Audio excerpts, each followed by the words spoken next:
Hello everyone, welcome back. I'm Choom, playing some Elite Dangerous. Got some updates to my equipment situation.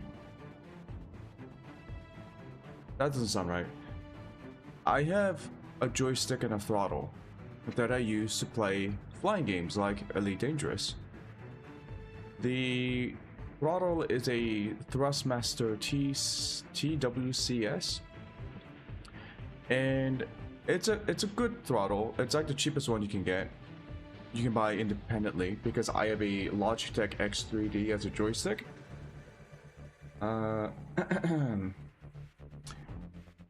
It's not a bad throttle, but you can improve it by applying your own grease. So, what does that mean? Greasing your own throttle. It means that you disassemble it.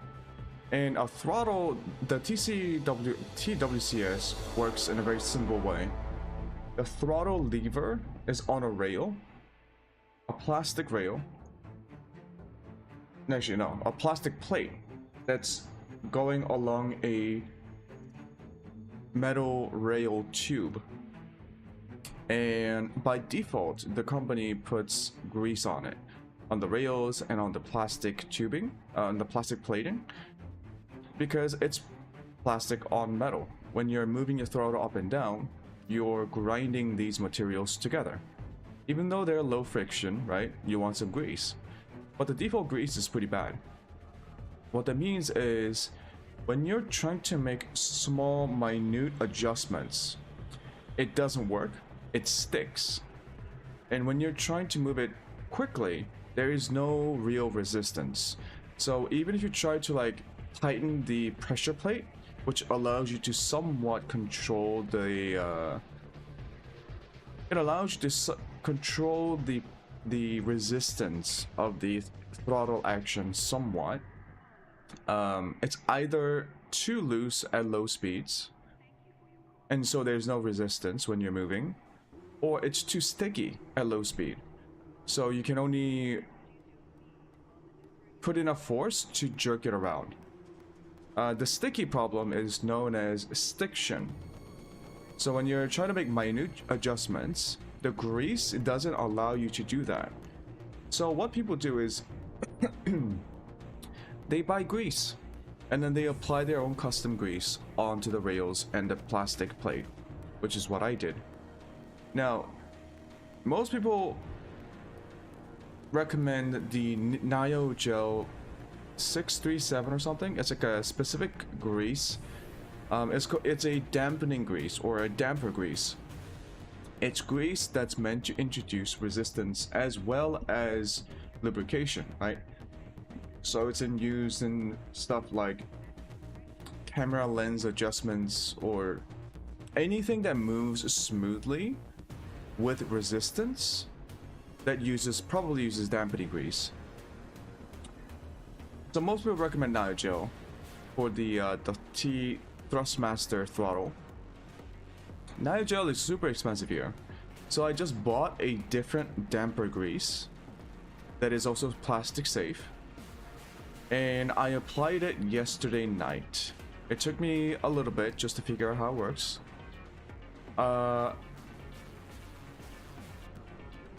And here's the thing. It makes it feel like the throttle is hydraulic now.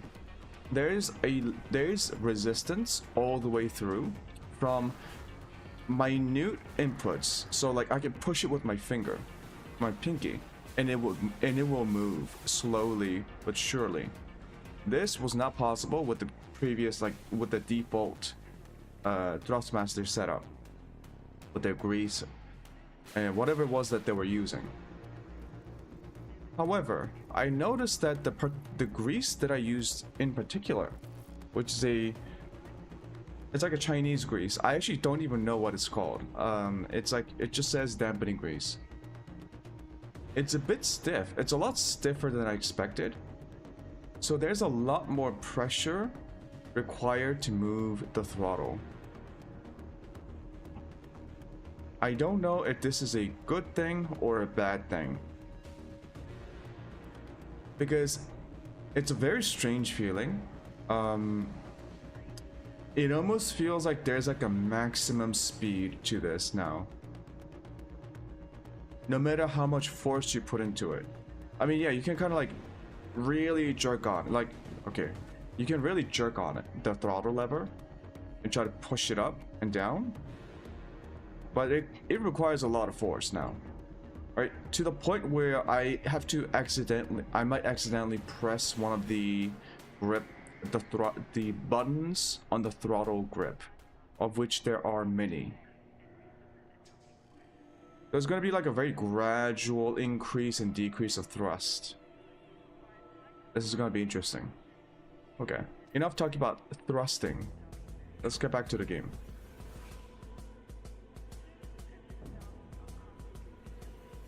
Let me move myself.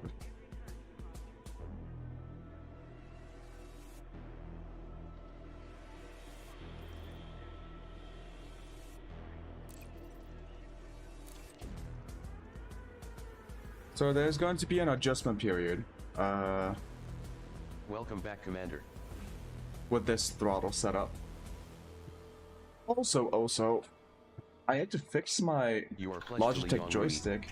You have served for 3 days and are at rank 1 with 595 accumulated merits. Because that happens. You are in the Alpha Centauri system. You are allied with the dominant faction, Hutton Orbital Truckers Cooperative. Information. Yeah, Jerome Archer has consolidated their power and made a stronghold in Alpha Centauri. You have earned a reward of well over 3.5 million credits for local hunting services rendered. You have 19 pending missions in 6 systems.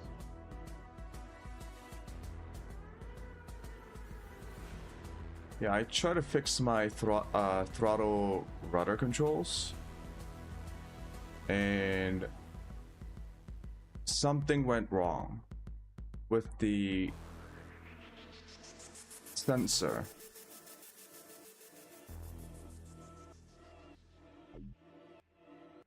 So what I'm doing right now is I'm recalibrating the joystick sensors using the default Microsoft .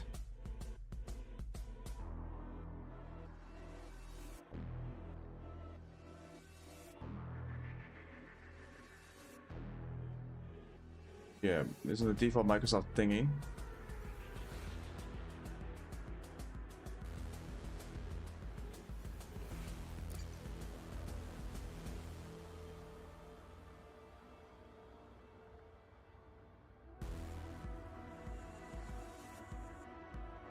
Which for some reason doesn't work in game.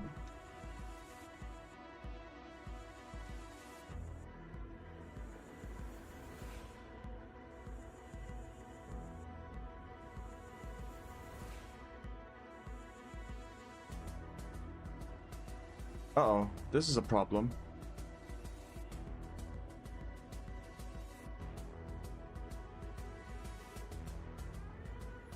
I might have to connect and disconnect my controller. Hold on.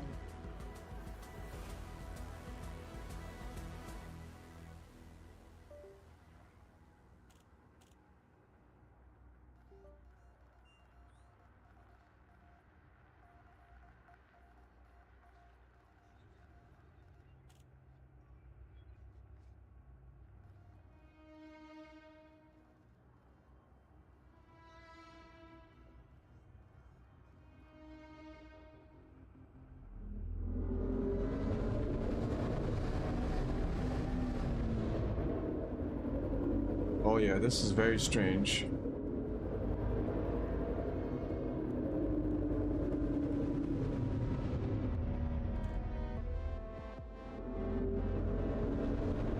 I mean, I guess the funny thing is... Okay, first of all, I gotta fix my friggin...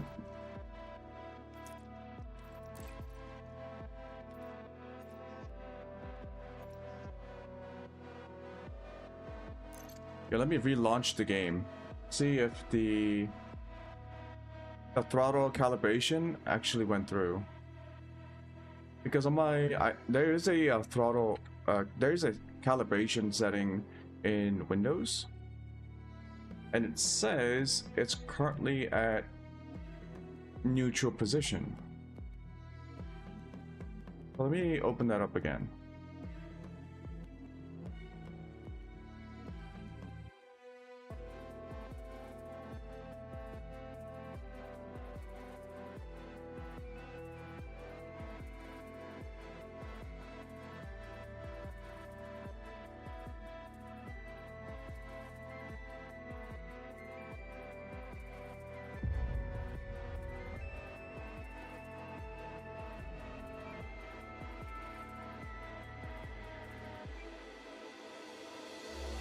Yeah, the funny thing about it is I don't actually have to move my throttle around that quickly because there's a limit to how fast your velocity can change in this game. Right? So even if you push your throttle all the way to max in like let's say half a second because you like fucking yeeted your thrust, your ship actually doesn't thrust up to 100% in 0.5 seconds. It takes time for the thrust to accumulate.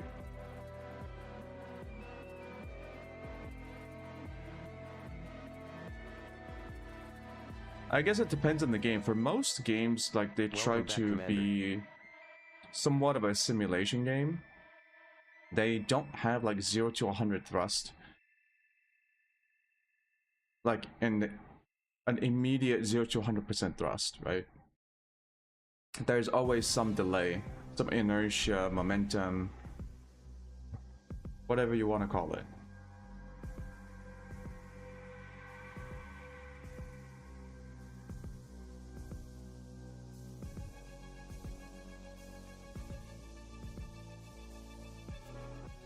You are pledged to Li Yongrui. You have served for 3 days and are at rank 1 with 595 accumulated merits. Oh, thank God. You are in the Alpha Centauri system. You are allied with the controlling faction, Hutton Orbital Truckers Cooperative. Information. It works. Alpha Centauri is a stronghold of Jerome Archer.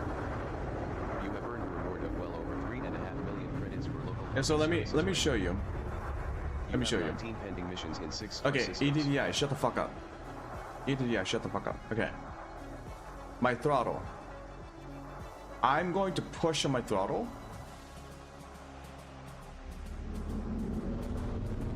That is how fast I can move it. I can try to move it even faster, but I really need to push it. And this is how I pull it back.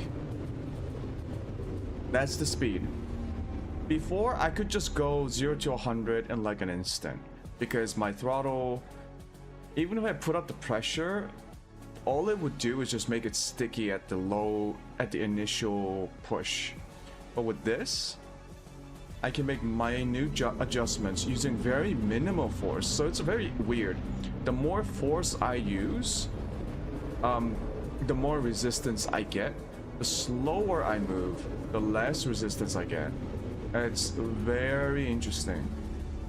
Very interesting. It's almost like I have to now prioritize smooth thruster action.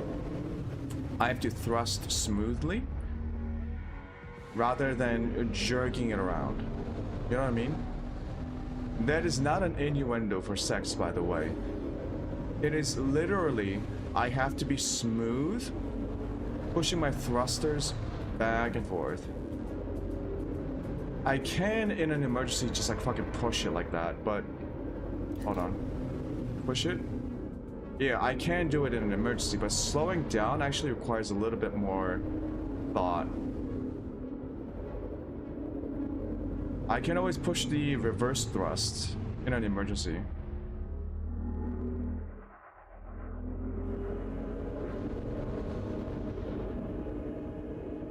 Okay, but this is cool. Yeah, that is so. It's such a weird feeling when you can move the thrust with just like a finger and minimal force, very gradually, while not being able to push on it really hard. It really does feel like a hydraulic system now instead of just like a plastic plate on metal rails. What do you have in your cargo hold? Okay, dudes, you.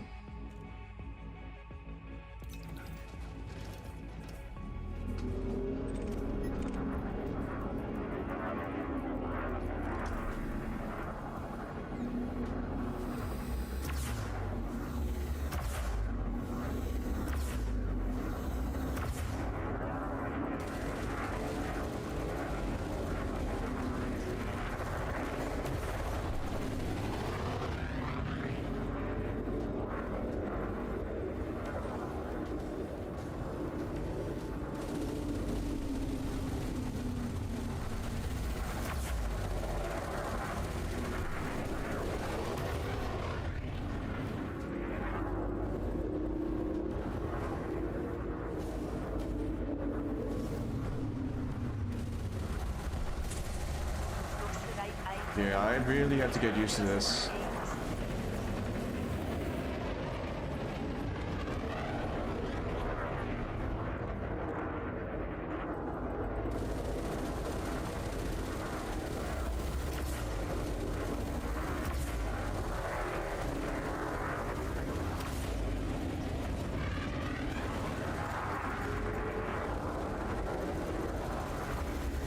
I hadn't expected this. Heat levels beyond operating tolerance.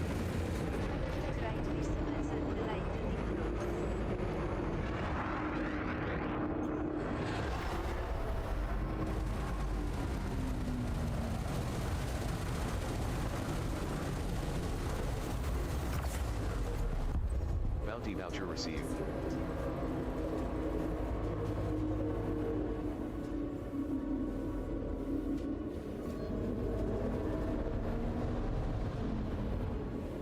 Oh, this is weird. This is very weird.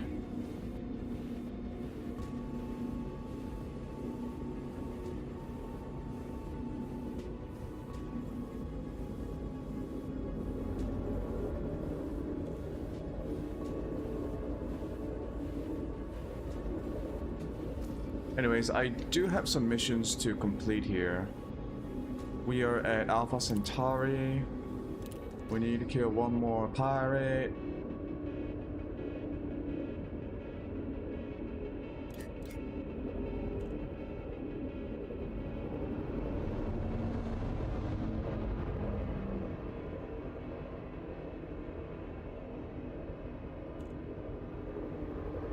I guess this makes me a little bit more deliberate about where I position my thrust. That's the cops scanning me. That's fine. Okay, is this guy really far away? Come on.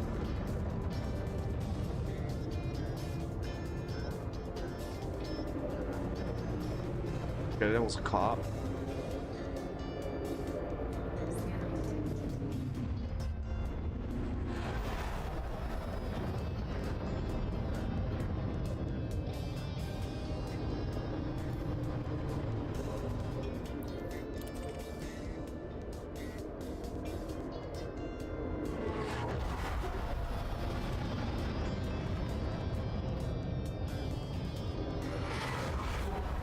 Some fights over in the distance.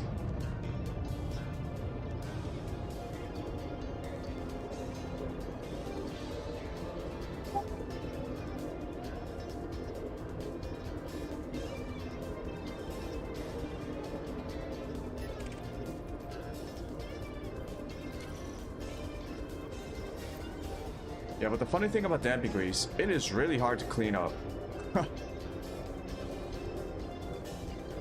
Very difficult to like wipe it off.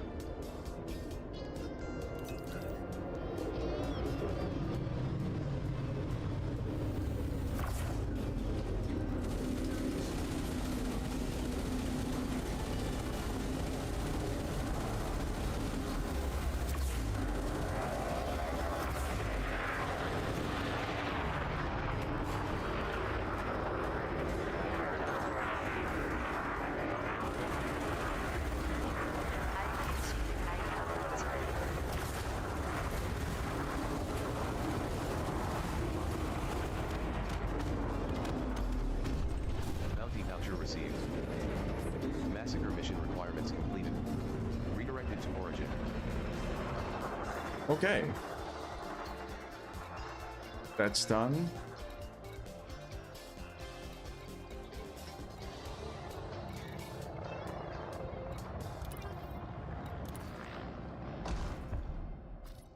Course locked in. Yeah, we'll finish this set of missions and then start thinking about working towards the upgrades.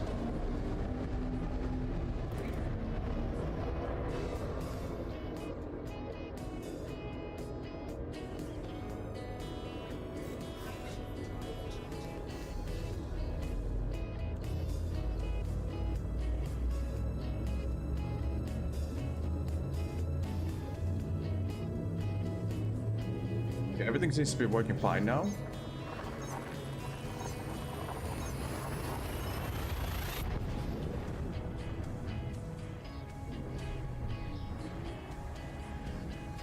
My rudder jittering has gone away. My throttle, I'm still getting used to it. Information. You have 1 pending mission here at Hopkins Landing, 2 active missions here at Harvey Station, and 1 active mission here at the car plant. You have earned a reward of nearly 2 million credits for local hunting services. I want to go to rendered. Qureshi.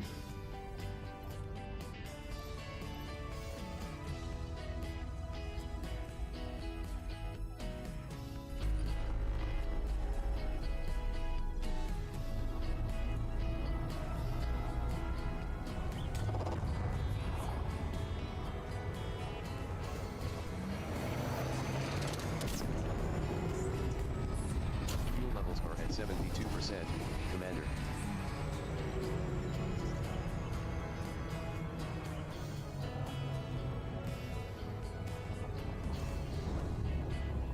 Where the throttle controls would really shine like this is when I need to make minute movements.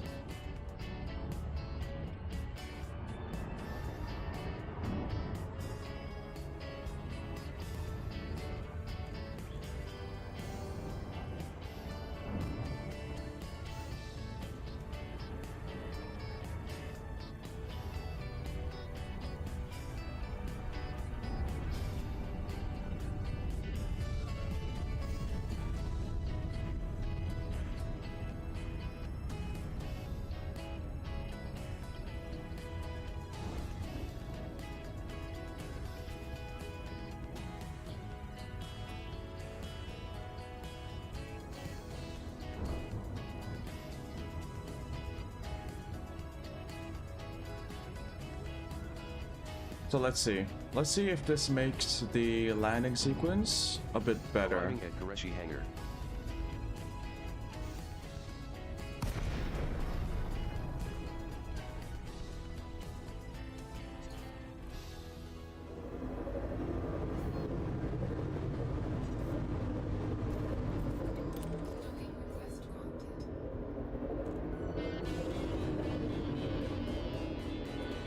Landing pad 5 assigned. I strongly advise you against this.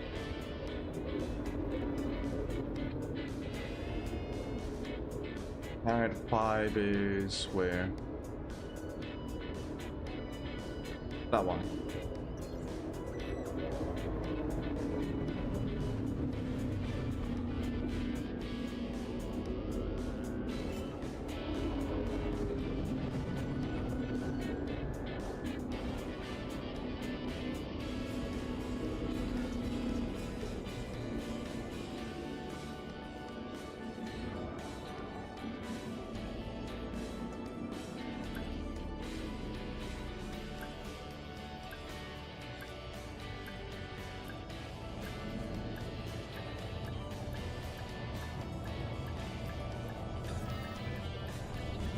Docking complete.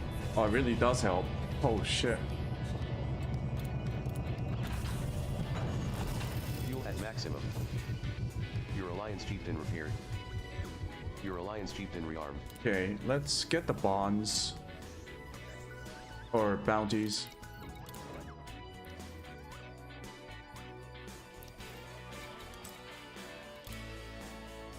Bounty vouchers for over 6 million credits redeemed. 240, yep.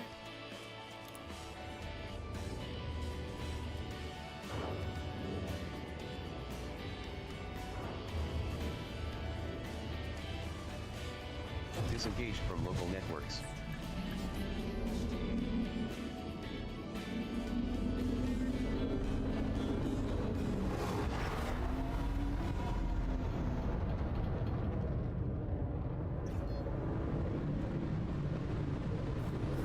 I think what I want to do is I'm gonna go look for the signals, actually.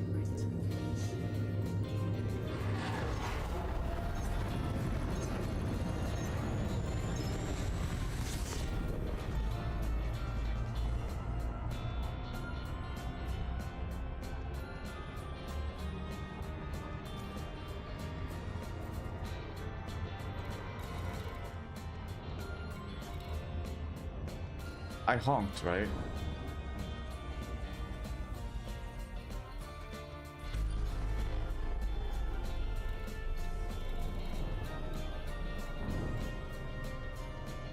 Actually, this might be pretty easy to check.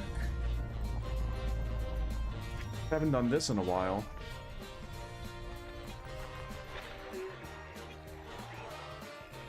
I think it shows. Class 3 mission target for lung industry detected.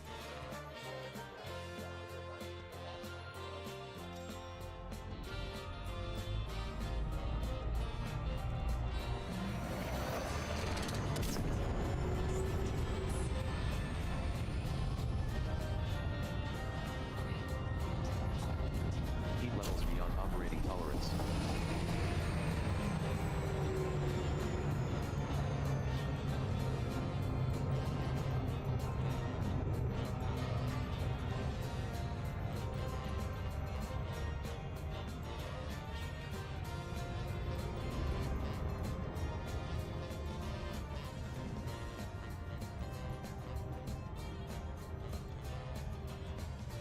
By the way, the lung industry? It would be ironic if they primarily manufactured stuff like cigarettes.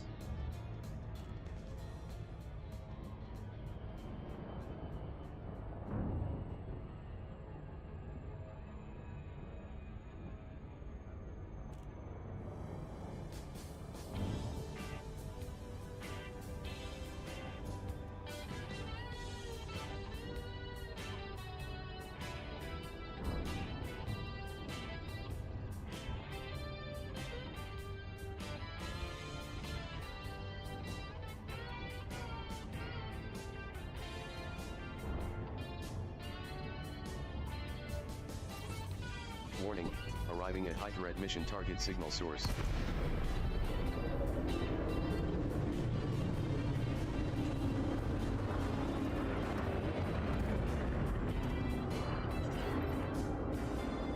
What do you have in your cargo hold? What do you carry, I wonder? I hope you have something good in your hold.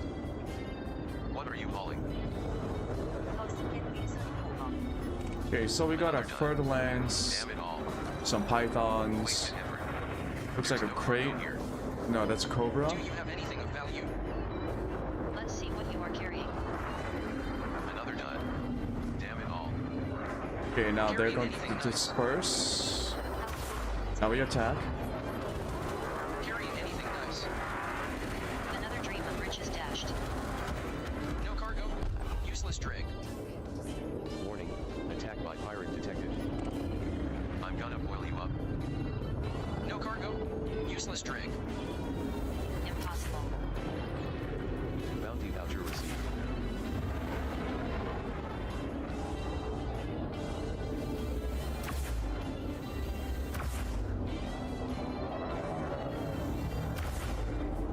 Oh, he has no shield.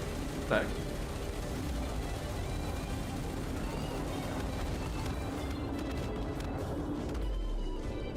Bounty voucher received.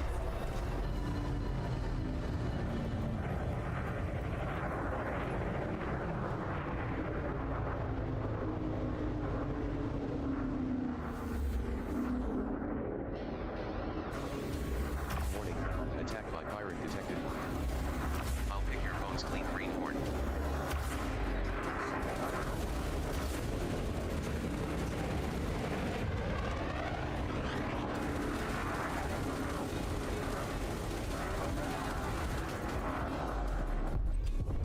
voucher received. Yeah, okay. There might be a couple off in the distance.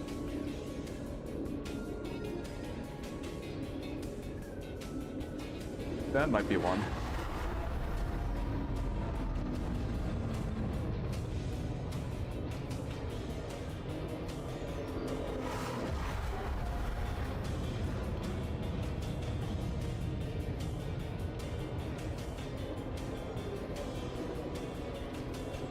No, that's just okay.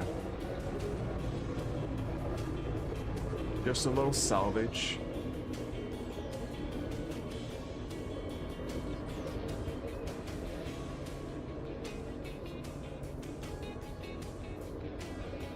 Oh, these are ships. Okay. Warning. Attack by pirate detected.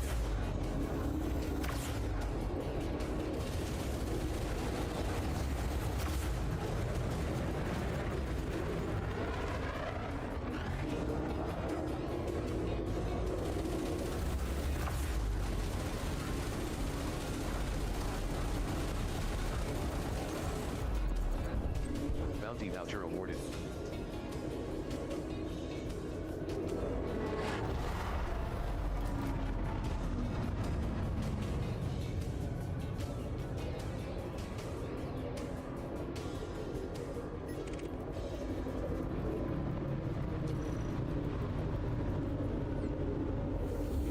Warning. Attack by pirate detected. I'll pick your bones clean, greenhorn.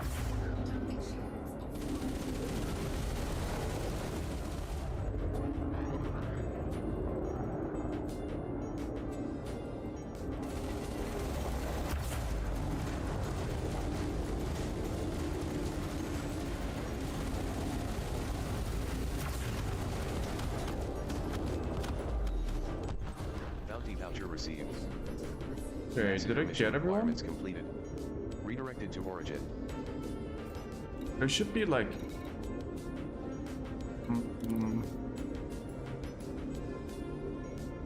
Yeah, start to kill more. Warning. Attack by pirate detected. I'll pick your bones clean, greenhorn.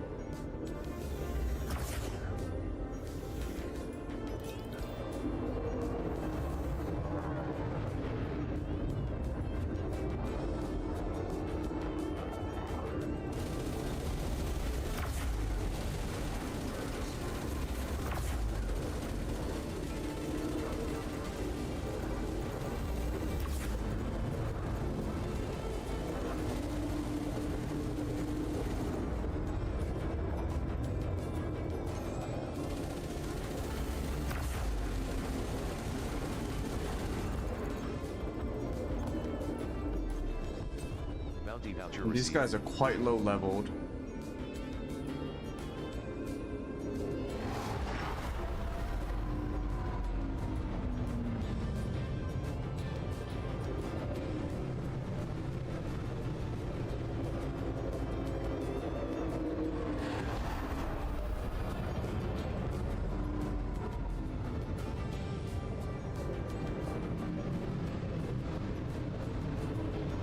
I think I have to find a different spot.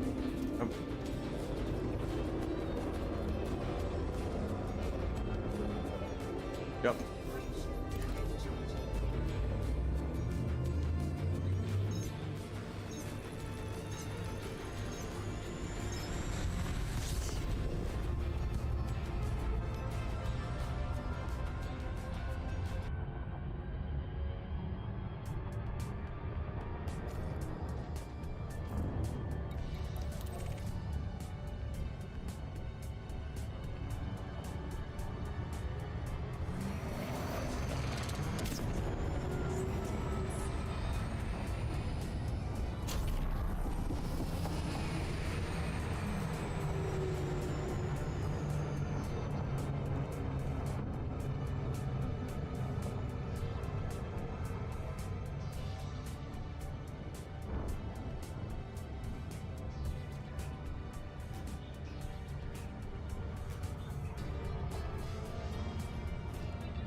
Warning, dropping near high threat mission target signal source. Oh, high threat. Okay.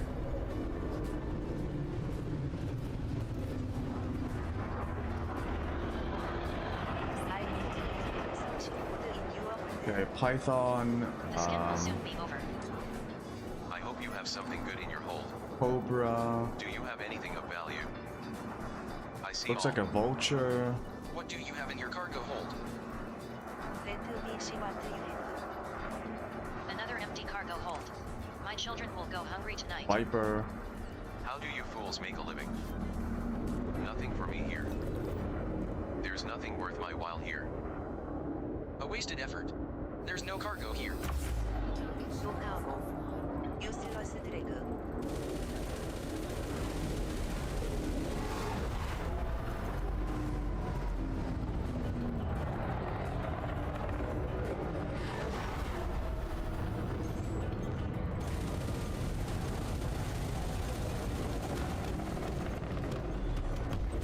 Bounty voucher received. Okay.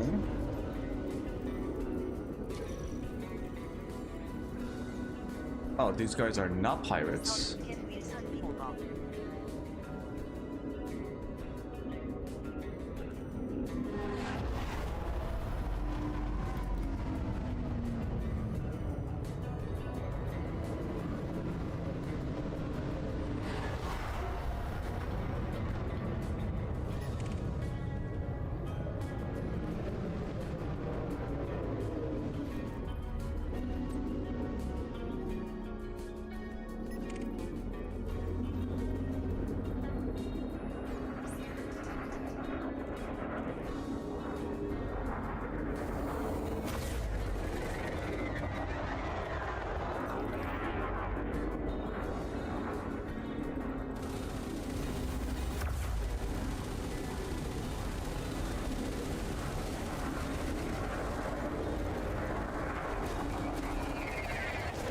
Boom.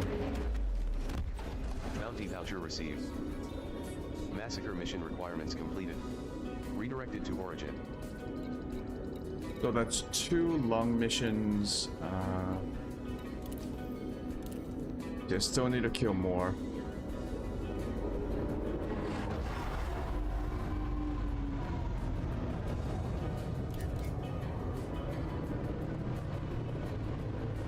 Those are cops? What the heck?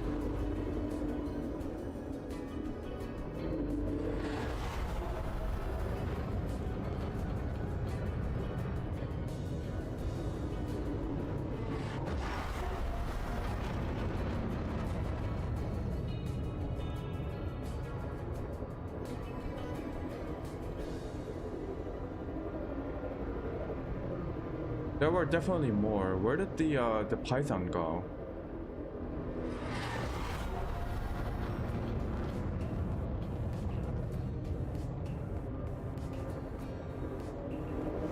Oh, is that them?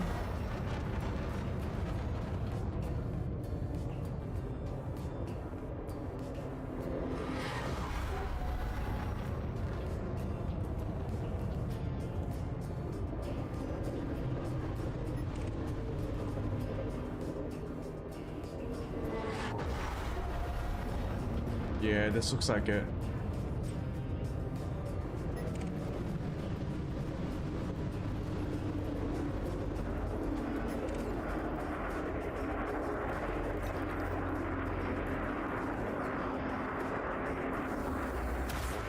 Attack by pirate detected. I'm gonna boil you up.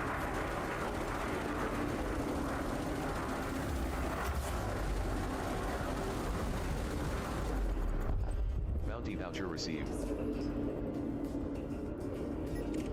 This one next. The guy's leaving.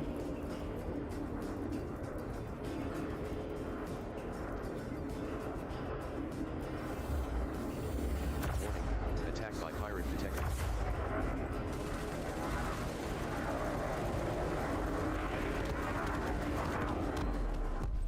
Bounty voucher awarded.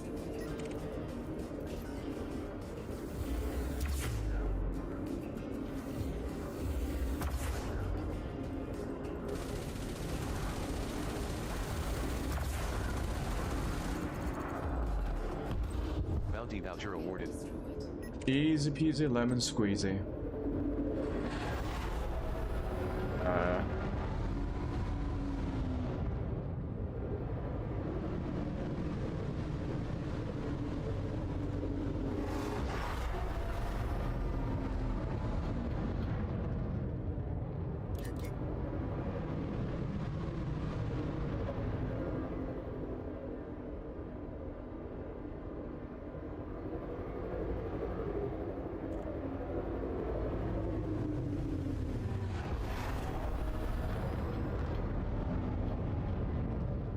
No, those are the civilians.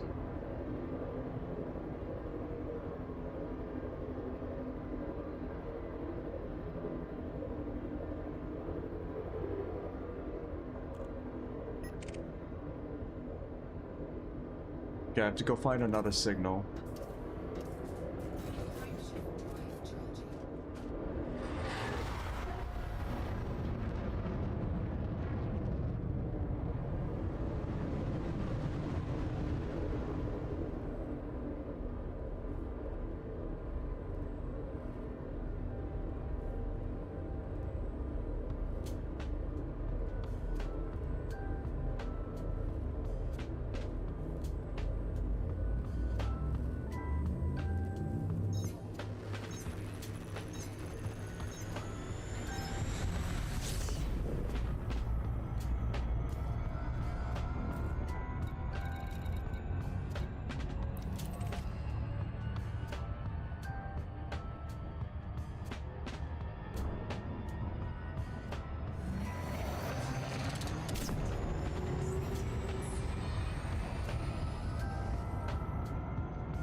Oh right, I think I wanted to upgrade my rail cannons. Upgrade my rail guns. I think what I wanted to do was, even if I had to do a little bit of grinding for encoded materials, I was gonna do it just to get my rail guns upgraded. Because upgrading my weapons would give me a lot more efficiency when I'm doing combat. Right now, my multi-cannons don't do thermal damage. They only do kinetic. But my final build for this ship is to have multi-cannons use incendiary rounds. So I can just melt shields. Let's see what you are carrying. What do you carry, I wonder? Do you have anything of value? I see all. Let's see what you are carrying. Do you have anything of value? Let's see what you are carrying. What do you carry, I wonder? No. I see all. Turn around. Let me see what you have. How do you fools make a living? Let me see what you have. Next time you should fill your hold with gold. Turn around. I want to shoot you. There's nothing worth my while here. Another empty cargo hold. My children will go hungry tonight. Nothing for me here. Let me see what you have.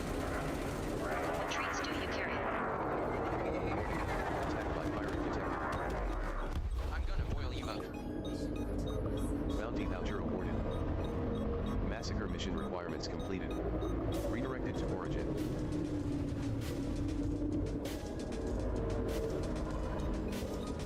That's also another mission done. Still need to kill more.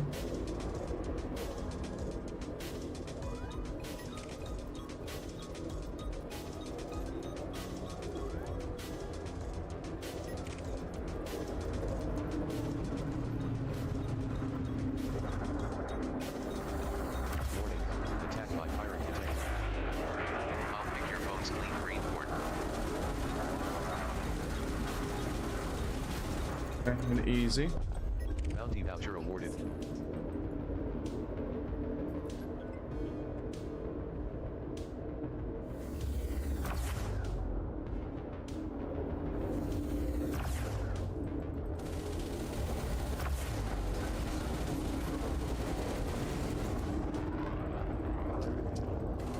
Too much damage.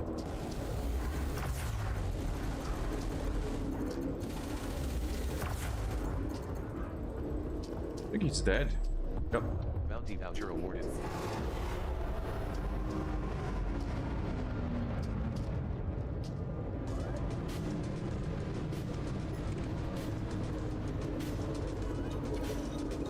Gordon Kepler.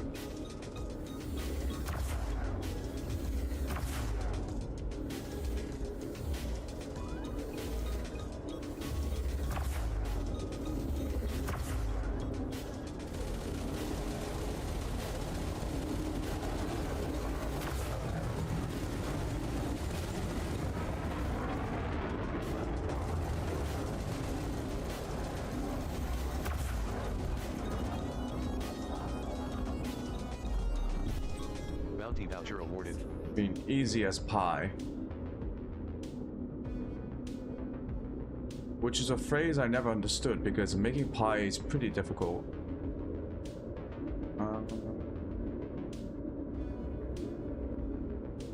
I thought there were more. Maybe they just went away.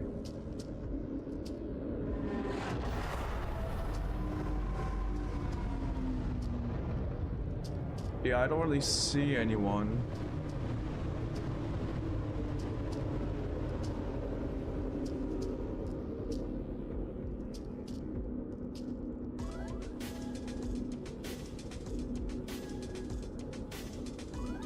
Yeah, don't see anyone.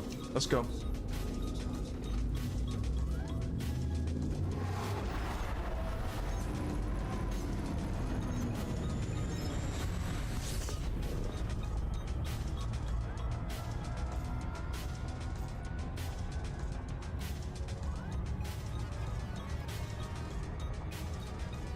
Huh. Let's do another honk.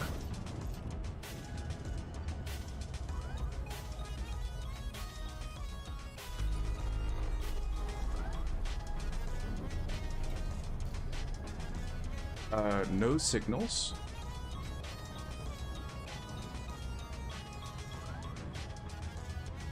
Why?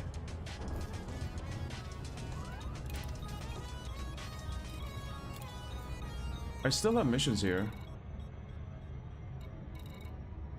Yeah, kill Lung faction pirates.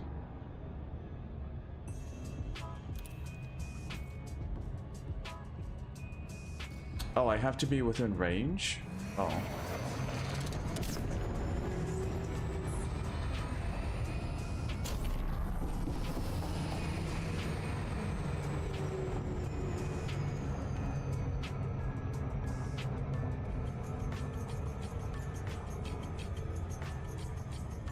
It said Lung 5B.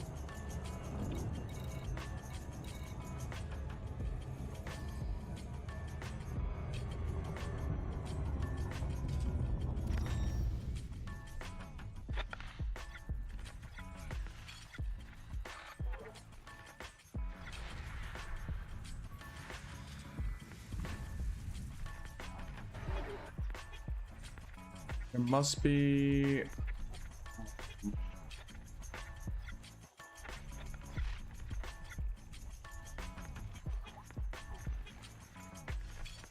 I don't see any mission signals.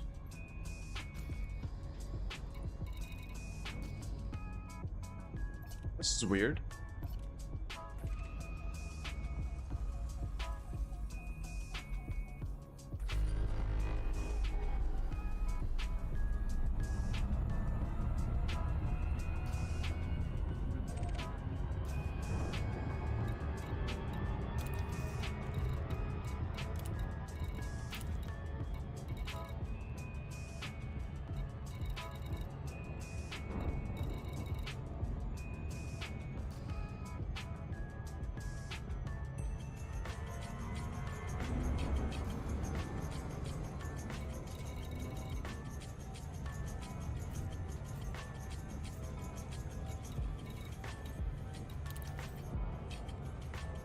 Lung 5B. Pirates.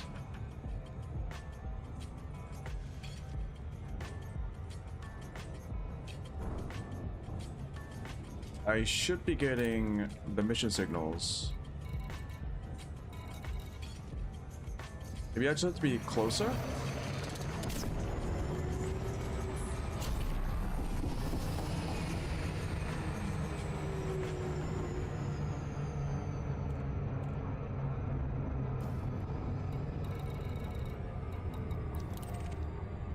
Yeah, I have to be closer. Okay.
Caution, arriving near medium threat mission target signal source.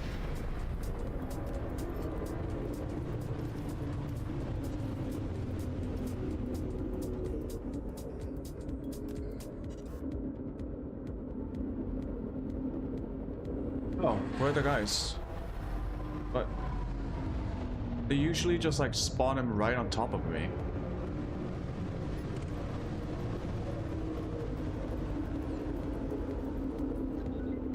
They're not even okay.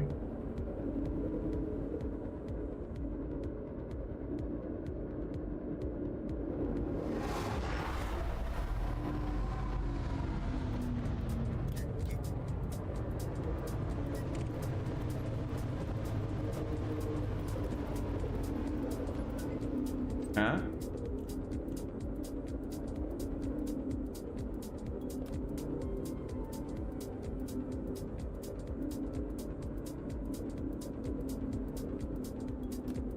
I'm so confused.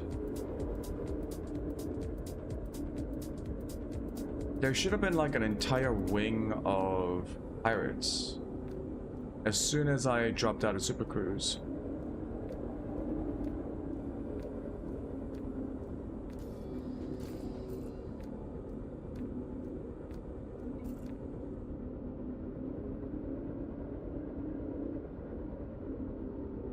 I don't see any contacts.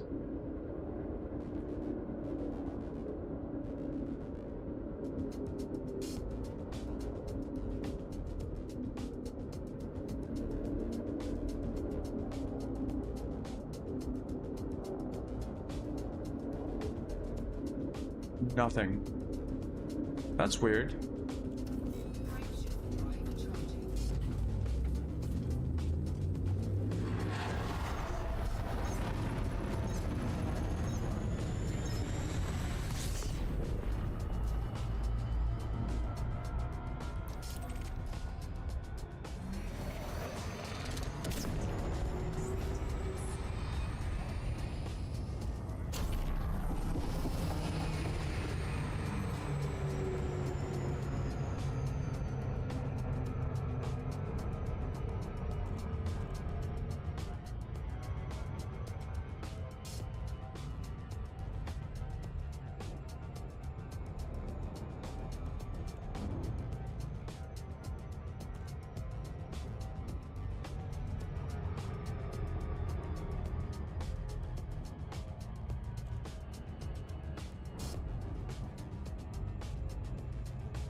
Okie doke.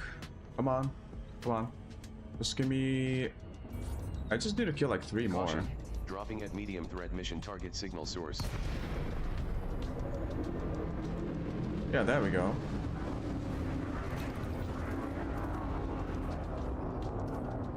What traits do you carry? Let's see what you are carrying. Let me see what you have. Nothing for me here. Ah, nothing. Nothing for me here. 원하는 대기 등.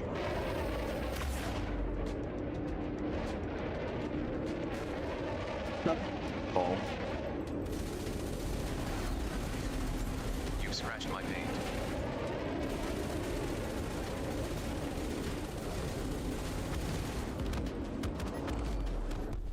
Bounty voucher awarded.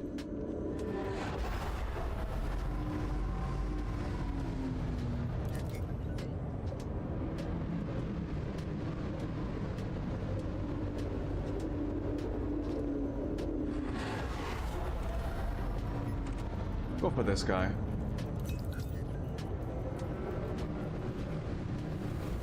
Warning. Attack by pirate detected. I'll pick your bones clean, greenhorn.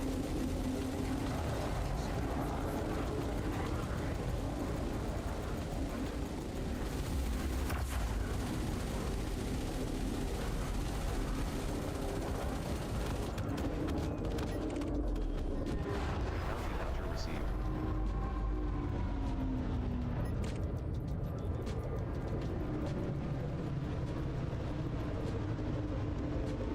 Oh, these are not pirates? That's a pirate. Or is there a random civilian in that wing?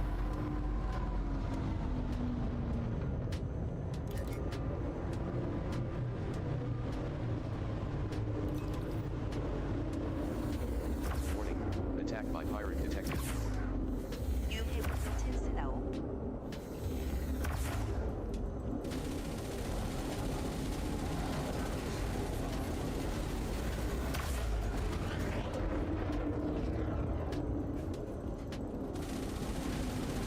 They really don't like to maneuver, do they?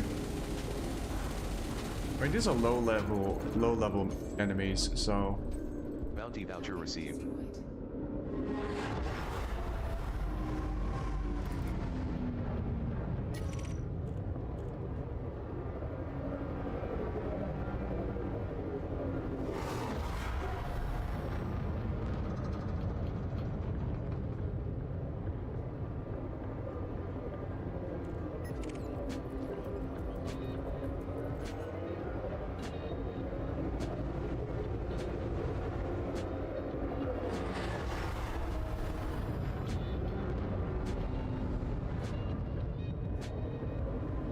Was that it? Just need one more.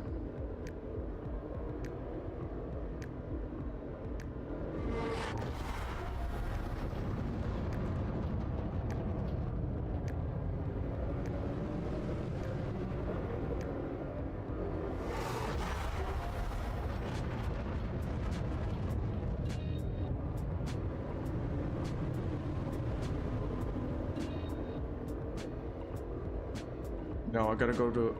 Oh. Yeah, I gotta go to a different site now. And they disappear so quickly.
After this one, we got Wolf and Mildepu.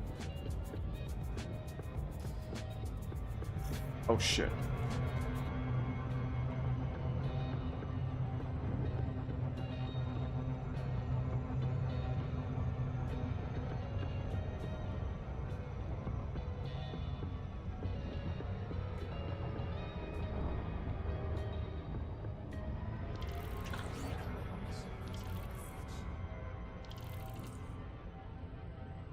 Am I getting a mission critical message?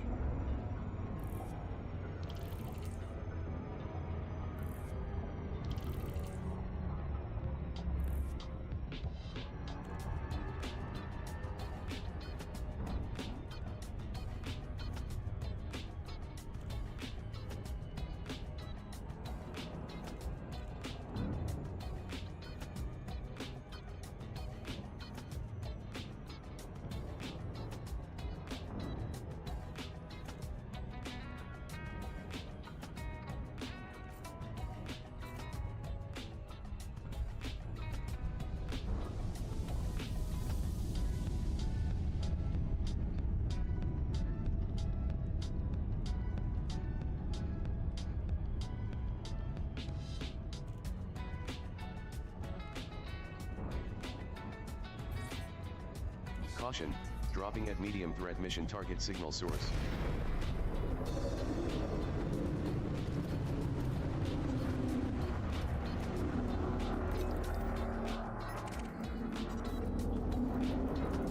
I hope you have something good in your world. Let me see what you have. Let's see what you are carrying. Another dream of rich international. They told me this late woman, where's all the vacation?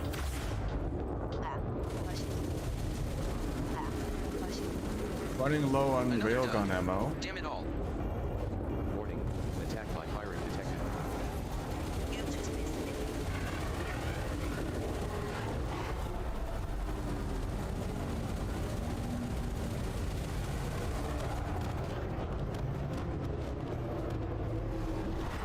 Bounty voucher received. Massacre mission requirements completed. Oh, I got it. Redirected to origin.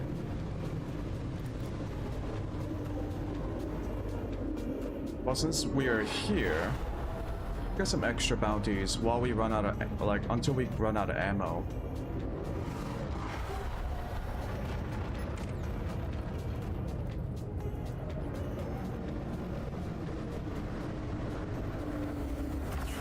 Chance now.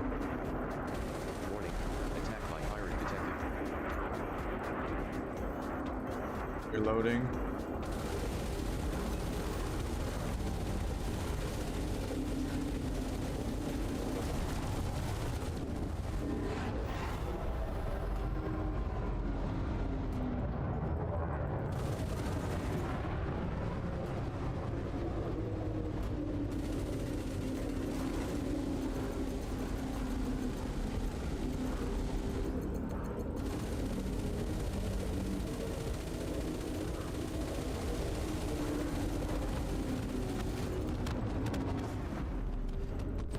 Bounty voucher awarded.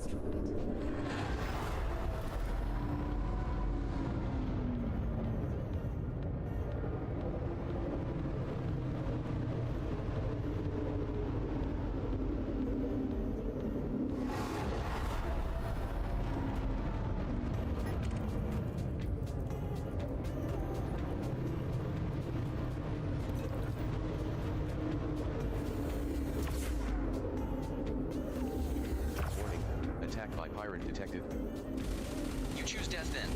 Very well.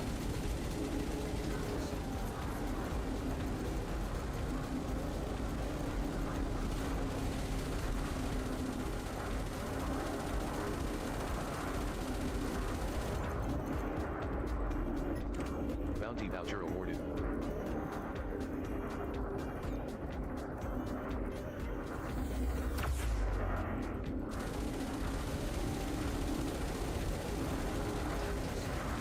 You fight a good fight. Bounty voucher awarded.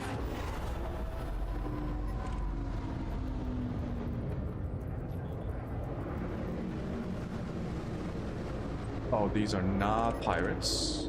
Okay. What happened to the pirates?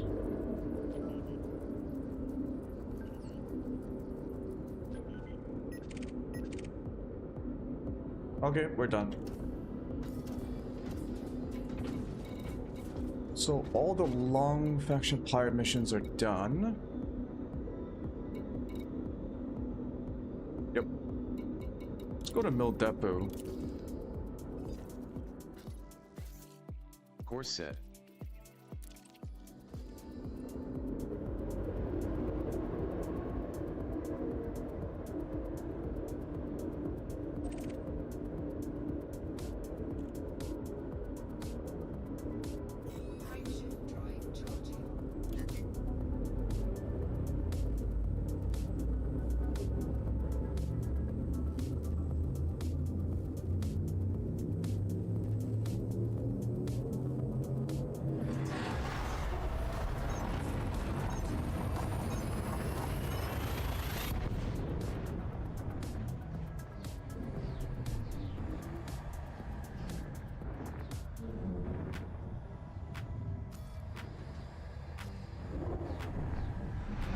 Warning, fuel tanks almost depleted.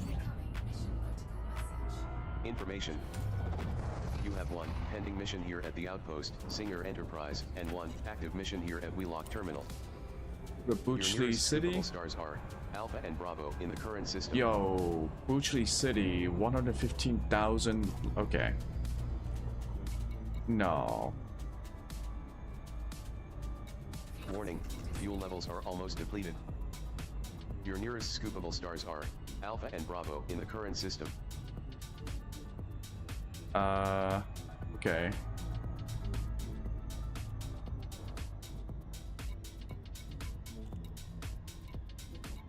First of all, let me check if there's like a resource site.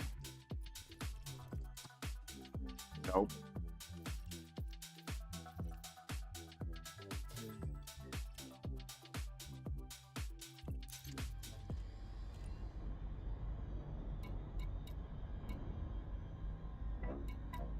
Well, once we get to Butchley, again, we're gonna fuel up, and then we're gonna overcharge our way to Butchley City, where we can get some more ammo and fuel.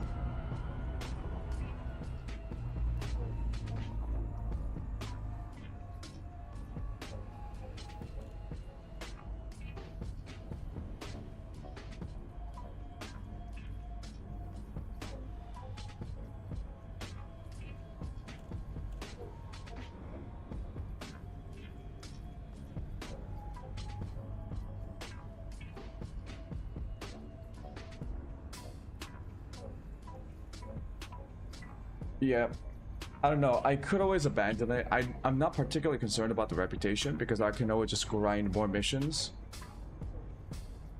But 116,000 light seconds is not too bad. It's certainly not as bad as 0.15 light years away, which takes like what, 30 minutes.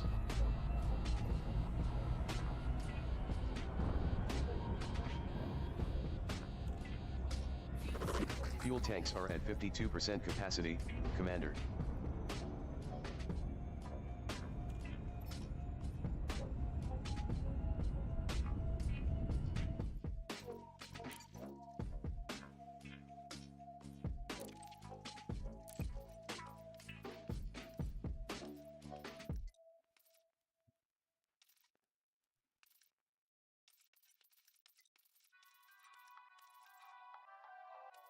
Where's the mode change?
I really like that.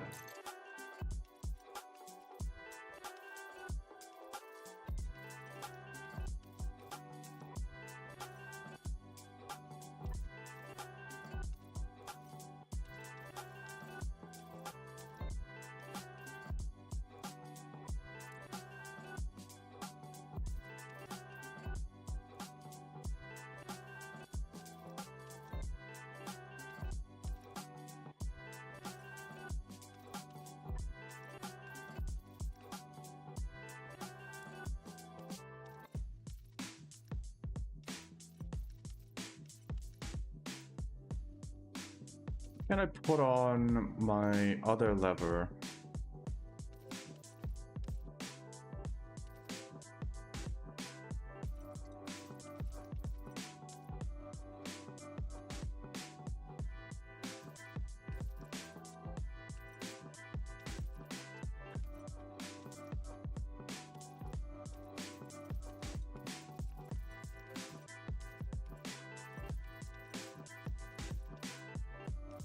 There are a lot of buttons.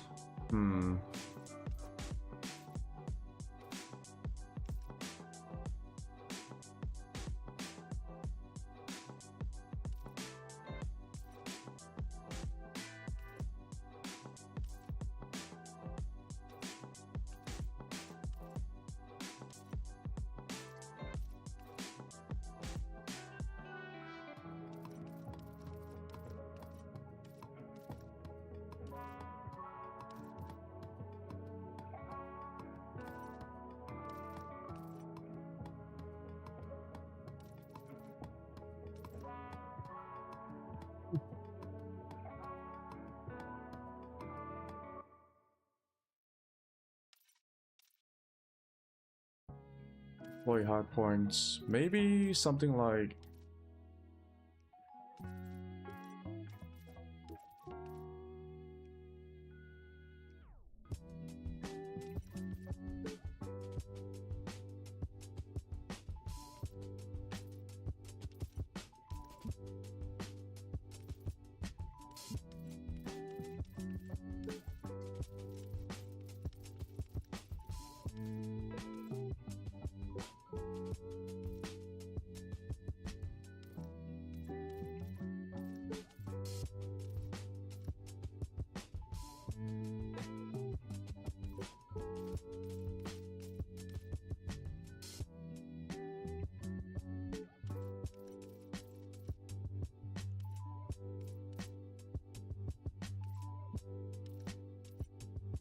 Penguin Discovery.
Yeah, let's go.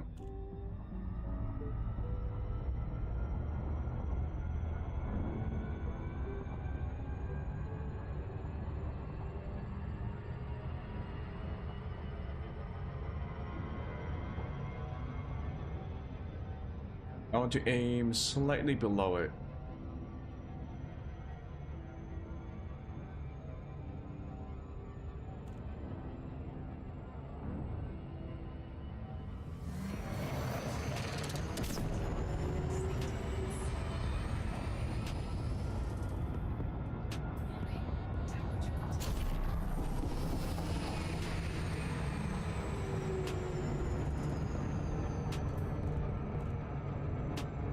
Yep, heat warning level. Like in real life. It's really hot right now. I think it's like almost 28 degrees Celsius. How hot is it? 31 degrees Celsius. Jesus Christ. 31 degrees. Also, it's like 70% humidity. So it's like really humid as well.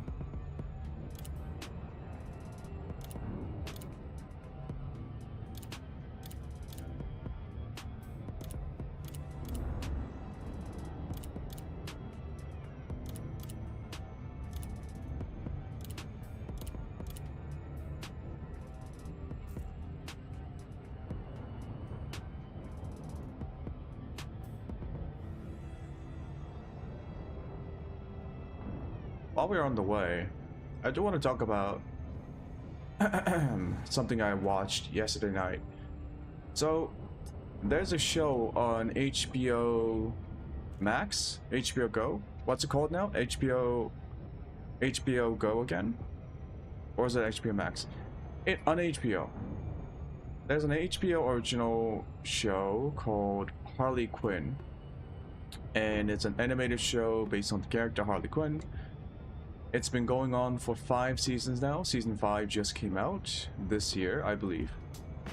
And I actually really liked the show. I watched it. I think I really enjoyed seasons 1 to 3. This season was okay. Spoilers for anyone who didn't watch the show. Well, there's not much of a spoiler. It's not a show that you necessarily spoil, like each episode and the story in it. It's more about like each episode is self-contained, and it's more about the process of telling the story rather than the actual ending of the story itself, right? So it's about the adventures of the life and adventures of Harley Quinn, and mostly her relationship with her partner, Ivy. The show's messy, raunchy, violent, sometimes witty. A lot of times it might not seem witty because a lot of their jokes are quite base and vulgar. But I did enjoy it. I thought it was a very entertaining way of portraying Harley Quinn. More so than what the live action films tried to do. The one with Margot Robbie. Because I think the Margot Robbie films were just a little bit too... I don't know. Harley Quinn's she's psychotic. The animated show kind of portrays it by showing her going around killing people very violently, which the films don't necessarily do. The film tried to make Harley Quinn into like an anti-hero, and yeah, sure, the animated show also portrays her as an anti-hero, although it doesn't really go that far, right? What I'm trying to say is season 5. It's about Brainiac and how Harley Quinn and Ivy goes to Metropolis. They move to Metropolis, and then they encounter Brainiac, and Brainiac is trying to like bottle up the city of Metropolis. But the one thing I didn't like about this season, and the one before it, so I liked seasons 1, 2, and 3. But starting from season 4 and this one, I'm not particularly that excited. I wasn't that particularly excited about watching it because I think where the series shined was when it was dealing with Harley Quinn's challenges at learning and developing her relationship with Ivy, but also with other people in her crew. So King Shark, Clayface, there was that one guy who was like a magician or something, and he literally got canceled inside the show because he said the C word. But yeah, I always enjoyed the relational aspect of the story. But then after starting with season 4, it kind of feels like the relationship doesn't have an issue, right? So Harley Quinn and Ivy don't have issues. They're in love. They have a very, I would say, like a kind of very successful relationship, right? So they both trust each other. They have a lot of affection and respect for each other, and because of that, it feels like the story is done.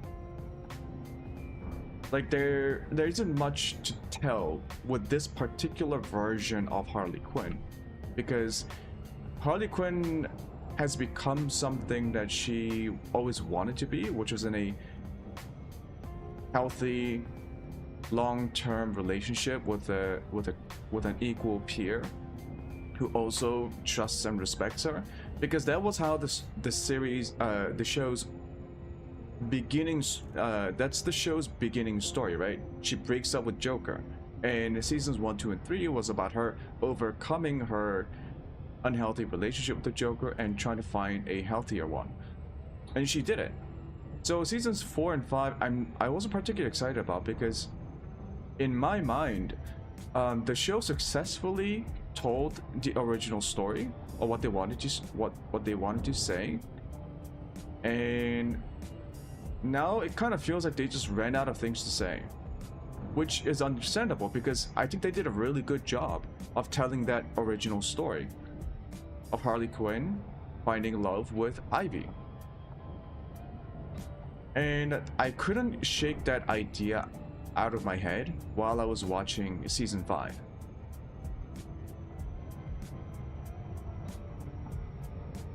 We're almost here.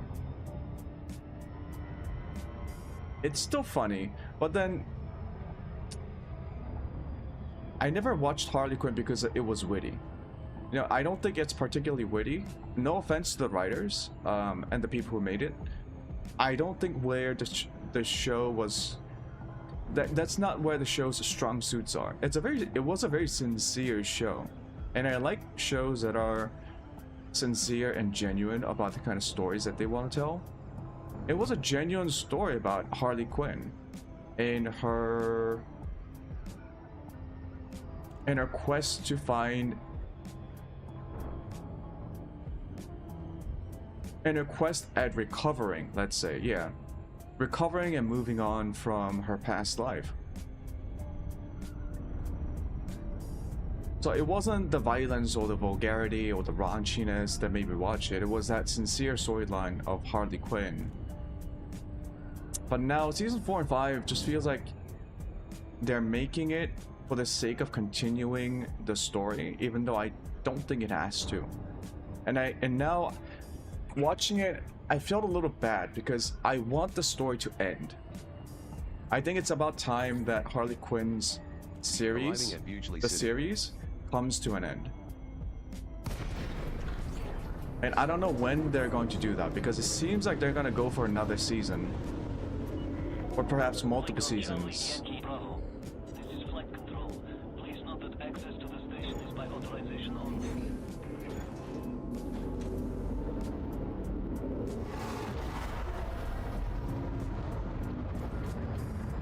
And this is not the first time I've seen a series try to continue the story, even though I think they accomplished their original vision of what the main story should be.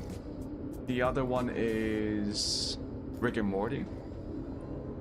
It's because Rick and Morty became kind of a controversial series to talk about because of the scandal with one of the he was a co-creator, right? Yeah, one of the co-creators. I'm not talking about that. I'm not even talking about the potential, what people are saying is the degraded quality of the show. I think that was inevitable because I think that story of Rick and Morty, oh shit.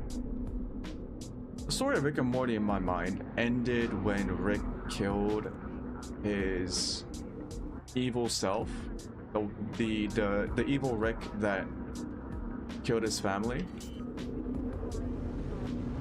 And then when he killed the evil family, he felt really empty. Because he spent pretty much most of his life since he lost his family trying to find vengeance. But when he did find it, it was incredibly unsatisfying and anticlimactic even for Rick. And so he kind of, there's the end of that episode where Rick kills evil Rick.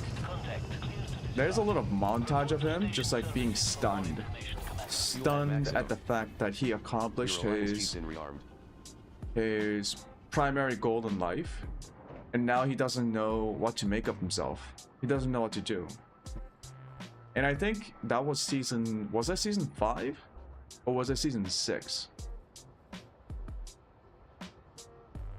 So in my mind, that was pretty much the end of the series, and what was needed after that was just setting Rick off into the next part of life, which is you completed your goal. You feel empty though, because even though you completed your goal, your life continues. In a way, like in some ways, Rick probably didn't want to live after killing evil Rick. He was so consumed by that goal that he never imagined a life for himself after the fact. And so I think just one more season of Rick trying to find life trying to find some sort of like, I wish I could have seen the showrunners go more towards Rick trying to find his way in life after he killed evil Rick. But then in typical Rick and Morty fashion, and this was a problem in the series even before the co-creator left, right? They don't continue the main story. They just fill it up with random shit. Like, sure, the show got away with those like what I would call procrastinations, because the show was witty enough. There were a lot of, I guess, fun. They had a lot of comedic ideas to exercise out of their bodies, their collective bodies. But like I said, I'm a kind of person who enjoys people trying to tell genuine stories. And for me, all these like ancillary episodes, which is pretty much almost every episode since evil Rick died, they just don't feel necessary to the story. It's nice, it's a nice distraction, but the main storyline just gets pushed back further and further. The question is, can Rick find a fulfilling life afterwards? Like, how does he do it? How does he find new meaning in life? It's a question that has been asked implicitly since the beginning of the series, because the show is not about nihilism. The show is about Rick and Morty trying to navigate in a world which they thought was nihilistic, but they find plenty of meaning in it. At the same time, life is complicated. They also lose meaning all the time, which is most represented in the death of evil Rick. Right, the death of evil Rick was the colossal loss of meaning for our main protagonist, Rick. And so the story doesn't end there, and I applaud the show for not ending it, because the whole point of evil Rick dying was to show that life actually doesn't end after you accomplish your main mission, what you thought was the main purpose in your life. So what do you do then? You gotta live on. How do you do it? How do you do it after the fact hasn't been questioned, hasn't been asked, and hasn't been answered yet. I don't like it. That's the reason why I don't like Rick and Morty right now. Because I feel like they're just like dragging on for no reason.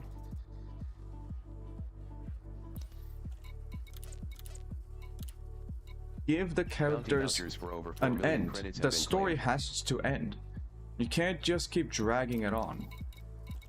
If you do that, like, it cheapens the experience of the story overall, right? I think Rick and Morty season 1 and 2 was enough. And then you can skip season 3. Season 3 or 4, like whichever season was with the Evil Rick. God, which was it? Was it season 5 or 6 or 7? So yeah, you could have just had the series go from season 1 and 2 and then immediately to the season with Evil Rick, and then have one more season afterwards where it's just like, okay, how do we find meaning again? But right now it's just like continuously telling these nonsensical stories, which sometimes it's witty, sometimes it's not, but overall doesn't really continue the story. I'm not a fan of that style of storytelling, because it just feels like you're using the series as an excuse to tell a bunch of random shit, right? Which in my mind at that point, create an anthology series. You know what I mean?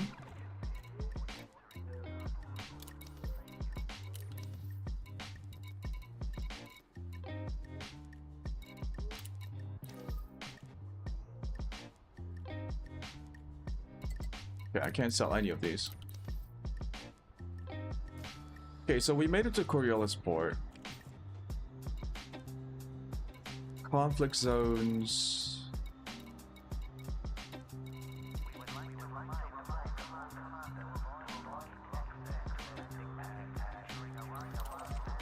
I mean, we can go around killing them at the signals.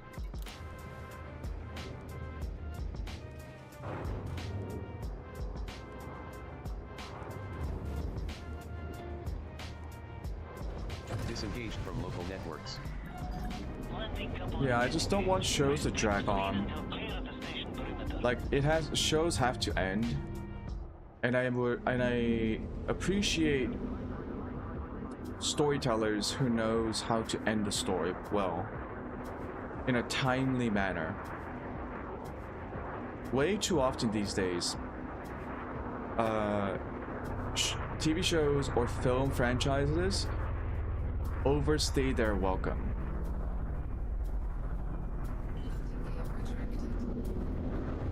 And in my view, it cheapens the experience overall. Harley Quinn is in danger of doing it, in my opinion. Like, this season, it's okay. It's okay. But like, I don't know if there's going to be like, I don't know if you should have like 2 more seasons. I think the next season really should be the finale.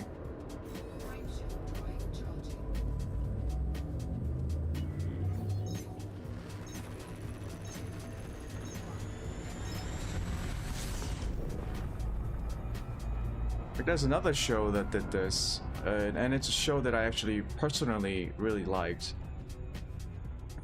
And it's the fucking CW show, Legends of Tomorrow. Okay, look, that show is horrible. Like, it's really bad. The story is absolute bad shit nonsensical. It's most of the time, it's poorly written. The dialogue. The set design, it's CW. It's pretty bad, right? So it's a relatively low budget sci-fi film about these a family of misfits who go around fixing issues with time that they created. Okay, season 1, do not watch season 1 of Legends of Tomorrow.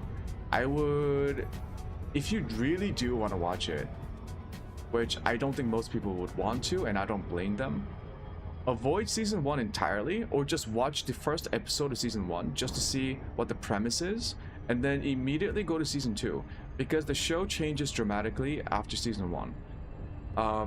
It's almost like they said, fuck it, we're not gonna do this because it hasn't worked out, we're gonna do something else. And that something else is it's a very light, it's meant to be a very light-hearted, fun, messy, but also kind of heartfelt story about the characters that we see. And it's a story about a newfound family. Caution, dropping near medium threat mission target signal source. And most of the times,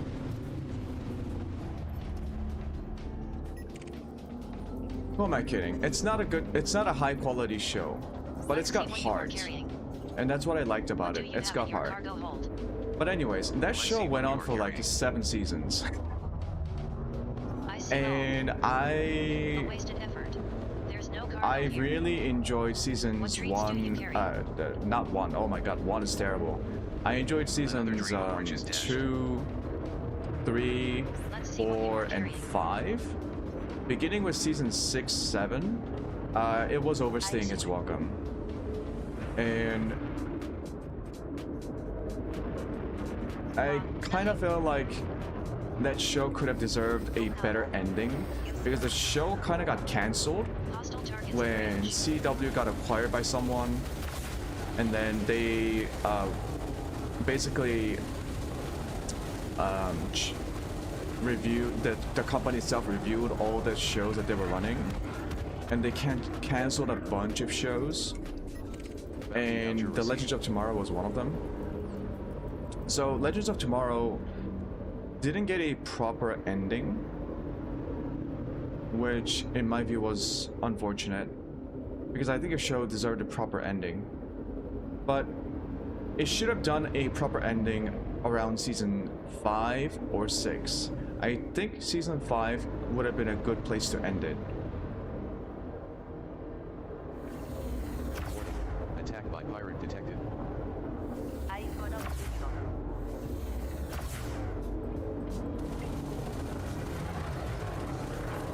But the thing is, I really like the Legends of Tomorrow,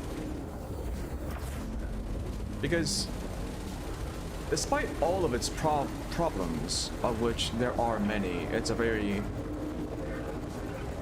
yeah, it's... there are many problems with the show. Bounty voucher awarded. Lacking heart wasn't one of them. At times, it felt even childish. Like, the level of naivete in the show, you might consider to be, like, childish, borderline infantile. Because it, in a lot of ways, it was meant to be a children's show, but it had enough violence that it couldn't be a proper children's show, so it was kind of in a weird position. That's one of the problems with the show. I feel like they could have just gone for complete family-friendly children's show, and that would have been better.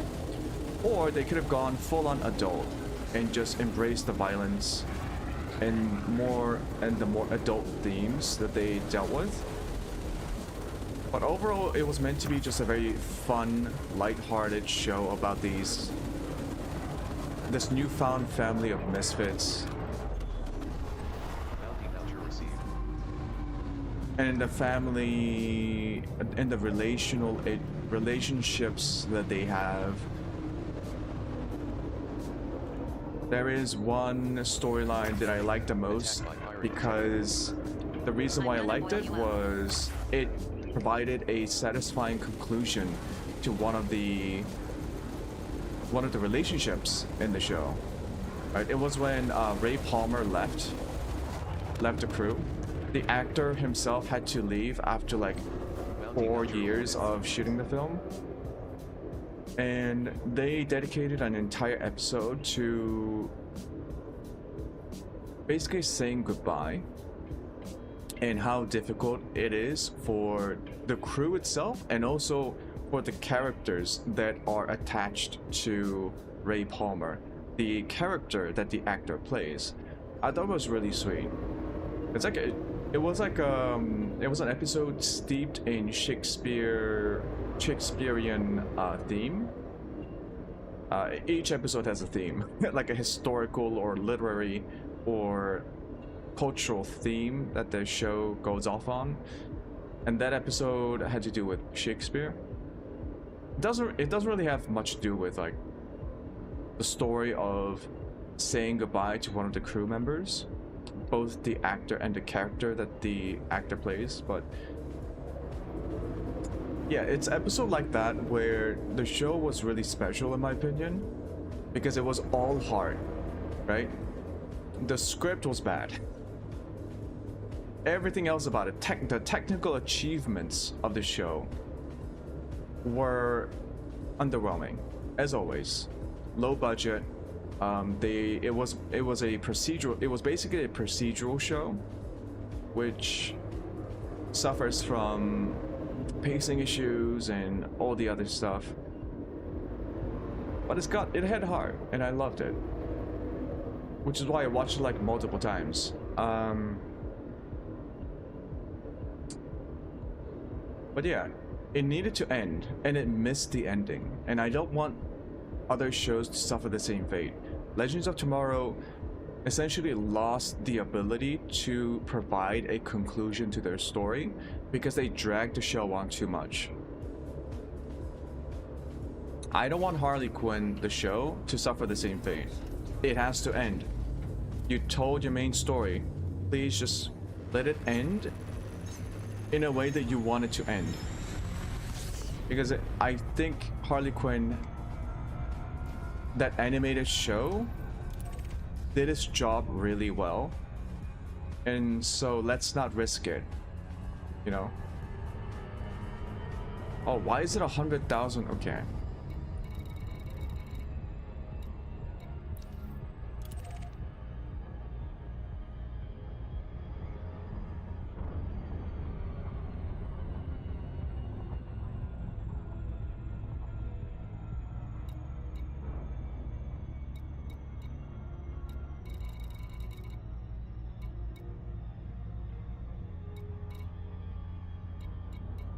This is kind of dumb. It's jerking me around.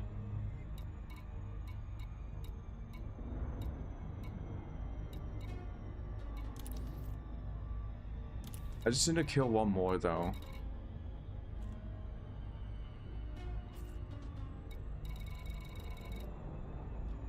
Can I get a... It has rings. No, it doesn't. It most certainly does not have rings. What the fuck is it talking about? Oh. Oh, it has rings? No. Okay. System map.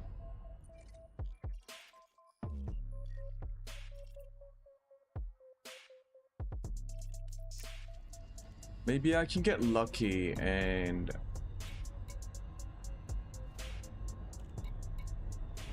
Ah, shit. I want to go back there.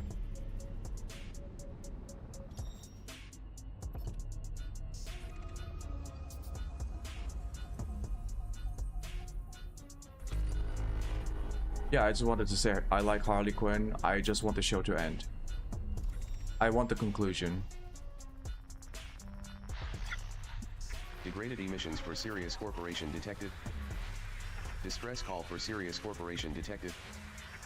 Degraded emissions for Sirius Corporation detected. I just need to find a high level or a higher level threat. Public Inc. detected. Yeah, there we go. Convoy dispersal pattern for Sirius Corporation detected. Encoded emissions for Star Pilots detected. Degraded emissions for Sirius Corporation detected. Oh, even that's 11,000. Of mild Vtube detected. Class 3 degraded emissions for independence of mild Vtube detected. Why are these spread out so far apart?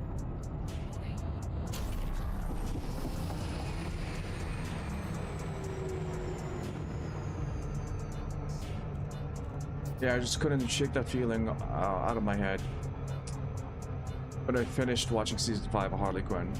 If you haven't watched it, I do recommend it. If you like adult-oriented animated shows, I think it's pretty decent. I like it. I wouldn't say it's great. But it's very good.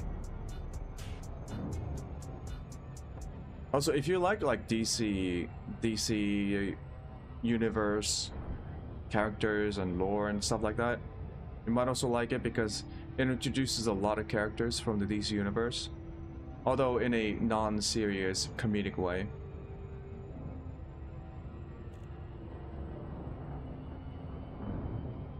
Although if you take that show seriously, like those aspects of the show seriously, I think you're missing the point, but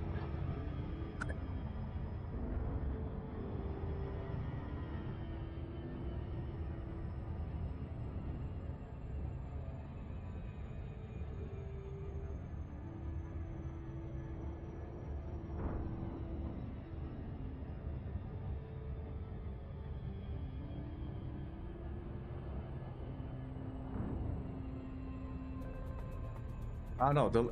The reason why I don't like the latest, so talking about Rick and Morty reminds me of this debate about Rick and Morty's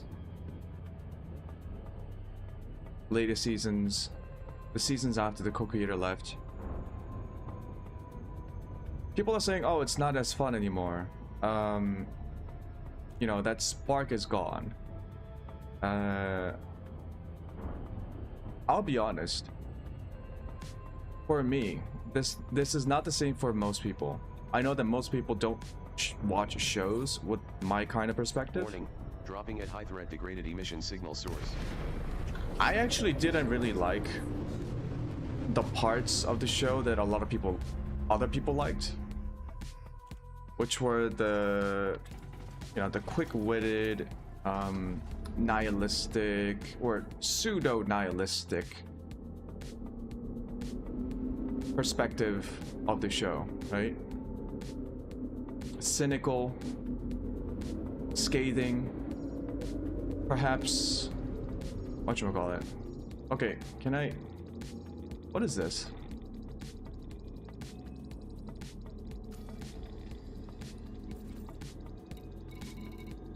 Toxic waste? What the fuck? Where are my pirates? There's no one on the sensors.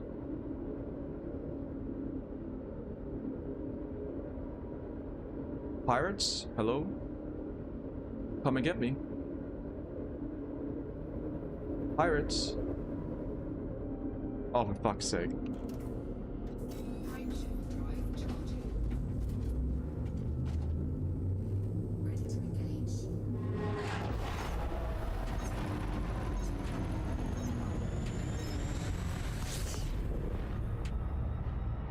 I don't particularly, so talking about Rick and Morty, I don't particularly enjoy Rick and Morty, the same reason why I don't particularly enjoy South Park.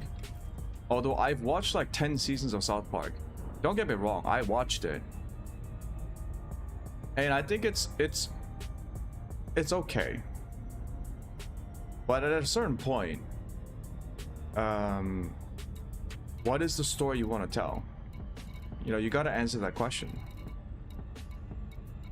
You could say like, oh, it's not, there's actually no story, it's just like a platform where the writers and the show creators can say whatever they want as time goes on.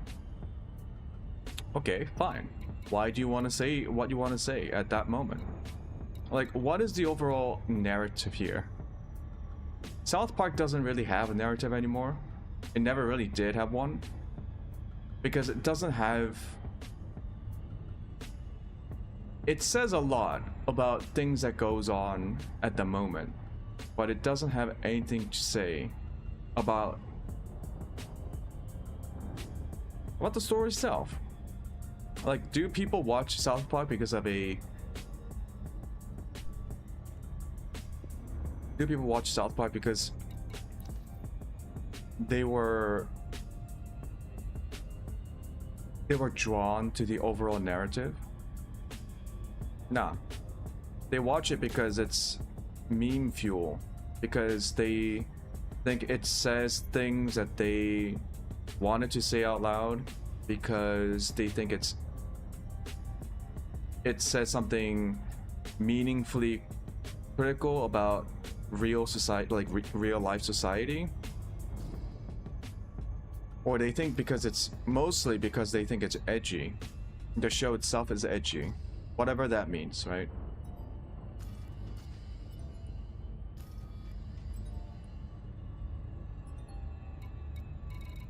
But at a certain point, the show just feels mean. And I think Rick and Morty is entering that phase. God damn it. Are we really not going to get a new signal here?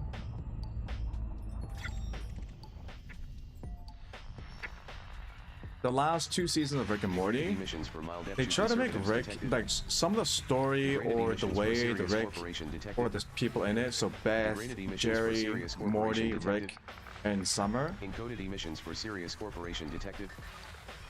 Class 1 convoy dispersal feels pattern for star mean pilots detected. without any purpose. Class 3 degraded emissions for independence Like there's a of wild meanness engine to detected. the story now, where it's just like, I Degraded emissions think for Sirius Corporation detected. there's a bit of Degraded confusion emissions for Sirius Corporation detected. between meanness Encoded emissions and for Sirius critique. Corporation detected. High-grade emissions for Sirius Corporation detected. Class 3 mission target for Sirius Corporation detected. Class 2 mission target for Sirius Corporation detected. And like it just feels mean now. Degraded emissions for Sirius Corporation detected. And this was something that has been in Rick and Morty for quite a long time. The toxicity that was portrayed from the characters in the show never really made much sense to me to the way it was supposed to convey the story. Did we really need to see years worth of toxicity to understand that Rick is a toxic person because he has an unhealthy obsession with trying to find and kill evil Rick? Or the fact that he can't really deal with the death of his family? I don't think we needed that. And also, like, Class 2 convoy dispersal yeah, pattern for Sirius the most Corporation frustrating detected. thing about Rick and Morty Class 1 from the convoy dispersal beginning pattern for star pilots detected. was that Rick and Morty never really grow the fuck up. Like, they don't learn from their experiences at all. In fact, a lot of the episodes end with them literally losing their memories of what happened. So they're stuck in this cycle of never really moving on from, like, never really learning anything, never really changing, really, from the experiences that they go through. Because in a lot of the episodes, they lose their memories, or the story just forgets that ever happened. And I'm like, why? Why can't Class we 3 Jerome Archer power see wreckage the signature end detected. of where all of, like, Class 3 Jerome why Archer can't we power just wreckage find signature detected. get a Edmund proper Mahone conclusion? signals detected in the vicinity. Give me a proper conclusion. Anyways, yeah, the show felt a little bit mean now, without purpose.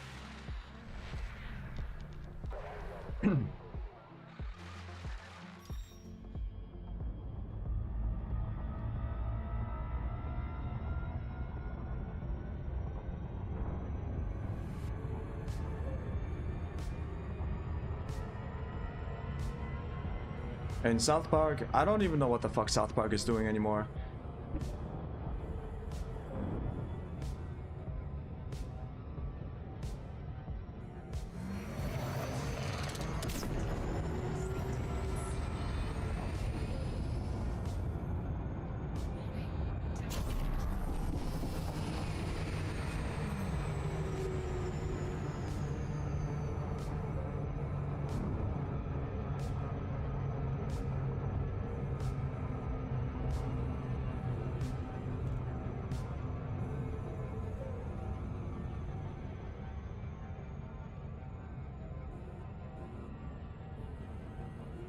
Yeah.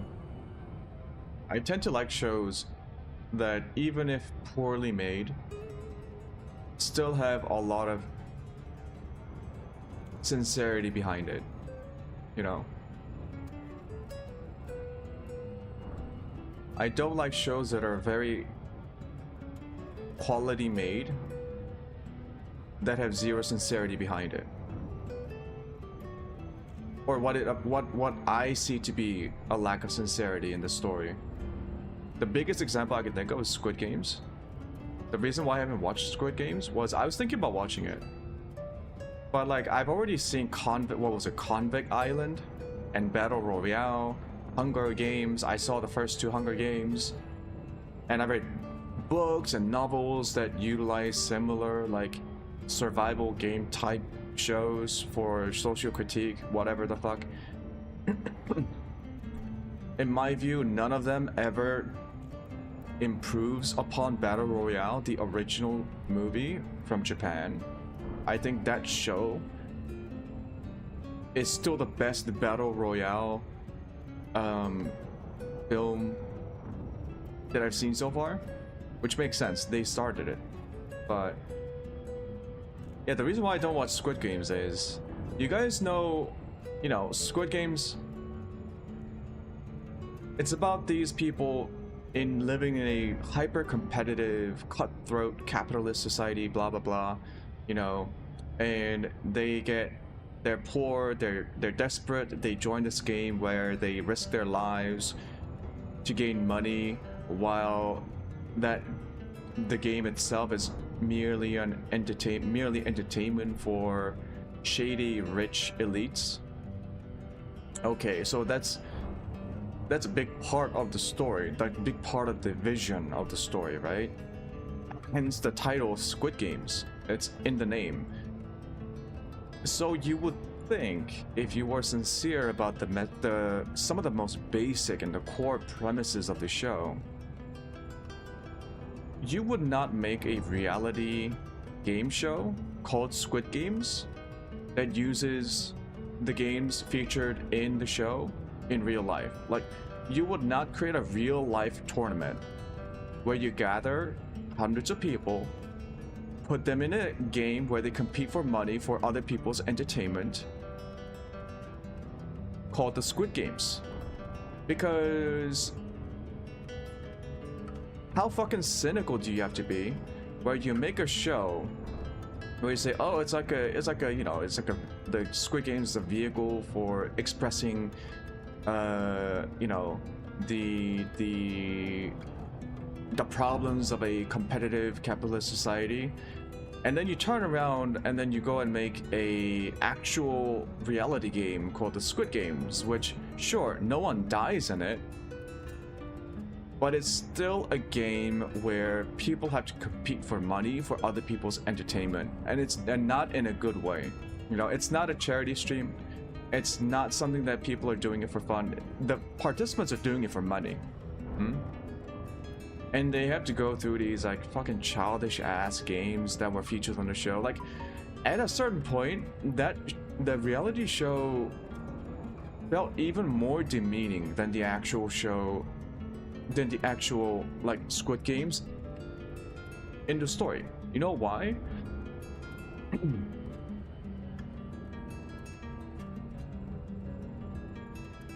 Fuck it. Why did they have to go and make an actual reality game called the Squid Games?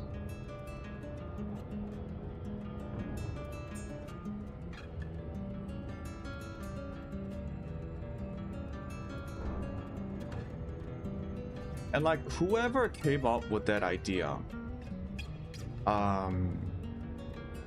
whether it was the people at Netflix, whether it was the studio that made the Squid Games, the director or the writer should have said no. Like, never in a million years would I sign off on a spin-off reality show that has the actual Squid Games where people have to actually compete for money playing these stupid ass games. No, you have to say no. And you know what the writer director said? when someone actually asked him about this question, about this reality show. He said, you shouldn't take things too seriously. Okay, then I won't take your story seriously as well. So I've never watched Squid Games. I actually was going to watch it around when season 2 came out. And then I got really disappointed with the announcement of the reality show game. And then I read that response from the director-writer. I think it was a director-writer, or it might have been one of the executive producers. Whichever one it was, that just completely killed my desire to even watch it. If you don't take your show seriously, why should I take it seriously? That's what I mean by the lack of sincerity. It just isn't sincere. Squid Games? Caution. Meant to be a near medium threat mission commentary target about signal source. capitalism and hyper-competitive society? No, it isn't. Not if you turn around and make a reality show doing the exact same thing, minus the death. No. What do you carry, I wonder? Like, that was so disappointing. That whole thing Do you carry, I wonder? with that reality show. God. And the even more fucked up thing was, the production of the reality show, the actual like Squid games, How is this? had like issues with participants saying they were getting injured. You know, they had bad like accommodations and stuff like that. I'm like, Massacre mission what the requirements fuck completed. are these Redirected people to mission doing? origin.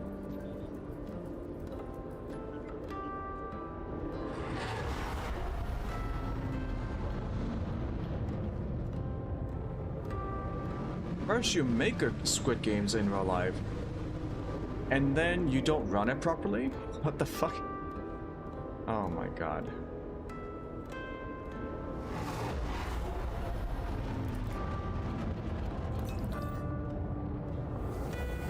Warning.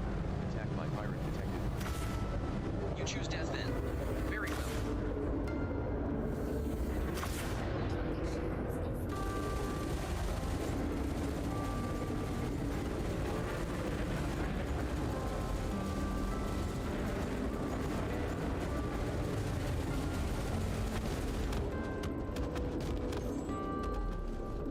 Bounty Doctor. Massacre mission requirements completed. Redirected Oh, to I mission completed it. origin. Okay.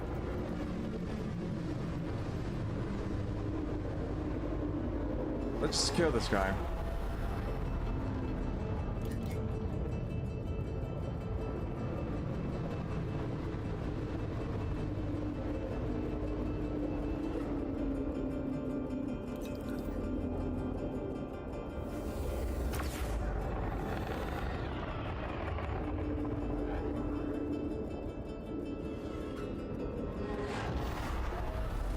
You fight a good fight. Bounty voucher awarded.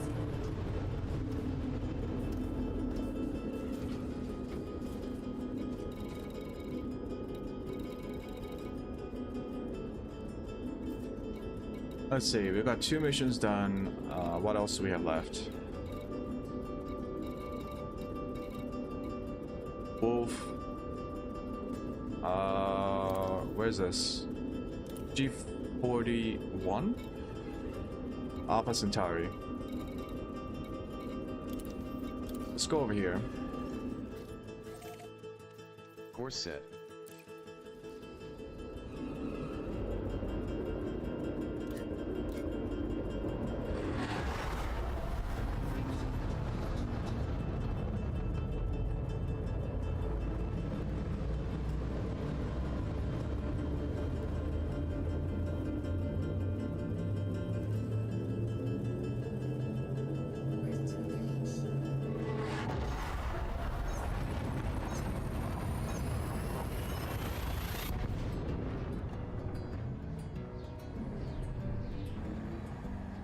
When I watched Squid Games and all that happened, I was reminded of something that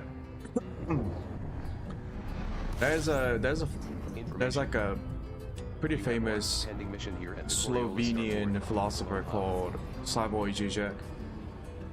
and I was talking about some random things at his guest lectures. There's one thing that always stuck with me was Fuel tanks are at 70%.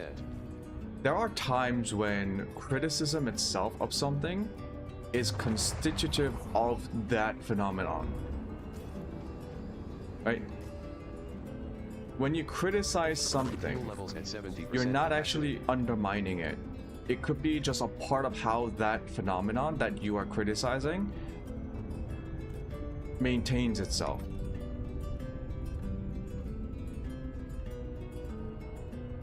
Like Squid Games, is it really a criticism of hyper-competitive, dehumanizing capitalistic society?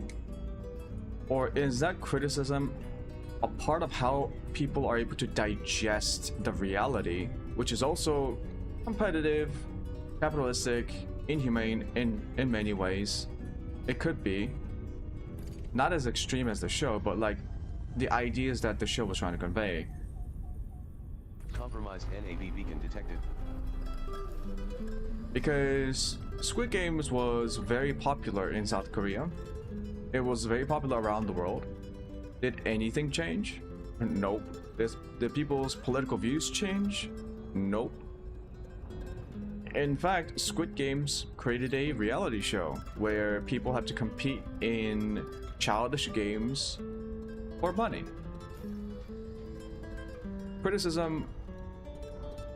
Critique is constitutive of the thing itself.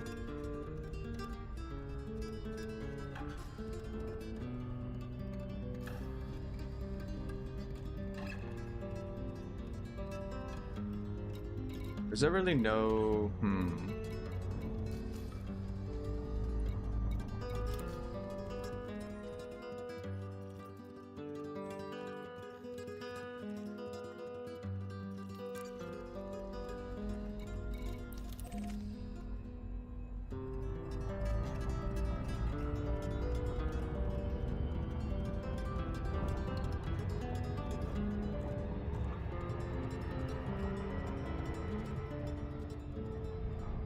Oh, it is very close to the sun.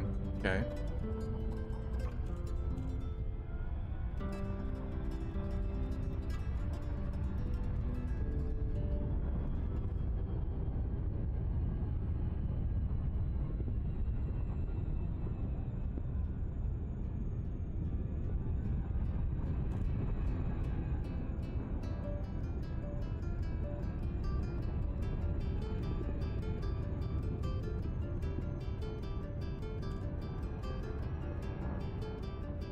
I forget what the actual example he used was.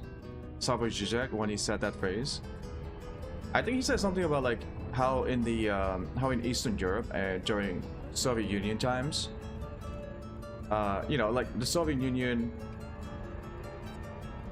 very much a politically repressive state.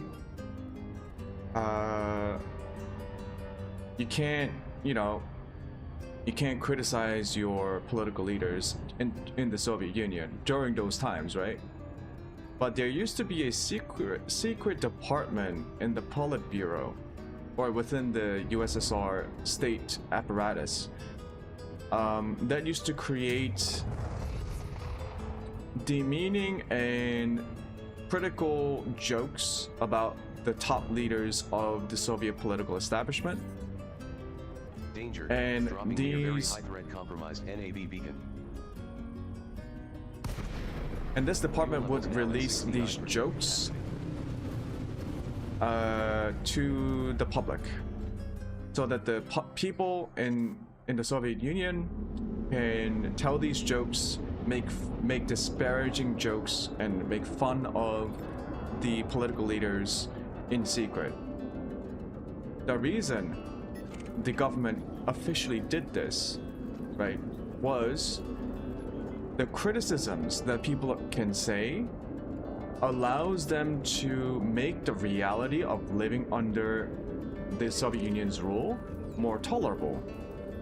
Essentially, like it's like a cathartic outlet, like a mini cathartic outlet Location running dry. that allows the people to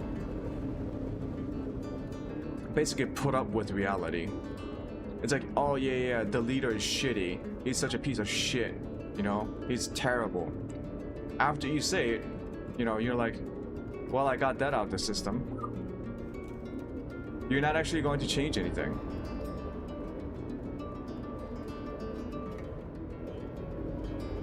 It really is funny how the Soviet Union did that. Like, they would purposefully release jokes that were meant to disparage the leaders so that the public would feel less pressured to ask for real change.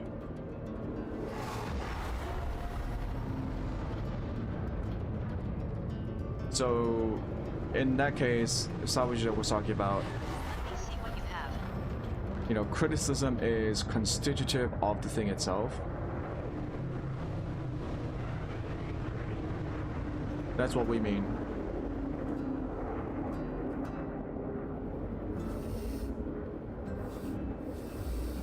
Are there cops here? Low security? I guess I can sort of do this. Okay, I need to be a little bit closer.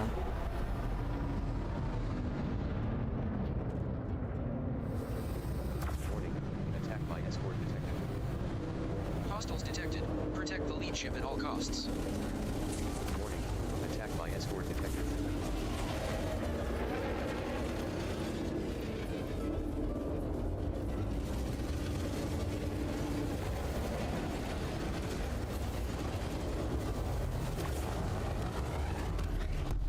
Bounty voucher awarded.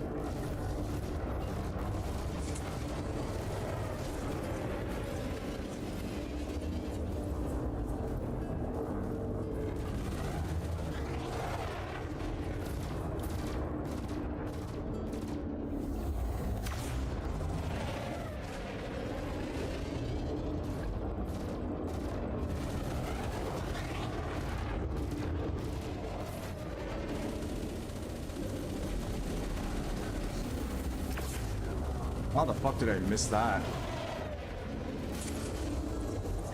I really gotta kill this guy because the other guy is just shooting at me. Warning. Attack by pirate detected. I consign your remains to the void. Scan will soon be.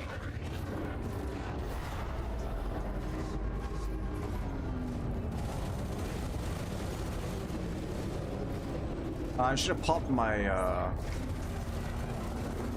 my shield cell. Bounty voucher received. Warning. Attack by pirate detected. Wasted effort. There's no cargo here. Die now, Reg.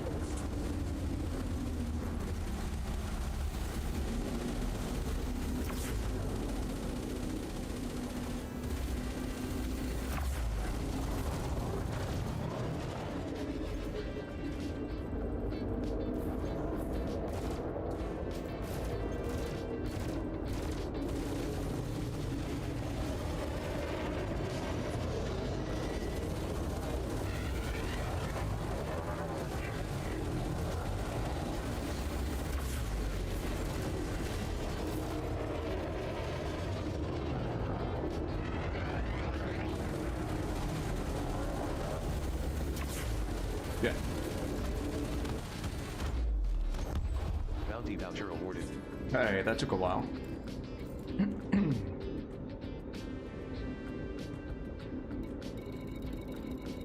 Modules are fine.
I still have my shield.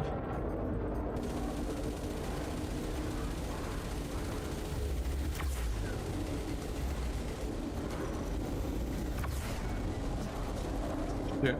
Carrying anything nice?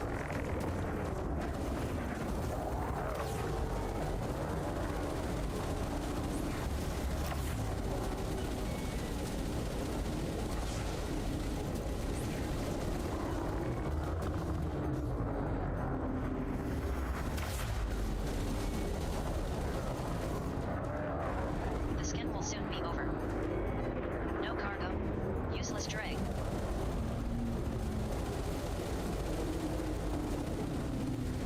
Another dud. Damn it all. Warning, heat levels beyond operating tolerance.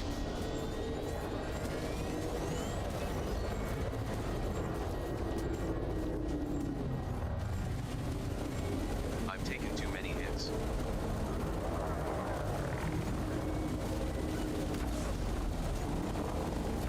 Like, goddamn.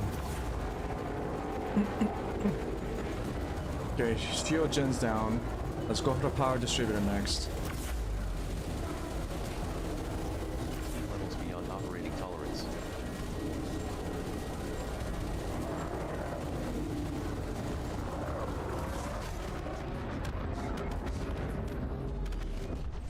Bounty voucher received.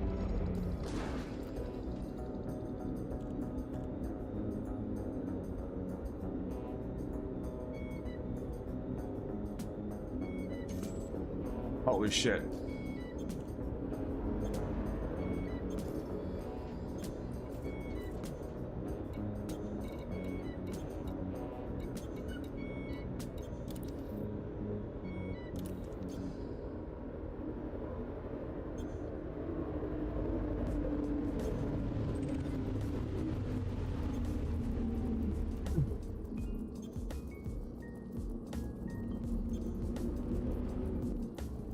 This NAV beacon has transferred details of 4 bodies in the system.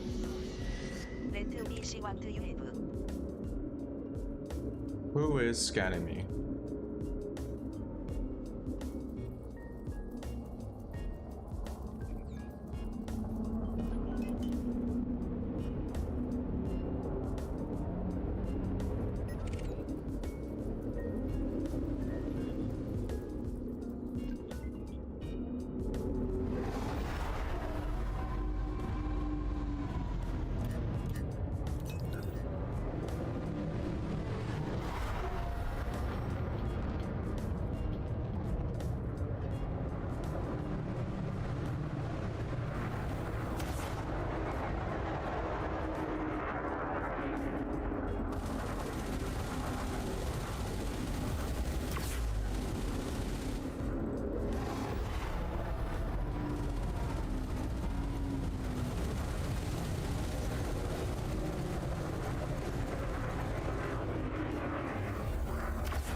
But there must be something, there must be like a equipment or something that throws off my targeting.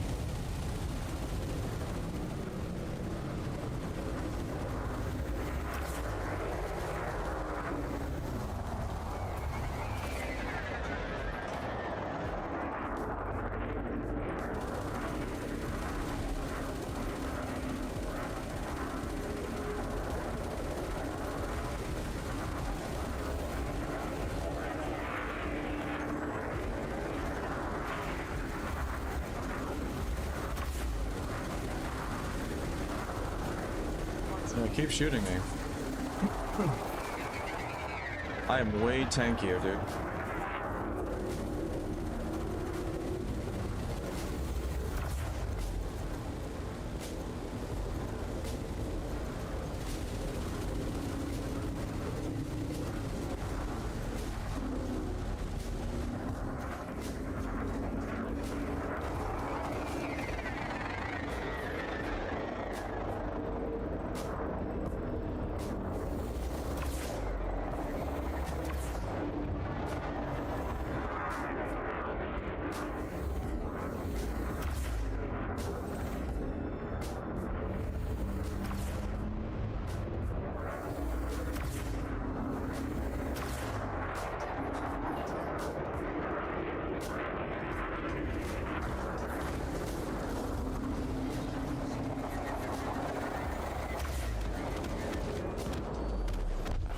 There we go. Voucher awarded. You have been recognized for your valor as a combat pilot, Commander. Oh shit, I got a Workshop rank invitation up. Received from Petra Olmanova. Yo, I got Petra. Wasn't she the one who's like super far away?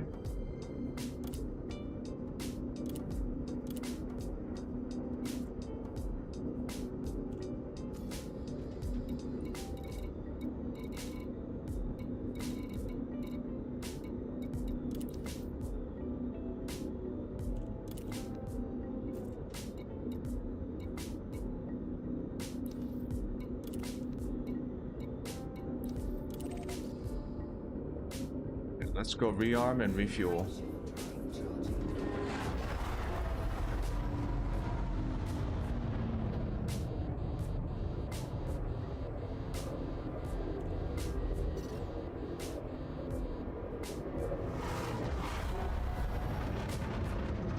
It's pretty hot. So I'm gonna have to frame shift quickly. Cool down.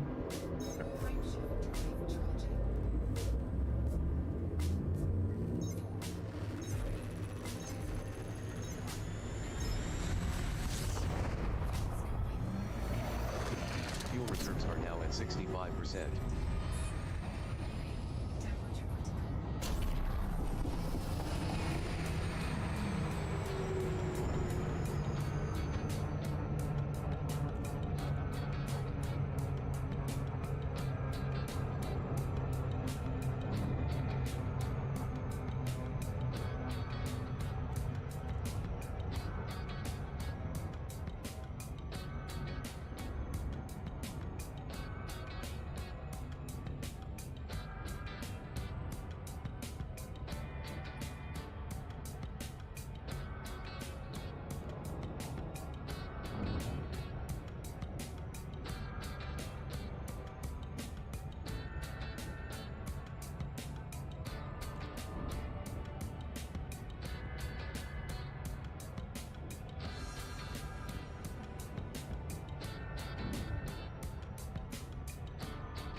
What other animated shows has been really good?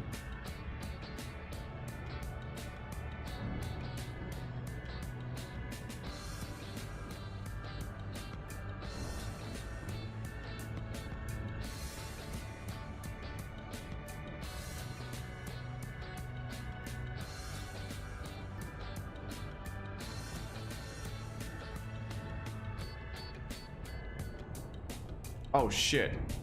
I can't wait for the Mighty Nine. The animated show from Amazon and Critical Role. Man, I'm so excited for Mighty Nine. So I'm a critter, which is what the fans of Critical Role call themselves.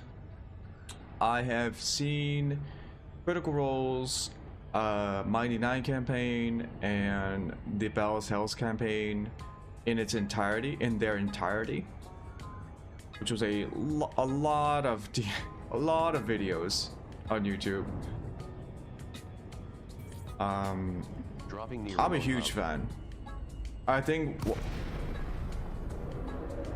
what they do is so nice.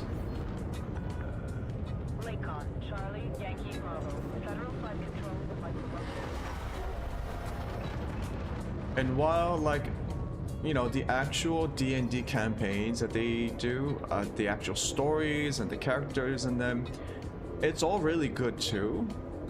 Despite the fact that it's all essentially improv, right? D&D is essentially improv. A mix between improv, it's like collaborative storytelling, right? So the campaign themselves are good because of the world that Matthew Mercer creates, and the way he tells it is so captivating. And the way that these voice actors, who in the comforting presence of their friends and people they trust, can give out these very natural and also very fun portrayals of their own D&D characters. The animated shows that they've already made, the Legend of Vox Machina, it's good. It's good. I really, really do enjoy it. Even though we don't necessarily get the alluring, well, you know, one of the biggest appeals of Critical Role is that you get to watch these people just hang out with their friends. Like the vibe that they exude, the vibe that they create with their friends, even on camera. You know, it's what draws a lot of people into it. That being said, the Mighty Nine has some pretty sick story. Like the story that they eventually created as they played the Mighty Nine, I think was just really good as a story. All the characters and the way that these people portrayed it was also fantastic. So I really can't wait for the Mighty Nine, which has been greenlit by Amazon, and Critical Role is hard at work creating it. But I also can't wait for the Bell's Hells. Now, I think among the fans of Critical Role, Season 3 was a bit... I wouldn't say it's divisive. I would say that a lot of people have not been as enthusiastic about Campaign 3 compared to Campaign 2. I would say a lot of people consider Campaign 2 to be the peak of Critical Role D&D campaigns. But for what it's worth, I started with Campaign 3. So when I first heard about Critical Role, I wanted to watch their show and see what it was about. I didn't start with the Legend of Vox Machina. I didn't start with the Mighty Nine. I started with the Bell's Hells. And so for me, since that was my foray into Critical Role, I thought the story was really good. I got drawn into Critical Role because of Season 3, or Campaign 3. And despite what people have to say about Campaign 3 versus Campaign 2, people aren't saying Campaign 2 is bad. Oh, what the fuck? Bounty vouchers for well over 1 million credits redeemed after deducting payments of 440,000 credits.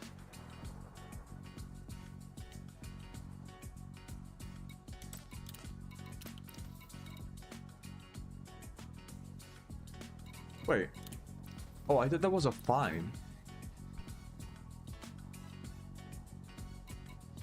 Oh, you can sell the bounty. Oh, I see. You can sell the bounties in other areas by paying a 25% tax. Okay. Well, yeah. Yeah, I started with Campaign 3. I thought it was fantastic. I thought it was hilarious. The characters that really shined, I think, in the third campaign was Ashley Johnson's Fern Calloway, and Travis Willingham's character Chetney. Although Orem was really nice too. A lot of the story did focus on Laura Bailey's character, Laudna and Imogen. I almost did a Matt Mercer. It's like he consistently confuses Imogen and Laudna. Imogen with Laudna. But yeah, since they're doing Mighty Nine, hopefully when they wrap up production of Mighty Nine, they can start working on Bell's House. because it seems like Amazon realized that the critters are a very enthusiastic fan base, and they will watch these shows no matter what. Also, the Legend of Vox Machina is actually really good just on its own, even if you don't really have a history with Critical Roles and the actual D&D gameplay sessions. I think it's still a very enjoyable high fantasy, adult-oriented series. And I'm hoping Mighty 9 will be that and more.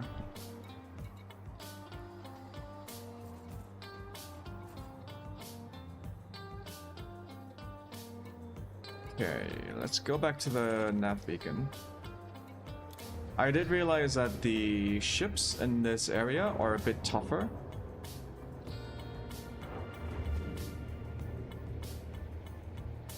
Docking clamps free. That shouldn't be too much of a problem. Depart when ready, Commander.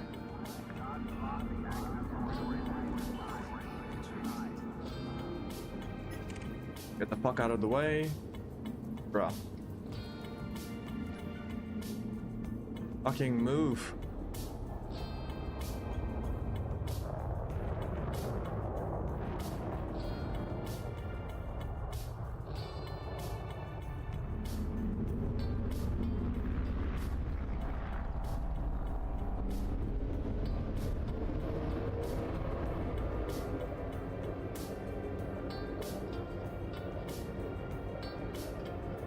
So yeah, if you haven't watched it, I do recommend The Legend of Vox I Machina. strongly advise you against this.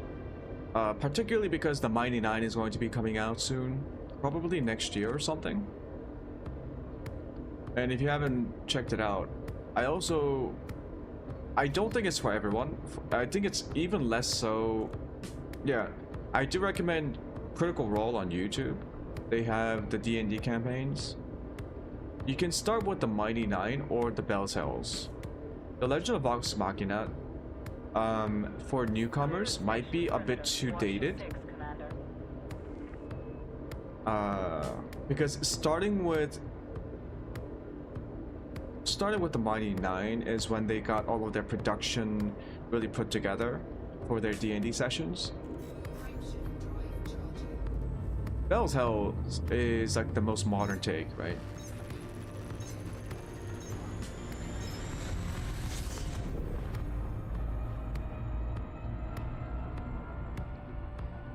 But yeah, the actual D&D VODs are not for everyone. Each session goes like 3-4 hours long, and there are like 200 plus episodes per campaign. It's a very long campaign. It goes on for years, and then it will actually take you like years to watch it. If you don't binge watch it, which I did, because I always kept it playing in the background whenever I'm doing other stuff, which is how I've been able to watch it.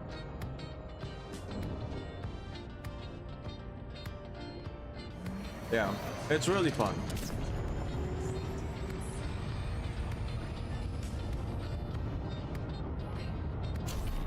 But aside from Legend of Vox Machina, Invincible is really good.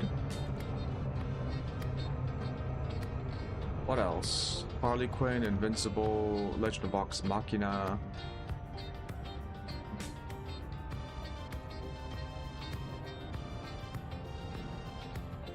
I think that's it. Can't really think of an animated show that I really enjoy other than those. There have been like high quality animated shows that are like one-offs, like The Blue Samurai, which I didn't like. It's really well made, it's just not for me. But what's the mission target? 37.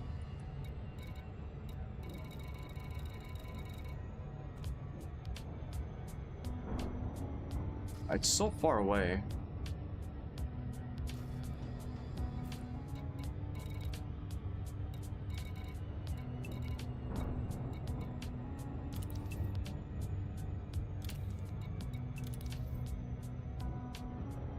I need to kill 7 of them.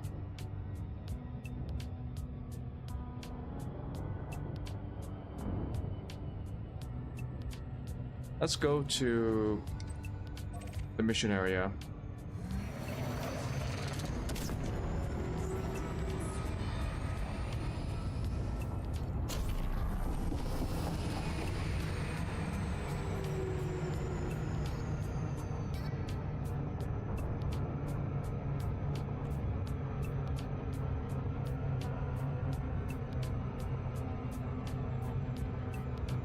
I just want more people to create shows that they want to create. I think there's been a bit of a dry spell in terms of filmmaking in the past decade because of all the consolidations in the industry, like the actual companies buying and selling and merging, that led to a lot of cost cutting, shutting down programs, and etc. and etc. That kind of took away the opportunity for filmmakers to create a lot of different films. I also think the industry itself is, because it's being consolidated and being managed by a handful of really large media corporations, they tend to view films, TV shows, and media as like an investment opportunity and not in the very traditional media art form, which is why a lot of shows feel washed down, safe, bland. The biggest culprit of this is Disney, with what they did with what they do with Marvel and Star Wars, except for Andor, which is why people loved Andor. It actually tried to do something with the Star Wars universe that wasn't safe, and I really enjoyed it. I thought it was a really good show. It's probably the best Star Wars show, best Star Wars entry in the entire franchise, in my opinion. Because, like, yeah, the original trilogy, the episode 4, 5, 6. Yeah, it's technically episode 4, 5, 6. They started the franchise, sure. And for its time, it was like a fun blockbuster sci-fi adventure series. Or episode 7, episode 5 and 6 became more of a family drama soap opera in space. But it was still okay, right? Everything else afterwards was just like trying to ride off on the wave that the original trilogy created, and I don't think it was particularly successful. Episode 1, 2, 3 universally disliked. Almost. It's okay, it's not horrible, it's just kind of meh. Episodes 7, 8, 9, people really didn't like it. I also really didn't like it because it was even more inconsistent in terms of themes, even more confused about what Star Wars series was about and what kind of stories that they want to tell. It was never clear what it is that the films were trying to say. Mostly because the directors changed hands from episode... Rian Johnson directed episode 8, while J.J. Abrams directed 6 and 7 and 9. Anything nice? I think the series, the trilogy, was very confused. Like the showrunners were confused about what it is that they were trying to do, and you could see it. A wasted effort. So There's it was no kind cargo of here. Next time you should fill your hold. unfortunate that happened. In terms of the TV shows, there were a lot of them, There's no cargo and here. they were all so Let's see what bland. you are carrying. So I hope you bland. have something good in your hold. Except for Andor. Attack by pirate detected.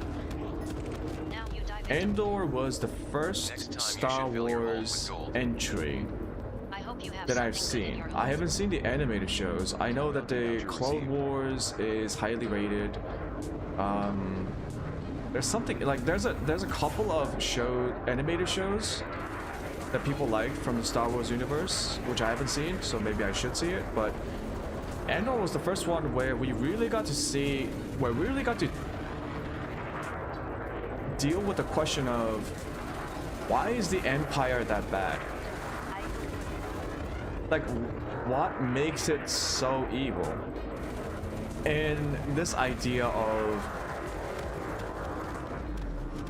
the repressive state, you know, what does it actually feel like? What does a repressive state mean? And these questions Andor kind of answered, and I think it answered it really well. The standout moment for season 1 of Andor was, of course, the prison sequence, the prison episodes, where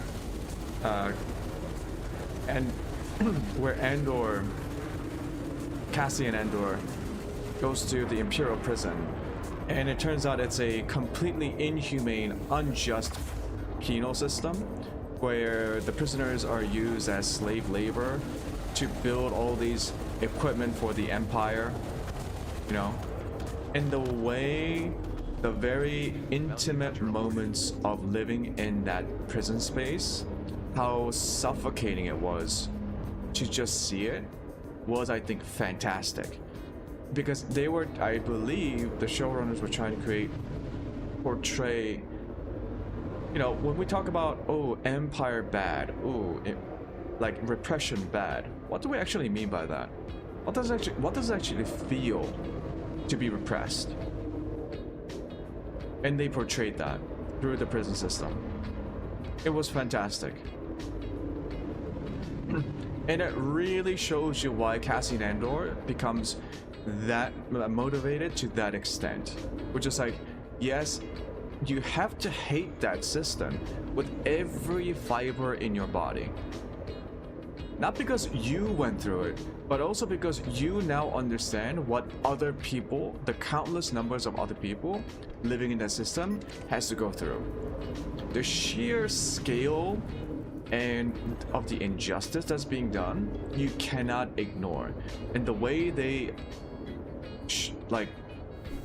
told that story was chef's kiss. You know, if you watch the original trilogy or the sequel trilogy, episode 1 to 3, and then you also watch, you know, the latest trilogy, 7, 8, 9, you're often thinking like, okay, the Empire, just the typical bad guys, you know, you don't really learn much about them.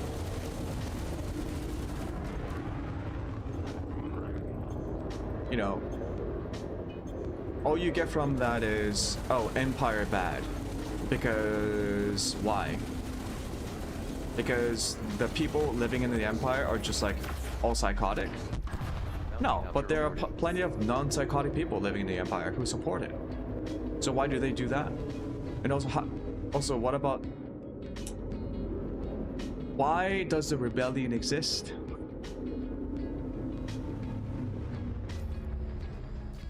One of the things I hated the most about the latest trilogy was in, I believe it was episode 8, when Finn and, I'm so sorry, whoever the side character was who traveled with Finn, the pilot, or like the sister of a pilot, rebel pilot who died. So they went to this place, a planet, and there was like a rich gambling, it was basically a Monte Carlo, or Monaco, or Macau. Like, it was meant to be modeled after one of those like high-end gambling sites, gambling cities that rich people go to. And Benicio del Toro was the actor, I think, the guy from whatchamacallit. Oh shit, I forgot that movie. What was that movie series? There was a couple of Sicario. There we go. The actor from Sicario.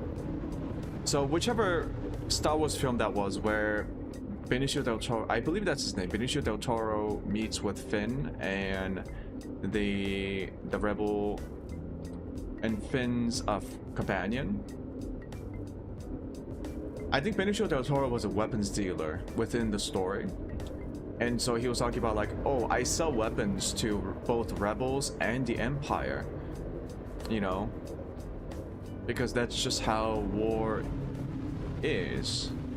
And it was like this attempt by story of like just demeaning the very value of this conflict between the Empire and the Rebel Alliance.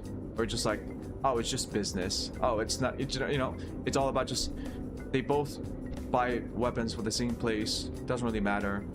You know, it's just a game. But like, what? Why was that necessary? Also, that is not how most wars occur in real life, obviously. So why would you put that in?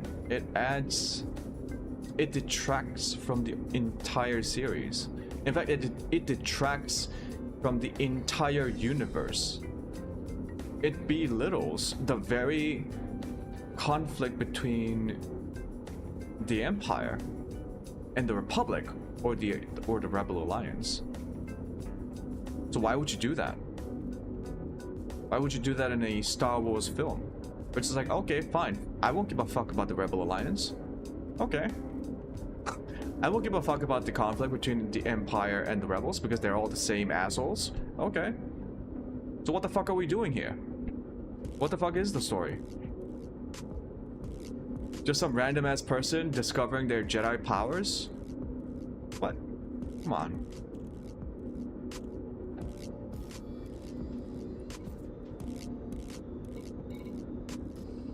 Okay. Really didn't get a lot of enemies here.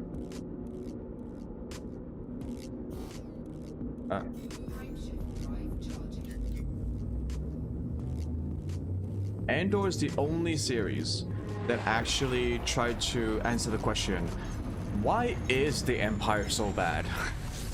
And they told it in such a convincing and intimate way that no other Star Wars entry did. Cannot say enough praises for Andor.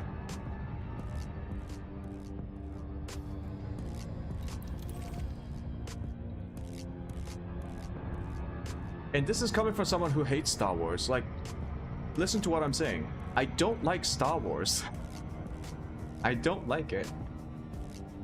I think it's mostly just for entertainment, like what I would call mindless entertainment, and that's fine. It's not what I look for in the films that I search, but I don't take that away from other people. It's just that I personally don't like it. Doesn't mean that you also don't have to like it. If you enjoy it, that's great. People should find things that they enjoy. Fuck it. But you know, from my point of view, from what I see, for what I look for in films, in stories, Andor was the only one that took the source material seriously. Which is weird because the latest trilogy, episode 7, 8, 9, went this like religiosity, like they went this like almost religious route with how they treated the original trilogy, and that was weird, right? What I meant by Andor took the source material seriously was, what if it's not just mindless entertainment? What if we genuinely ask ourselves, what does the Empire represent? How does the repression of the Empire function? And what does it feel like? How can we convey that? The suffocating repression. That's taking it seriously. Whereas episode 7, 8, 9 was almost blind fanaticism of the source material. It's like all episode 7, 8, 9 did was constantly express how the original sequels were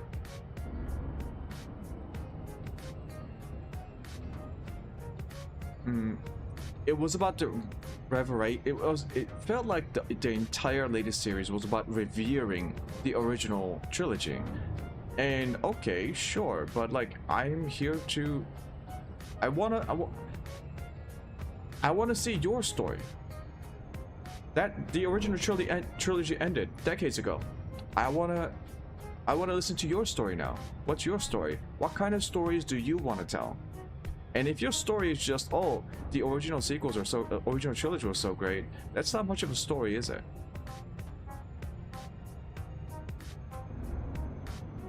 Like, I read some reviewer talk about it. It's like the latest trilogy, Star Wars trilogy, treats the original trilogy like the Bible, and it doesn't work well.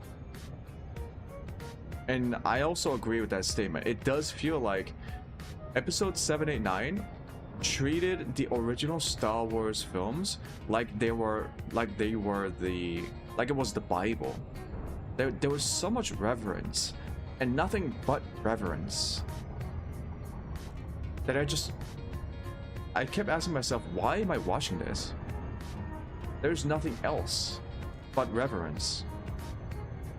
And it's not like they went into a deeper discussion of what made the sequels good, or sorry, sequels, the original trilogy good.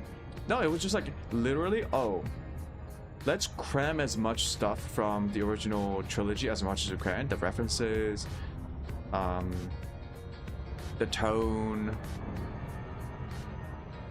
the characters, and then that was it.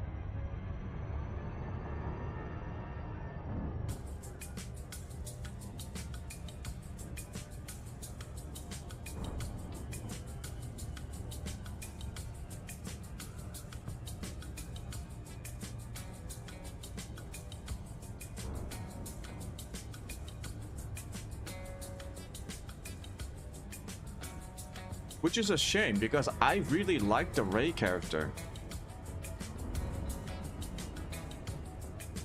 The fact that she is not a daughter of someone prominent, the fact that she's just a random person who starts learning about all these like Jedi stuff, about the conflict within the Jedi Order, which is what Mark Hamill and Luke Skywalker tried to bring into in episode 8. Like, I like the character.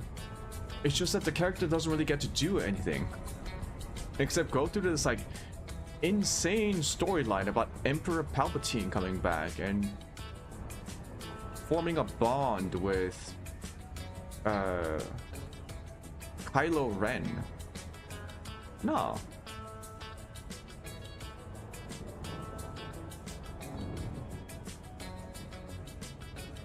I have the exact opposite problem, which is like, yeah, so the controversy with the latest Star Wars trilogy, the fact that it's the main character was a woman, God damn, that is such an inane debate. Warning. But yeah, there were people who genuinely were upset that it was a woman. My problem was, holy shit, I like the character, why is the story so bad? What do you carry, I wonder? Can we just get a reboot with just Rey, but like with an actually better story this time? What do you have in your cargo hold? Because I feel like Rey didn't really get a proper story 1, 2, 3, that she deserved. I hope you have something good in your hold. A wasted effort. There's no cargo here. Another dud. Damn it all. There's nothing worth my while here. Bob, nothing. The scan will soon be over. Next time you should fill your hold with gold.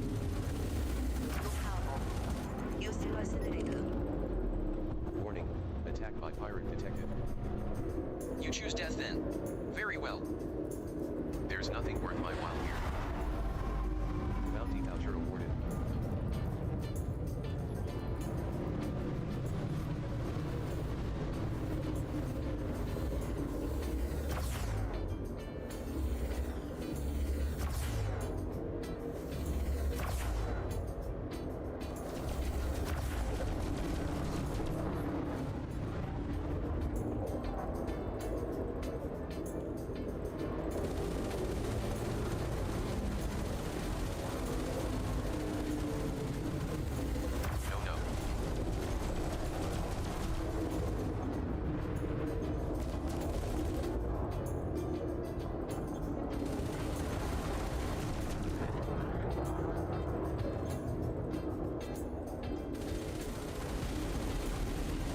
Come on.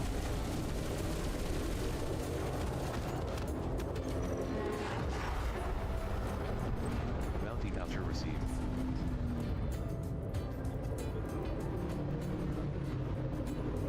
Oh, these are not the pirates. Okay.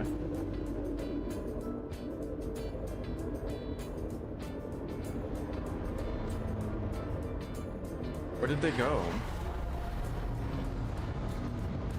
Why do these fucks keep disappearing?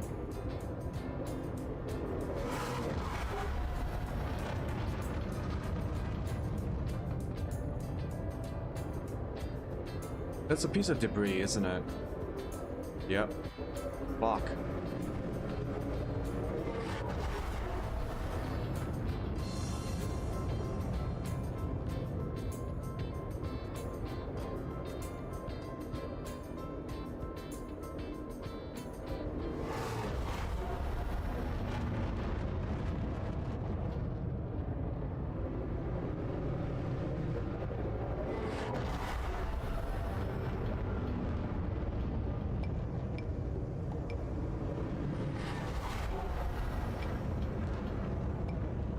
I start my day. Where are my slippers? Where's my notebook? My dreams, write down your dreams. Don't forget to write down your dreams. Hey, Damar. How you doing? More silence. And now, it's time to go. Warning. Attack by pirate detected. I'm just finishing up these missions I took yesterday. Pretty easy.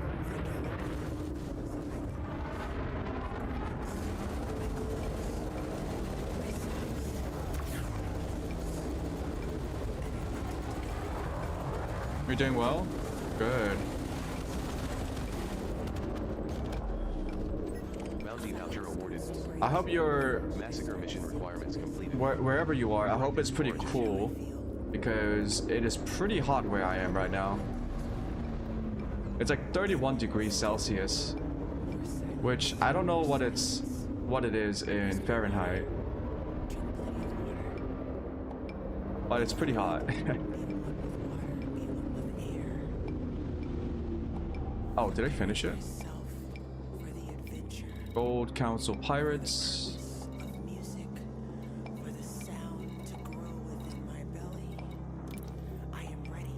Okay, now we go to Wolf.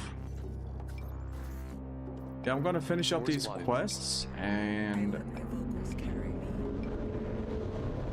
I'm gonna start working on upgrading my guns.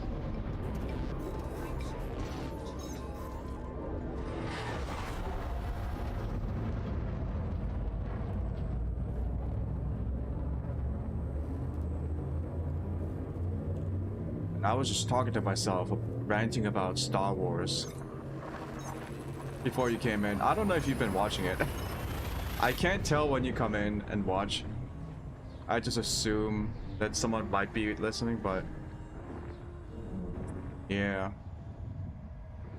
I just wanted like episode 789 to have a better story for Rey, because I was actually interested in the character. Enterprise.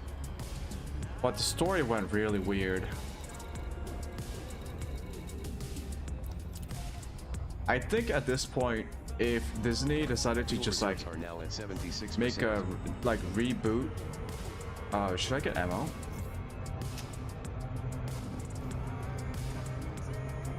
You don't like Star Wars? Yeah, I don't like Star Wars either. That's what I was talking about. I was talking about like how the only Star Wars show that I genuinely like is Andor. Have you seen Andor? Oh, you like Star Trek? Okay. So that's a series that I've never seen. I've seen the movies by J.J. Abrams. I didn't like the movies, but I know that the Star Trek universe is a lot bigger. The series is like super long, isn't it? The original series?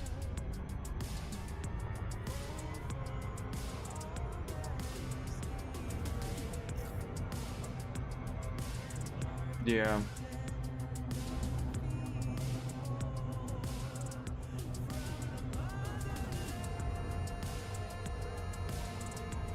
Is well, was it JJ Abrams like talking about how there might be more Star Trek films? I can't remember. I always found it funny that he directed the Star Trek films, and then that got him into making Star Wars films. It's like crossing the stream.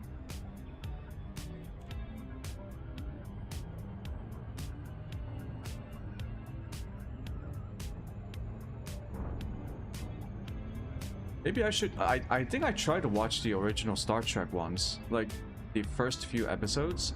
It was very interesting. Dropping near Lomos Orbiter.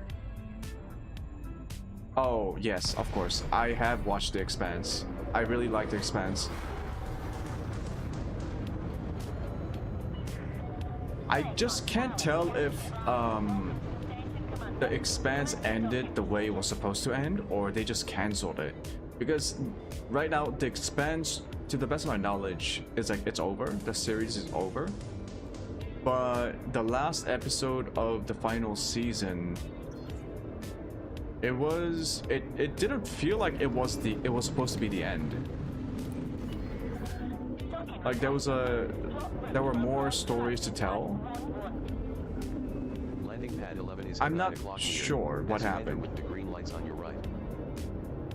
But yes, I really like The Expanse. I like it because it was one of the rare show. It was a rare show that tried to take space politics semi-seriously. 500 meters from touchdown. The moment the drama increases, I stop watching. Oh shit. Warning. Deploy landing gear. New ideas. Yeah, I like the fact that The Expanse took the politics a little bit more seriously in terms of like trying to imagine how the existing political system might change with intra-system space travel. Although it's not too deep, right? It's just like, oh, Mars independent, and then the Belters, they also want to be independent, and Earth is just like the United Nations, united under the United Nations. But I feel like that was a lot more effort than a lot of other sci-fi, I guess sci-fi like shows or sci-fi stories. Oh god, this music, nope.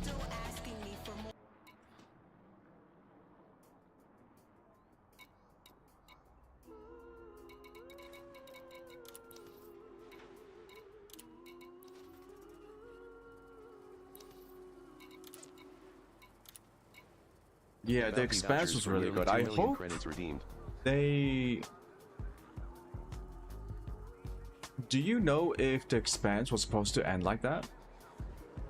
The way it ended? Or did they just get cancelled before they could conclude the series? Because I didn't know the show ended like that, the way it did. Which, if it was intentional, would be surprising. Because it didn't feel like they were ending the story. You don't follow their news? Yeah, all I know is that it's over. Which is strange. Okay. Faction pirates, okay.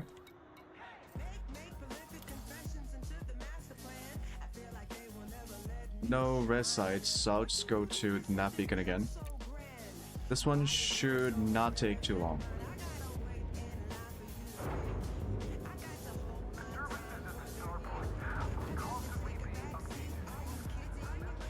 Full control reestablished. Okay, but I'll be honest.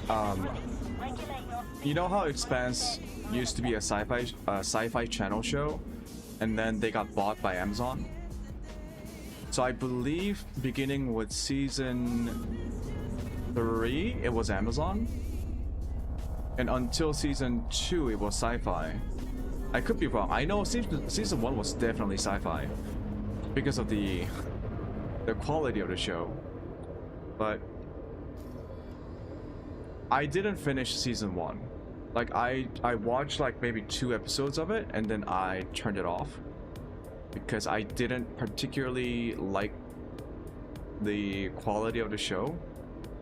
So what I did was I watched season 2, and even then season 2 was just like, okay, there's a lot of sci-fi elements here. And what I mean by sci-fi elements, not science fiction elements, but like the sci-fi channel elements in the show. Yeah, it started really slow.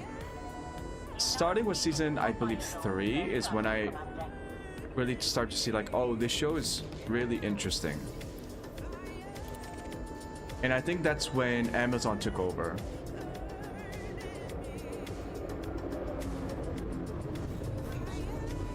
Which basically means the showrunners got a lot more money to run the show, like a bigger budget. And I think that gave them the ability to kind of like actualize some of the stories that they wanted to tell and the scenes that they wanted to show.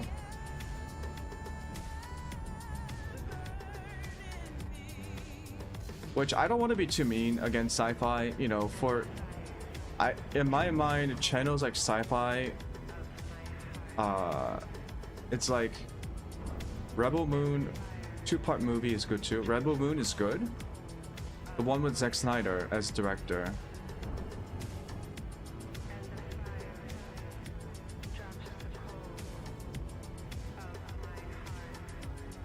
I'll give it a try. I'll be honest. Not particularly a big fan of Snyder and his filmmaking style.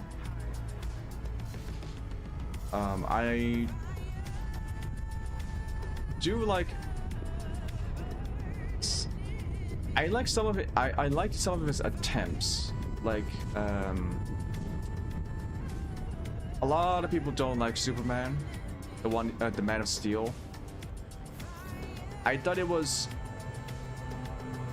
For Zack Snyder's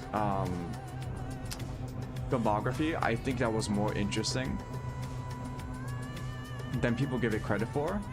Not because of the changes that Snyder introduced to the Superman universe or the story of Superman, but more for the way the film was very different from Zack Snyder's previous films.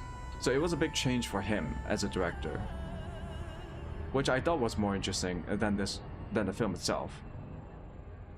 Watchmen was I think it was okay. He tried to follow the source material way too literally. Sucker Punch, probably one of my favorite films that he did. Mainly because I think he had a clearer idea of what he wanted to say in that film. And like a clearer and more consistent visual tone for it, which fit him well. But I know that one of his actually most highly rated films was a family-friendly animated show about owls. It was like The Guardians or something, and it's about owls, like the animals. I haven't watched it. Maybe I should watch it. But yeah. Snyder directed both Rebel Moons, right? Rebel Moon Part 1 and 2. I'll give it a shot.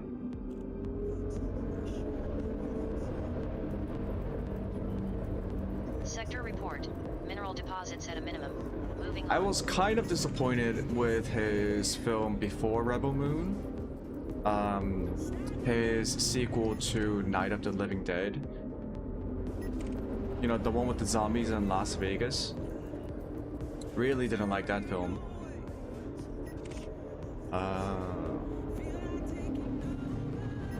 Where are these guys?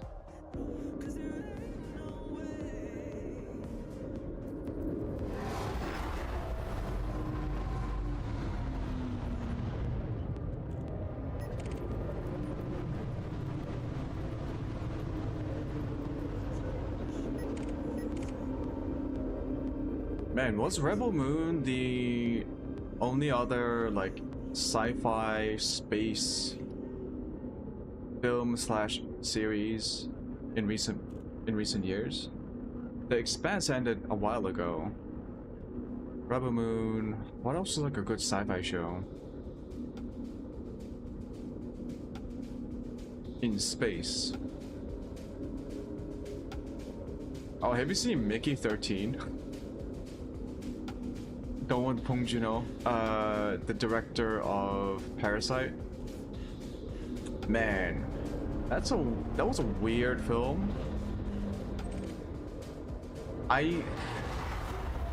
Here's the thing. When Parasite the film came out, I was in school, and everyone was asking me about, oh, have you seen Parasite? And I think part of the problem was I'm South Korean, so I think people assume that, you know, Parasite is one of those rare films where a South Korean director got fame, and it was very popular across the world, especially in the Western world. So I guess in Korea there was a lot of pride about the film and the director, and so pretty much everyone in South Korea watched it, except me. I didn't watch Parasite when it first came out and when it was really popular in theaters, because I didn't particularly agree with a lot of the, like, if you watch anime or if you watch East Asian series or films, there is a particular style of characterizing and expressing human emotions and human like sentiments in a very dramatic way. I would just say, for the lack of a better term, East Asian media tends to be very dramatic when it comes to characters expressing their emotions. I never liked it, mostly because, one, it's so unrealistic in terms of how East Asians actually portray their feelings or interact with other people, that it becomes like a caricature of ourselves. And I'm like, why are we doing this?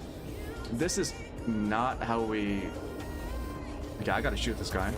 Attack by pirate detected. Like, if you watch anime, right, the anime expressions, the way the anime characters talk to each other, it's just not how real people communicate at all.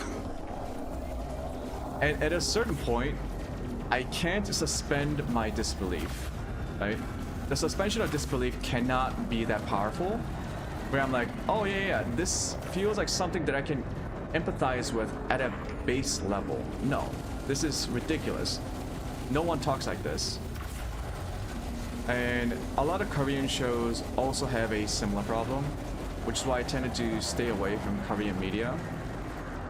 And mostly because I grew up on Western films and media.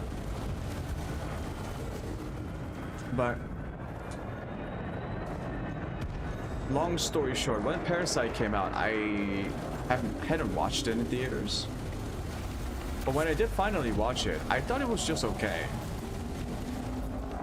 Like, yeah, it's another film about social stratification, about the relationship between... What the fuck? Okay, I took more damage than I expected.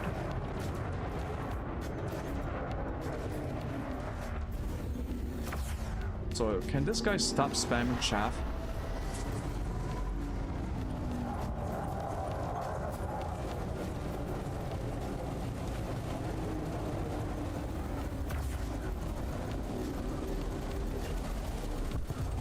Bounty voucher received. Oh, Jesus. Okay. My canopy took some damage.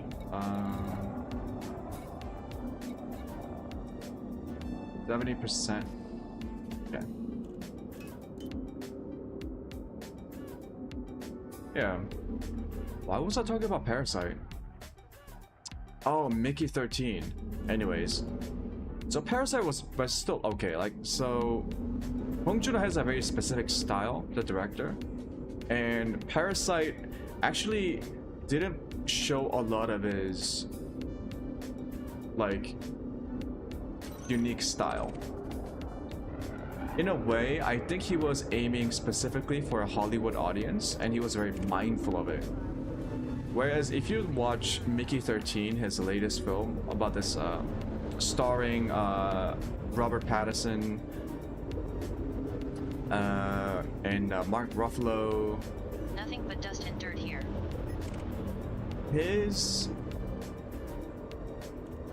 it feels like the film was a collection of his worst excesses in terms of his directorial style. And the film was very, I think, it was a bit of a tonal mess. Like it was a mishmash of different toning issues, thematic issues. The script pacing was rather strangely off. The characterizations of the characters, the way the characters portray themselves in the film, that is Korean. Like that's the Bong Joon-ho and the traditional Korean style of portraying humans. And I didn't like it, and it was very awkward seeing it being done by Robert Pattinson and all these like non-Korean actors, because I have never really seen that kind of acting from non-Korean or non-East Asian actors before. And so it was a very strange experience. Overall, the film was very confusing. As in, what is it that Bong Joon-ho was trying to do with this? Anyways, Mickey 13 was a sci-fi film. What else was a good sci-fi? Like, not a good one, but like just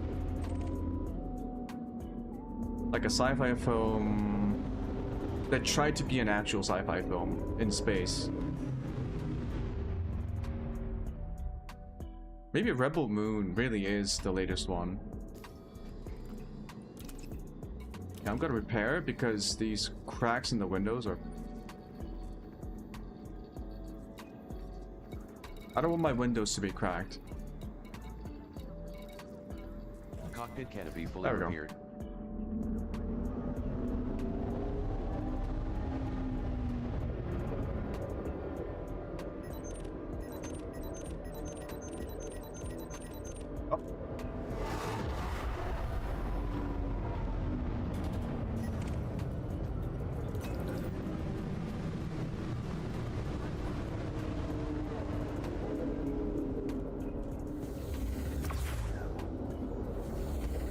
See when I'm outmatched.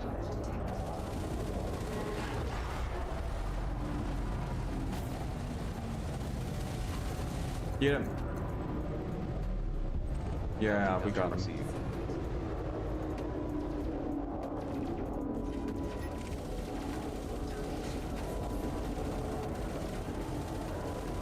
I've got a problem here. Requesting assistance. Oh, did I get the credit? Yeah, I got the credit. There's one more.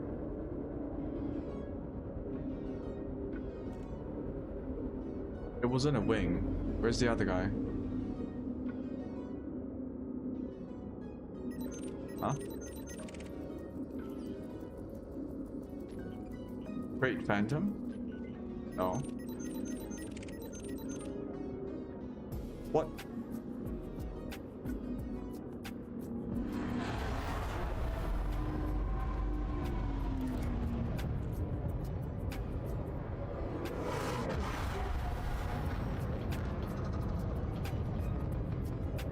Chasing down this guy? No, it's clean.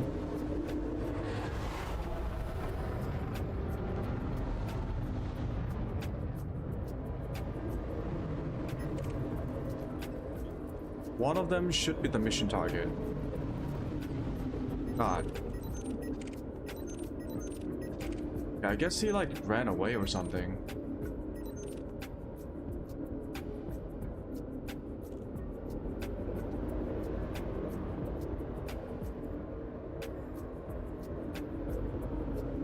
But yeah, here's the thing.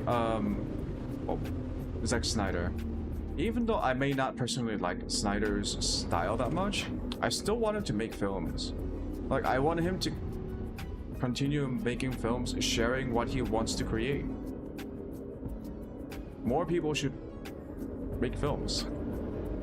Not only do we get to enjoy more variety as an audience, like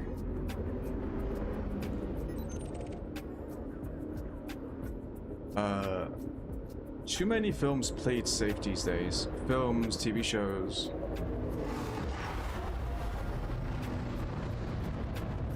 Just need a bit more daring filmmakers who want to tell a unique story, or the stories that they want to tell. Most of them will be mediocre, many of them will be bad, because that's just how art is. It's hard. But the more people try, the more likely it is that we will get to witness really good films and media and art.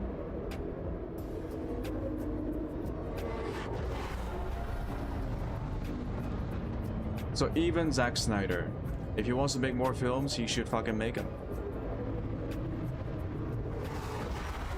Or Michael Bay, you know, I heard Michael Bay might be making a comeback.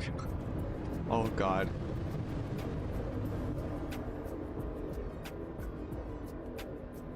Has he made a film in the past like 5, 6, 7 years? I feel like I haven't seen Michael Bay. I haven't seen a Michael Bay film in forever.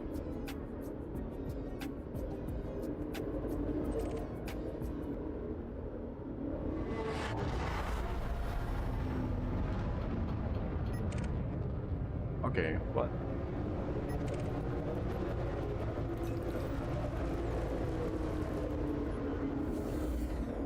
Huh?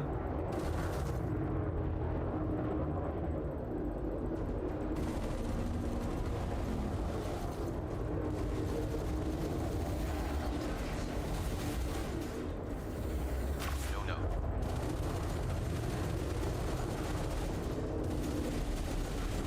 Bye. Bounty voucher received.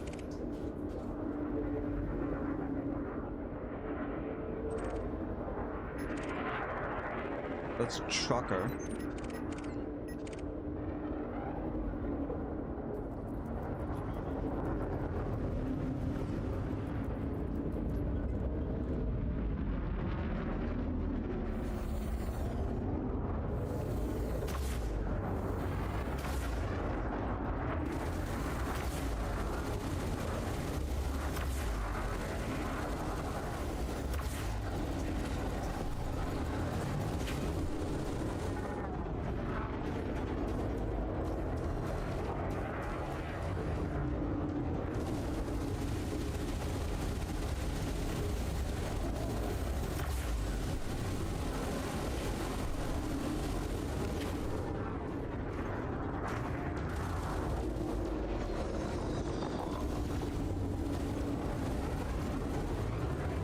Come here.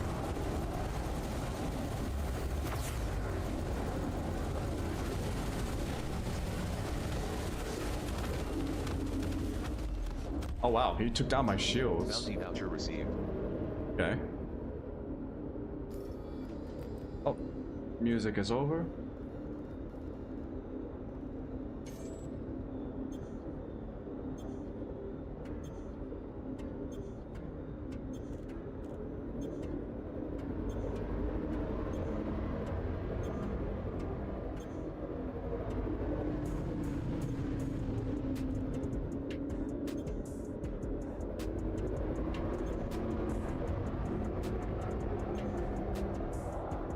Oh, I was waiting for it.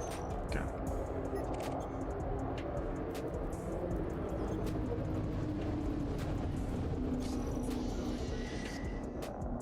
Sector report. Mineral deposits at a minimum. Moving on. Imperial Clipper. I knew it.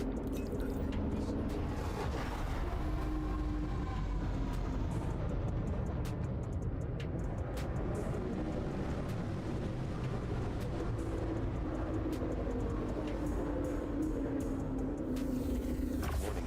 Attack by pirate detected. I'm gonna boil you up.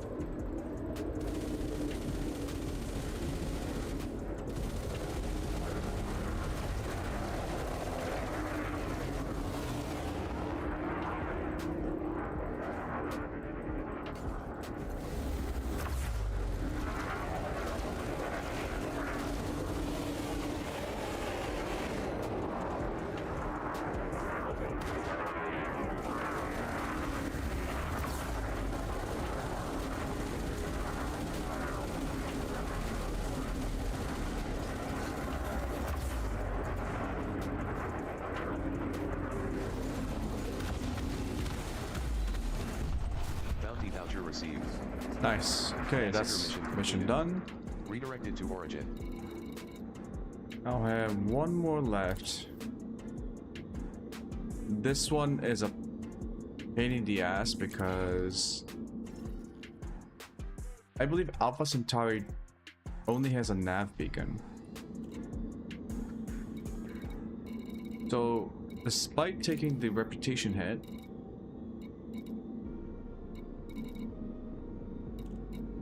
I'm going to abandon it. Mission abandoned.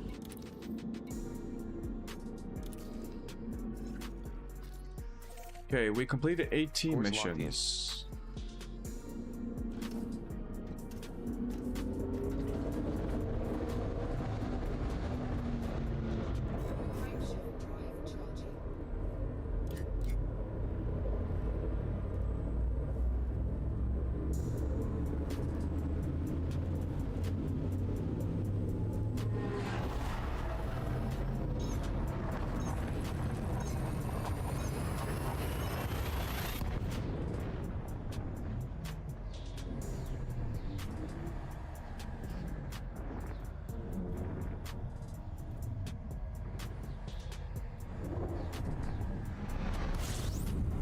Information. This system is home to Marco Quent, who improves power plants and power distributors. You can find Marco Quent at Quent Research Base. You have 5 claimable missions here at O'Brien Vision and 13 claimable missions here at Patterson Enterprise. Fuel reserves now at 92% capacity, Commander. Heat levels beyond operating tolerance.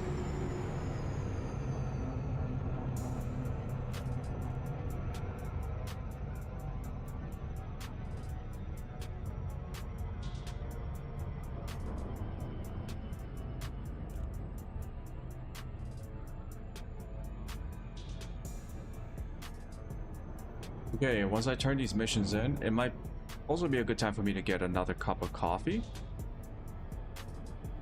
So I'm just gonna make my way over here.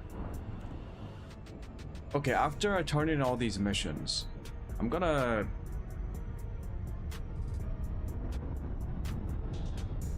I might hop into the Explorer and just grind out the... I just need a specific...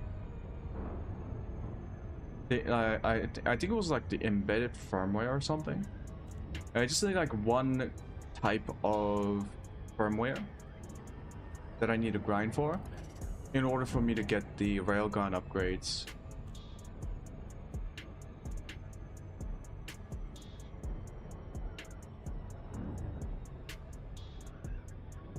Because once I get the weapon upgrades, these combat missions will be a lot smoother. And I also think I could just take on the higher level stuff too.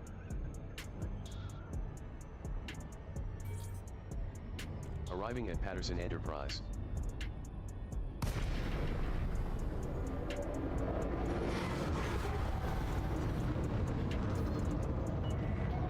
Lincoln, Charlie, Yankee, Bravo, Lexi.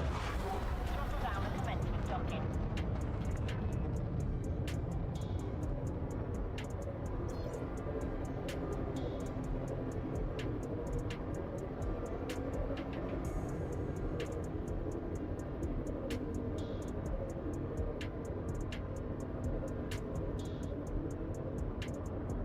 Owns Star Trek? Now that I think about it, like what company runs it? Like Disney owns Marvel and Star Wars.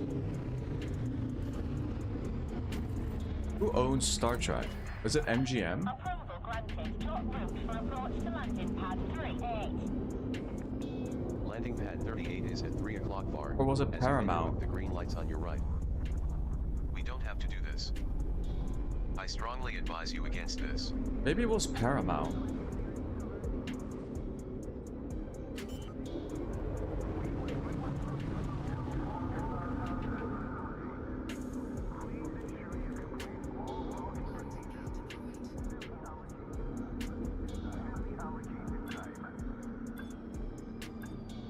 Whoa.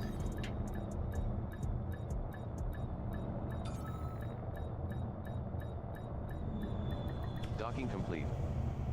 They must make bank from all the Star Trek stuff.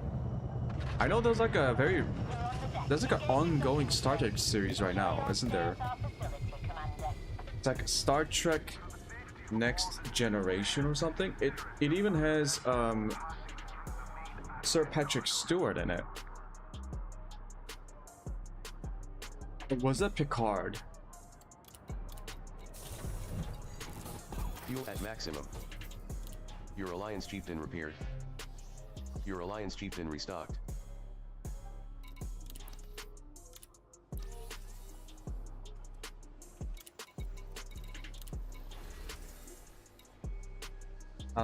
Yeah, just money. Mission successfully completed. You have received around 7.5 million credits from Sirius Free.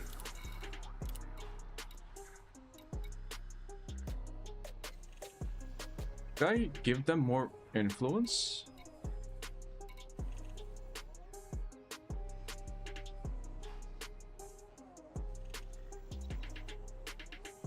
I want to see what happens when their influence goes up like Mission a lot. successfully completed. You have received well over 4.5 million credits.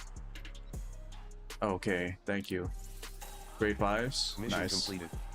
You have received 10 units of proto-radiolic alloys and over 3.5 million credits. Yeah, reputation for these guys. Mission completed. You have received well over 3 million credits from Freedom Party of Sirius. Mission data. Mission successfully completed. You have received 6 units of irregular emission data and over 220,000 credits. Mission successfully completed.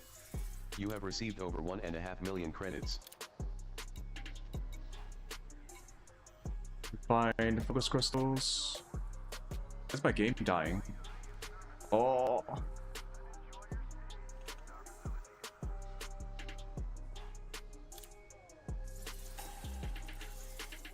Mission successfully completed. Okay, it You have sorted been awarded 6 sorted units itself of out. refined focus crystals That and was over weird. 860,000 credits. Reputation or money? Mission successfully completed. You have received well over 1.5 million credits from Freedom Party of Sirius. Mission completed. You have received 4 units of Strange Wake Solutions and over 65,000 credits from Sirius Corporation. Sirius Corp. Yeah, let's just keep giving them Mission keep giving them successfully completed. influence. You have received well over 4.5 million credits. Doesn't really change much. Mission successfully completed. You have received over 10.5 million credits from Sirius Corporation. Alloys. Mission completed. You have been awarded 4 units of precipitated alloys and nearly 381,000 credits. Oh, just go for credits. Mission Influence completed. is for like the You have been faction awarded 8 units control of over a conductive station, polymers and right? just over 1 million credits. Since they are already the dominant faction, there's no point in spreading influence, is there? Or do they like spread out once they have high enough influence?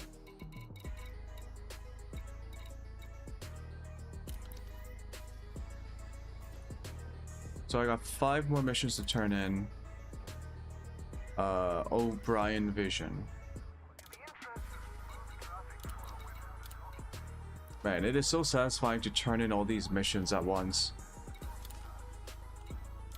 Something about it Bounty vouchers for well over 1 million credits that claimed. satisfies me.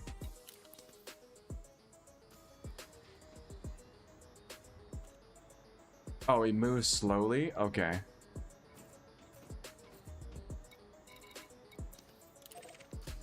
Okay. Yeah, I'll just go to O'Brien Vision, and then I think I'll go ahead and swap out into the Explorer. Disengaged from local networks. Docking coupler disengaged. Take care when leaving the station.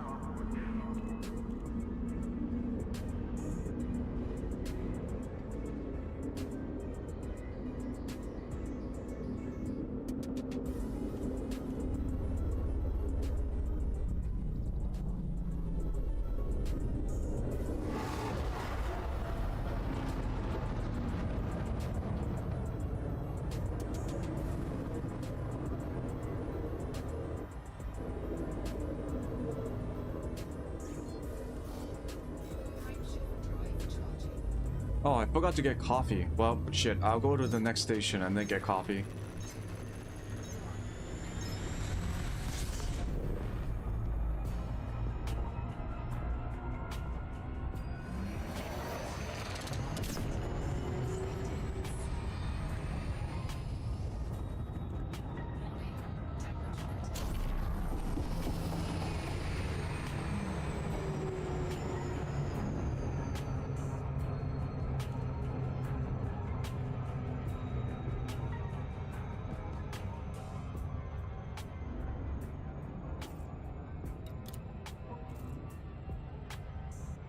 The credit rewards are pretty good at this level.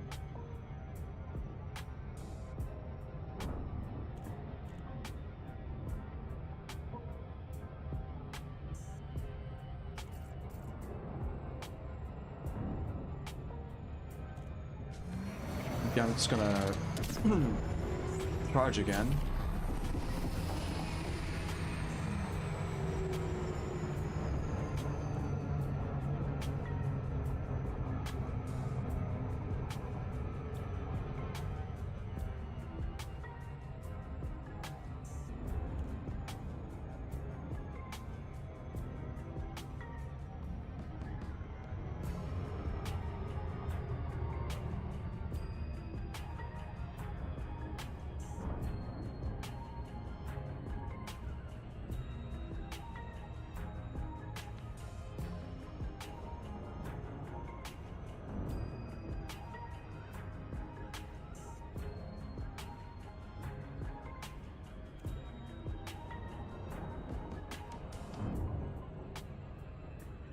Oh yeah, there's a new show. There's a new like alien show coming out. Was it a series or a film? But the weird thing is, it's supposedly based on Earth, so it's not going to be in space. So I'm hoping it doesn't turn out like Alien vs Predator did. If you've ever watched that film, I think it had Halle Berry in it. So she was overqualified for the role, honestly. But the film was kinda...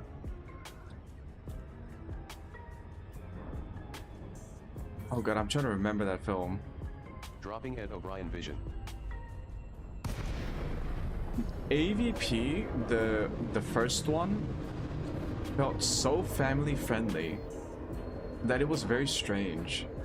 I think it was the first time whoever owned both franchises. So does the company actually own both? I'm pretty sure they do. It was the first time they tried to bring in Alien and Predator into the same universe officially. But like the action and the horror elements were so PG that it was very strange because both franchises. Because there is no space available. Oh, for fuck's sake! Fine. Hurry up, AI. Yeah, because both Alien, Alien franchise and the Predator franchise are both known for very graphic, very gory violence. But the AVP film didn't really feature any of that. It felt like a very late 90s, early 2000s action flick, sci-fi action flick. And so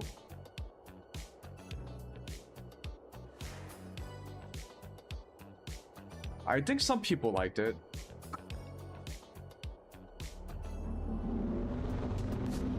Could have been better. I don't know if they'll actually bring it back. Alien vs Predator.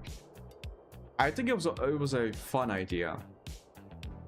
Sort of like before there was King Kong versus Godzilla, there was Aliens versus Predators. Oh, come on, dude. Hurry up, AI. You're an AI, just hurry up. Oh my. We have been denied docking because there is no space available. Come on.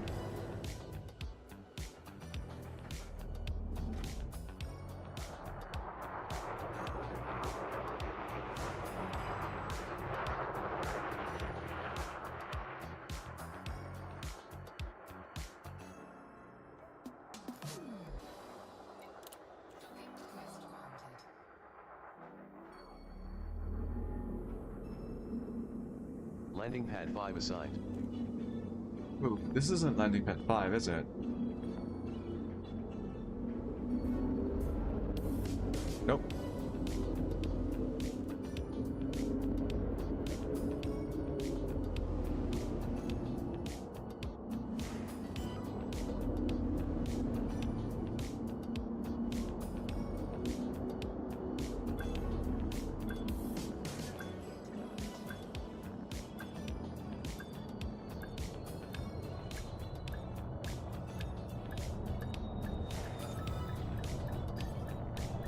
Docking complete.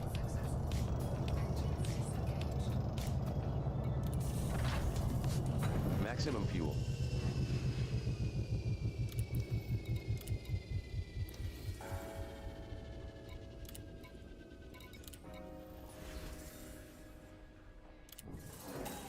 Focus crystals. Mission successfully completed. You have received 8 units of focus crystals and nearly 381,000 credits. Mission successfully completed. You have received nearly 5 million credits. Don't care about influence credits. Mission completed. You have received just over 3 million credits. Mission successfully completed. You have been awarded over 3 million credits. Thermic alloys. Nice. Mission completed. You have received 10 units of thermic alloys and nearly 681,000 credits. Okay, so let me open up Inara.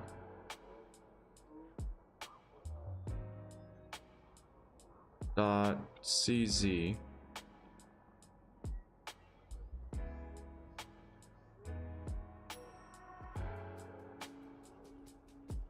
Go to blueprints.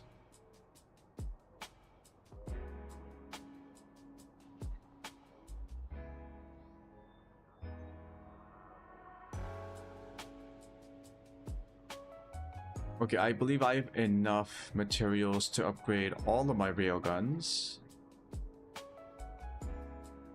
Plus, I need to make sure that I got the experimental ones too. Plasma slug, modified embedded firmware.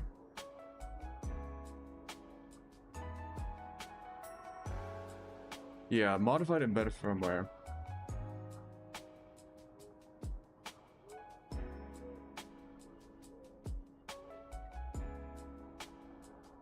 I don't really have encoded firmware. Okay, category encoded firmware, tier 5. Yeah, I just don't have a lot of tier 5s.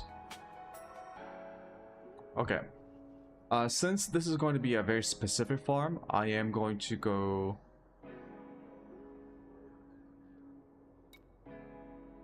Unless there's a mission that gives me...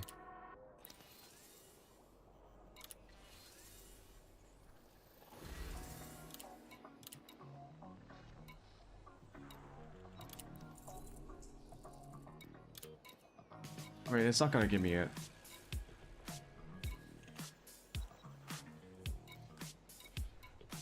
Embedded firmware. Nah. Even if I go into transportation.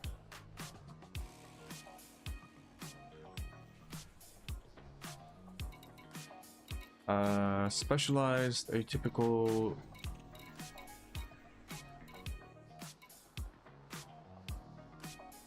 Oh. This one does... Oh shit. Threat level 8. And I need to transport 196. That's like 2 trips.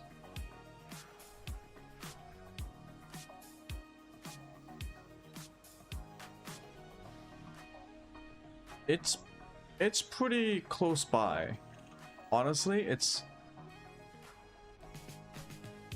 Oh no, this is modified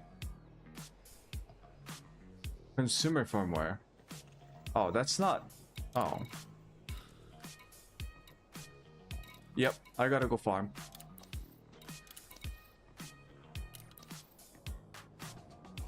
So I'm going to head to my ship, which is on the Stronghold carrier. It has been fun. I spent like a day and a half doing combat missions. I really enjoy it. Now I want to do even more of it. But to do that, I do have to get the upgrade.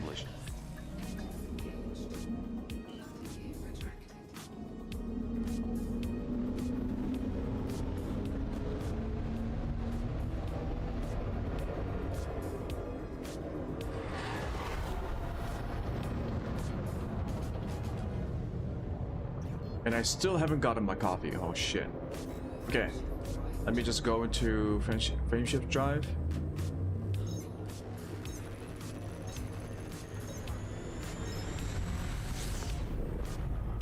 Like, I have a pretty bad caffeine addiction, so I need my fix.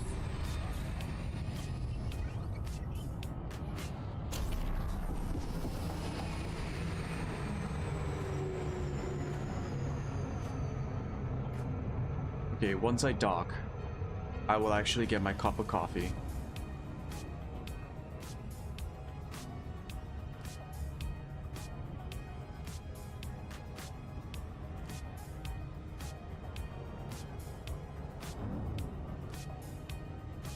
Oh, I guess there was a pretty good sci-fi series, or kind of. Love, Death, and Robots. It's an anthology series, so a lot of them don't have anything to do with sci-fi and space, but several of them did.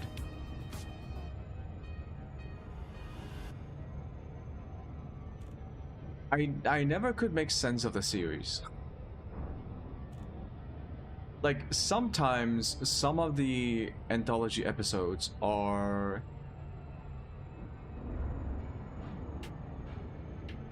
sometimes they're confusing, and other times it feels like I'm watching a very high-end machinima. You know what I mean? Like a fan film of a popular video game series or a novel or film. Except they're not actually based on an existing IP. It's just like it's the original show and story. But like, I think it wasn't Love, Death, Robots season 1. There was one where it was like Soviet troops fighting demons from hell. I think they were like literal demons. And like, sure, the animation quality was amazing. It was. And the action sequences were very good, exciting, terrifying. But like,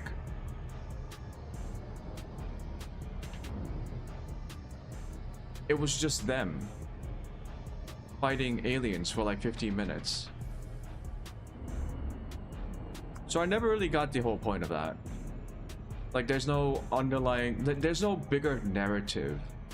We're just like, sometimes it felt like watching machinima. Sometimes, in other times, it felt like watching like a tech demo of like an animation software. Because the animations are really good in that anthology series, but the stories are so disjointed, convoluted. It's hard to say how these stories are even thematically related. Maybe I'm just not smart enough to understand the anthology series, but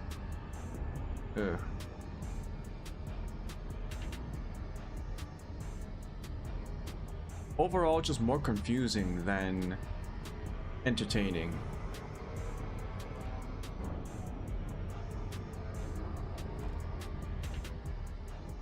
And it's surprising that other show creators try to do something very similar.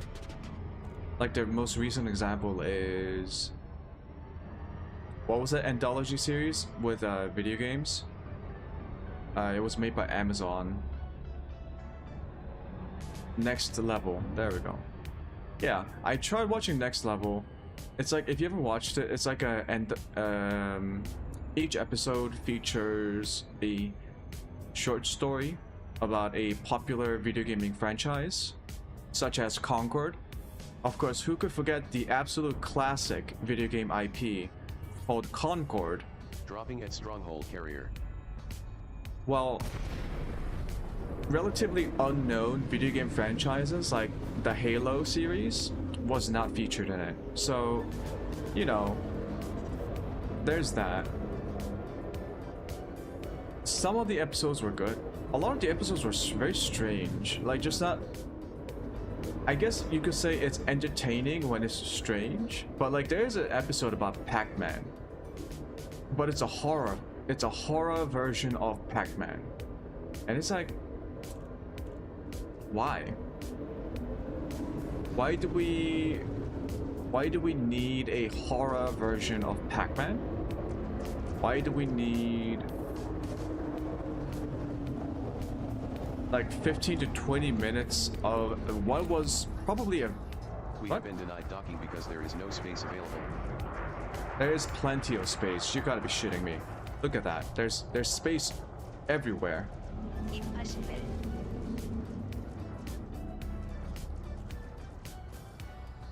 Give me... We have been denied docking because there is no space available.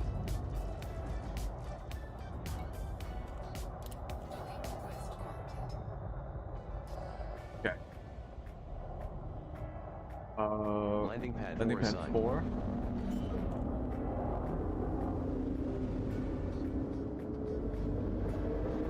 Yeah. Next level, I think, was heavily inspired by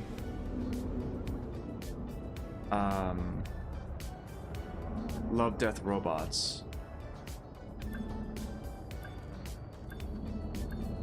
And I just don't really get the whole appeal of it. The whole anthology take. Docking complete. Because what you end up with is a bunch of short stories that doesn't go anywhere. You don't have enough time to convey anything more complex than a very short segment of a story that you might want to tell. And the way the anthology series is developed makes it so that a lot of the stories are rather like, if you watch Next Level, the only unifying theme is that these stories are based on video game IPs, and that's it. If you watch Love, Death, Robots, that unifying theme is even less apparent. It's not sci-fi, because there's an episode in Love, Death, Robots directed by, I believe it was David Lynch. So pretty heavyweight guy in terms of filmmaking. And it was about like a river spirit and a Spaniard conquistador. So, not sure how that unifies with other Love, Death, Robot film short stories like the Soviets fighting demons and zombies outbreaking in Earth, or robots discussing the post-apocalyptic world and discovering what humans were like. What is the unifying theme here? So, I was just very confused when those series came out. Okay, Explorer time.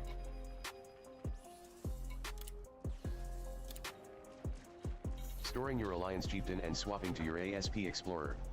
You have a size 2 Sierra Romeo Victor hangar, holding 1 Scarab SRV, with dual plasma repeaters. Reminder, you have a limpet controller but are not carrying any limpets. Wait.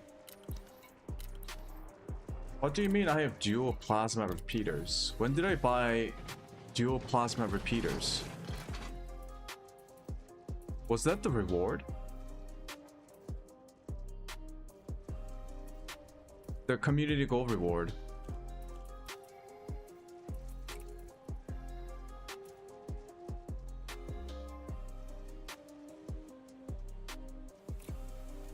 I hadn't expected this.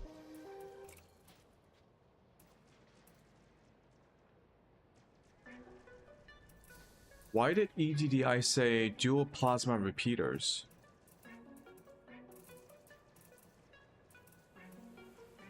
Very strange. Okay.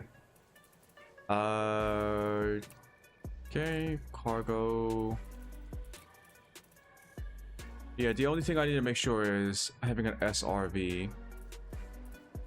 Advanced docking computer. That's nice. Yep.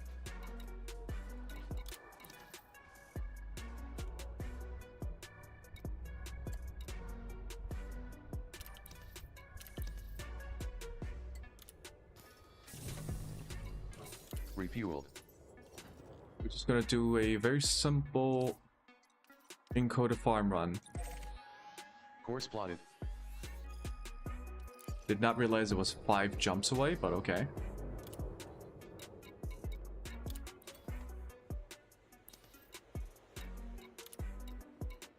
Maintenance completed.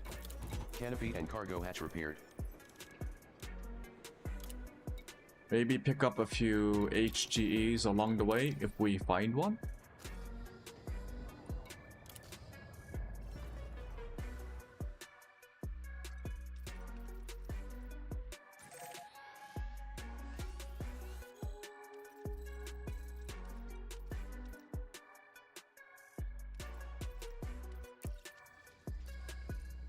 Oh, coffee. Right. I'll be back. 1 minute.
Taking evasive action.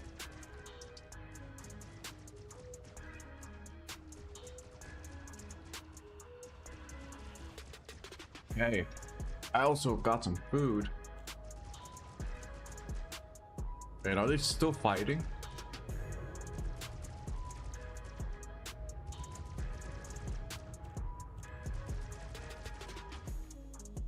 Impossible.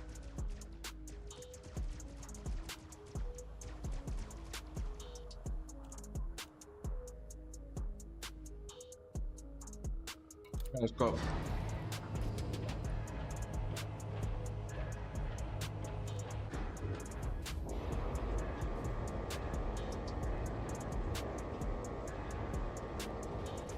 Disengaged from local networks. Oh shit, the auto launch scared the shit out of me. Holy. I thought I was going to crash into something.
Ah, fuck, that's hot.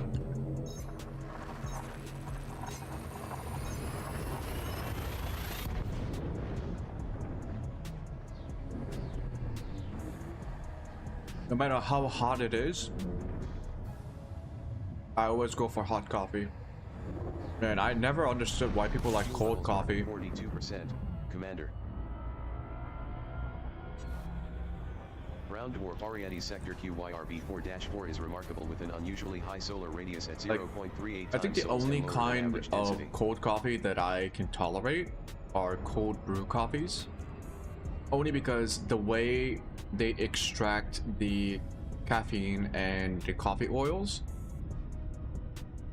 is like part of the reason why it's cold. Why it's cold brewed. I actually made cold brew by myself once.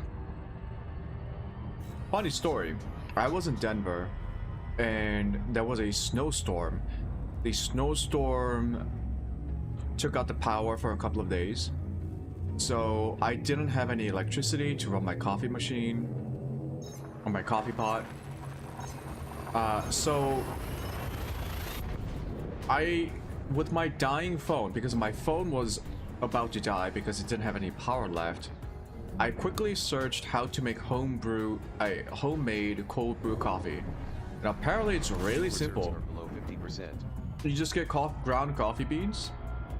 Well, I think you don't even have to grind them. You just put coffee beans and water into a thermos or like a bottle, put it in the fridge for like 14 plus hours. And what happens is that the coffee oils and the essences of the coffee slowly permeates outside of the coffee beans. So the result is a coffee that's quite oily, actually. So it has a very rich taste and a very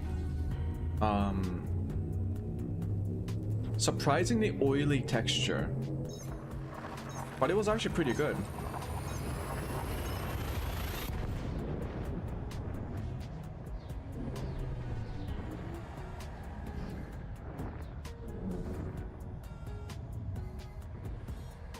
But like, that's only for emergencies when it don't have power or heat. At 21%.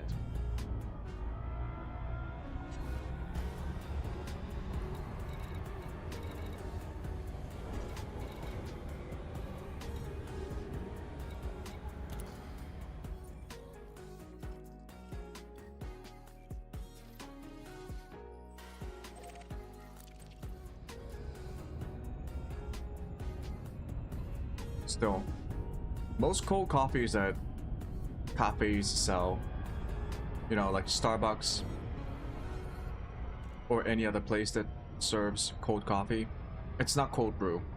It's literally just coffee that's gone cold. Never understood the appeal of that.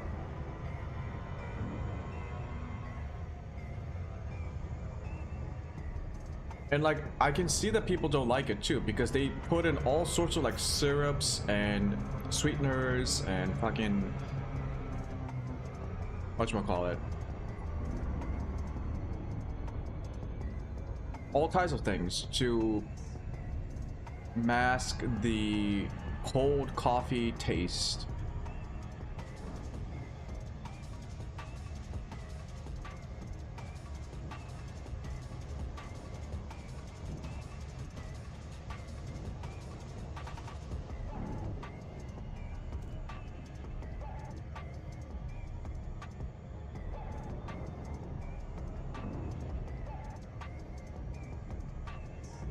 I think the reason why I don't like cold coffee that much is I think the coldness accentuates the burnt taste of the coffee beans.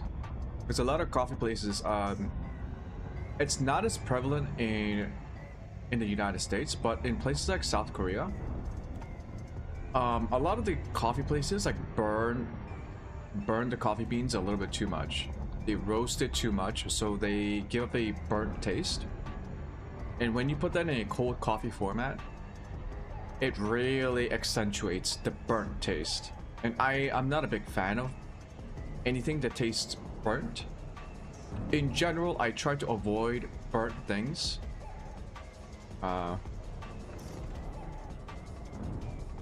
15 human surface signals, 3 So like, geological surface almost everyone signals, I know and one who other drinks surface cold signal, coffee and one Bravo. puts in syrup, like lots of syrup.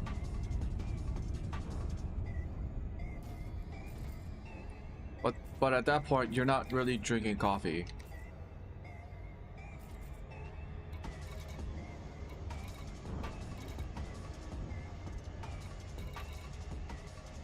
Do I have to be closer or what?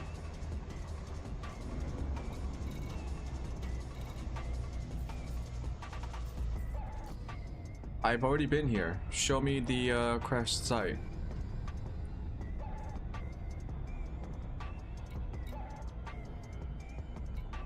Oh shit, was it 2B? I think I'm in the wrong place.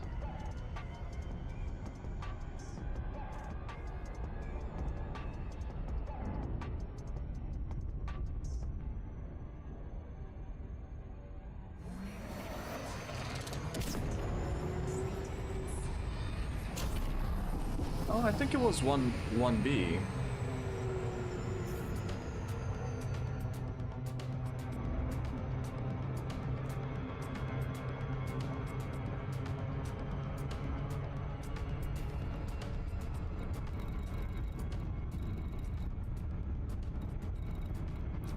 Oh shit.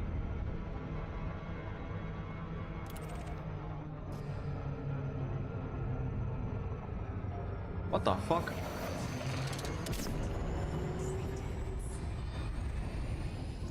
Oh. Shit.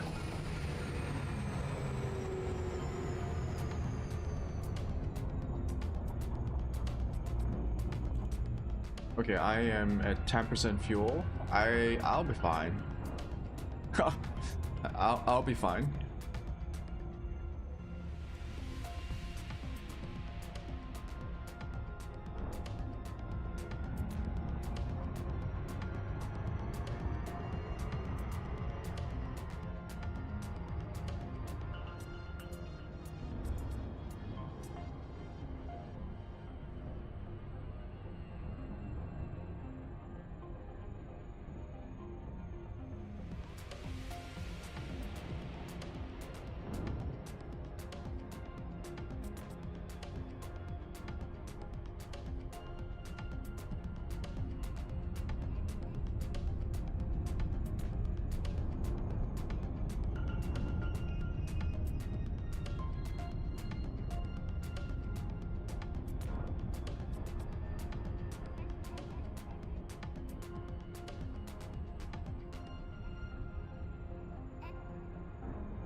Oh, what happens when you run out of fuel?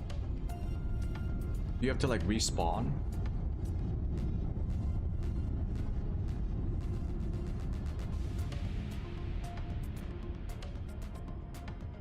So why am I so low on fuel?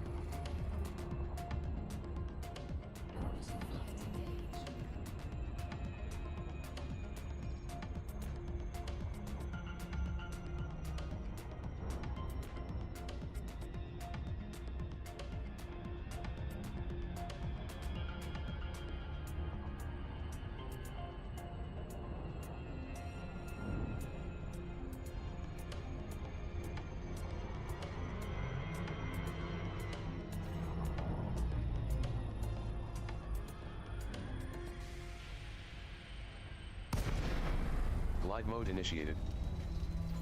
Moon 1 Bravo is a low-gravity world, at 7 centimos.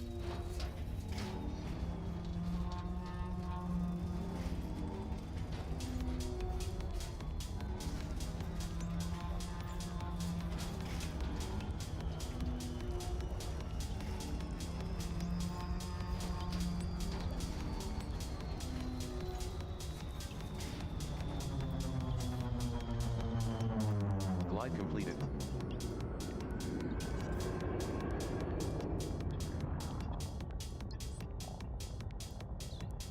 Jameson crash site.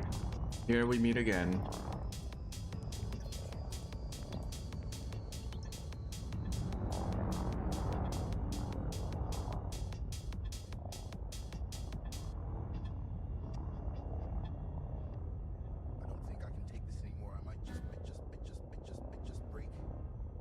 Yeah, hold on, hold on.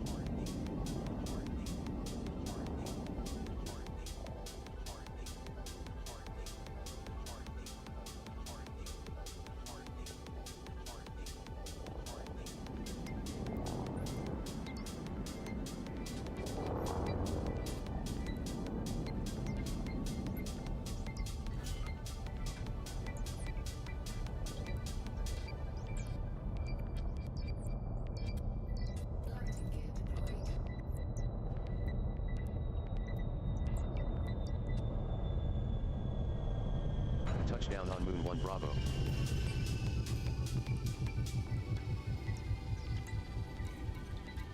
Scarab SRV launched.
I think just one round gives me all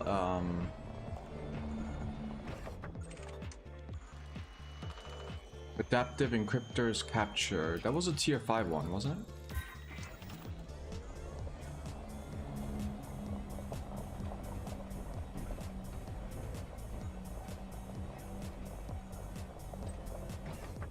I'll just do it until I'm full.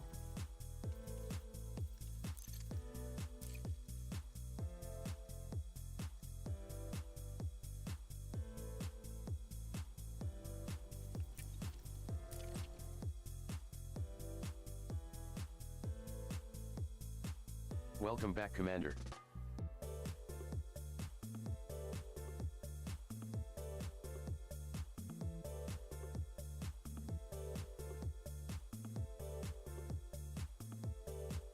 You are near HIP 1209er Bravo, in the HIP 1209er system.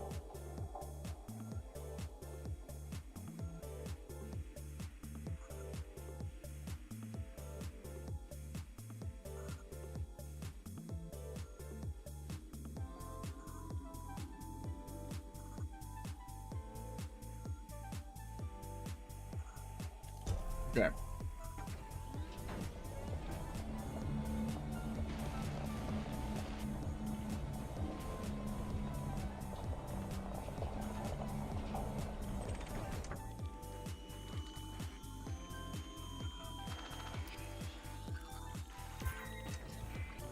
We ain't gonna be spending much time doing this.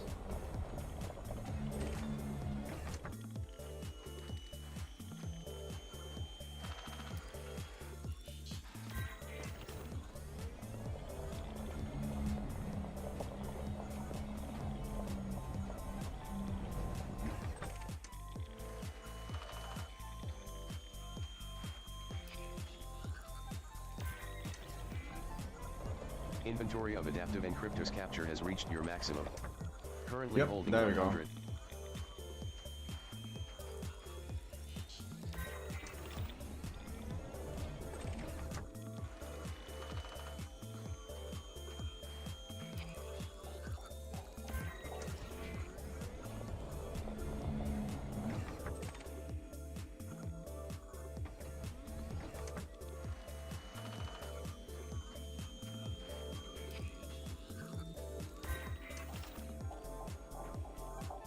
Fuck.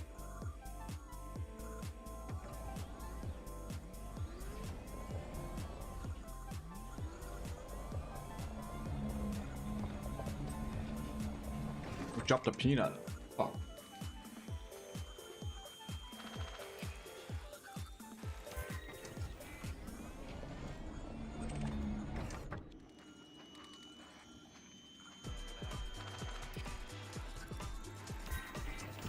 Supply of atypical encryption archives has reached your maximum. Current stock is 150. Good. Okay, let's go.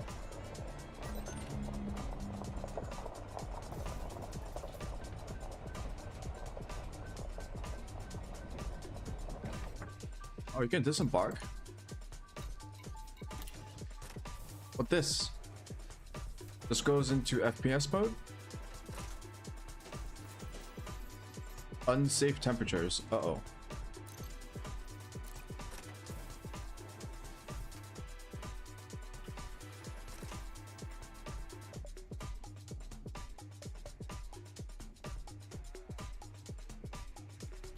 I mean, it's kind of cool that you can do it, but I don't really see the point of doing it unless you're at a mission site. Oh. Where you have to go into first person mode, because there's nothing to do in first person mode here.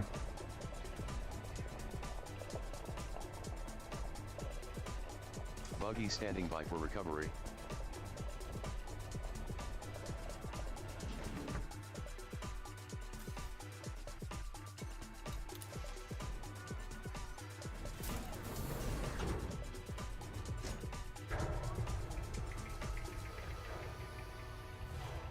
Scarab SRV docked.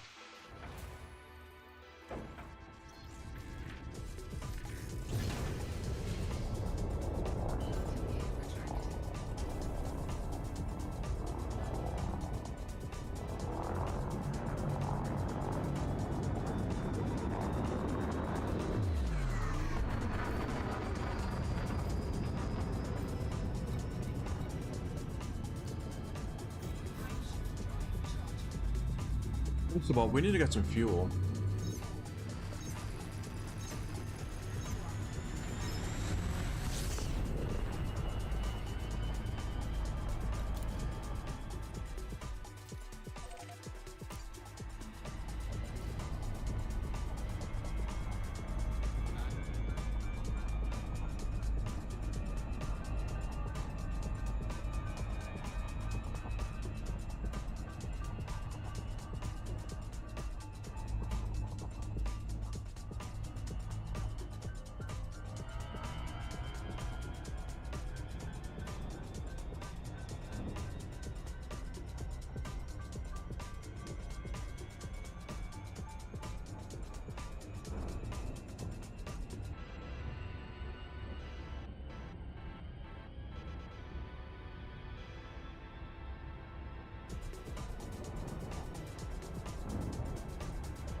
The sun is too far away. Fuck it.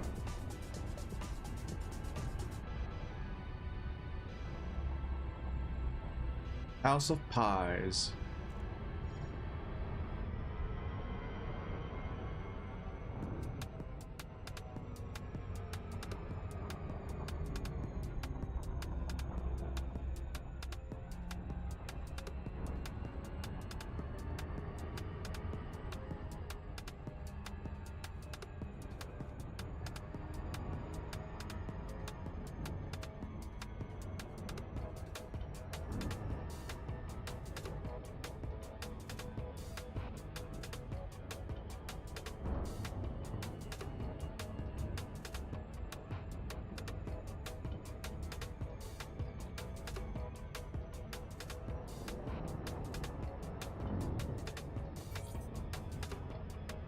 Arriving at DPSS House of Pies.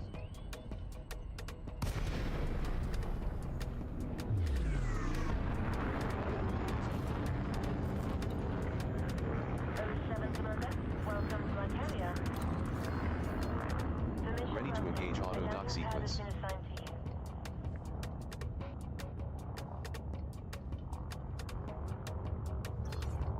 Oh, they have like a special color.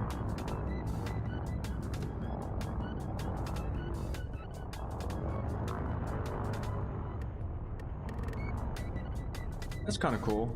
Although I'm not a big fan of the actual color choice.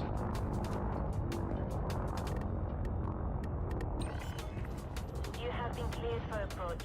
Feel free to relax. Your docking computer is in control. Landing gear deployed. Docking complete.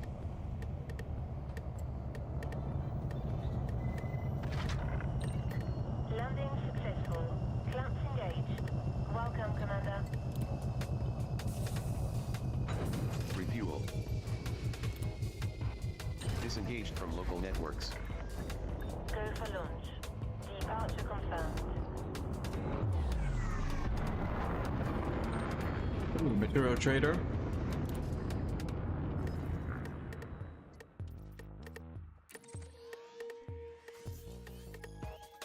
Course locked in. 2 jumps.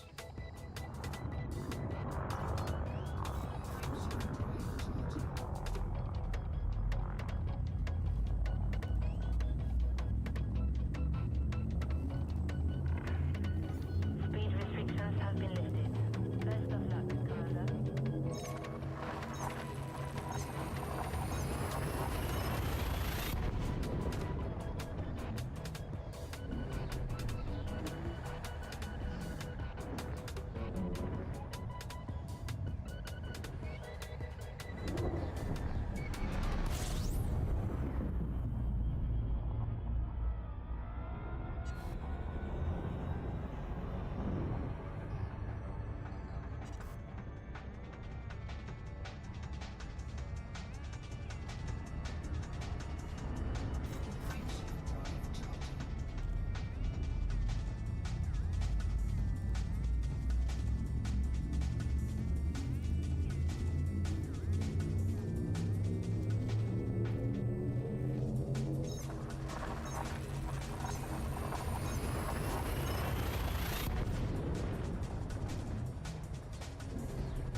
Just need... maybe I should also plan out my multi-cannon upgrades. Oh, shit.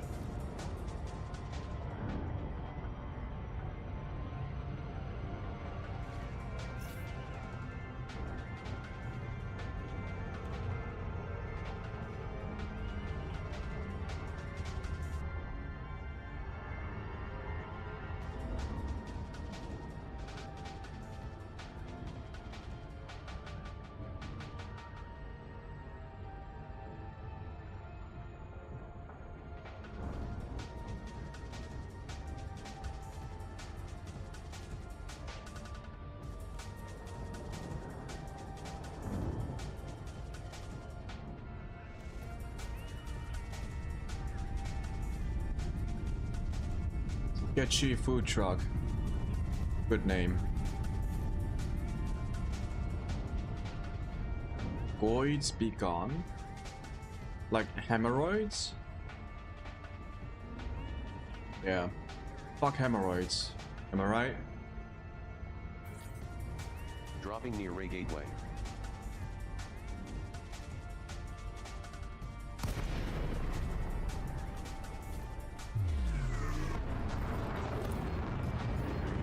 We have been denied docking because we are too far from the station. Lincoln Charlie Yankee Bravo. Please comply with the flight regulations as you approach the station, Commander. Landing Ready to permission engage denied. automated docking, Increased distance Commander. 7.5 kilometers.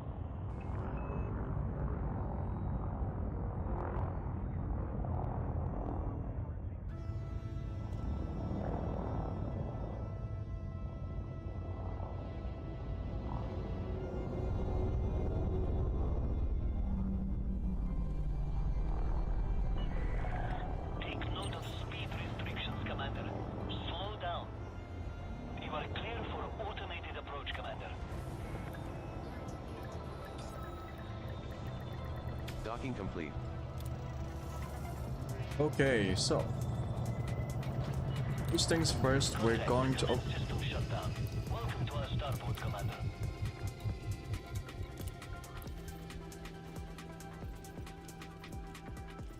modified embedded firmware.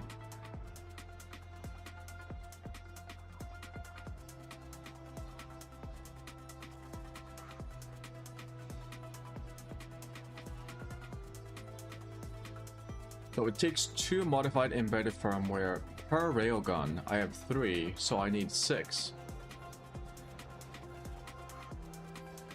I already have 1. So I need to make 5 more.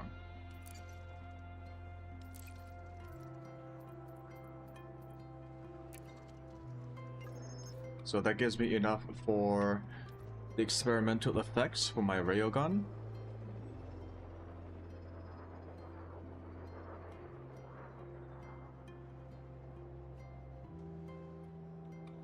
The long range upgrade does not use modified.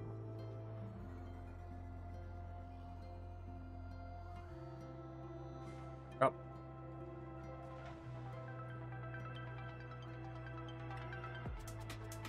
What about the multi-cannon? So I'm going to go for the overcharged conductor components, node data, modified embedded firmware. So it also uses modified embedded firmwares. Okay. Shit.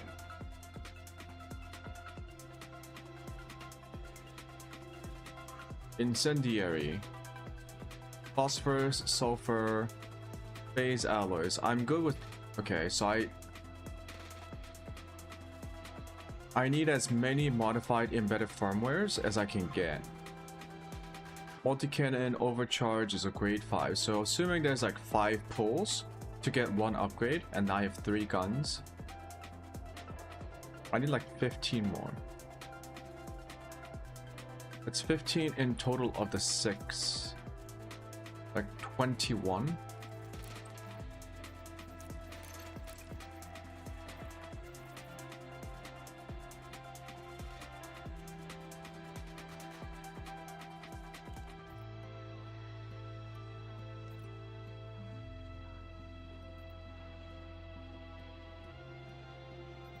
I don't think I'll be needing adaptive encryptors capture anywhere.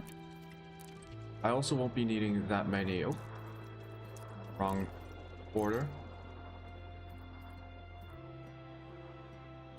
It's super expensive.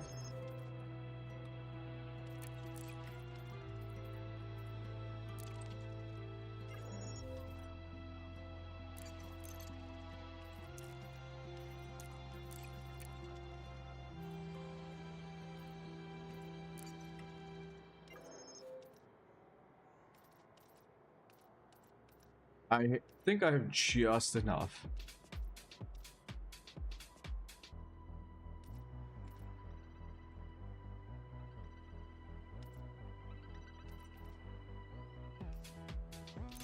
I'm already full on this, so why don't I just upgrade it? It's a little bit like that.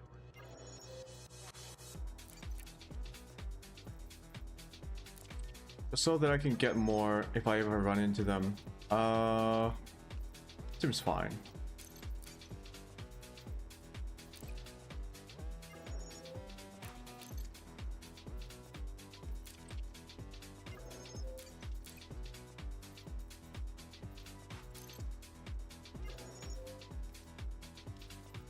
Yeah, upscale some of these.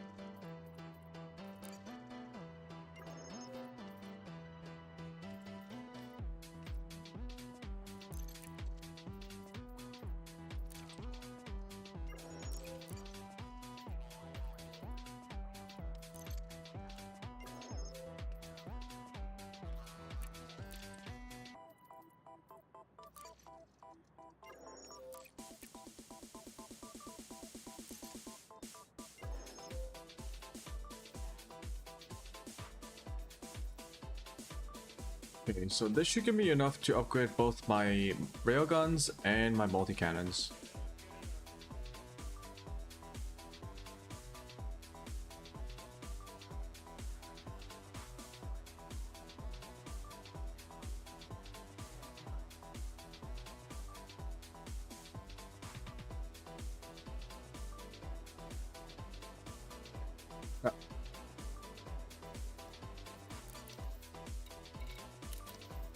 I think I gotta go find Todd.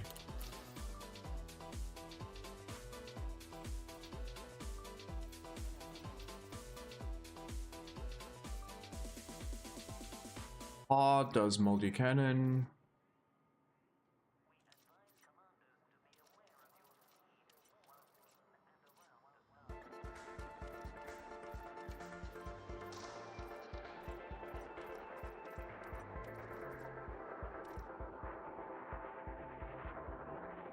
Wait.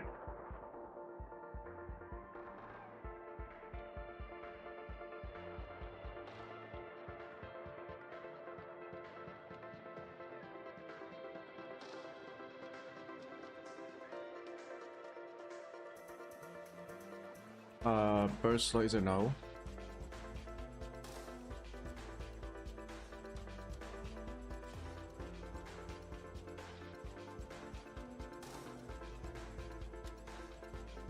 Yeah, Todd also does the railgun. Okay.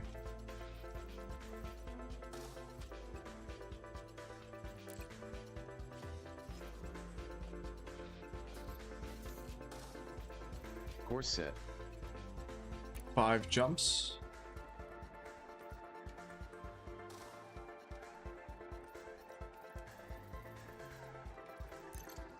No, I have to go back and get my chieftain. And then I gotta go to Todd. Okay. Serious.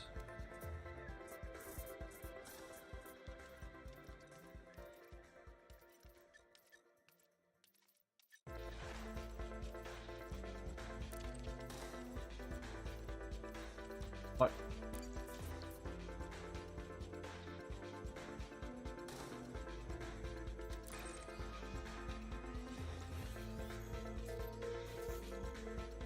Course locked in.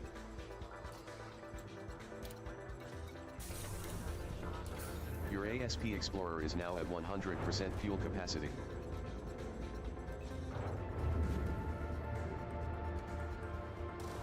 Docking clamps free. Ship released. You are clear to leave.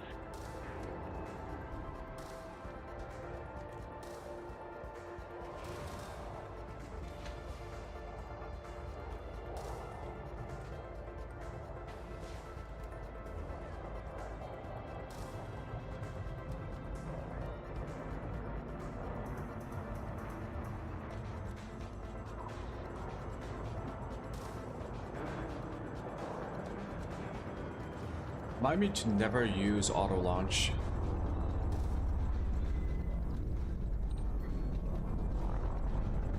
It's nice when I don't want to mess around with the landing gear and stuff, because it does automatically retract your landing gear, but whenever there's traffic, it slows down so much.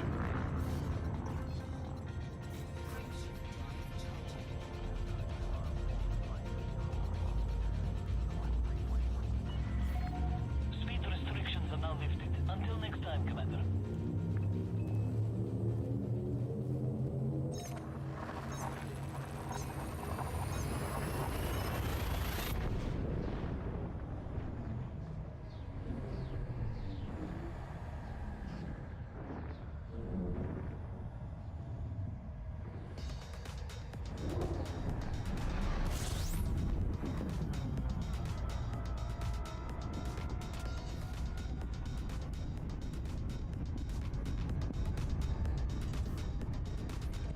I've never been here before? I guess not.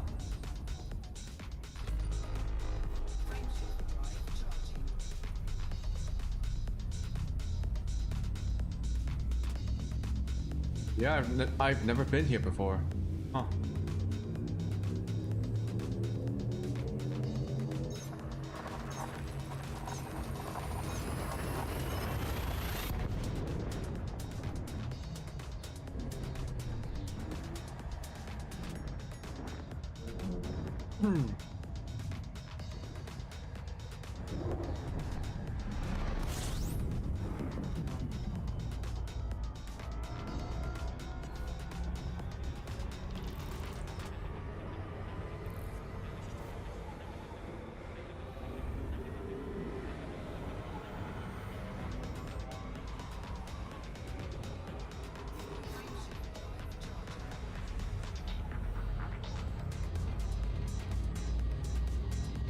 Heat levels beyond operating tolerance.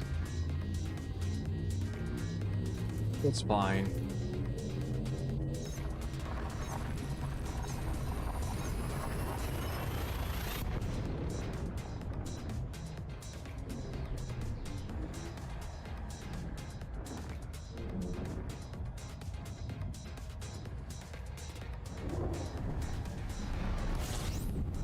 Information.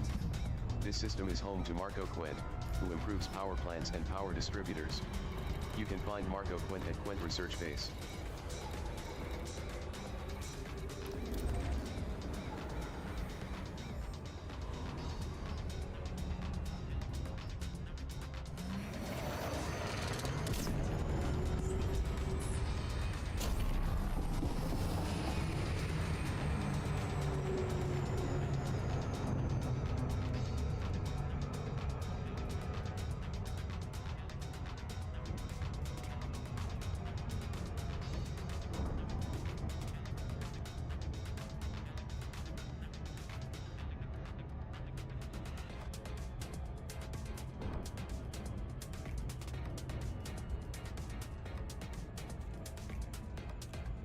Oh shit.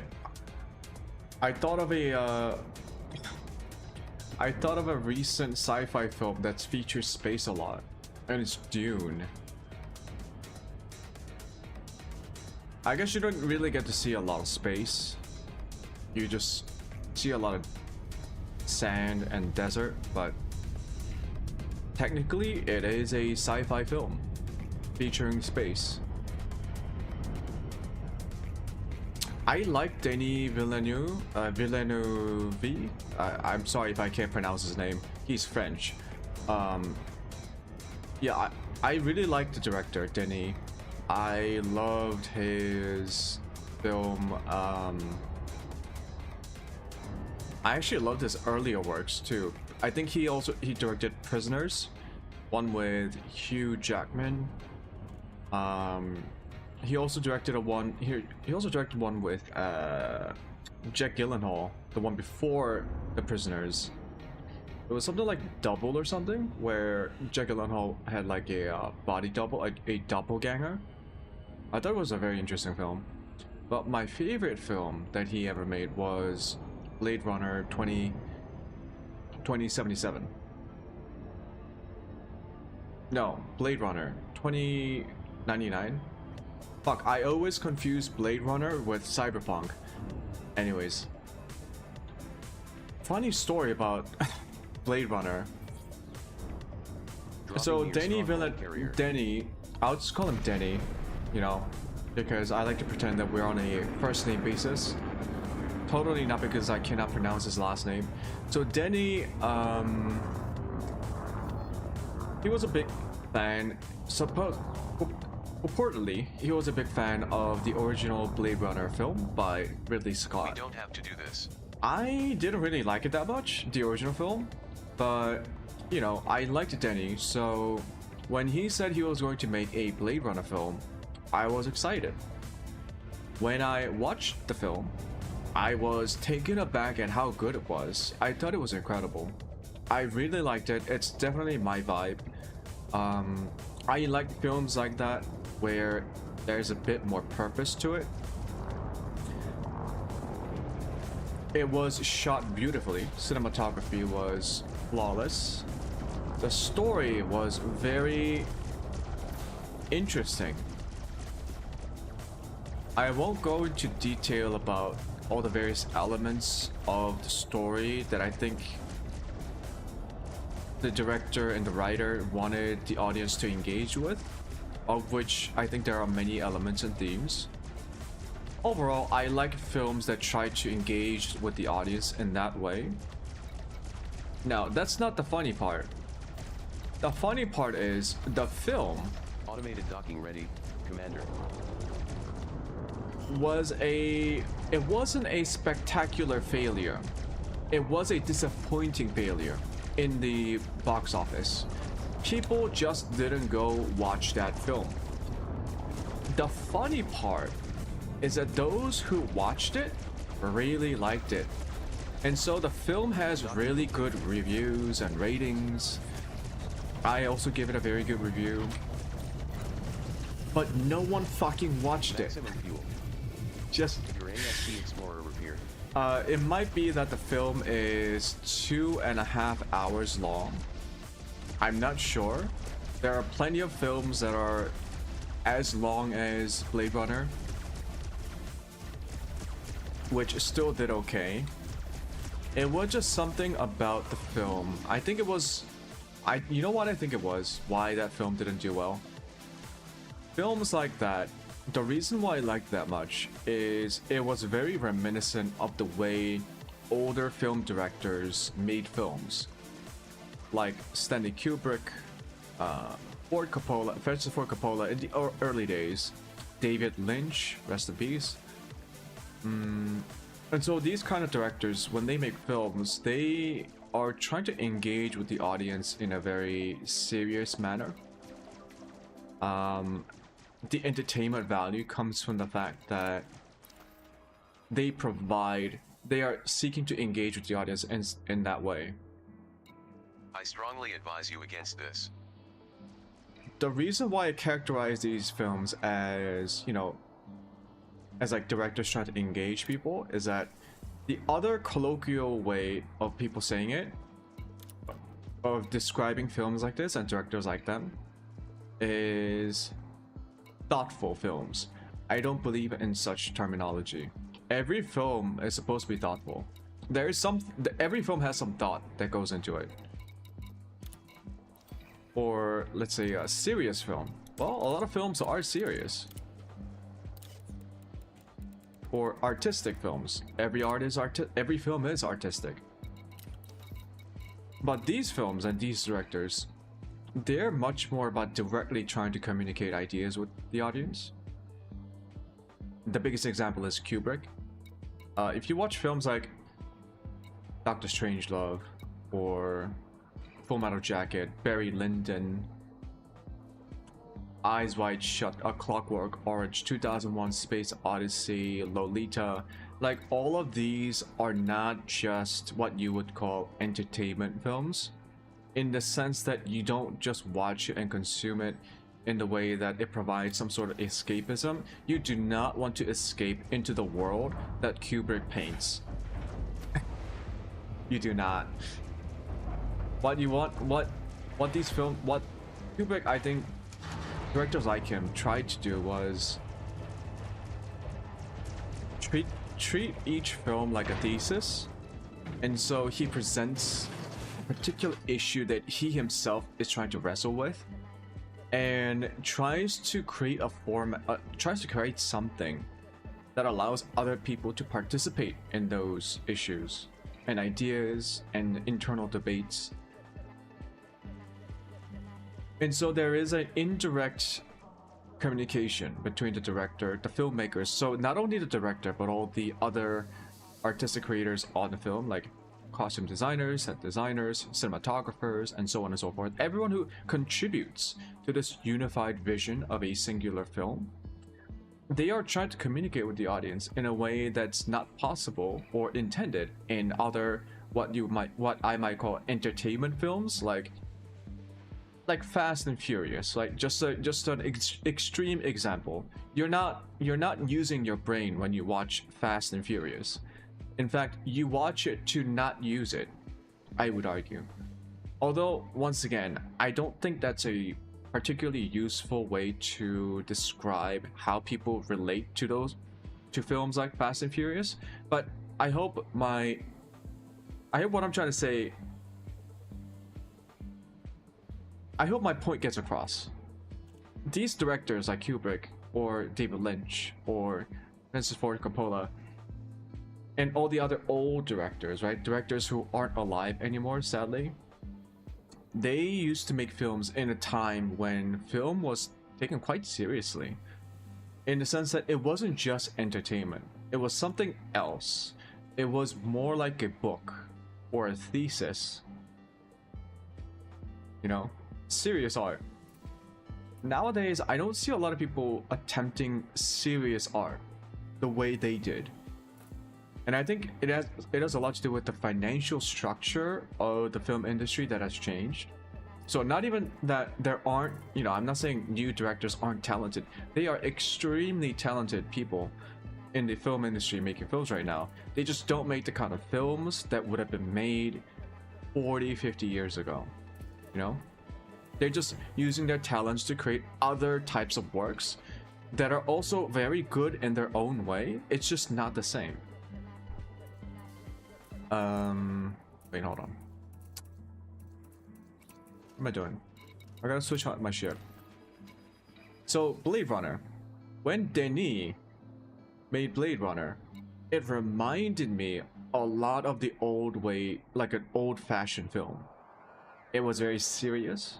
It was long. And there were a lot of elements in it, the way they made the film, that seemed like it was trying to reach out to the audience in the same way that the old directors did. You want to be, if I want to be like overgeneralize it, you could say it's like trying to provoke some thought into people, although I really don't like that term. But you know, storing your ASP Explorer and swapping to your and I thought the film did it in a way that fit perfectly. If it came out like 40 years ago, it would have been, I think it would have been an incredible hit. A lot of people would have been talking about it more. Film students would be writing papers on it. But it came out in when did it come out? 2018 or something? And it failed. the film failed. It failed so much. I actually didn't know about this. I watched Denny, the director, give a, you know, like one of those like YouTube interviews, lighthearted interview stuff, about with the cast of Dune, right? So he was there with the cast of Dune, and he was answering a question about, I guess, for some reason Blade Runner came up in the conversation, and he talked about how the film failed so badly that he had nightmares about it. Like personally, it took a toll on him, and he's like, I am never, and he said he would never do a sequel to an established franchise ever again, right? Because it scarred him pretty badly, which is really sad because I thought it was an incredible film, and everyone who watched it said it was incredible, except no one really watched it. Oh my god, it's so funny. Right, Marco.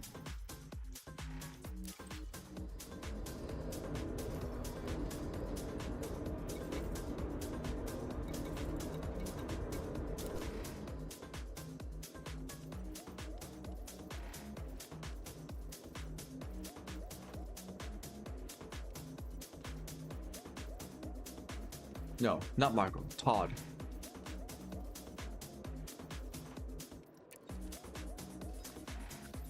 Course plotted.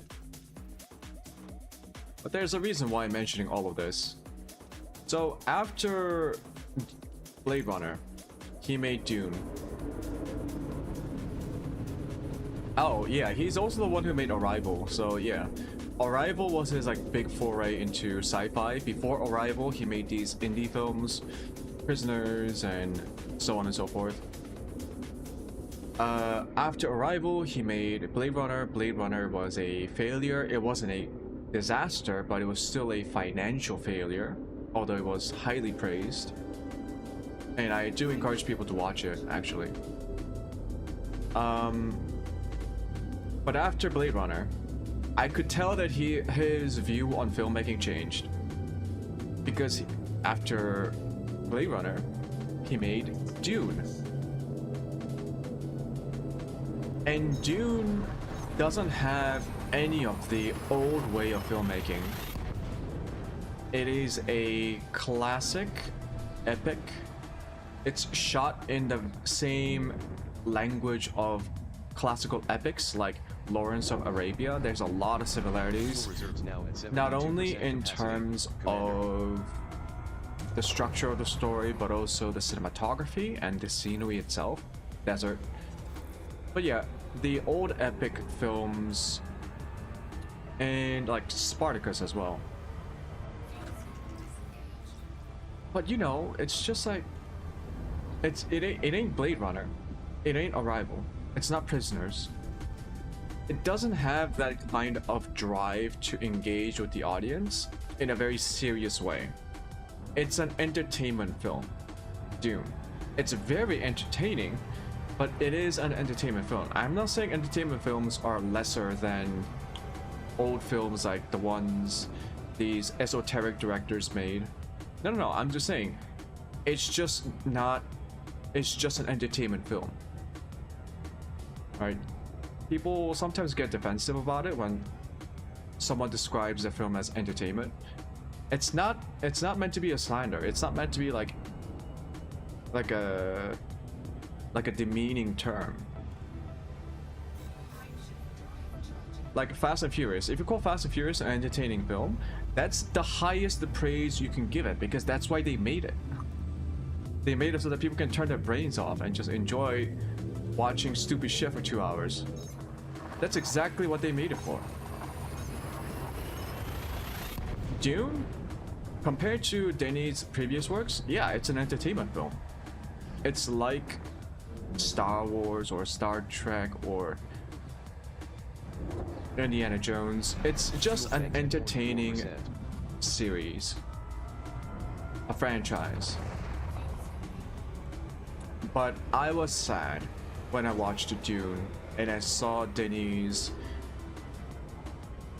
Fuel levels are previous at 45% drive, capacity. his Commander. previous style, his previous intent on making films had changed with Dune. And I can only blame the failure of Blade Runner for that, because I'm pretty sure that's why he changed. And you know what the funniest thing is? After all that, he redeemed himself with Dune. It made him a lot of money. It made the companies that hired him a lot of money. And now, what does Amazon do? After buying the James Bond franchise, Amazon has hired Denis to helm the first Amazon published James Bond film.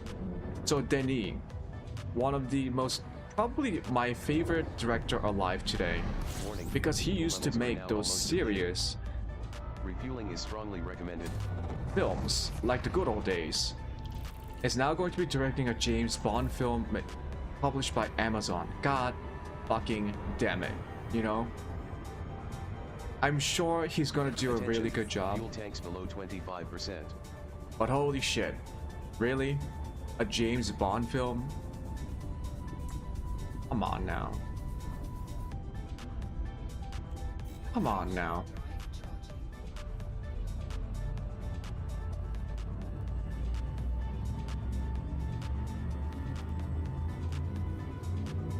So sad. For someone who enjoys all like films, like I pretty much watch, like I literally watched every Stanley Kubrick film, and Kubrick is my favorite director, and so I really like that kind of films, Warning. Fuel reserves are now almost those depleted. kinds of films and those kind of directors. Information. I This also system is understand home those to kind of Todd films and Blaster McQuinn, directors who specializes in improving multi-cannons and don't rail guns. exist anymore. They also can upgrade frag cannons and cannons. You can find Todd the Blaster McQuinn at Trophy And Camp. Denis was Your nearest scoopable star is Wolf one of the very few 397 directors in with the the current system. talent and the drive to make films like that, and the fucking audience killed it because they didn't go and watch Blade Runner. Caution, ridiculous. Fuel reserves now at 18% capacity. And now Commander. Denis is never going to make another film like Blade Runner or Prisoners. Nope. He's going to be making fucking James Bond. God damn it.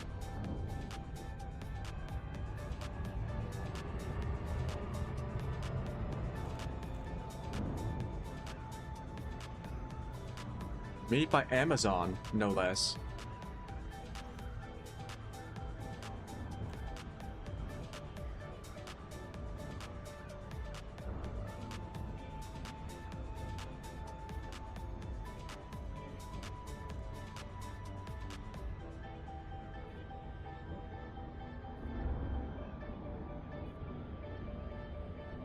What the fuck was that film called? It was Jake Gyllenhaal, and it was about him finding his doppelganger, and it had a lot to do with like people's desire to keep things a secret, hidden desires, hidden fears. It's a very interesting. It's like that one. That one's like just an indie artsy film, which, you know, I don't actually watch a lot of.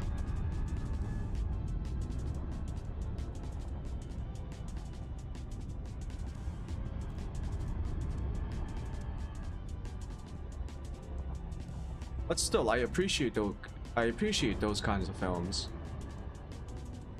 I don't know. I'll still see Dune Part 3, was it? Wait, is Part 3 coming out? I mean, it has to come out, right? Because Dune Part 2 was like not complete.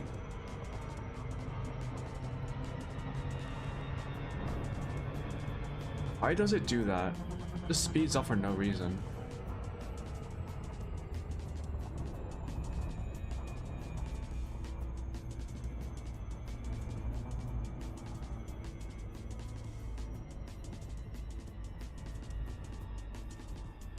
Does gravity actually affect your planetary approach speed?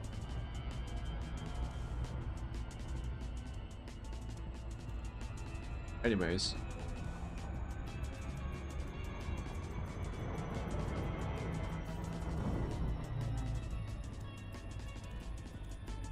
Dropping near trophy camp. Glide mode initiated. Moon Trustmate is a low gravity world at 37 centimos. So sad. Glide completed. Like, I think Blade Runner, Denis Blade Runner was better than the original. Because I'll be honest, I don't like Ridley Scott. I think he made a couple of very interesting films that he deserves a lot of praise for. But for the most part, he makes... his films actually has some problems. Like, they're actually problematic. If you want to know what I'm talking about, go watch Ridley Scott's Exodus. He made one about Moses, and no. I also don't like his Alien films. I like Alien 1, it was okay. But that was a long time ago. People gotta remember, Alien 1 came out like decades ago. And Ridley Scott has been making a lot of movies since then. And not all of them have been tolerable. His most recent film that I actually watched and tried to take it as seriously as I could was Prometheus. And it was nonsensical. It was beautifully shot, so I think Ridley Scott is one of those directors who... they're really good at cinematography.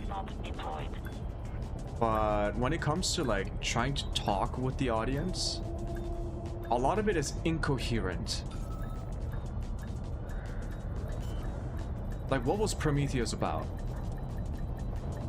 And how did it relate to the previous Alien films? Docking complete. It actually didn't. It contradicted a lot of the established alien lore, I guess. Or even if you don't care about it, like what was it about? You know? Why were the scientists in Prometheus so dumb? Why? We will never know.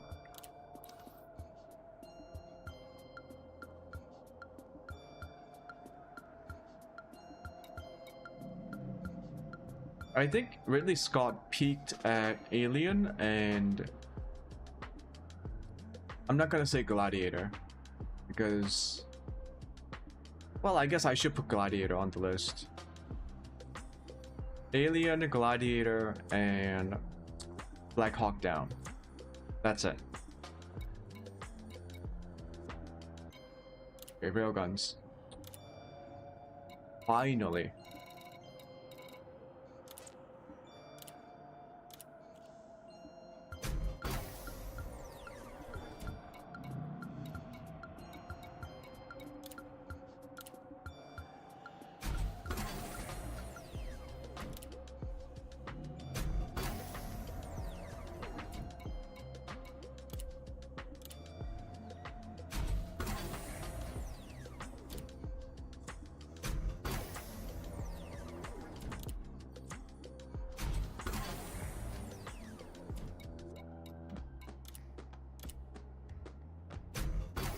Although I shouldn't be too mean to Ridley Scott.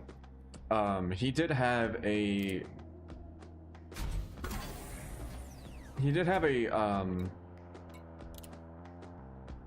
bit of a tragic history with his family, one of his family members. I think his brother passed away, and I think this was in the late 2010s. It was just before he made Exodus. So I always chalk it down to Exodus as being like a particularly bad film because he might have been in a, I don't know, maybe a bad maybe a difficult period of his life. You know, you never know. Directors are human too, and a lot of that seeps out into a person's work. So, you know, if it's bad, I'll just say, yeah, it was bad. Move on. But he is still making films, so that's always good. He is one of the most prolific film directors alive.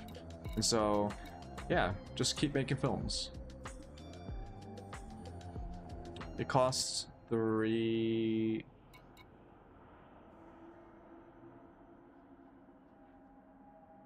Yeah, there we go. 1 down.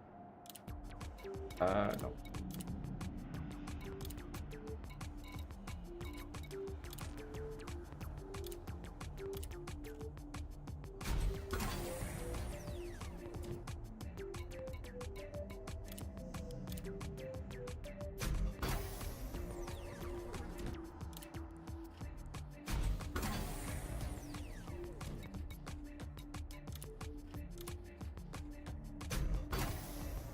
Oddly enough, like,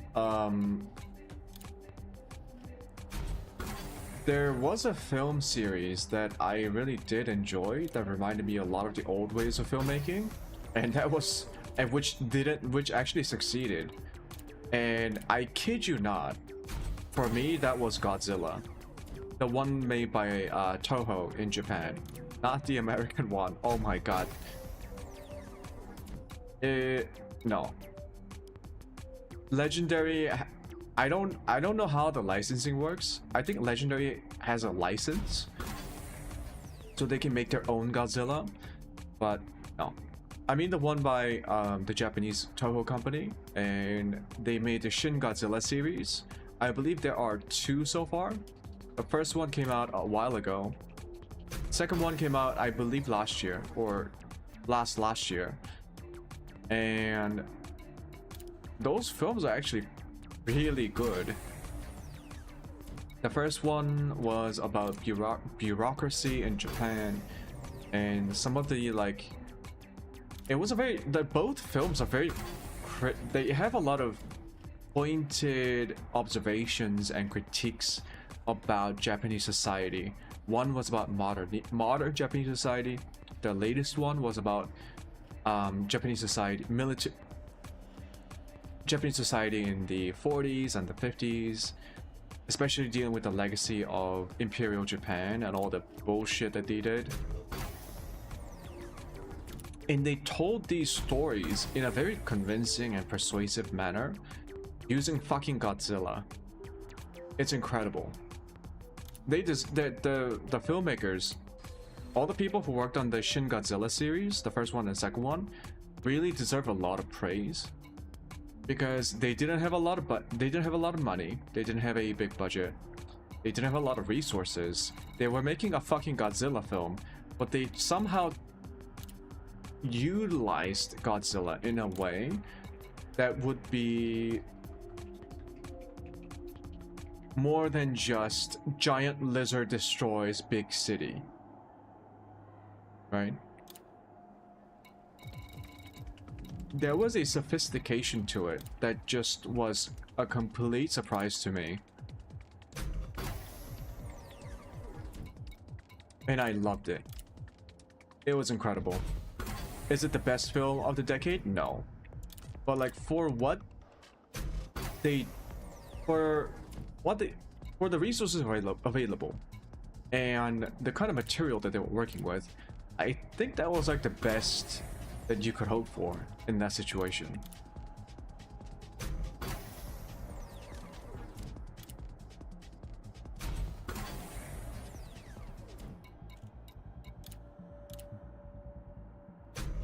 If you want to really understand the difference, Legendary Pictures, the Western version, also released a reboot of Godzilla around the same time, actually, with Shin Godzilla. So watch those two back to back. So I recommend watching the Legendary one first, so that you can wash away the bad actor taste with Shin Godzilla. Shin Godzilla, I believe, is available somewhere. I think I watched it on Google Play.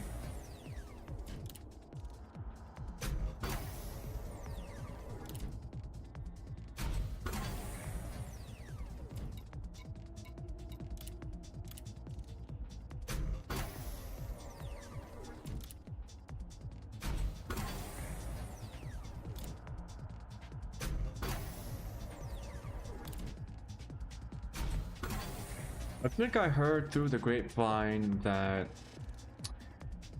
Toho is making a third installment of the Shin Godzilla series, so it's going to be a trilogy. I'm not 100% sure if that's true, but I hope it is, because the team or the people that they hired to work on those, I believe it's the same. I believe it might be different directors actually, but whatever Toho is doing, they're doing something right. So I hope they can continue.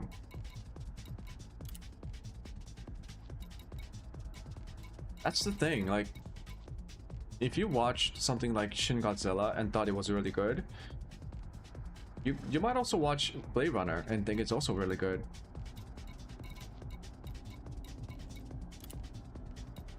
But whereas Godzilla actually found a quite enthusiastic fan base around the world, especially in America and Europe, Blade Runner, despite it being made in the West, didn't do well. Once again, it sucks. It sucks when a film, which pretty much anyone who watched it agrees that it was a really well-made film, just doesn't do well. It sucks. Overcharged weapon, yep.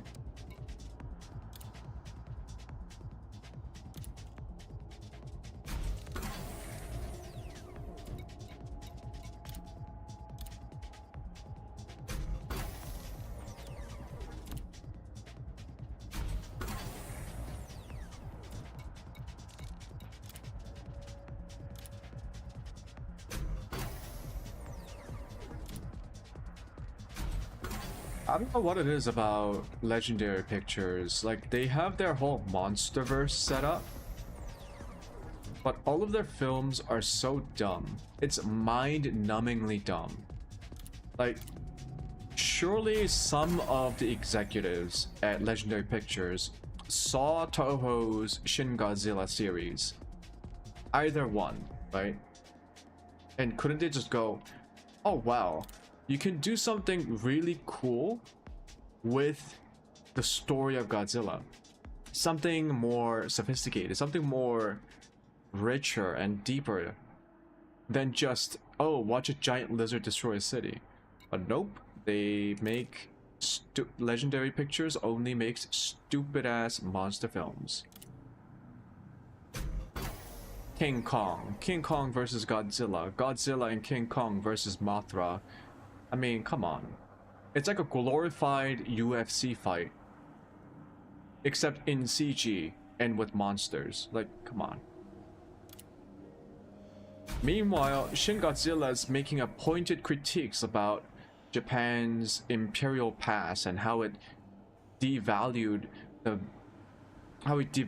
human lives over its imperial ambitions, and how people can overcome that legacy through forgiveness. Like, the disparity is ginormous.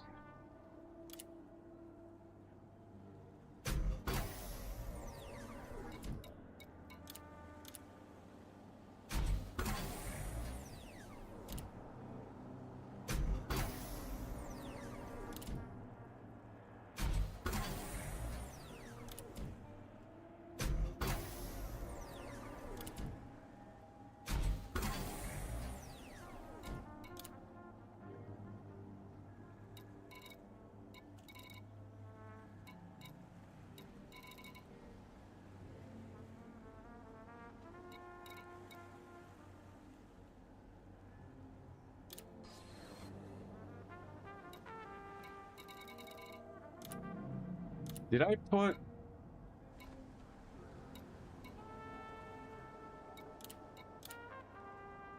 Man, I wish they would show the experimental effect on this menu right here.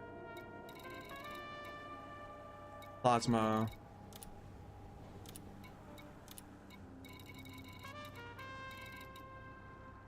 Incendiary. Oh, no. I wanted to make... Ah, shit, I wasted it. Fuck.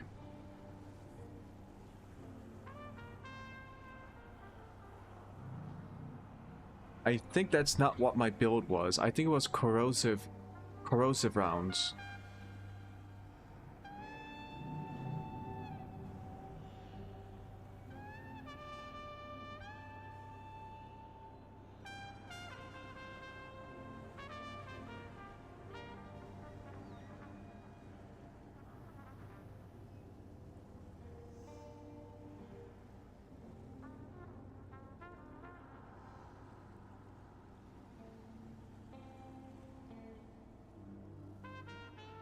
Oh my god, I did the wrong thing. Fuck me. Yeah, because to match out the... Fuck. Okay, before redoing this, I'm just gonna do the other ones. Yeah, the class 2 should have been high capacity with corrosive shell to even out the ammo count. Shit. I should have been paying more attention instead of talking about Godzilla. Fuck me. Yeah, so the class 3s are overcharge and incendiary. Yeah.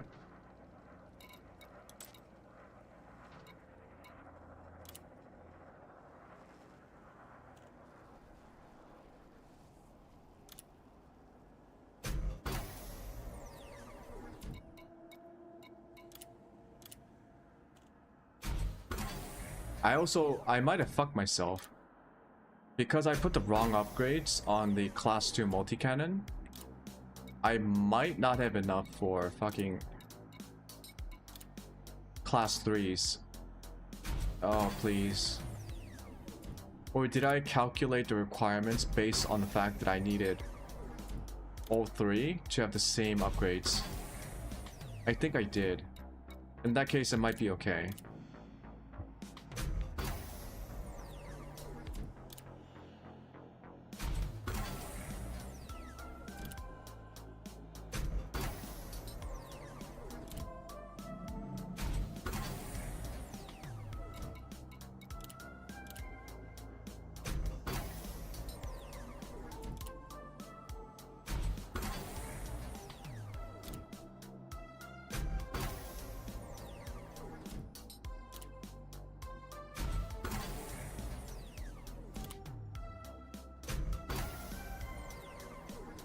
Why do I not have enough modified embedded firmware?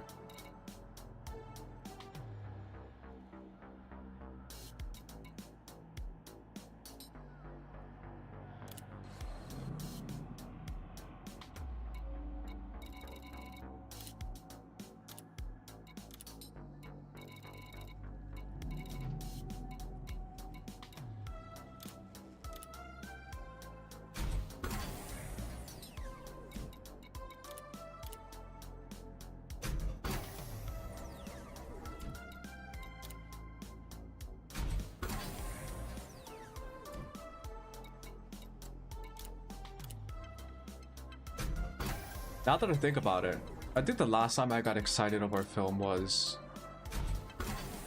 Blade Runner. Fuck. I used to love films, to watch a lot of films. But like, recently a lot of the films weren't really made for audiences like me, which is not a bad thing, once again. This isn't some sort of elitism here. It's just I look for different things from films than other people. And I'm not the only one. But yeah, a lot of films, they're all watchable. It's just like, it's not what I'm looking for. So I tend to stay away from films these days. If I really need a fix, I'll watch a TV series or something. A lot of talent went over to television now, which is kind of funny. Back in the old days, before HBO's cable revolution and the impact of The Sopranos on television miniseries, newer filmmakers would test their metal in television and then move over to feature filmmaking, if they could. Nowadays, it seems like film directors are moving over to television. It's kind of like the reverse. Which is why we have a lot of good TV series and TV shows. Just not as many films of that caliber.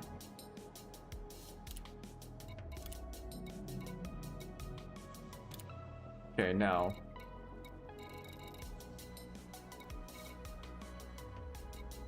I did overcharge, which was a tremendous waste. Holy.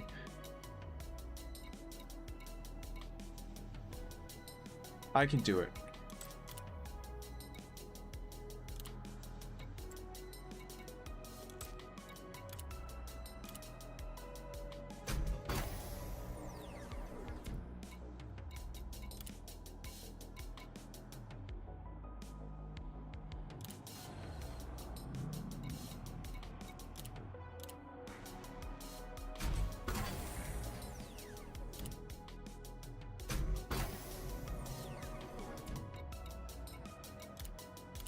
Like think about Tim Burton, right? Really big film director, made a wide variety of films. Now he's making television, making Wednesday on Netflix, and Wednesday is good. So Tim Burton's an interesting person for me. He's an old director. He's old school. But I think he's one of those old school directors who are trying to reach a younger audience. So he's trying to modernize his style. I really find it to be interesting. Wednesday is it's a more youthful approach to the Tim Burton style. And I think it's been well received. I think a lot of people did like it. It seems to be very popular, at least. People talked about it. I watched it. I thought it was cute. Well made, of course. But I couldn't shake the feeling that it was Tim Burton, an old man now. An old man. Trying to modernize himself.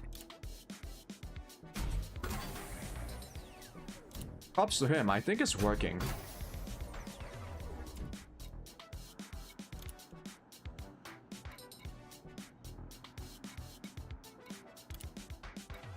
Okay. Holy macaroni. I believe all my weapons have been upgraded.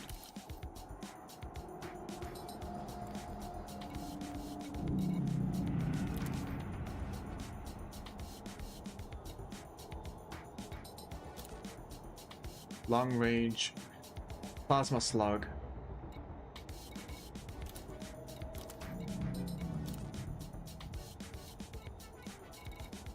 Long range plasma slug. Long range plasma slug.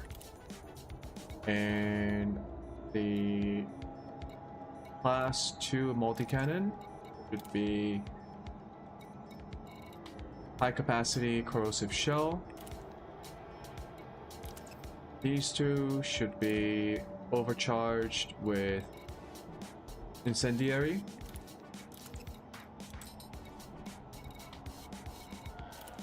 Weapons have been upgraded. Okay. Let's see.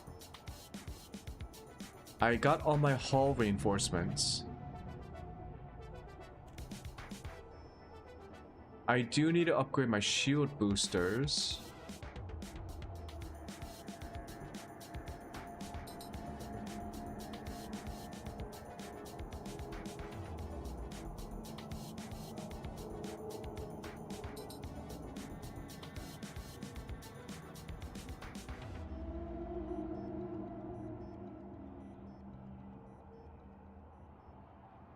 Did I get thrusters?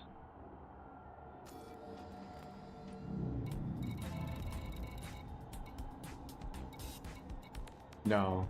I should get thrusters. Oh, and my shield gen. Okay.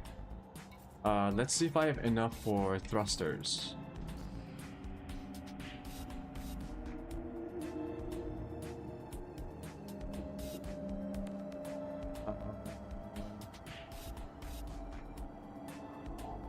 Thrusters and shield gen would be next. But if I don't have any, I might go for a sensor upgrade, because that really helps me identify the enemy.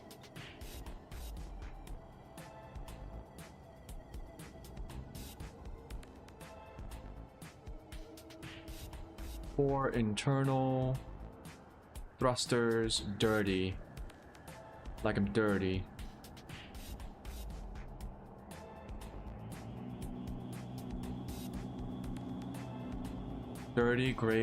Dirty and drag drive. So I got the tier 1, tier 2 is fine, tier 3 is fine, tier 4 is fine. Selenium. Yeah, I can do it. Pharmaceutical isolators. Yeah, I can do my thrusters with drag drive.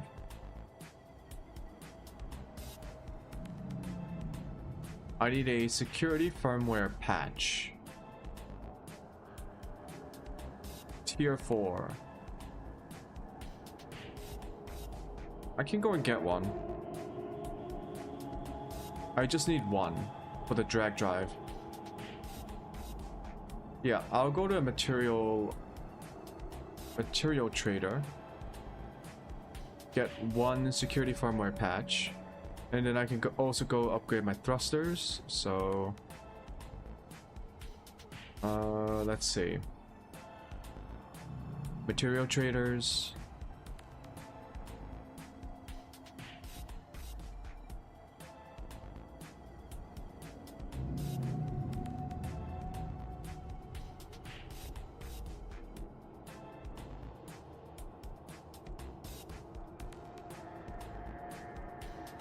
Am I?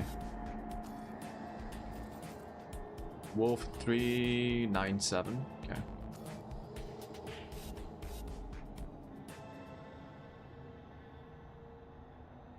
Wolf 406, 20 light years away. Hamilton Gateway.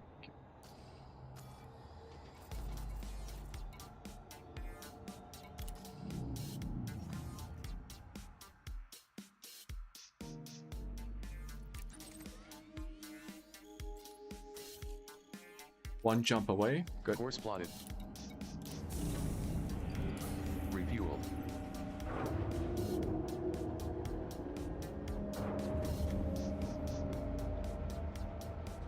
Docking clamps free. Ship released. Departure authorized.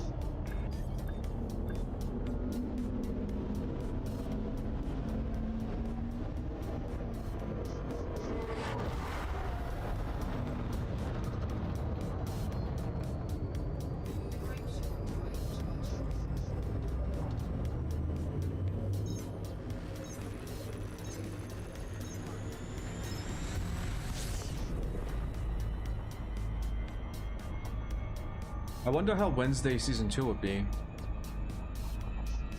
I hope it's good. I always hope filmmakers make good films. I don't care what films they made before.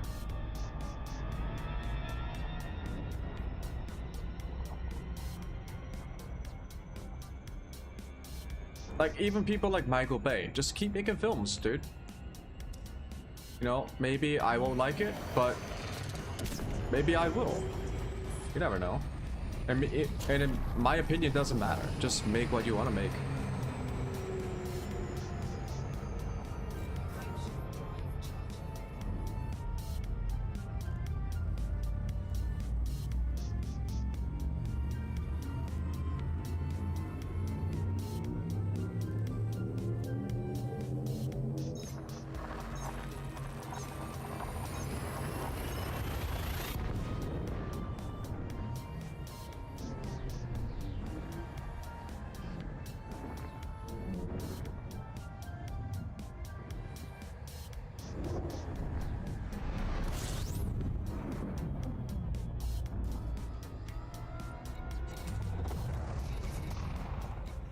side.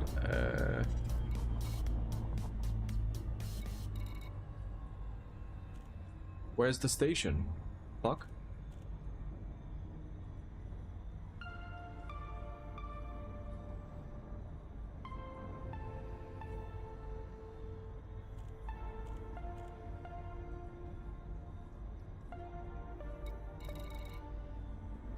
Am I dumb? Why am I in the wrong place? Course laid in. What the fuck? Oh, that was weird. Okay.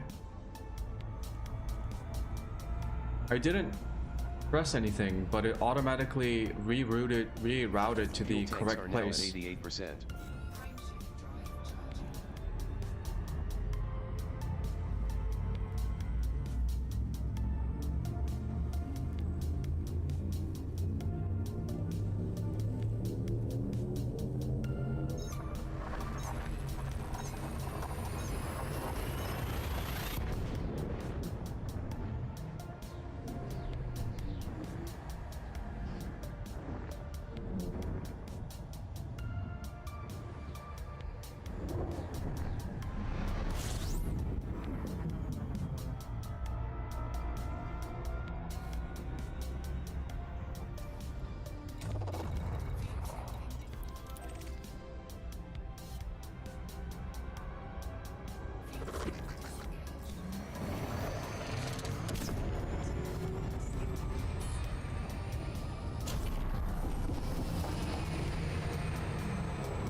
There was one film director that I don't fully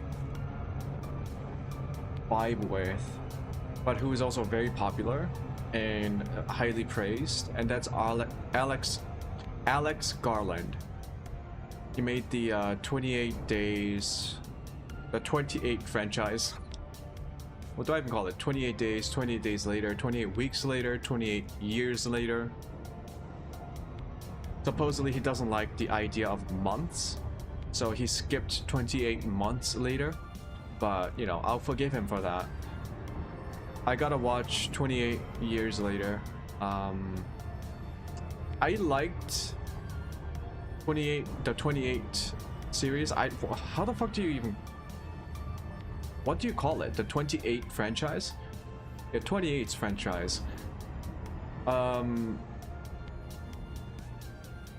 It's okay, but what I was most confused about were his other works, like Annihilation with Natalie Portman. It was something to do with ecological terror and ecological destruction, but I had a hard time understanding what that was about.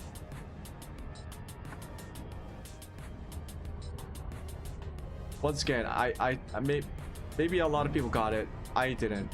I tried really hard to understand where the director was coming from.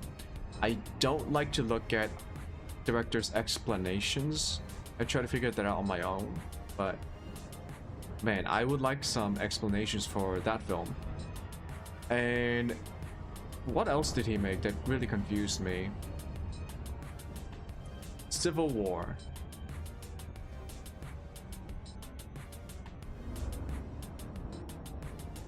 Also, fuck, there was another one. He's not the one who made Warfare, right? That's like a different person. Why do I feel like that was Alex Garland? Hold on, I gotta Google this. Yeah, so Alex Garland is a director who's clearly talented. Don't get me wrong, he's clearly talented. It's just that his films confuse me a lot. And not in a, oh, that's a very thought-provoking way, and it's more like I literally have no idea what I'm supposed to be feeling, what I'm supposed to be thinking. What is it that you wanted me to wrestle with from this film? What are the ideas here? Because We don't have to do this. Annihilation particularly was puzzling.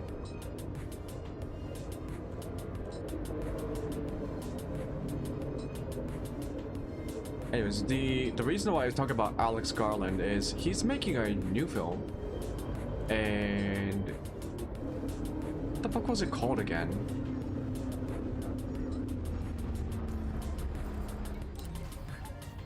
Landing committed. Clear to land on pad 1. I mean, he is a Landing pad talented 41 is at director. 5 o'clock near. As you enter, the green lights on your right. People do like him. Just don't really understand him. That's all. And I would like to. Maybe I should just watch all of his films again. Just to study it. Where is this thing? Shit. I don't believe it.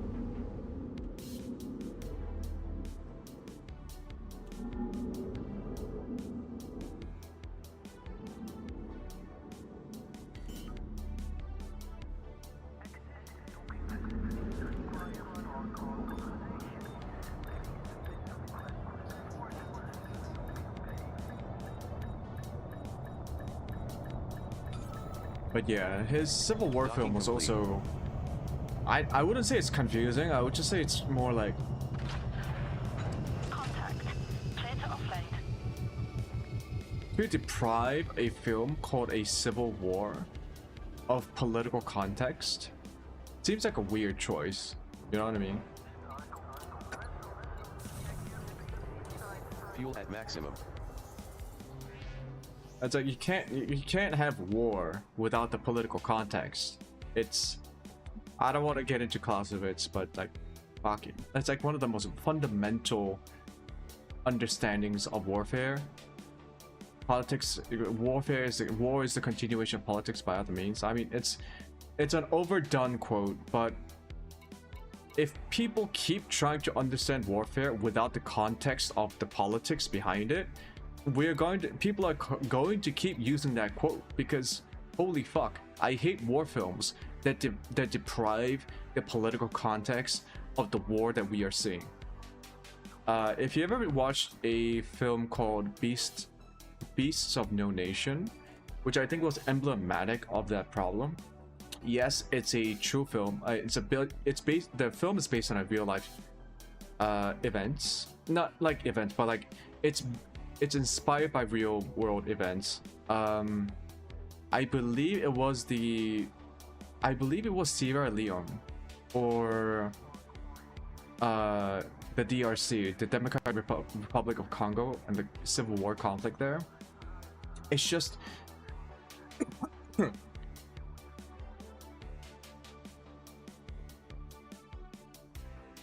what the fuck is going on with my game?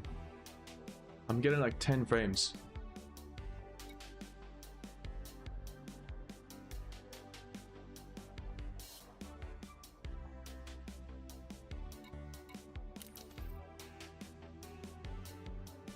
Oh, there's something wrong with the menu. Okay. That's weird. Anyways, yeah, there's a film called Beasts of No Nation. It was released by Netflix a long time ago, featuring Idris Elba. And it was a story focused on a child soldier who was recruited into this warlord's army. Not Coney. There are other warlords who recruited child soldiers in Sierra Leone, particularly like the Sub-Sahel region, the Ivory Coast. But yeah, it followed one of the child soldiers and his experiences through the war. You don't even get... I don't think the film ever mentions what the place is. Like, you don't really get any sort of context about that war. And you could be saying, yeah, sure, the filmmakers are trying to generalize a universal experience of how horrible child soldiers are.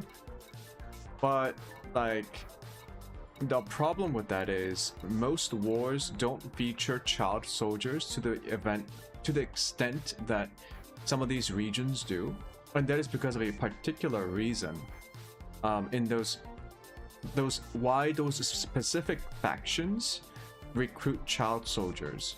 It's dependent on that local historical, cultural, and societal and political contexts that produces this very upsetting and horrible phenomenon known as child soldiers.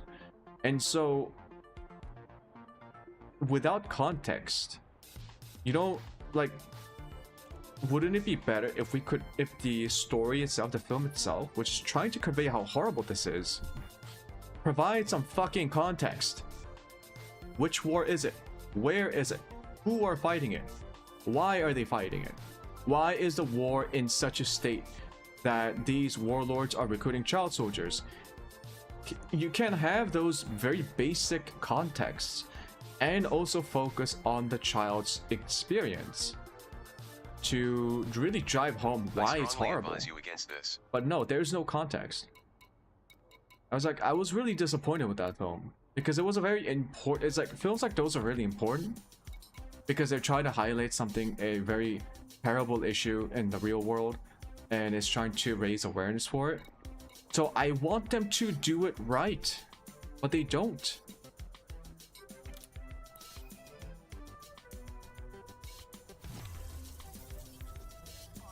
Exploration data for 12 systems sold for over 100. And so many war films do this. Like, they show a war without context.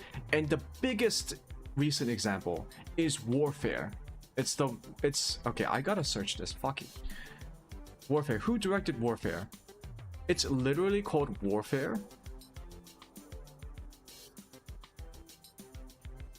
Ray Mendoza and Alex Garland. Yeah, I knew it. So co-directed by Ray Mendoza and Alex Garland. It was released this year. Now, it's about a SEAL team unit in Afghanistan. I think it's either Afghanistan or Iraq. First of all, it's not even clear where it is. Somewhere in the fucking Middle East or Central Asia, right? And there is no context for the war, no politics behind it. It's just one unit who got ambushed and attacked, and they fight and then they leave. It's literally the attempt to show war without politics, which is the dumbest fucking thing you can do. Right?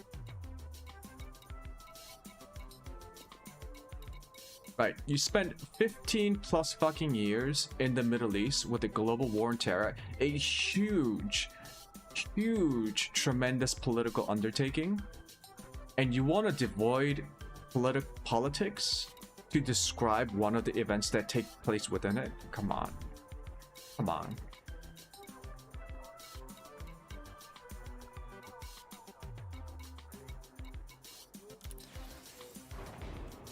Oh, what am I doing? Complaining about Alex Garland. Yeah, so it's like, I'm not a big fan of how Alex Garland, when he approached the Civil War and Warfare, he tries to take away the political context out of it. Not just political context, social context, cultural context, historical context. There is no context. It's just Civil War. That's it. Civil War just happens. And you watch it, and then it ends. Warfare. It just happens, you watch it, and then it ends. There's no meaning. I don't understand why he does it. It's like, is he trying to avoid controversy? If you are doing that, just don't make films called Civil War and Warfare in Afghanistan or Iraq, wherever the fuck that was.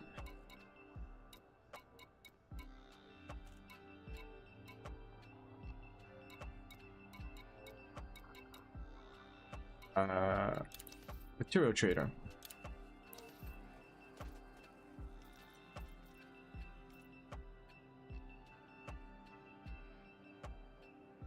It was a security firmware patch.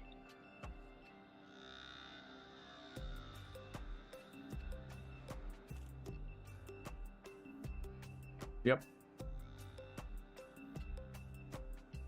How many do I need? Just one?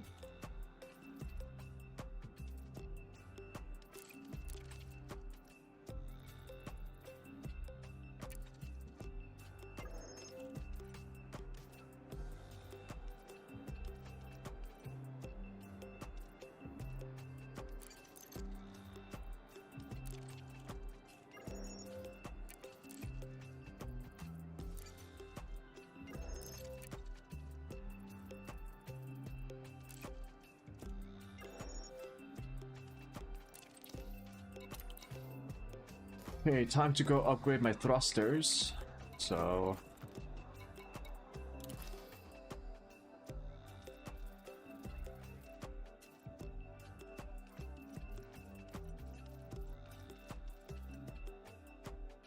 okay, who does thrusters?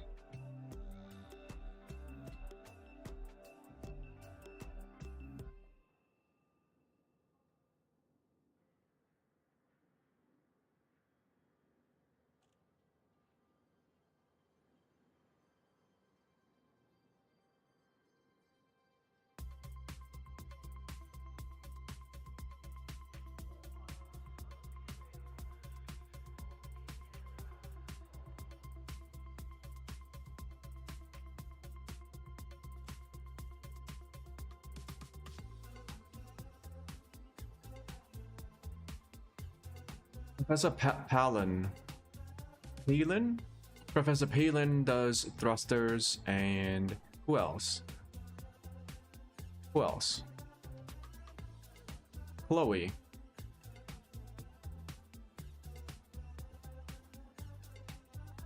Oh shit. Oh shit. Okay, in order to get tier 5, I need to move 5,000 light years away from my starting location. Also, 25 units of sensor fragments.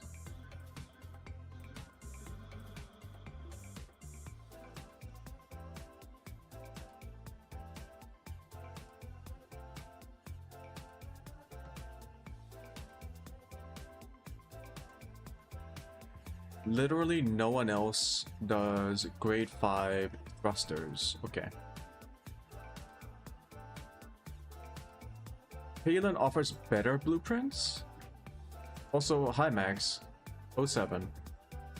Palin.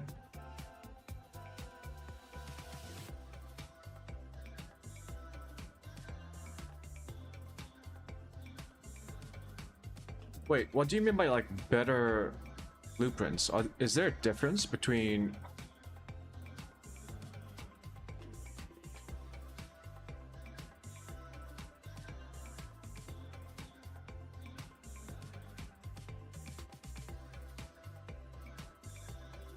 thrusters, dirty, grade 5?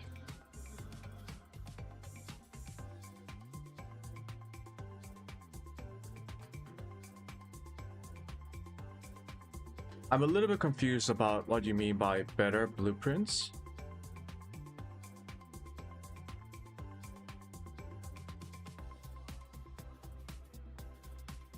Do they not give out the same kind of blueprints?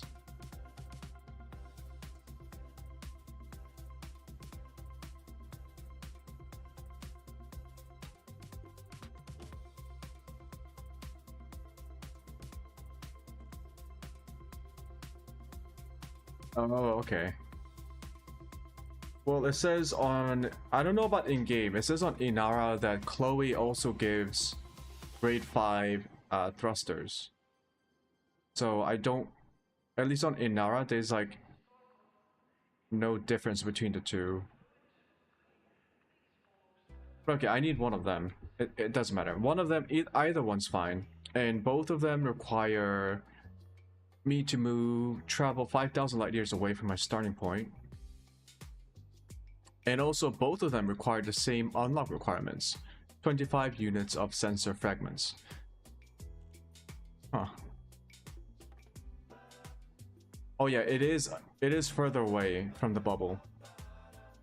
The Chloe is further away. But okay. I could just spam this. Actually, I want to try something. There's the FSD injector, isn't it? Which doubles your jump range.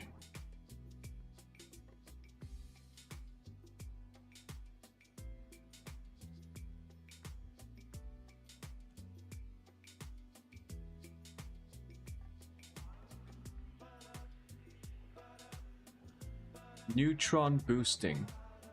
Oh shit.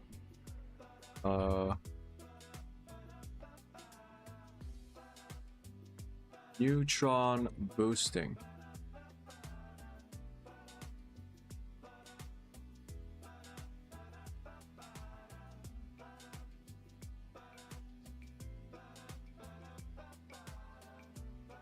What the fuck? FSD supercharging, aka jet cone boost, is the process of flying into one of the high-energy relativistic jets of a neutron star. Oh, you can fly into them? Or a white dwarf in supercruise with a fuel scoop equipped. This allows a ship to take in exotic particles that interact with its frameshift drive to increase its maximum jump range for a single jump, but also inflict a small amount of damage on the FSD. FSD supercharging from a white dwarf gives 50% range bonus, while doing the same with a neutron star provides 300% bonus.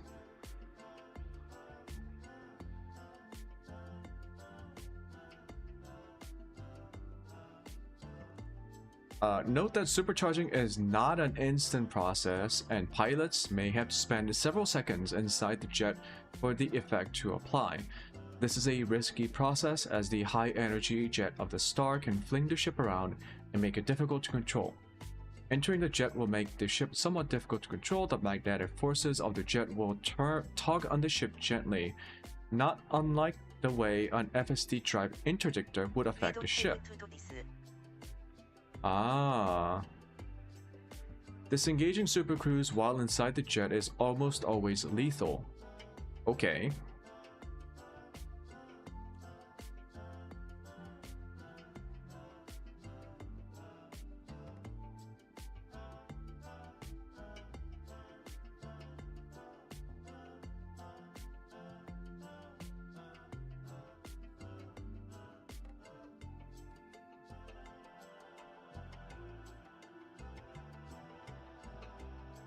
Once supercharged, FSD will retain the charge indefinitely until it is used, scooping fuel from a main sequence star, logging out for any length of time. Refueling at a station or fleet carrier, or dropping out of supercruise does not remove the charge. Synthesizing an FSD injection will only override the supercharge if the boost percentage from the injection is higher. Oh, so this is a way to boost yourself without making an injection. Holy shit. Wait a minute. Wait a minute. If I... Okay.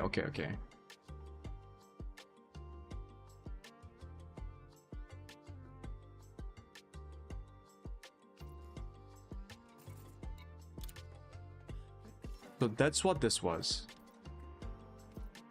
I was always confused about what this was.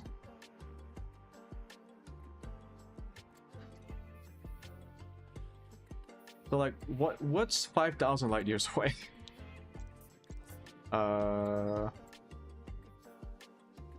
Is that like a good way to tell? I don't know, like... Course plotted.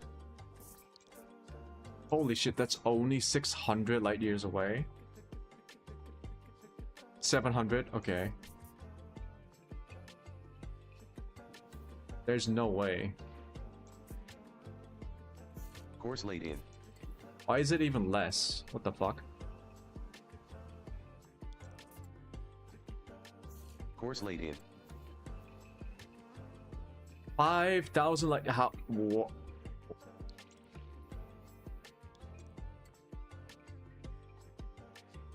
That's only 3,800 light years away.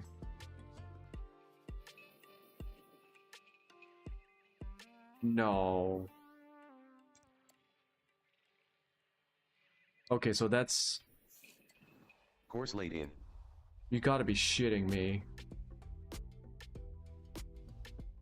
Okay, so my ASP Explorer does about... I believe... It can do 47, so around 50 per jump. If I use like the booster,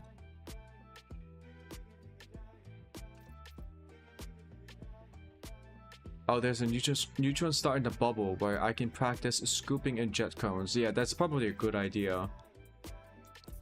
Like, practice it. But I'm just trying to gauge like the distance of what a 5,000 light, a system 5,000 light years away would look like on the map. That's ridiculous. Holy.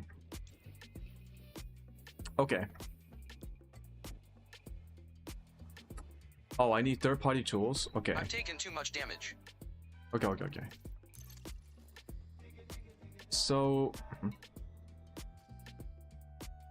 this could be interesting. But that's the problem, right? I have to go and come back. I have to travel back and forth. So it's a... the round trip is 10,000 light years. Maybe I don't do grade 5. Not right now. In fact, is there a ship that does long-range travel really well? The most optimized long-range travel ship, aside from a fleet carrier, which can do 500 light years every 20 minutes. Yeah, I'm thinking I'm either going to optimize the Explorer for jumping, or I can buy a new ship and then optimize that further.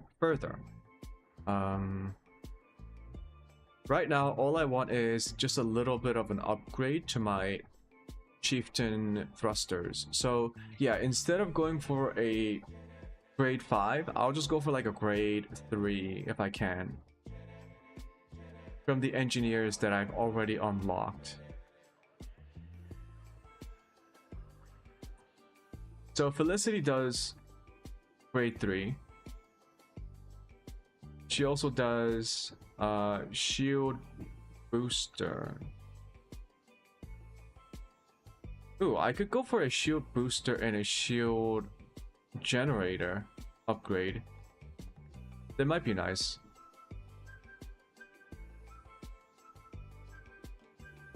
You know what? I'm not gonna get distracted. I think I said I wanted to do sensors and then thrusters. So I'm gonna go to Felicity. Felicity, she can give me grade 3 thrusters. But let me check the requirements now. Yeah, I can do grade 3, no problem. I got all the mats, and I'll just get the drag drive, which, once again, no problem. And then I want to get the sensor upgrades from Lori Jameson. And the sensor upgrade, which will be long range.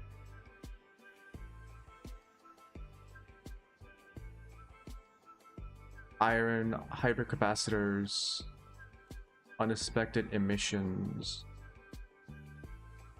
I need abnormal compact emissions data. I need at least 5 of them. So abnormal compact emissions data. Okay.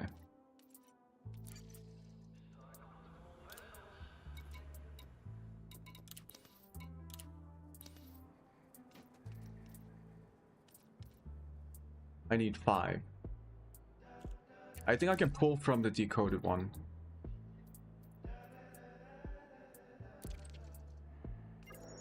And then I'll pull a little bit more from the bottom.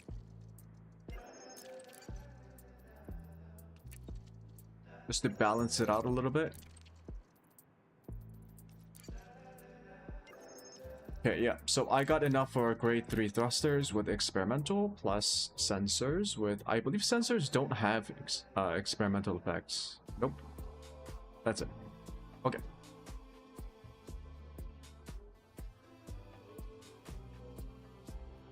Felicity. Desiat.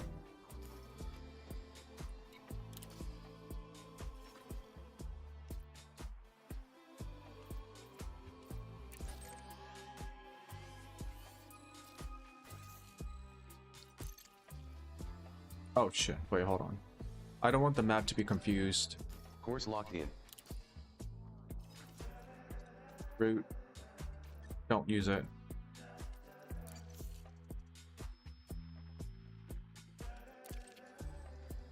I believe I've seen one of those stars.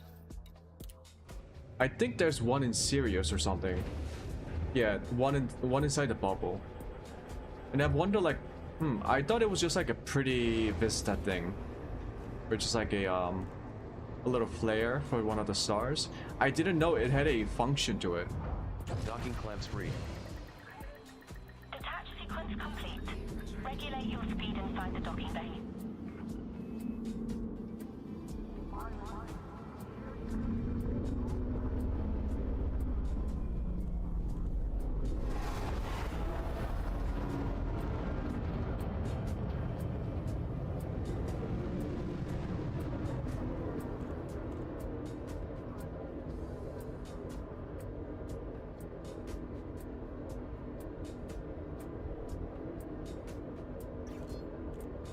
We jump.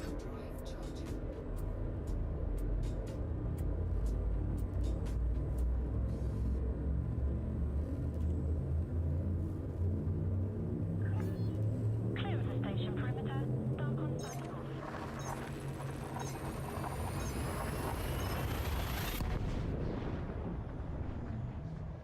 Oh yeah. I was talking about Alex Garland, the director. He's going to be directing Elden Ring. They're making an Elden Ring movie. Fuel levels are now at 74% capacity. Apparently, Alex Garland is also like a fan of the Elden or the Dark Souls series video games. And so he got chosen to direct Elden Ring. Or I think it's going to be either Elden Ring or a Souls-like film.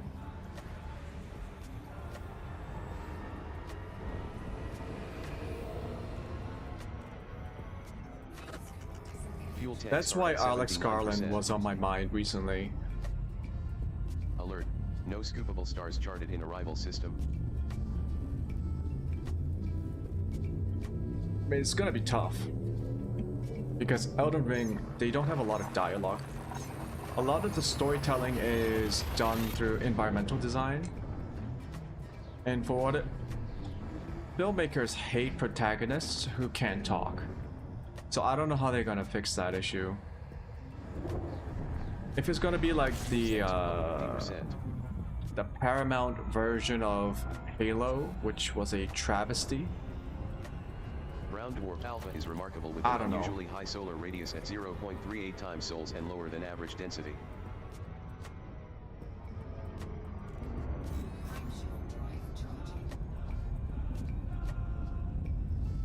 But it is interesting. Of all the video games that decided they could have decided to make a film on, it's Elden Ring.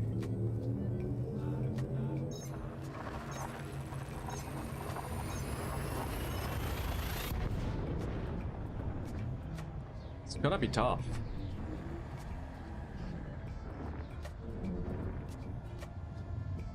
I mean, a series like The Last of Us works well because one, the game itself was pretty much modeled after traditional filmmaking. It's essentially a movie or film series within the game, right? The game itself is designed that way. So a lot of it can be translated directly into films. Fuel Plus, levels are at 27% capacity. the video game director Commander. himself was... I have enough fuel. The video game director himself was part of the filming of the actual TV series. So you don't have to fish around for like trying to understand how to translate the video game story into a film. But turning Elden Ring into a film? Man, I played Elden Ring. I don't even know what that story was about.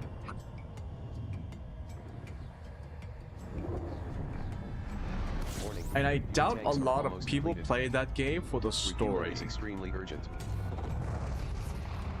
Star COL 285 sector CLNC 7-19 is notable, with higher than average surface temperature. As you can see, it emits a yellow-orange light. Brown dwarf tree is uncommon and notable, with a rocky ring.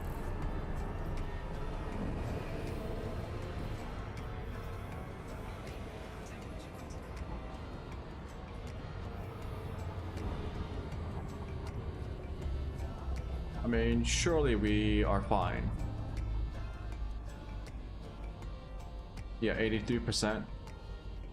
Okay, while my ship is refueling, I'm gonna go and get another cup of coffee. Okay. Good, that's not annoying. Okay. Yep, I'll be right back. Warning. Temperature critical. No, it's not. Stop lying, computer. Okay.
Oh shit, the refueling fits really well with like a small bathroom break or a coffee break.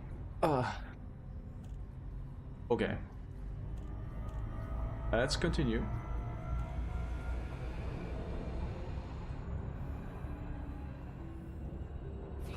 Fuel levels now at 83%. Frameshift drive charging.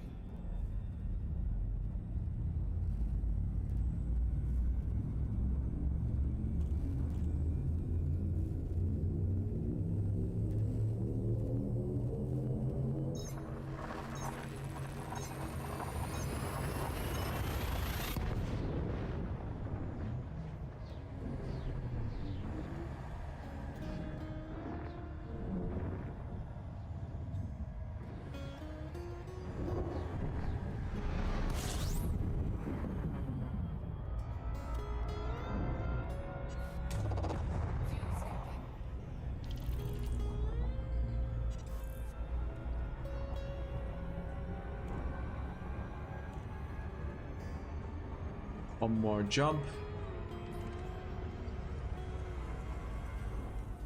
Fuel tank disengaged. Frameshift drive charging.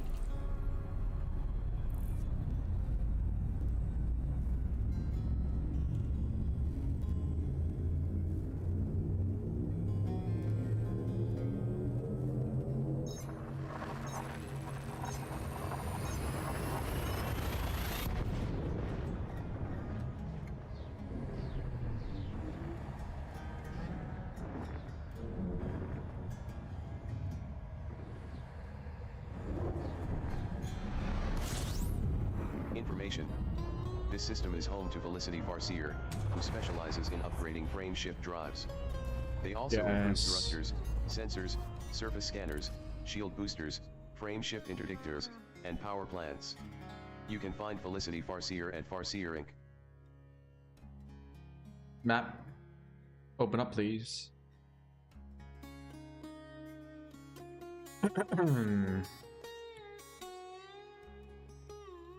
Hello.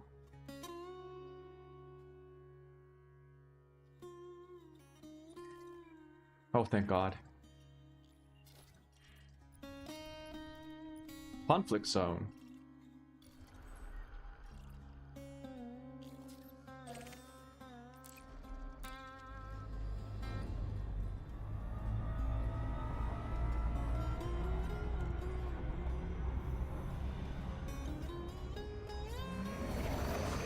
Fuel tanks are now at 73%.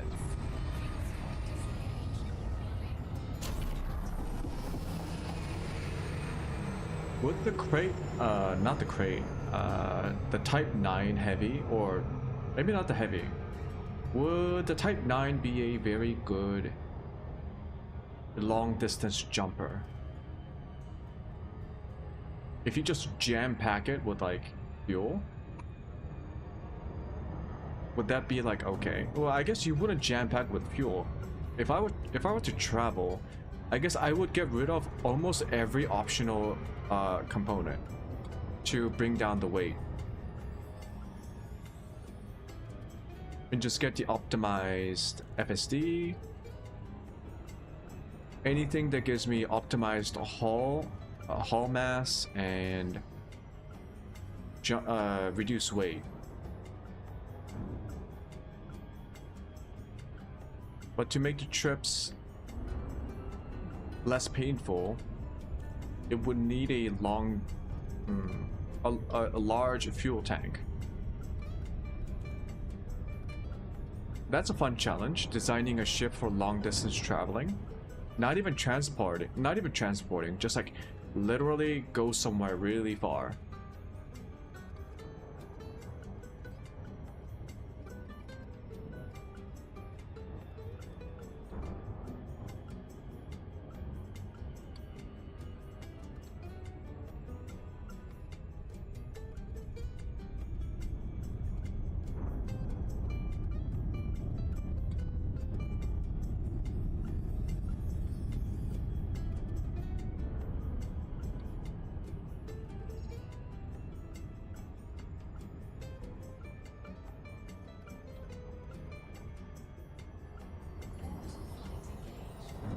I have a feeling this is a little bit too fast.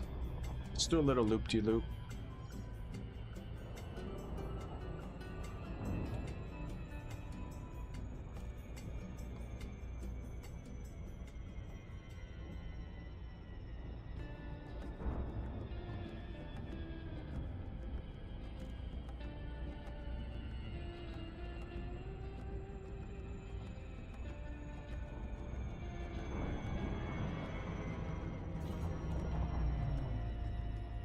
Arriving near Farseer Inc. Glide mode initiated. Moon 6 Alpha is a low-gravity world, at 9 centimodes.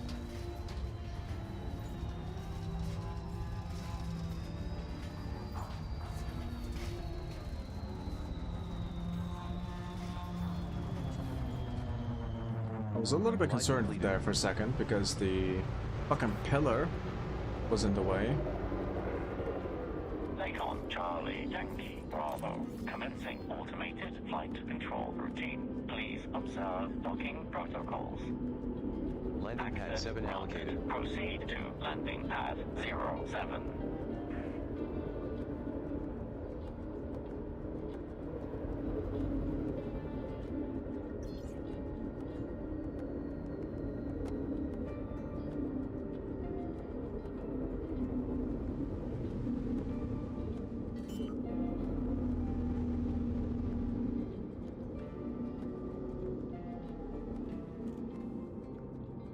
Landing gear deployed.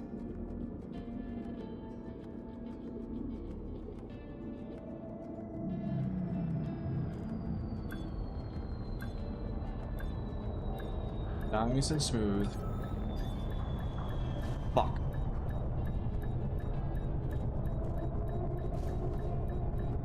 Docking complete. Nice and smooth. Maximum fuel. Down complete. Engaging ship restraints. Your arrival has been noted.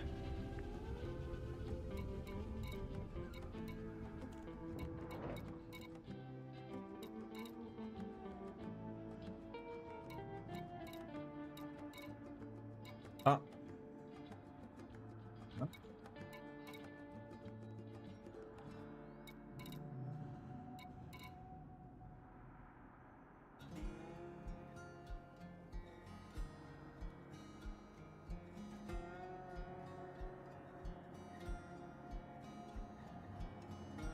G3 thrusters.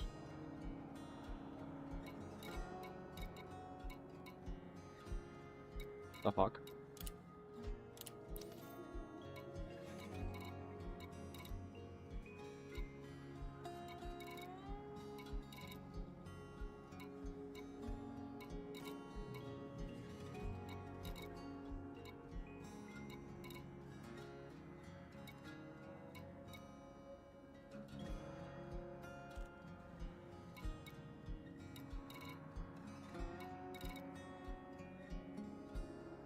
Does she not provide thrusters? It says on Inara that she does.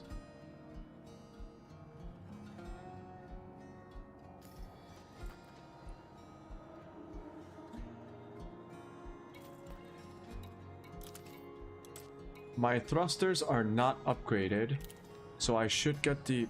What?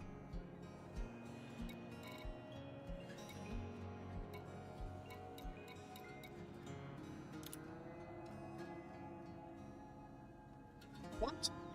Why is it called an engine?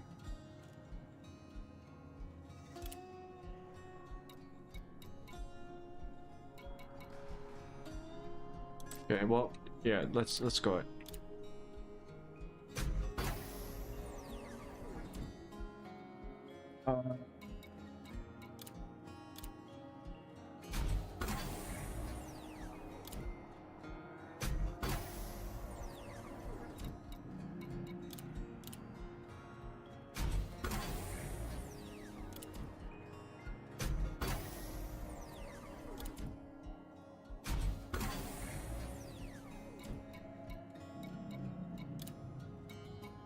Ceramic drives for more optimal mass.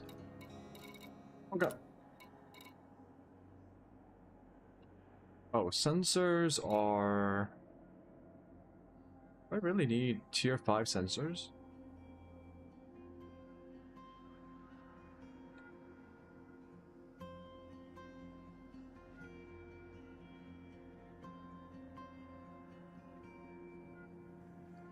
Why not?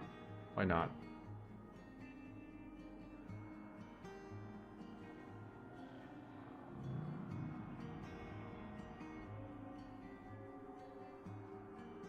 Lori Jameson.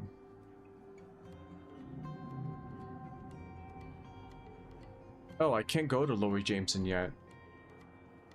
I need to gain combat rank dangerous or higher. Okay. Does that mean, am I locked out of a grade 5 sensor?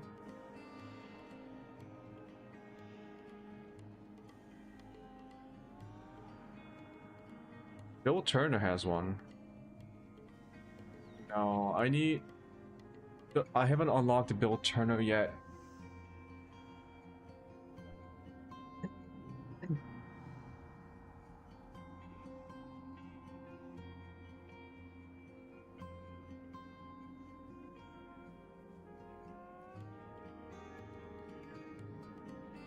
I have Celine. So how come...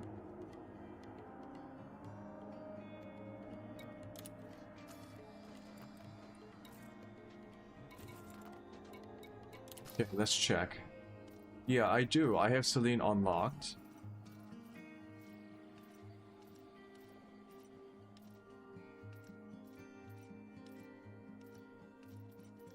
Go to Lei Cheng.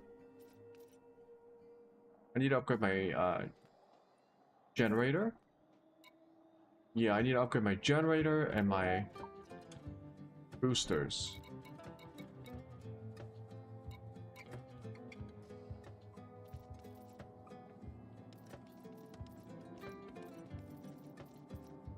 Yeah, it looks like in terms of sensors, the only engineer that I can get to right now gives me G5 grade 3.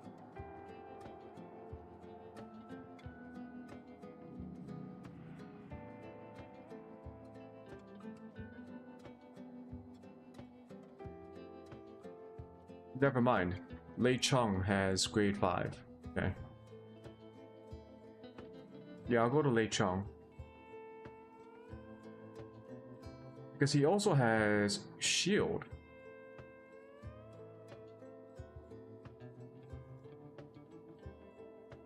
And my chieftain, what's my shield modification? Wanted to get thermal resistance and fast charge.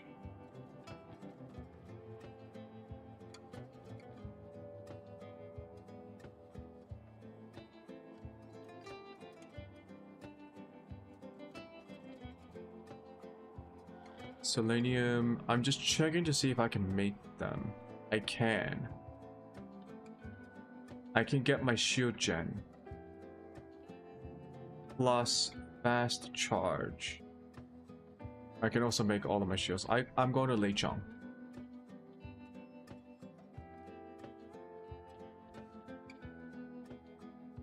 Laksak.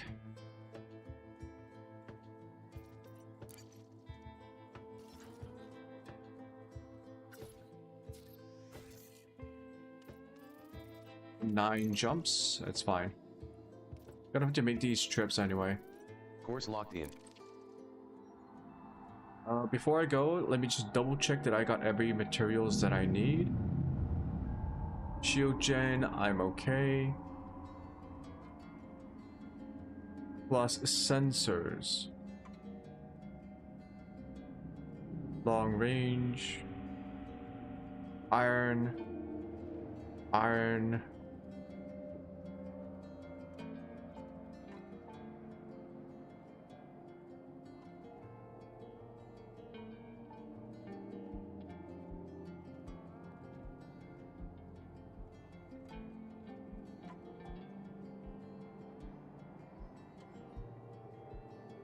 Abnormal compact emissions data, decoded emissions data. I don't think shield gen uses the same materials, so I should be fine. Yeah, I should be fine. Let's travel to Laksak.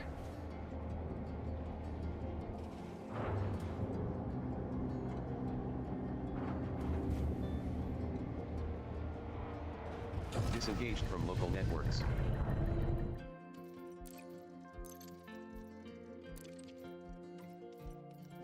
It's a little bit of a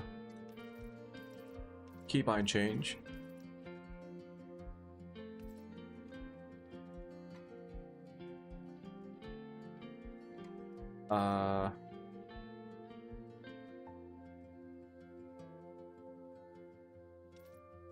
No, I'll just keep it that way.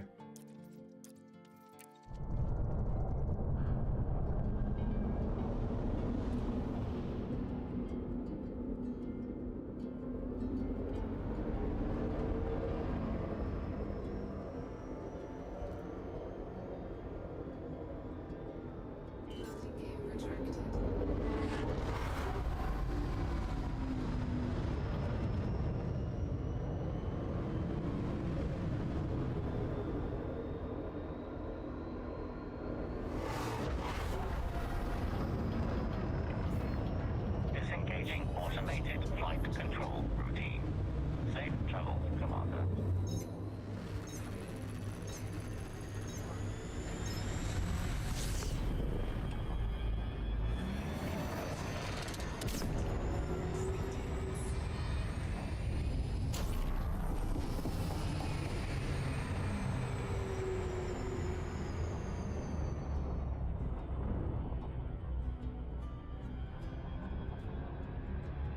Frameshift drive charging.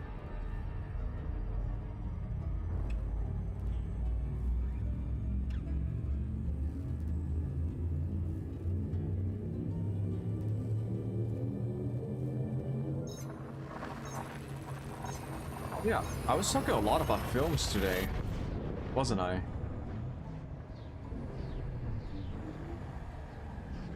I really should get back into watching films. It used to be a big part of my hobby. Fuel levels now at 65%.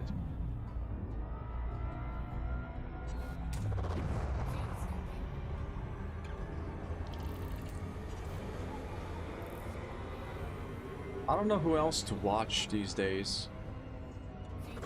Like,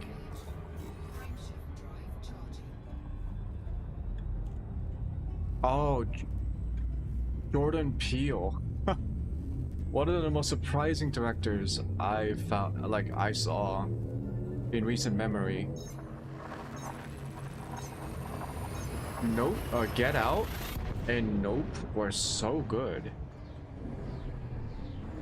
He's an incredible director, and who'd have guessed?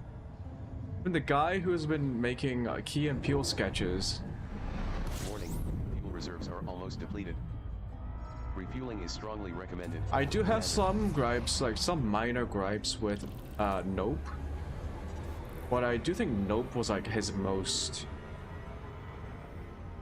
impressive film that he made so far. Fuel levels at 39% capacity, Commander.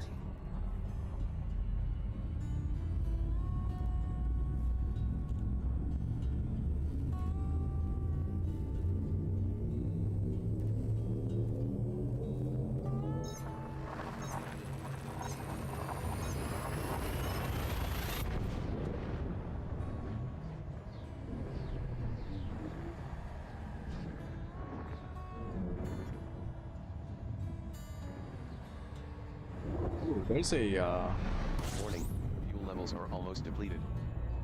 Refueling is extremely urgent. I know, let's refuel.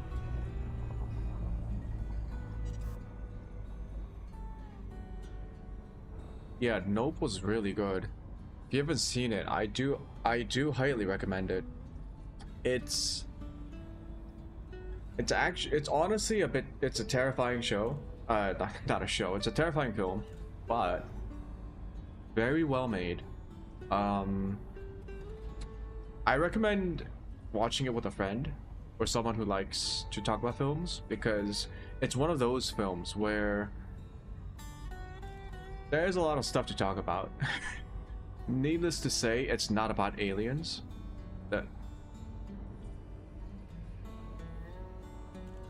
I remember I watched it with my sister and we both loved it. But her partner, they weren't the kind of person who particularly enjoys like serious films. Once again, I'm not being judgmental. There's nothing wrong with not liking serious films, but it's just like the film wasn't for him. He was very confused about what Nope was supposed to be, and the problem was the movie was also long. Nope is like over 2 hours, right? If I remember correctly, it's about 2 hours 20 minutes or something. Could be longer. Sure, it's not a short film, and that film was so surprisingly incredible, and I couldn't stop talking about it when we got out of the theaters. And I was talking to my sister about all the elements about the film. The other people who saw it were incredibly confused, and just it was very difficult to talk about that film because of how different the experiences were. I would say it was an even more divisive, it's not divisive, it's just a confusing experience than, let's say, Blade Runner. Nope was, man, I was surprised that Nope didn't get the Oscars. I thought it had a real chance of winning a Best Picture award, And I was surprised that I believe it didn't get one, Warning. right? Heat levels beyond operating tolerance. Okay, so why do we suddenly get really hot? Okay, okay, chill, chill, chill. Why am I not losing heat?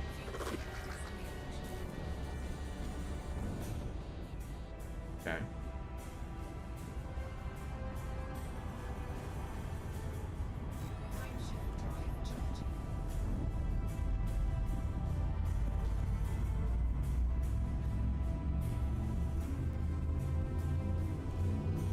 Yeah.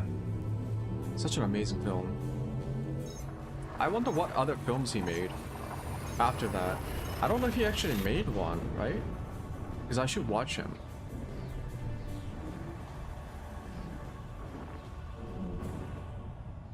He make filmography. Fuel tanks are almost depleted. Please refuel, Commander.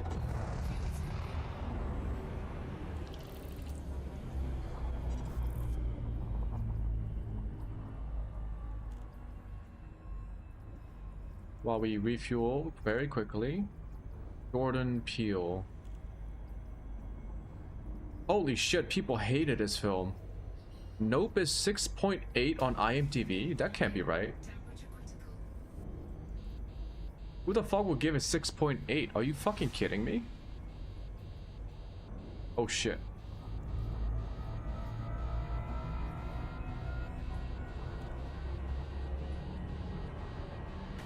I can't believe people gave it a 6.8 on IMDb. That's so fucking dumb. Fuel reserves now below 50%. Well, since people hate it, I guess I'll just fucking talk about it. The alien is spectacle. Like the idea of a spectacle that people just cannot look away from. It's about an unhealthy relationship between the audience and media, in the sense that we are drawn to spectacles, even if it's detrimental to our health, to our own health or well-being. We just can't look away. And so it's about that destructive relationship between spectacles and the media and the audience, and the audience's uncontrollable obsession with it. So yeah, I think it was a fantastic film exploring that theme. I cannot believe it's a 6.8 on an IMDb. I did it get review bombed? What's going on here? Because I swear, when it came out, it wasn't... People didn't hate it. 6.8 is pretty fucking bad. Like most films, if they're okay, people give it like in the 7 range. Like in the 7s on IMDb. Good is when you go over 8. Warning. From my experience of using IMDb all these years. Refueling is extremely urgent, Commander. When you go below 7, you're saying there was something wrong with it. Like 6 means it's not bad, but you think there was something technically wrong with it. Like there was a problem with the script, or there was an issue. Nope was my pick of best film of the year when it came out. No, not Nope. Yeah, Nope. When did Nope come out?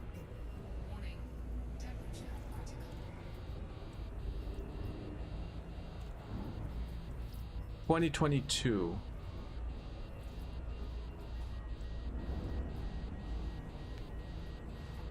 And that is insane that people don't like that film. Actually, it's not that insane. Heat levels beyond operating tolerance. Okay, so here's the thing. The 2 films that I said I liked, Nope and Blade Runner, by Denis Villeneuve.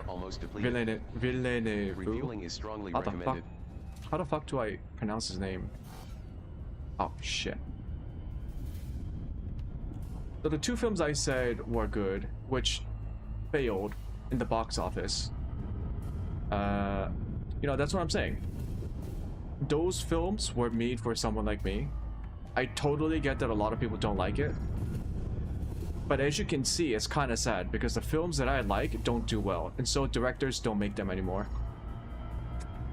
It's just, you know... It doesn't all have to be fucking James Bond, Fast and Furious, and King Kong vs. Godzilla all the time. right? We've got plenty of that. We got plenty of that. Give me my Nope. Give me my Blade Runner. No. Okay, how much fuel do I need? Also, how can I scoop up fuel without burning up? It's like, I know stars have different temperature ranges. I'm just trying to see what I can get away with right now. We go 40.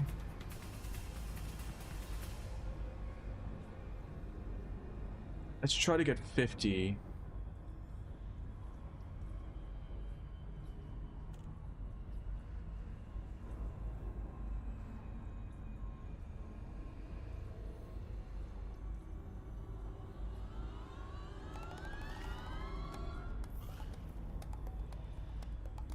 Okay, what do people say about Nope? Gotta read this. I thought it was a critically acclaimed one, just not that watched. I didn't know it was critically unacclaimed.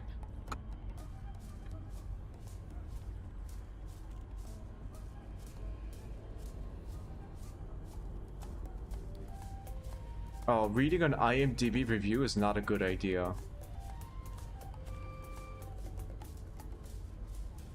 But I kinda wanna.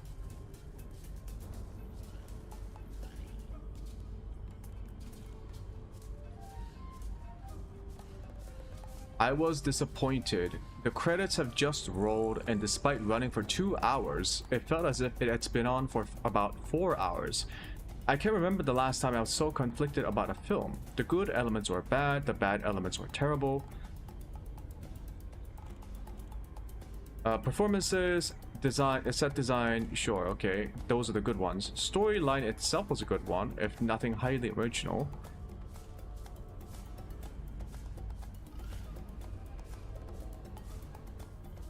It lacked, unfortunately, so it's this person's criticism. Unfortunately, it lacked scares. Listed as a horror. This was anything but. Oh, okay. So this person felt like they were a little bit misled. Okay, that's fair. Although that's kind of harsh to put that on a film. Good. Okay, different person. 6.7 out of 10. Good, but misses a mark. While Nope was a visual spectacle, I found that it didn't sit as well as I would have hoped when it came to the story. However, it still managed to reach its goal of entertaining on some level. Long parts put me to state of boredom, blah blah blah, films too long, blah blah blah. As for the horror parts, oh, people were really expecting it to be like a traditional horror film, but it's not. Kiki Palmer sadly almost ruined this horror for me. Okay. Captivating, but going to be a divisive experience. Rough cut horror comedy has good moments.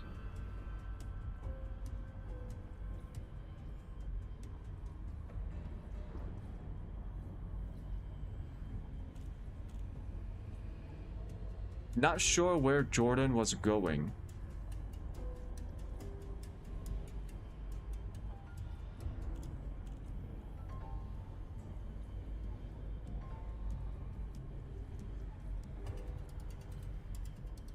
Movie is boring.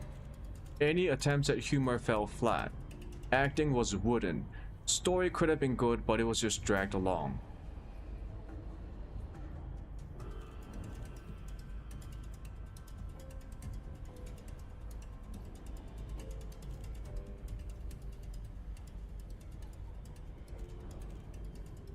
No one's gonna talk about the spectacle? What the fuck?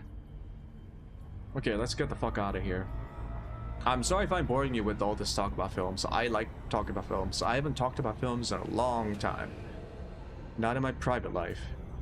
I used to talk about these things with my friends in college. I haven't seen them in a while. But you know, if you get the chance and you get high, if you're in a place where you can legally get high, which I cannot do because...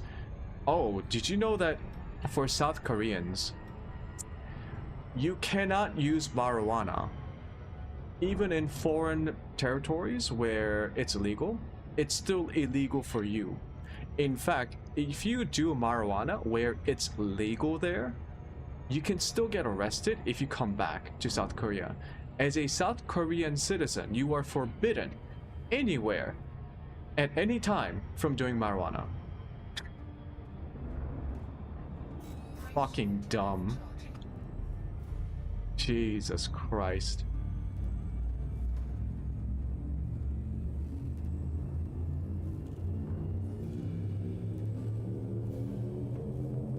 Anyways, yeah. So if you are in a place where you can get high, I do recommend just turning it on. Nope. And then just checking out for yourself.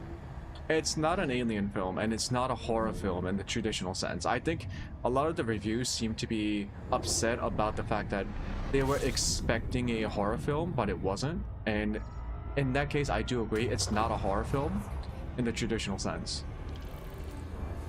It's a very traditional film. More like the thrillers. Like it's a psychological thriller along the lines of David Lynch. I would say it's very David Lynch. Yeah. So if you like David Lynch, I would say I would recommend Nope, and go into it expecting a very David Lynch type film. I guess there might be a better way to manage people's expectations. Which, you know, I get it. If you went into it hoping that it was going to be a more serious horror film than Jordan Peele's Get Out, and you got Nope, I can see why people might be confused and maybe a little bit disappointed. But, like, to give it a bad review because of your expectations, it's... What about the film itself? Like, without expectations, you know? Warning, fuel reserves almost depleted. Refueling is strongly recommended.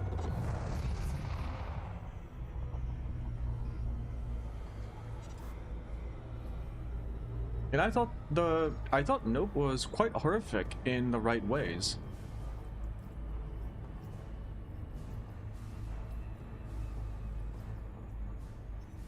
Warning, temperature critical. Ooh, it's a little hot.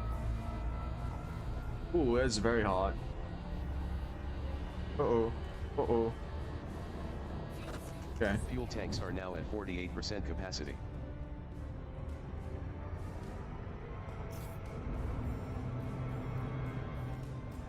Frameshift drive charging. Yeah. Man, people really don't like films like that anymore, do they? I really hate them. It's sad. People are so accepting of different kinds of films, especially when it comes to like mass entertainment. But when a film that's different comes out, like the traditional films, they're like, oh, this is too high nose or fucking too esoteric, blah blah blah. Warning, And then they reserves shit are on now it. almost depleted. And it's like, they go out of their way to defend films like the Fast and Furious franchise or whatever the fuck. And I'm like, sure. But then they criticize films like Nope. It's like, you're just, that's not fair at that point. You know, I understand people watching Fast and Furious. I get it. I've watched them. I don't enjoy them, but I have watched them. I don't shit on people for enjoying it.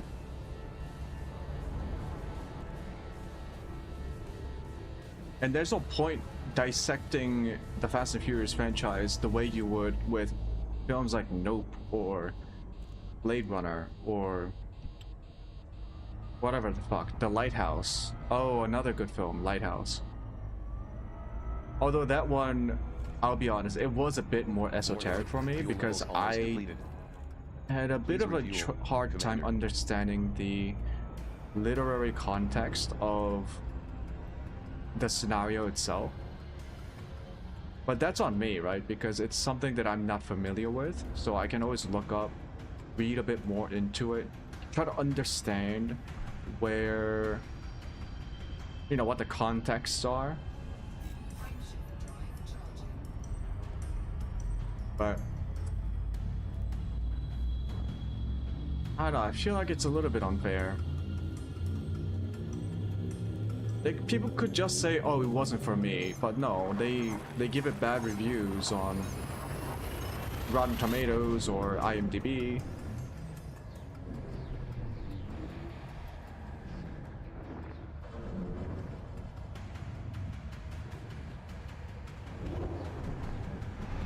Warning, fuel reserves are now almost depleted. Oh, we finally made it.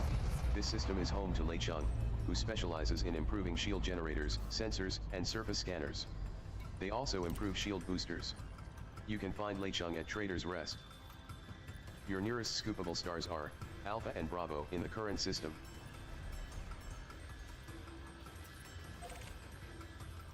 Lei Chung, here I come. Lei Chung.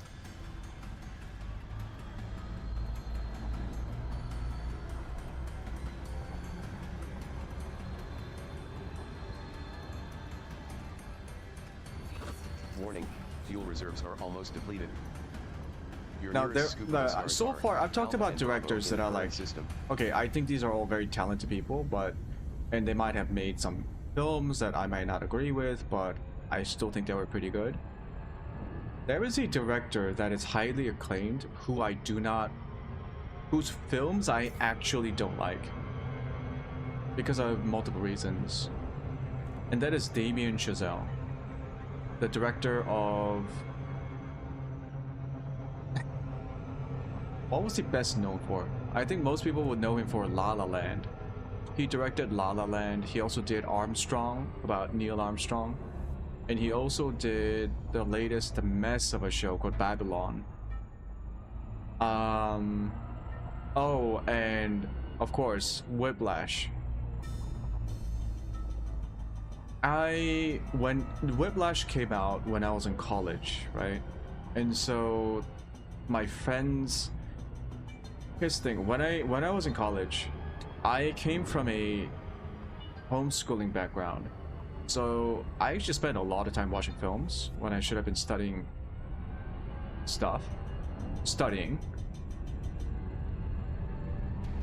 So I had a lot more experience watching a variety of films. So whenever I talk to my friends, one of the ways that I would engage with them was to introduce films, talk about films, you know, kind of acting like a personal like curator. I would host movie nights and stuff. And so my friends knew that I liked films. Whiplash came out, and it caused quite a bit of an uproar because a lot of people watched it and a lot of people liked it. Right? It was very popular when it came out. And naturally I watched it. And my friends recommended that I watch it, even though I watched it afterwards. And so we had to talk about the film. The problem with Whiplash, and I believe that was my first experience with Damien Chazelle's work. I hated the film. Not because it wasn't technically well done. It was technically well done. The theme, the fucking story, was literally a problem for me because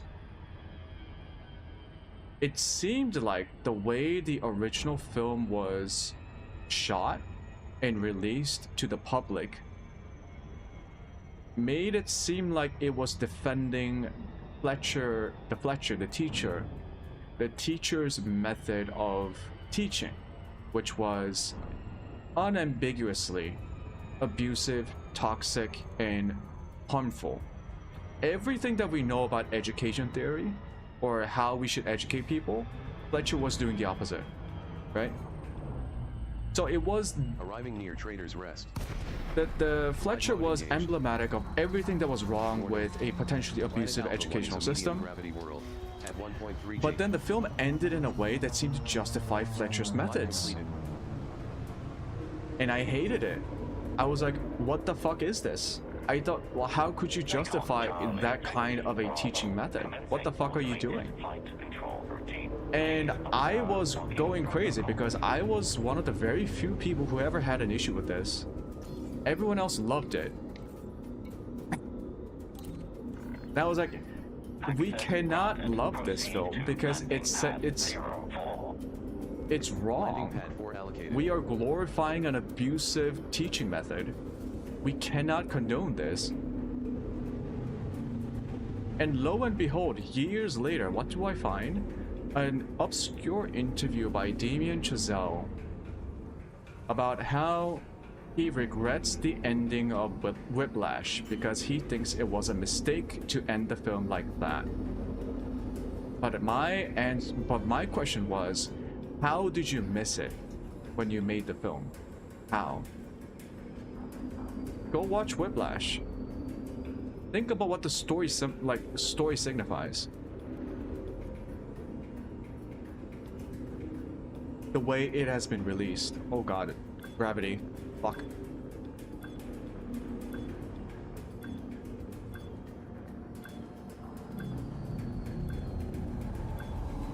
So, for a long time, I didn't like Damien Chazelle because I thought that's what he believed in. Like, the story signified some of his beliefs about how education should work, how success can be driven from a quote-unquote Docking complete. harsh teaching methods. You know, as long as you have passion, you can do it, right? Your Alliance chieftain repaired. Arrival has been noted. So, I try to stay away from his films, but I couldn't because I still like films and I like to watch people's art. La La Land came out. It was a much more ameliorated version of his passion for music and dancing and musicals. Damien Chazelle himself loves musicals, apparently, because he made La La Land. And La La Land, I believe, won Best Picture? It was up there. I think it was between La La Land and Moon Boy, wasn't it? Not Moon Boy, sorry. Moon. Motherfucker. How could I forget this? It won Best Picture. Moon Land?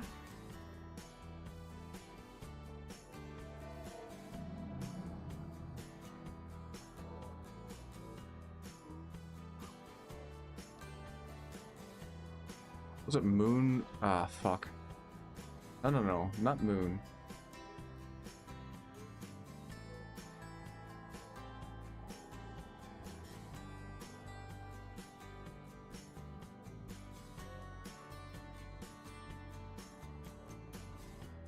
Moonlight. There we go. Moonlight. Jesus Christ.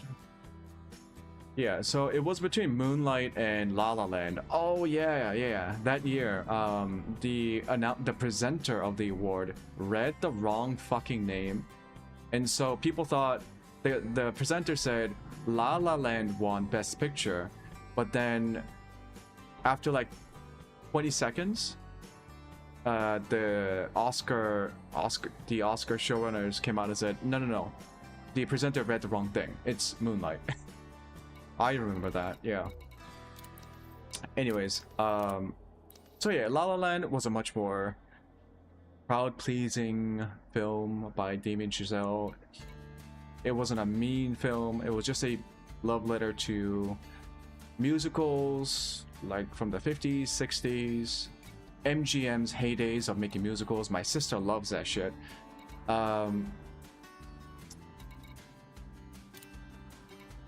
And you know, it was nice. It was okay. My sister didn't like it. Unsurprisingly, I had a feeling that my sister wouldn't like it because she's a hardcore musicals fan, like Gene Kelly, Judy Garland, Frank Sinatra. She watched all of those original musical films from the heydays of the musicals, and she didn't like La La Land that much.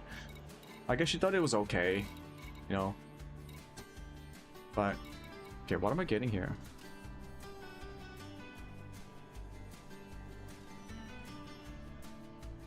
Bi-weave thermal resistant, okay.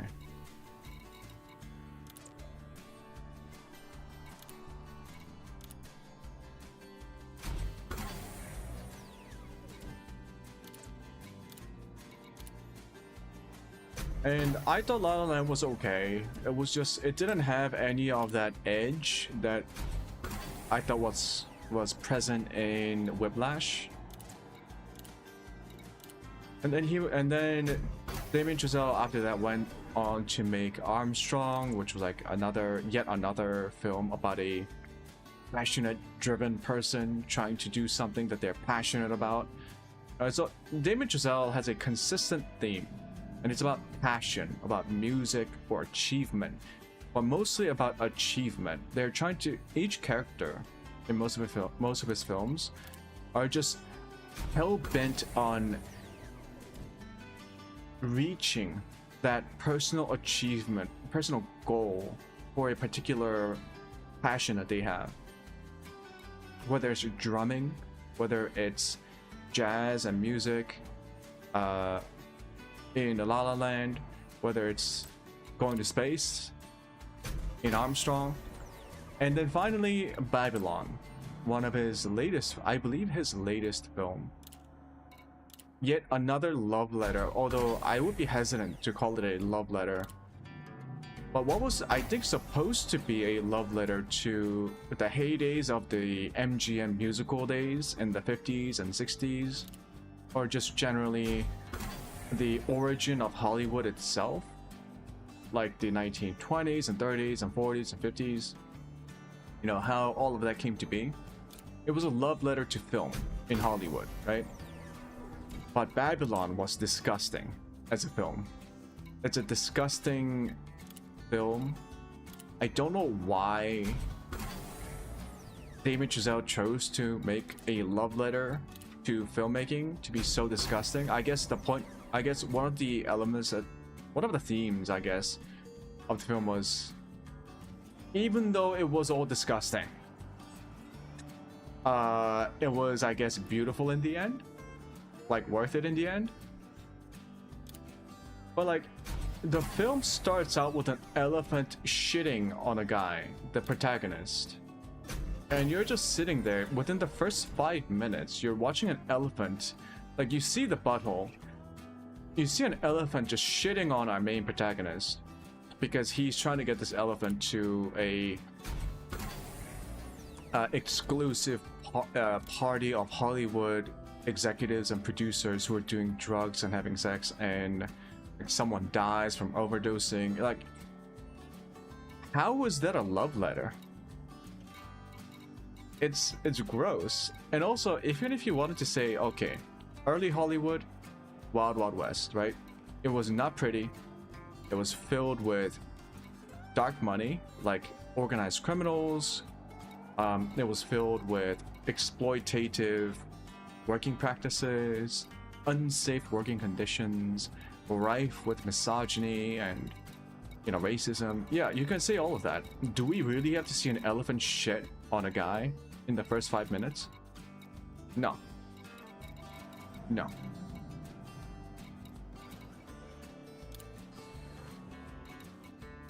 I was so disappointed and disgusted with that film. I was like,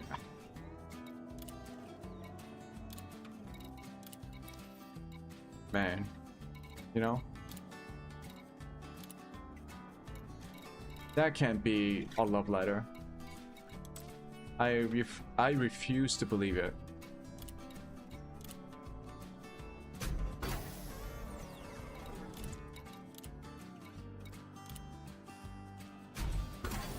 I think Damien Chazelle is technically a very good director. Whiplash is probably his best film. Also one of his most problematic one. La La Land was the most appeasing one to everyone. Babylon was a mess. So yeah, I would say his best work was Whiplash, and even then I still had a problem with it. And it seems like the director himself made a mistake with how the story ended. So I don't know, maybe you should just keep making films. Just branch out. The one thing I would like to talk to these directors about on a personal level would be like, okay, you've made all these films about passion and achievement at the cost of other parts of someone's life. Can you... What about something else? There's so much more things to explore when it comes to the human experience, right? It can't all just be about fucking trying to save jazz, you know? Or trying to pay an homage to musicals in the 50s and 60s.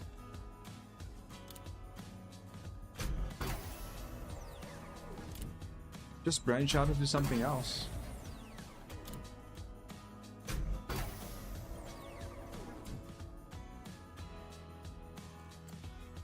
No experimental effects. Okay. So this guy also has shield boosters.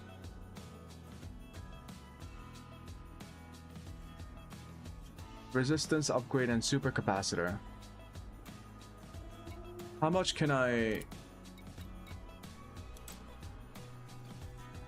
And then we go flow control.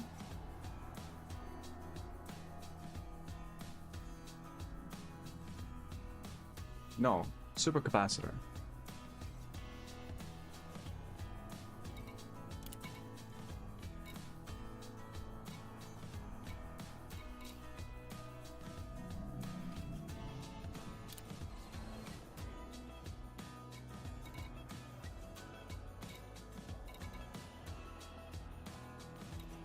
Why don't I go thermal resistant?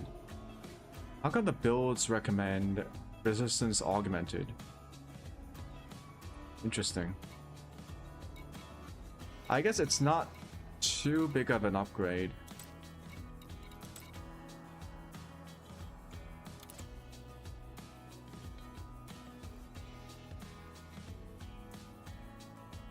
Yeah, you only get thermal, but okay, I guess it's a way to balance it out.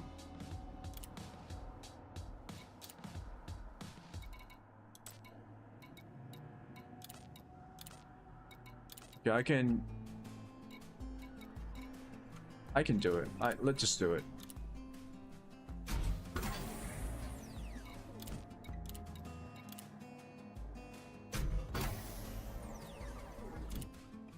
Sometimes it's hard to talk about directors that people love because,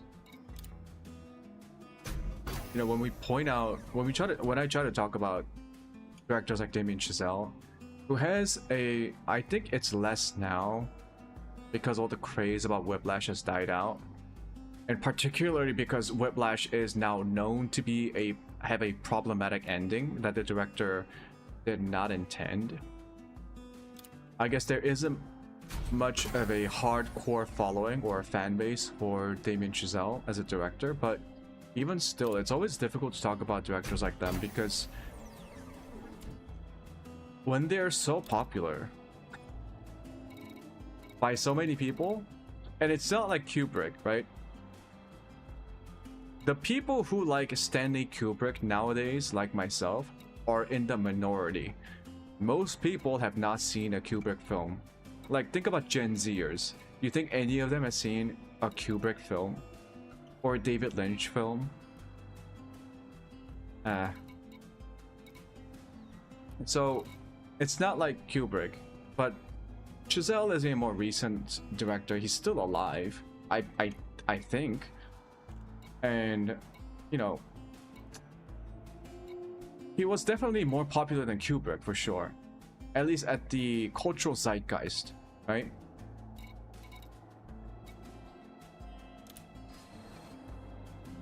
I just remember having a hard time talking about him at college because everyone loved Whiplash. And I was like one of the only few people who had an issue with it.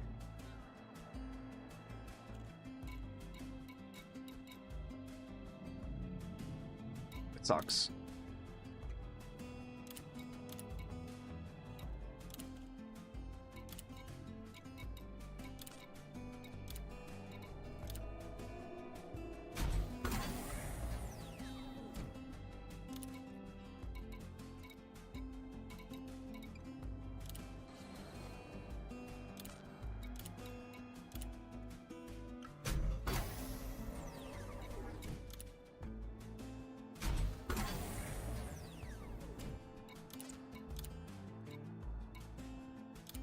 I guess that's part of the reason why I don't watch films anymore. Or not. I do watch films. I just don't watch it with the same kind of drive that I used to have. It's because the more I try to delve into films, the more difficult it becomes to talk about them. Because people just don't watch the kind of films that I do.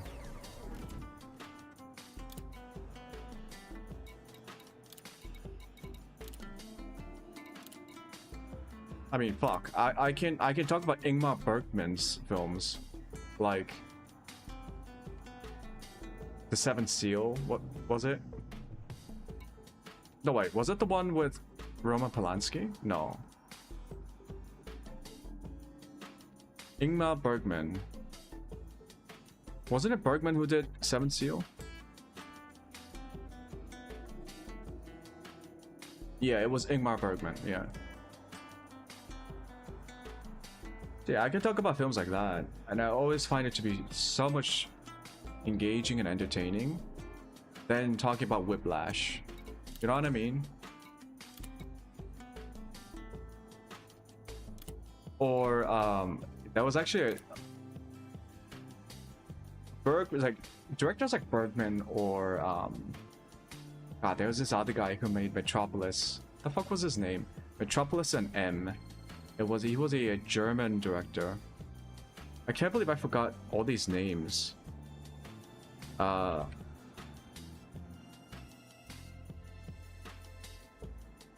Fritz Lang. There we go. Fritz Lang. I actually prefer Fritz Lang and his style over Ingmar Bergman's, but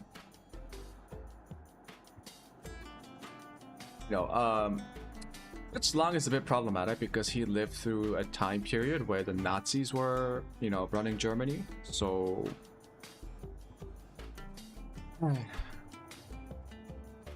but he is one of the. I guess he predates the Nazis. Actually, he's such an early stage filmmaker. So M came out in 1931. Metropolis came out in 1927, I believe. Yeah, if you ever got the chance to do so, I do recommend. If you like, this is. But here's the thing: films like M or Metropolis are like, they're meant more as a historical context for modern day filmmaking than to be enjoyed as films themselves on its own. You can definitely enjoy them, but much of the enjoyment that you will derive from them will most likely come from the fact that these are historical films that kind of set the standards for how the language of films should be in the modern day. So I do recommend these films, and I'm the kind of person who would talk about these films, their historical significance, how that affects how we understand and communicate with films, and so on and so forth. So you can see my problem with people who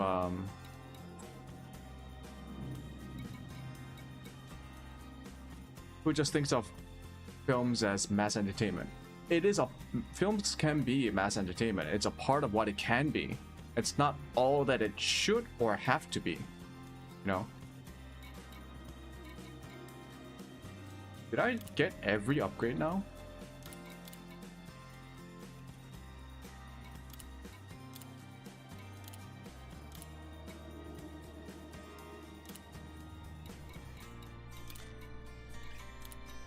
Well, shit. Wait, let me continue on my upgrading journey then.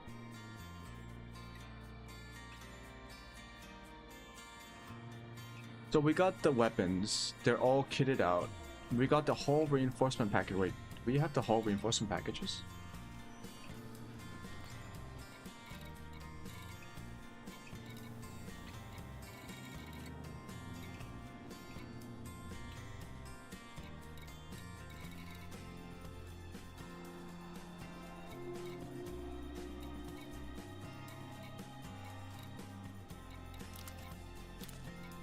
These are fully upgraded. Yeah, they are fully upgraded. Okay.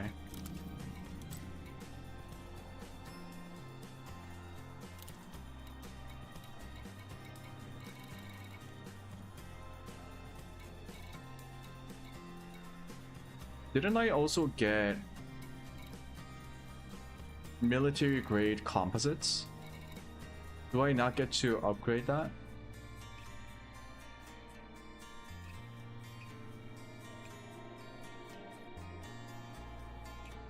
Where can I see my military grade composite upgrade? Thruster, okay. Thrusters, shield gen, cell bank, booster, weapons, PD, power distributor, FSD. Where is my military composite? Hull reinforcement package. No. Do you just not get to see it? What the fuck? Anyways.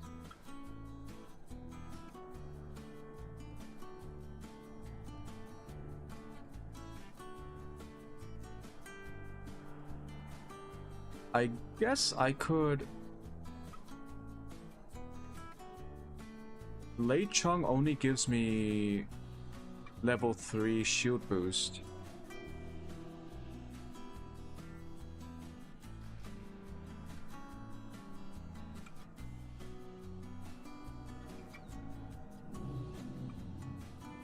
So which one of them gives me level 5 shield boost?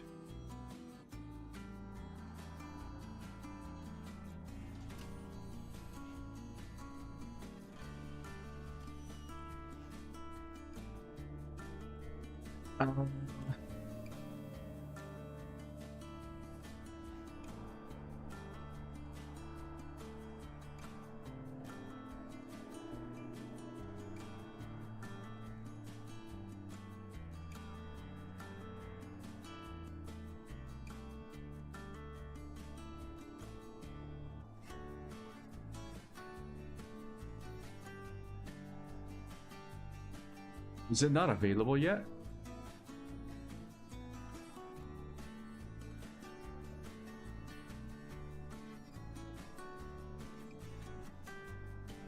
Laurie Jameson. So he's the only one who can give me a G5? A G grade 5 sensor? Okay. Or Mel Brandon, but he's 22,000 light years away.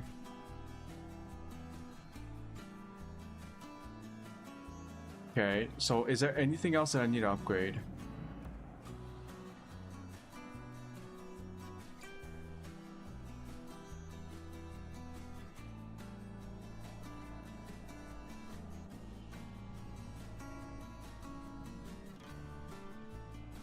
Oh, I can upgrade my chaff launcher for extra ammo. But it's pretty low on the upgrade priority list, so I'm okay with not having that upgrade just yet.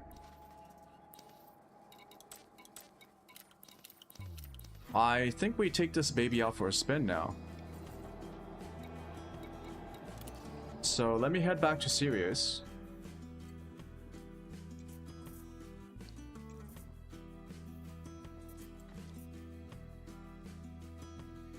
Plot a course.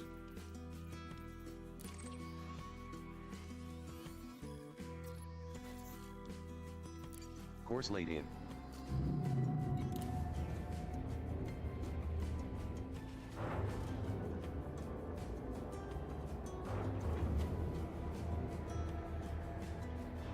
Full control reestablished. Ship restraints disengaged. Commence departure.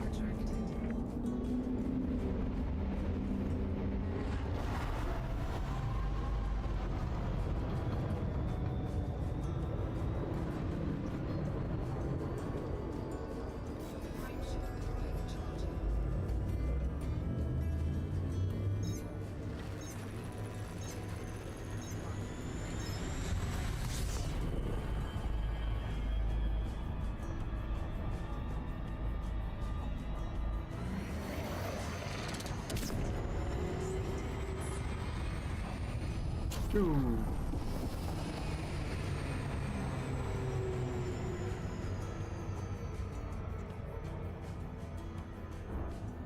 Why did I start talking about films today? What was the trigger? I was just talking to myself for the benefit of VOD viewers, and somehow I ended up here. I hope I don't sound too complainy or whiny. I love films. I just love talking about it. A lot of the times I like to talk about things that I found to be problematic or troubling or controversial from my point of view. Mainly because I just want to talk to people about it. Commander. And I want to hear other people's points about films. Always interesting.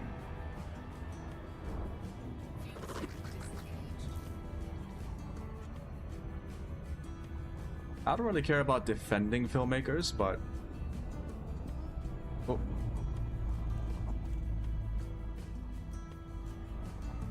When people have what appears to be a misunderstanding of a particular film or a filmmaker, I do like to talk to people about it. In the end, the discussion itself is a part of the entertainment of films for me. Like, if you just watch films and never talk about it with anyone in your life, you can certainly do that. But that takes away a lot of the enjoyment of watching a film. You know, it's meant to be a social experience, in a way. Fuel reserves below 50%.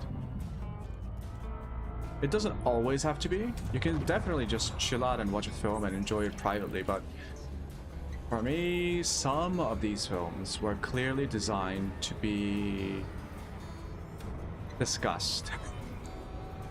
You know?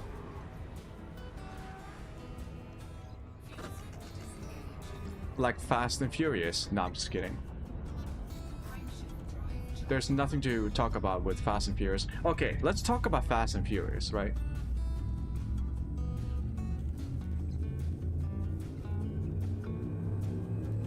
I think the series peaked at Fast 5.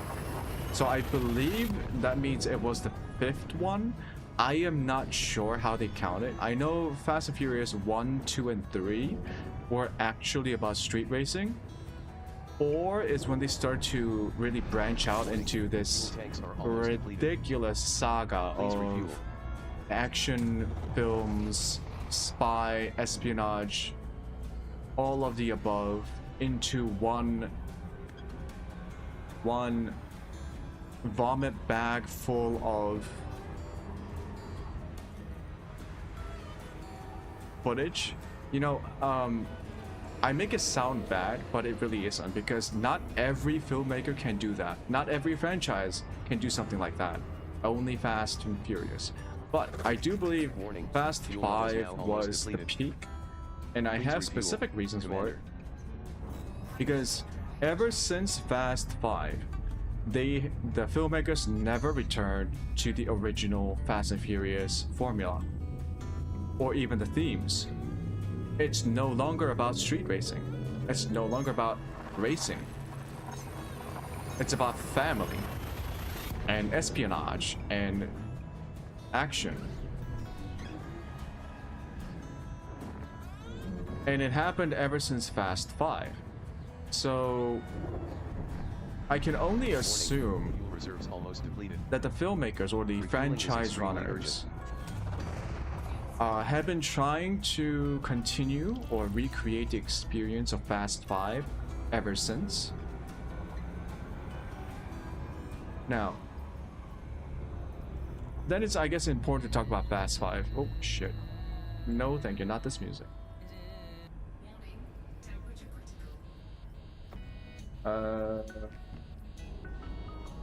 Music. Can I get different music, please? Thank you. Warning, heat levels beyond operating tolerance. Oh boy. Hot potato. Caution, fuel levels are at 24% capacity. Listen, I'll admit, Fast 5 is actually pretty fun to watch. White dwarf detected. I watched Fast 5, I thought it was really fun. It was fucking stupid, but it wasn't it wasn't as obnoxious as Fast and Furious films are these days.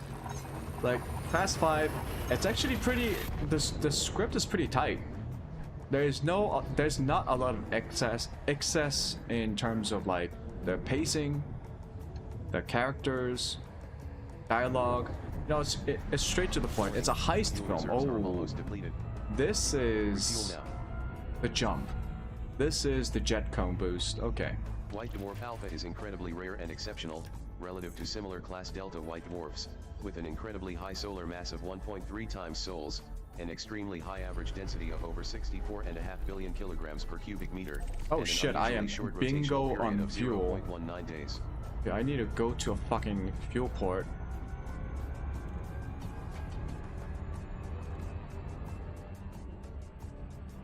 Oh, I literally might run out of fuel. Uh-oh. Uh-oh. Loyton 145141 Bravo is a son.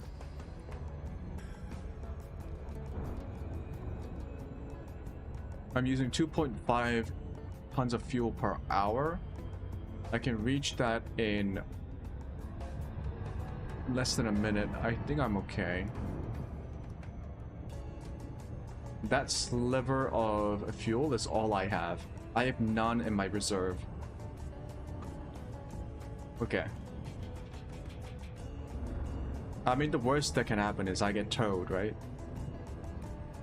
So, yeah, I mean, Fast 5 is pretty fun. In my opinion, it's the most entertaining Fast and Furious film in the franchise. Unless we don't count the original 1, 2, and 3. I don't know what 4 was. I can't remember what 4 was. Fast 5 is the one in Sao Paulo, Brazil. 4 was... what was it?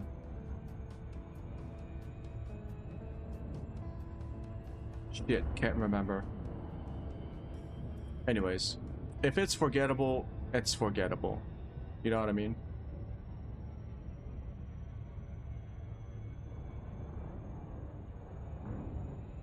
But yeah, I feel like every film since Fast 5 was the franchise trying to recreate Fast 5.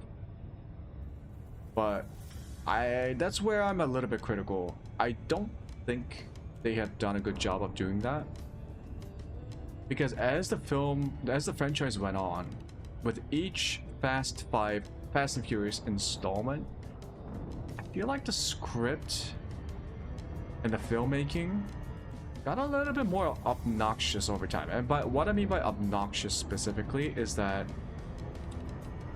Fast 5 was like there were a lot of plot holes in Fast 5. That's not the issue here, right? It's an action film involving former street racers stealing money from a corrupt police station in Brazil. It's ridiculous, right? But it had some sort of internal logic, and it treated itself as an actual film.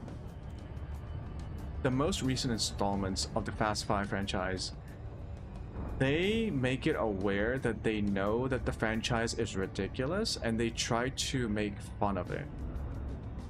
I find that to be a little obnoxious, because it doesn't make it okay, right? We as an audience can joke about it, but do we really need the film to make that joke to us while we are trying to watch their film? You know, when I think, wasn't it the last one where no, it wasn't the last one, it was the one before it, when the two guys went to space on a car. They strapped a car to a rocket, or they strapped a rocket to a car, and they're like, they look at each other and like, oh look, we're in space. That was obviously a nod to the running gag that because each Fast and Furious film was getting more and more ridiculous, that one day they're gonna go to space, and they did. They they Arriving at Euclid Station. turned the joke into a reality. But it wasn't funny. Not to me.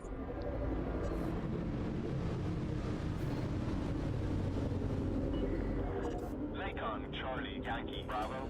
Where's the entrance here? Please note that all station services are at your disposal.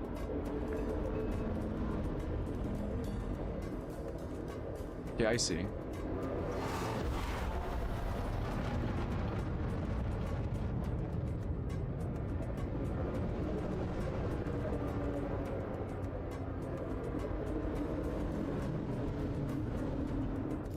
Once you start making jokes like that in a movie, it feels like you're not actually making a film. If you watch Fast 5, they actually try to make it a film. Permission authorized. Cleared for landing on pad 15. Landing pad 15 is at 9 o'clock far, as you enter with the green lights on your right. But like the self-referential jokes, the acknowledgement that the series has become ridiculous, that I think is one of the bad habits of the franchise that I do not appreciate in a film.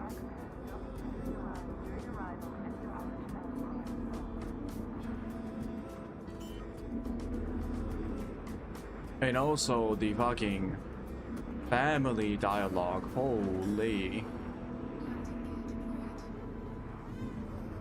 It's like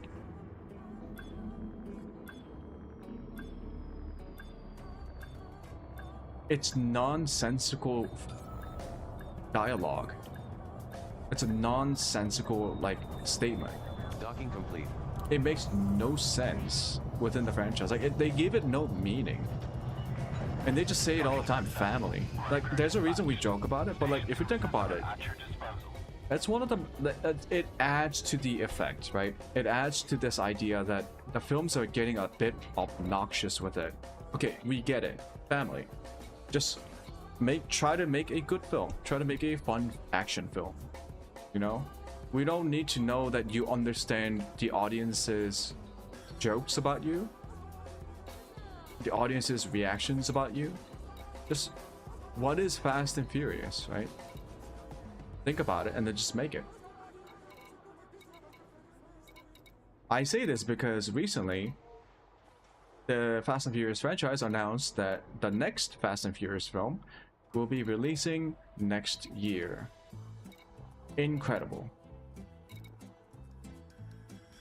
Incredible. Okay.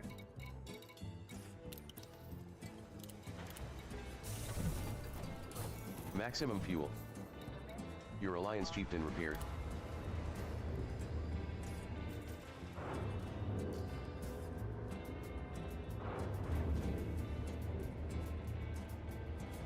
Disengaged from local networks.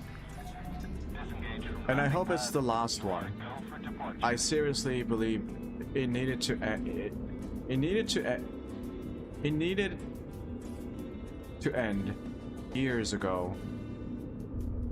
My goodness, what's happening here?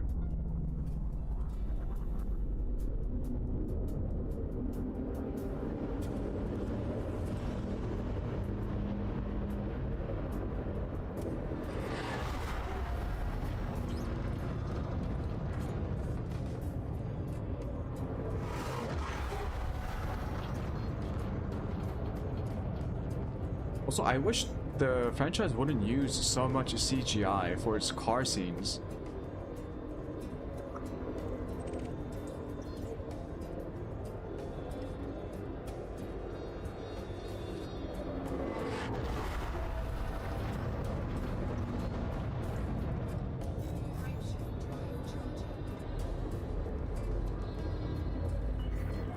Clear of the station. This is traffic operations. Signing off. Yeah, best of luck to the people who are making the next Fast and Furious. You know. Hope it's a good one. Hope a lot of people enjoy it. I will probably watch it, maybe. I don't know. I'll watch it when it comes out on Information. Netflix or something. This system is home to Marco Quent, who improves power plants and power distributors. You can find Marco Quent at Quent Research Base. It's like...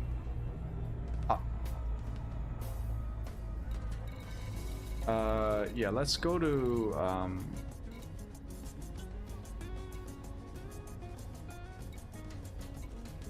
let's go to Patterson. Get some combat missions going. Test out the new weapons and the upgrades. Maximum fuel. I don't actually like watching films like Fast Furious in the theaters, especially in South Korea. And I have a particular reason. I don't know why.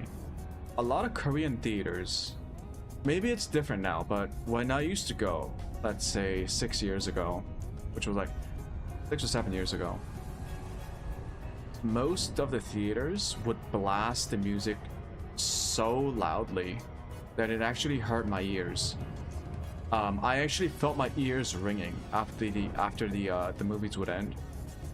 It was not like they fucked around. The Korean theaters fucked around with the sound mixing so terribly that like they overtuned the screeching sounds, like the high octave, like the high decibel wavelengths. They boosted that shit. I swear to God, they boosted it. Instead of bass boosting, they boosted the high wavelengths. And so it was so unpleasant that I plugged in my earphones just to sit through the movie. Afterwards, I hated going to a Korean theater.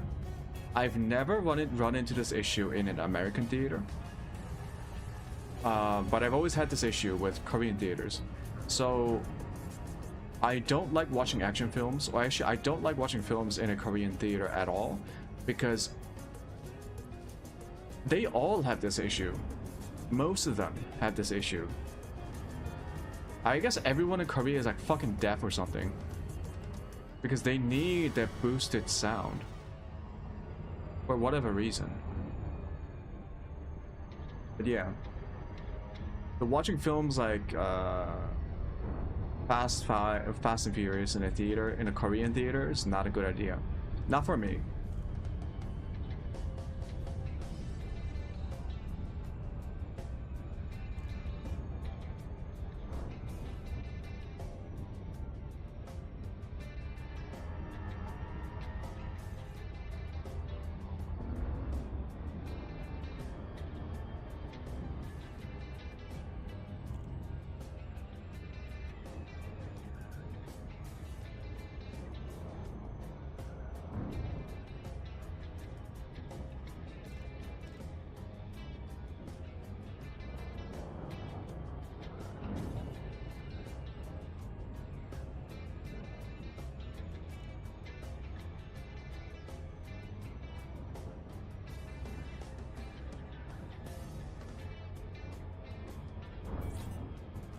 Arriving at Patterson Enterprise.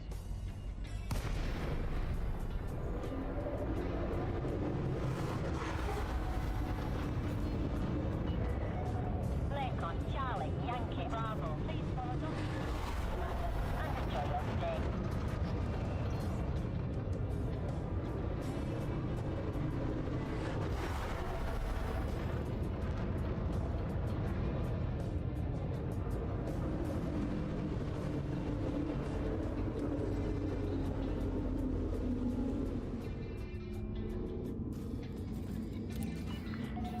Access permitted. Set course for landing pad 11.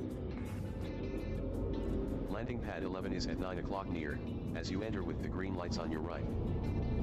We don't have to do this.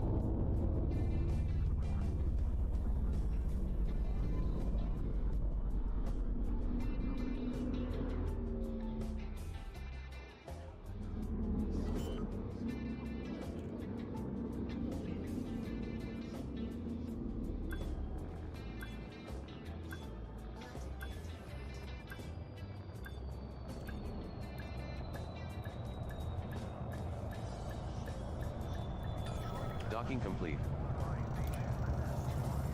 Okay. That was a nice little upgrading trip. Landing completed. Deactivating docking system. Ah. Station facilities are at your disposal. Why are there only 25 combat missions, huh? Did I already pick them up? No.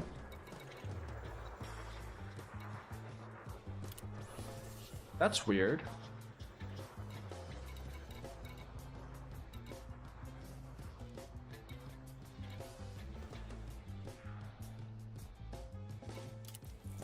Epsilon Eridani.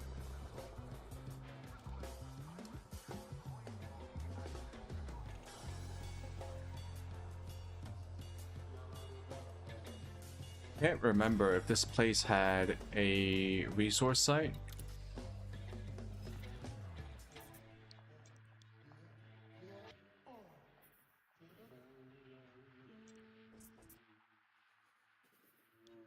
I don't remember where this was. There we go.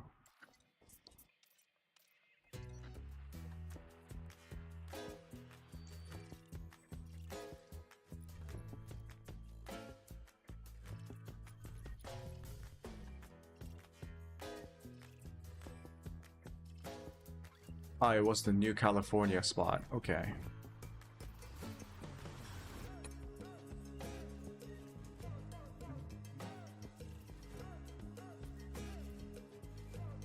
Yeah, I don't think this place has a resource site.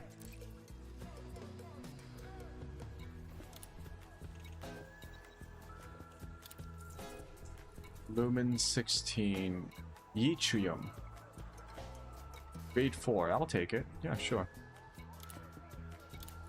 You have accepted a massacre mission for Freedom Party of Sirius. Lumen 16. 18 units of grade 5. Okay, so these one. LHS 317. Is that where the massacre missions are? I think I saw this on ED Tools.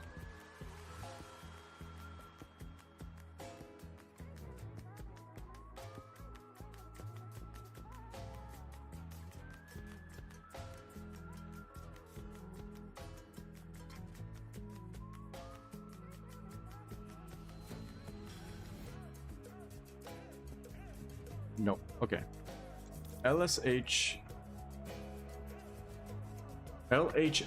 317. You used to farm? What did you farm?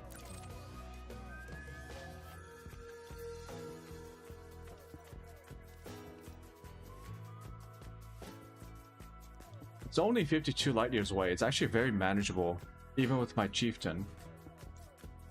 Are you talking about like massacre missions? Oh, do you get like missions from Alchita, LTT, or any of these like locations just to get the missions?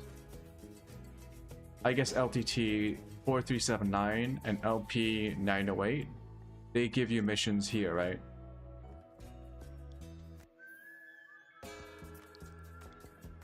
I could try it. LP 908, yeah, okay. Let me just bookmark it.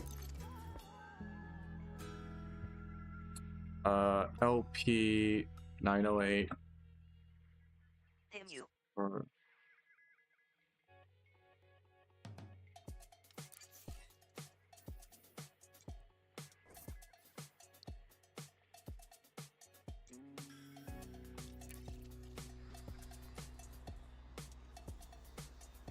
yeah, I'll keep that in mind. If I don't get a lot of good missions here, I might just move.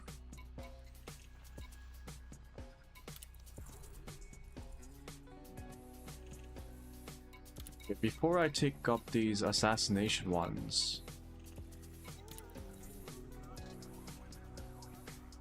And that's really low level.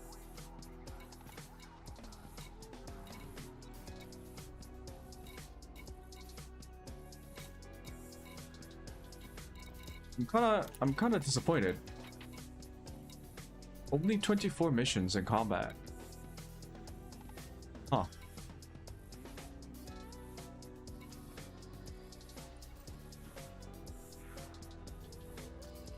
You know what? Sure. I'm gonna go to Lumen. Oh. Market price changes obtained.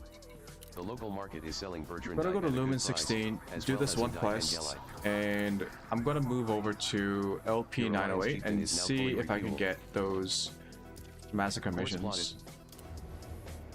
I think I can go around upgrading the reputation of other factions as well.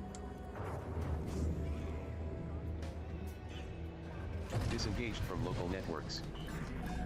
Docking coupler disengaged. Regulate your speed until free of station perimeter.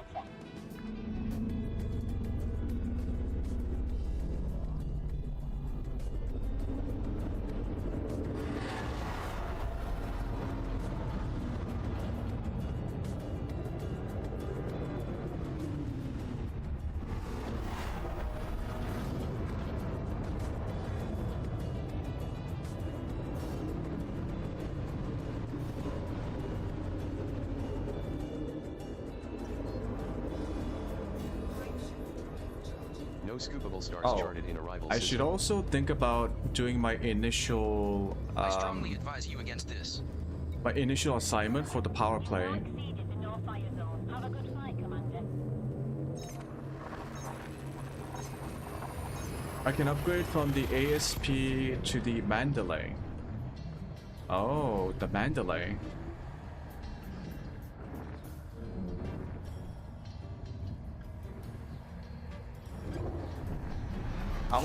I'll look into it. I have a lot of. Capacity, Commander.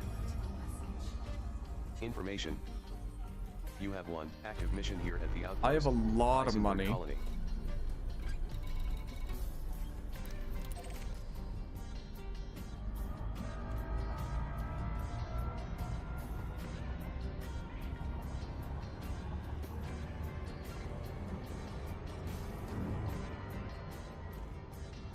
In fact, how much money do I have now?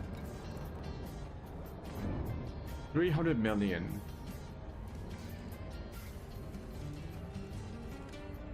Oh, it's specific to the Odyssey DLC. Okay.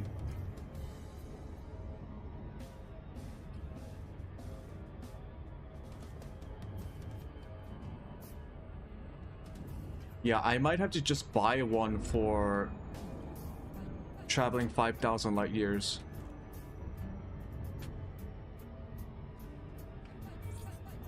So that's another. So I guess I can get. Arriving near medium threat. Try to get NAV. 2 more ships, right? The list is a Type 9 for large cargo transport missions. A Mandalay for whatchamacallit? Traveling.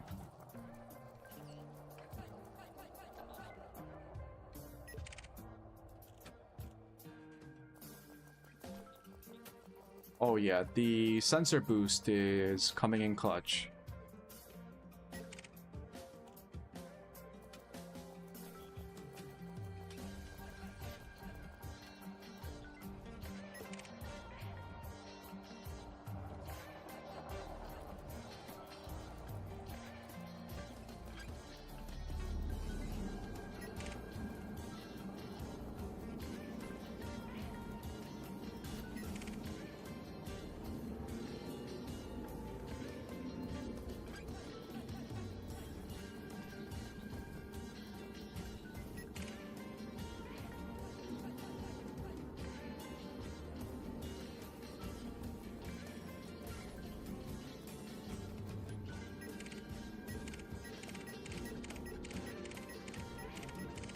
Okay, everyone in my sensor range has been scanned.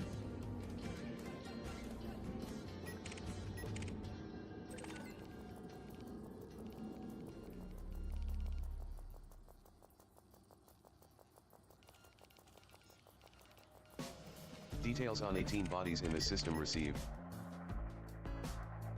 These guys just jumped in.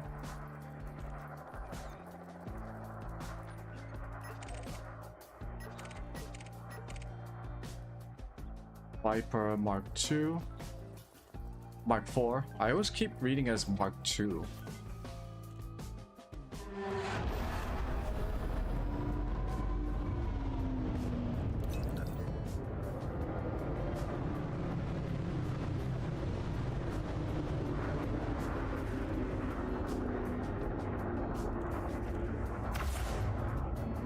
Holy shit.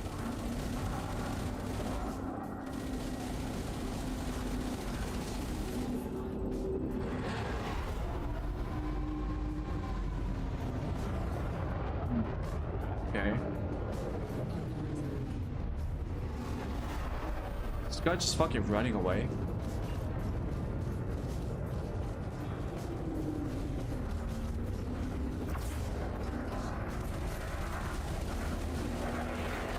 I won't let it end like this.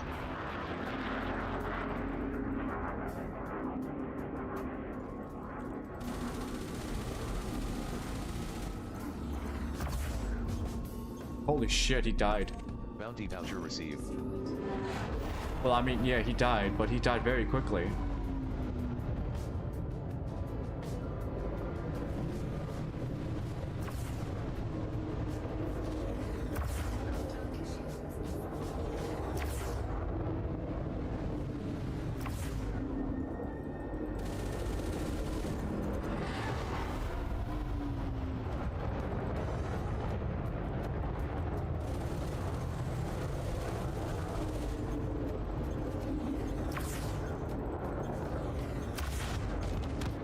Huh. Bounty voucher received. Oh, I should be using my railguns more frequently. I think I got into the habit of not using my railguns because I was Location running afraid dry. of Heading home. running out of ammo. But now I don't have to worry about that.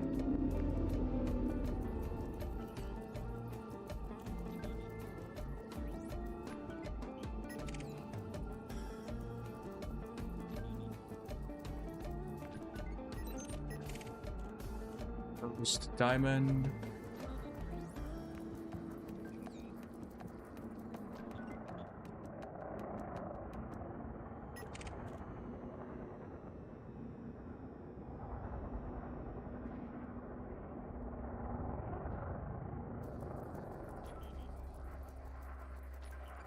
Platon Oberon.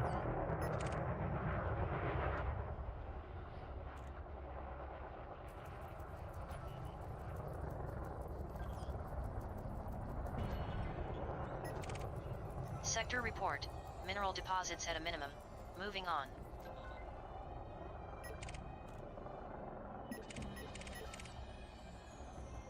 Okay.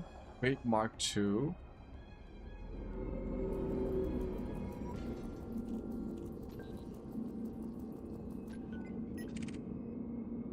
Explorer.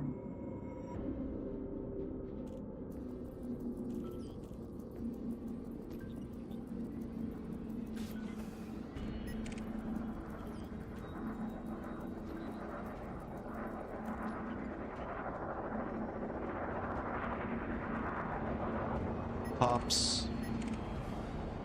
That's a bandit.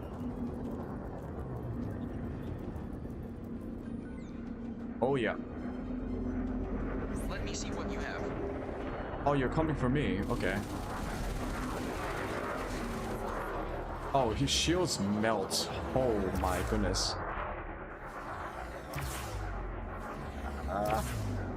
Okay, hit a shot challenge.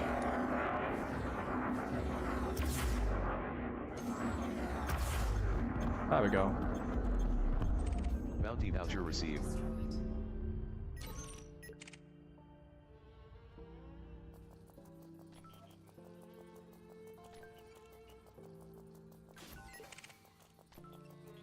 Sidewinder. Federal dropship being chased by the cops.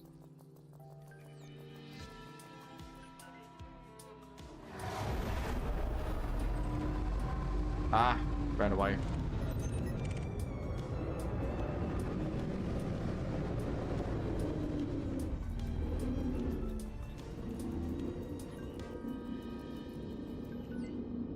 Nothing but dust and dirt here. I feel like that's a bandit. No? Okay.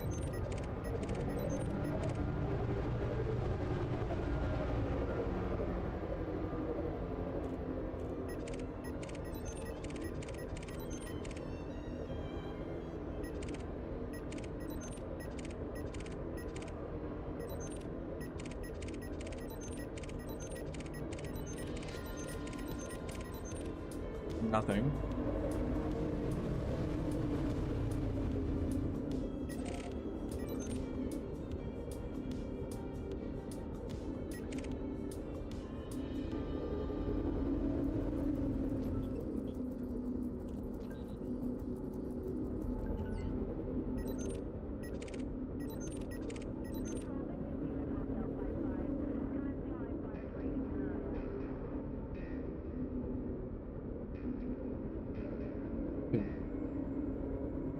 Don't need that many, I just need a couple. Oh, I need 9. Never mind. Maybe... Okay, if this next one isn't a... After this one, I'm just gonna go to the actual signal. I can take him on.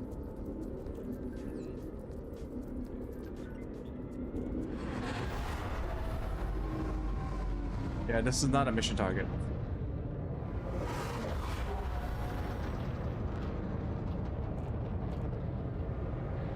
Since I scanned the beacon, I'll just go to the signal.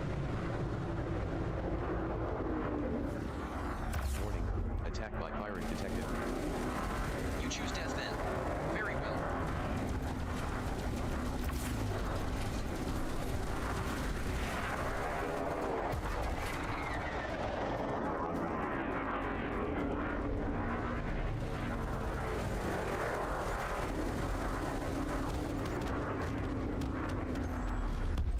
Bounty voucher awarded.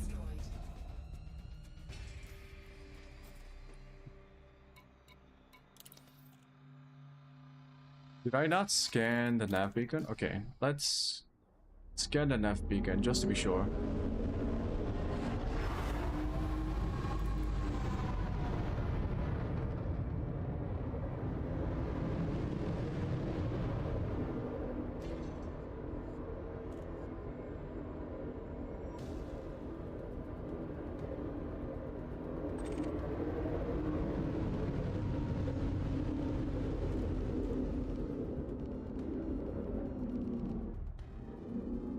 I scanned it, okay.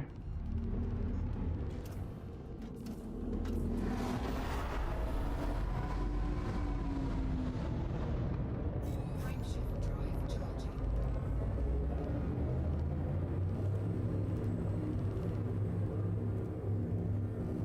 Align with ship trajectory.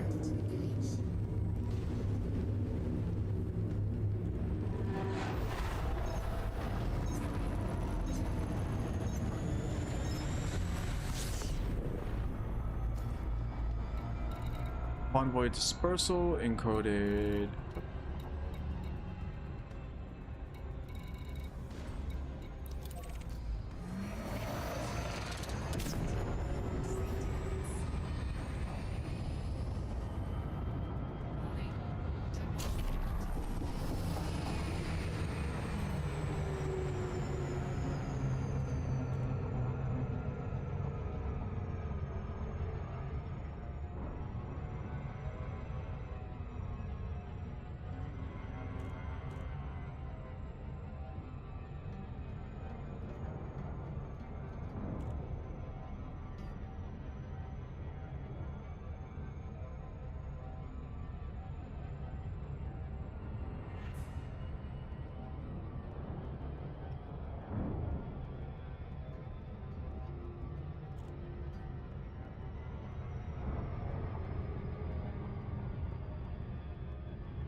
So my multi-cannons do thermal now. Well, the 2 large ones. I'm gonna have to switch up my firing sequence using the multi-cannons while... Yeah, I should just use the multi-cannons whenever.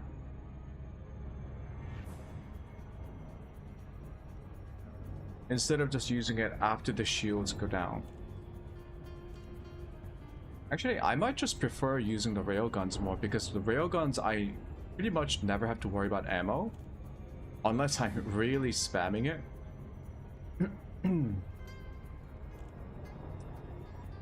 So I might just use the multi-cannons to take down specific modules. And that is something that I wanted to like switch into my combat routine, which is targeting modules. Caution. Arriving It's a at medium little bit threat mission difficult for me target signal because source.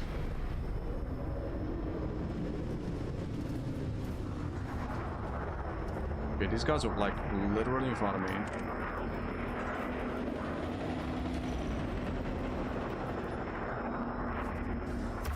Warning. Attack by pirate detected. You have no chance now.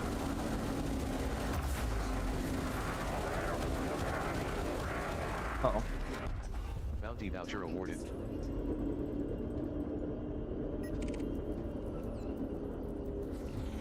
Warning. Attack by pirate detected. I'm gonna boil you up. They smashed into each other. Okay. I hope you have something good in your hold.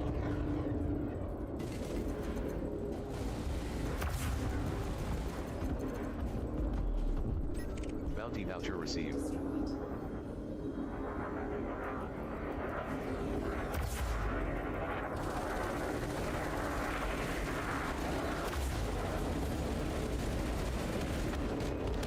Okay, I'm just deleting them. Bounty voucher received. This is good. This is good.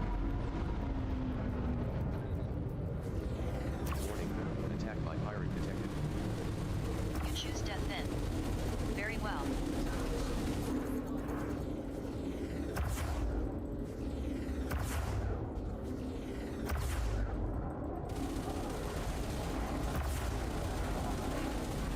Yeah, most of my damage still comes from the multi-cannons. I see, I see. Bounty voucher awarded.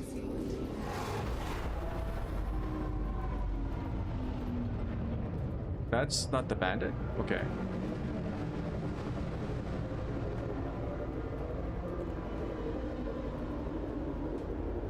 I swear there was one more.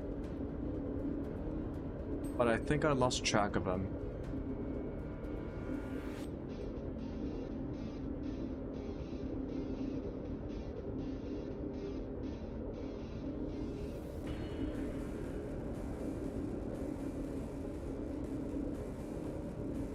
Yep, I lost track. Okay, let's jump out.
I think I can take on higher threat levels now, for sure.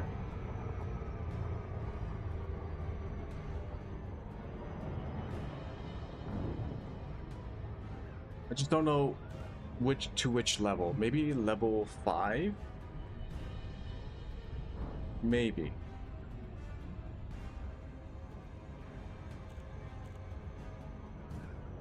I might have to try out some of these. I think a good way to find out would be a assassination mission, because it should spawn in the target ship at that level,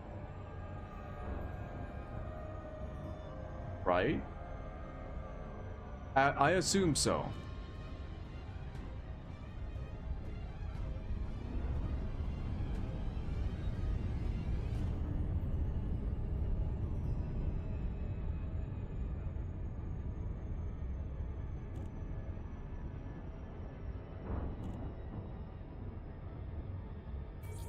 Caution. Arriving near medium threat mission target signal source.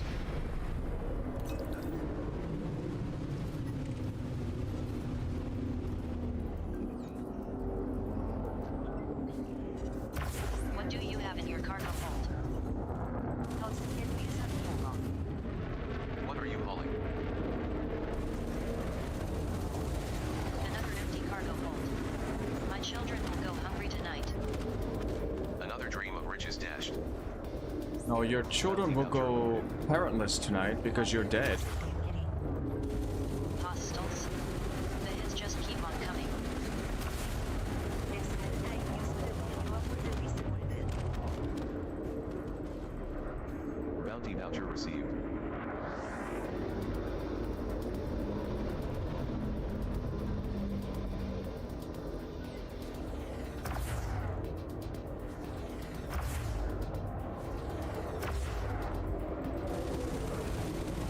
Impossible. Jesus. Bounty voucher awarded.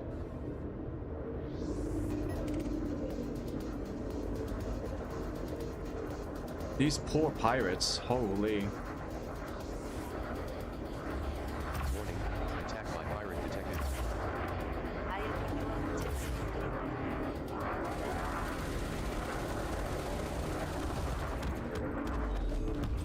Bounty voucher received.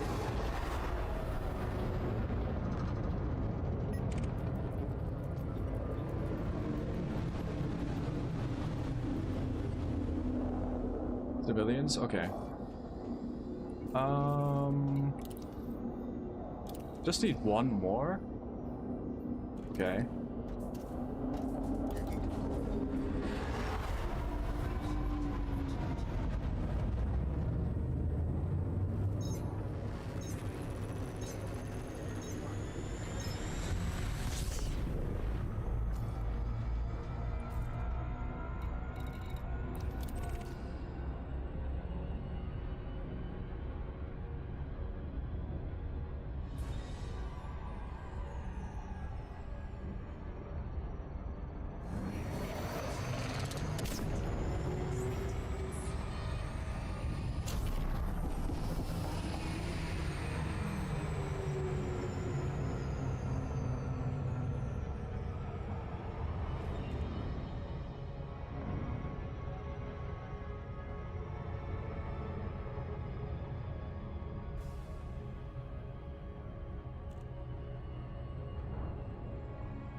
It always reminds me of Halo. This particular soundtrack. What was it called again? Damn. Man, I wish Microsoft did a better job with Halo. It just, ever since Halo 4, it's been lackluster. And they invested so much money into it too. Halo Infinite cost like, what was it, 300 million? Caution. Arriving near medium threat mission target signal source.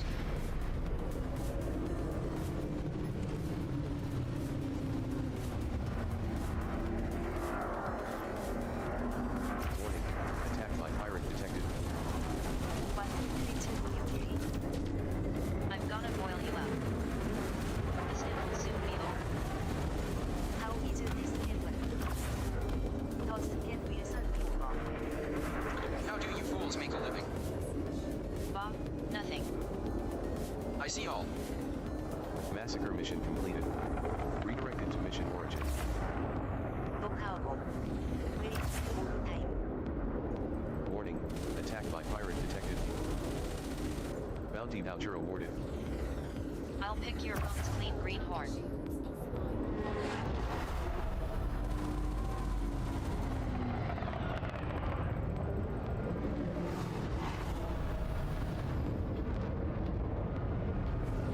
Could have sniped this guy. Ooh, got him.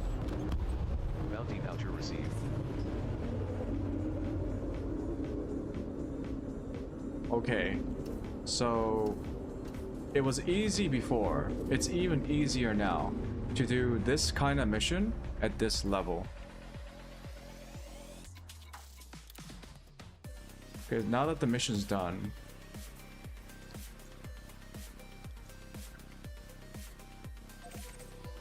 They're only 2 jumps away. Good. Course laid in.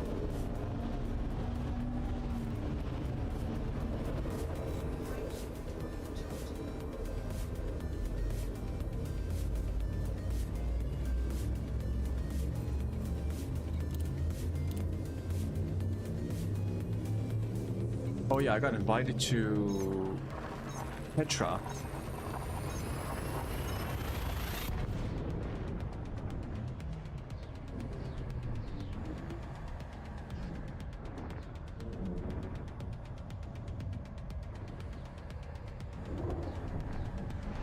Warning, fuel levels are almost depleted.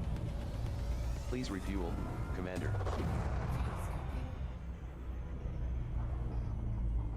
I'm gonna scoop a little bit.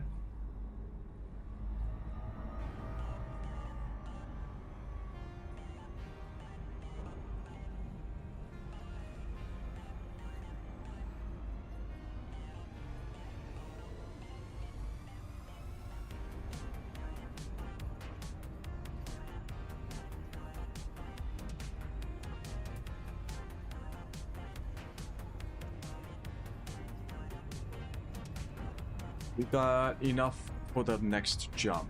Okay. Let's go.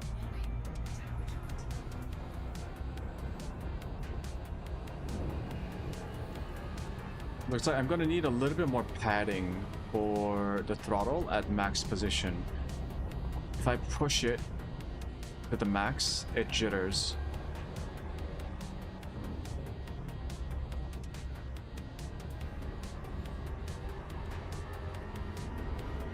And I do believe it's because the sensor arm is exceeding its maximum range.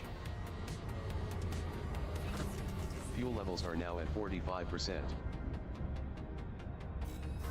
drive charging.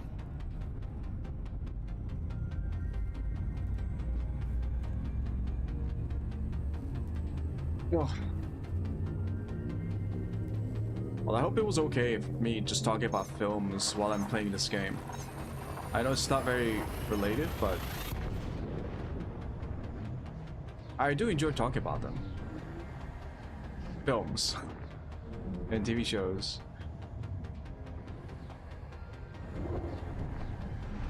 Warning, fuel levels are almost depleted. Your nearest scoopable star is LP 908 to 11 in the current system. Soyeon City. Sounds Korean.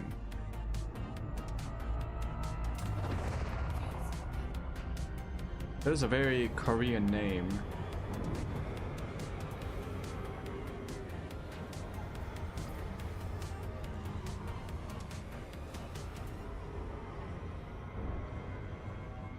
Fuel tanks now below 50%.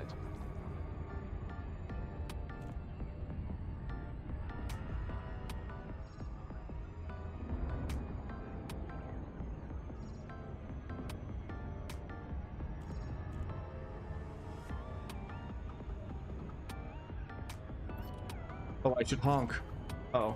Honk.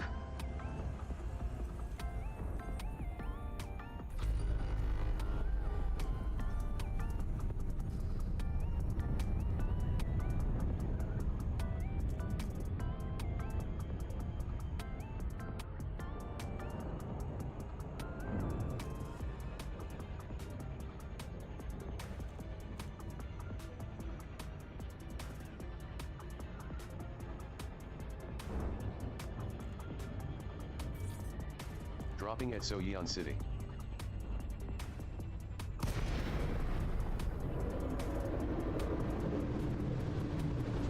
Down.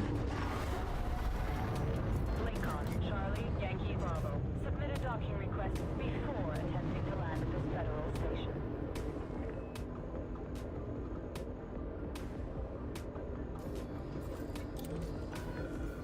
Access granted. You are go to approach pad 33. Landing at 33 is at 2 o'clock mark, as you enter with the green lights on your right.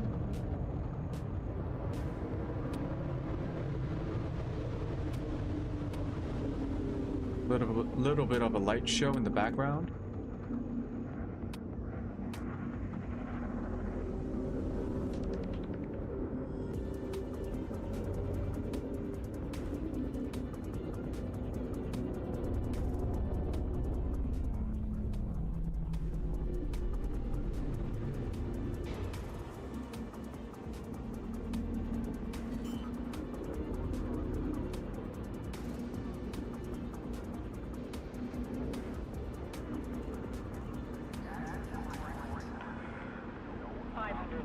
touchdown.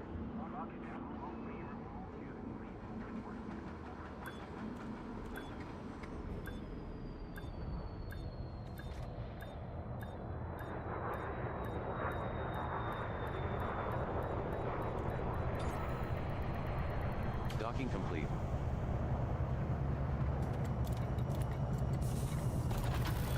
Your Alliance Chieftain is now fully refueled. Disembark when ready. Your Alliance Chieftain rearmed.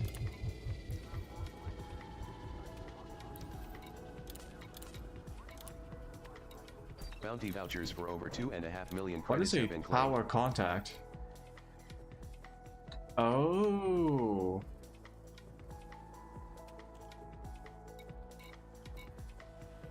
Hand in power play resources, only collect the power play items. Now this is meant for transport missions.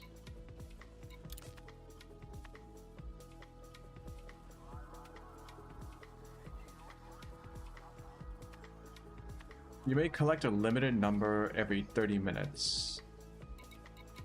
Oh, so you deplete them first and then you buy the rest on the market if you really want to.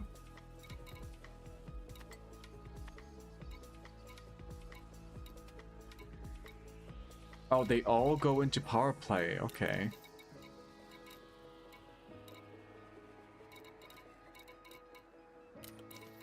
Yeah, I do have to. Oh, missions. I think tomorrow, I'll do the introductory power play missions to unlock the actual power play quest lines, quests. 70. Why do they have so many quests here? 71 combat missions? What the fuck?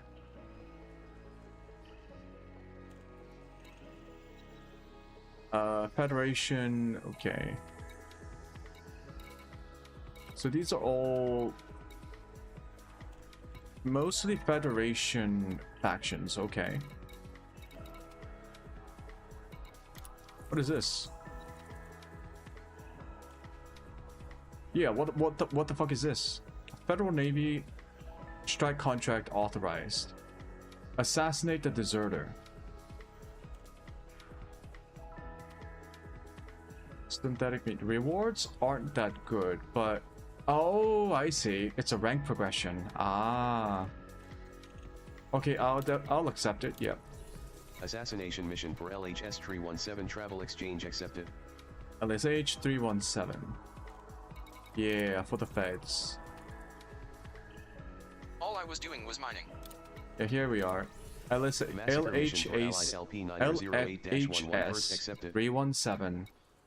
Assassination. Nope. I'm assuming there's a resource site here, which is why you recommended it.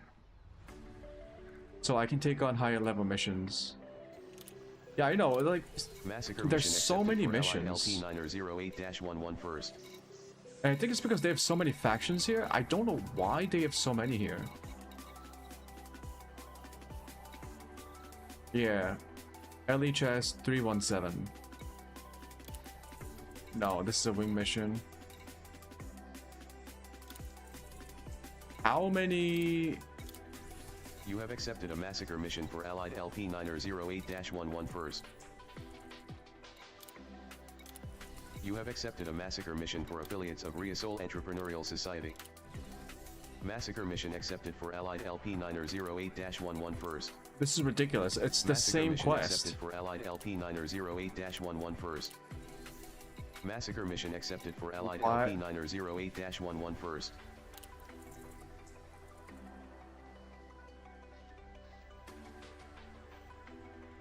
Oh, this is a conflict zone. Okay.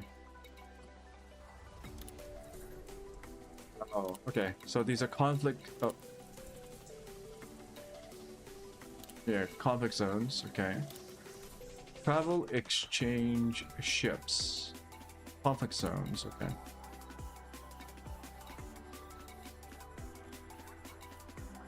A lot of conflict zone missions too. Oh, the deserters. This one was bugged the last time I accepted a deserter mission. So I don't know if I want to take that.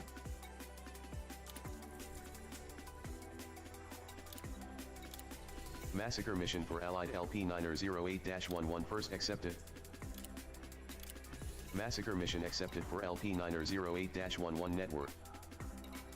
Yeah, just focus on the pirates. Yeah.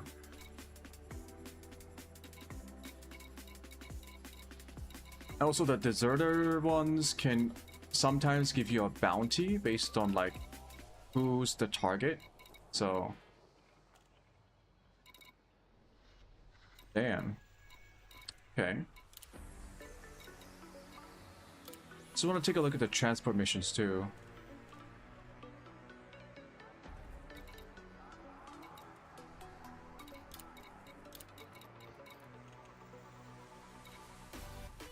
Deliver. Boom time delivery. Yeah, I should do the mission progression one first.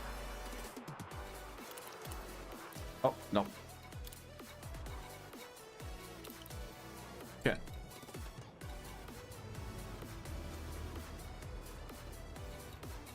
Yeah. How many of the same missions? 1, 2, 3, 4, 5, 6, 7, 8, 9.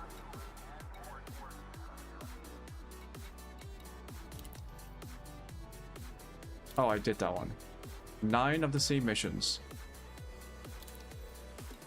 Oh, the Explorer?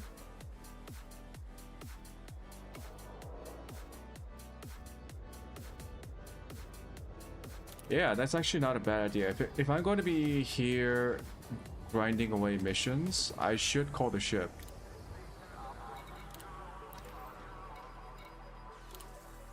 Oh.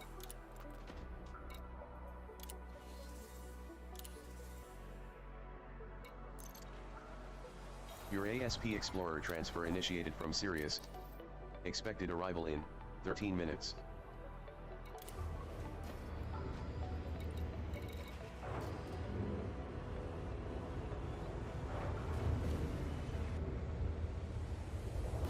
Full control re-established.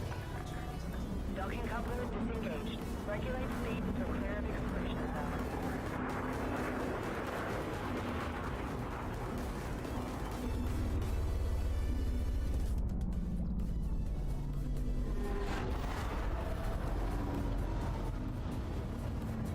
So, where does this want me to go? Oh, it's LHS 317. Everything is based on this system. Course set. Let me look at this place. Federation, 13 million, democracy, boom, high security. Is there a particular trait that gives them so many factions?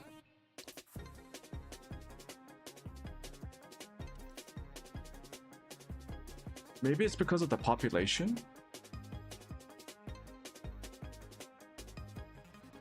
It's unclear. It might help me identify which systems to go to next. If I know oh, okay. If I know which systems get what kind of benefits, it might be a bit easier.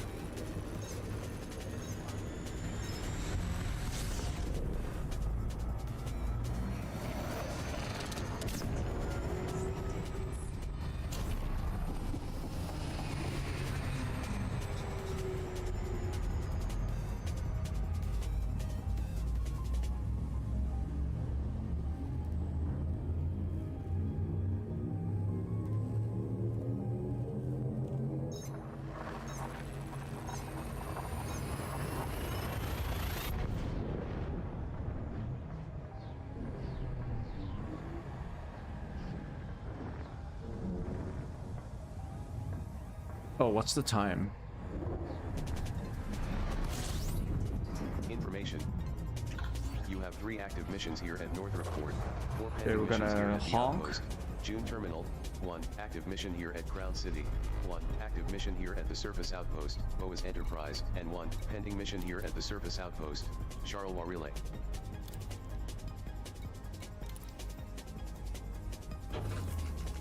Don Burberry. Fuel at maximum.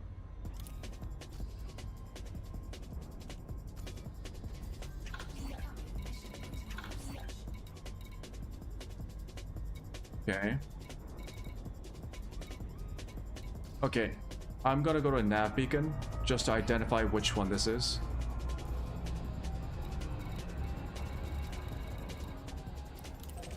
Because I have so many missions, they all pop up as a mission signal.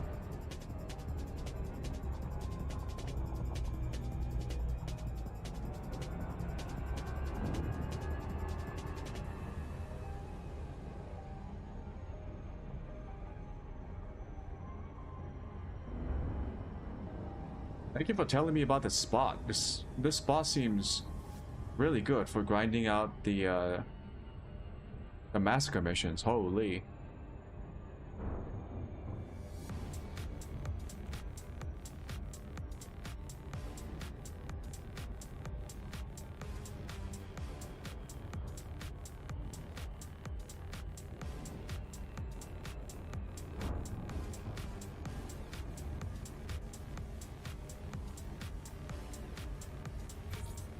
Caution, arriving near medium threat NAV beacon. This guy might actually be here.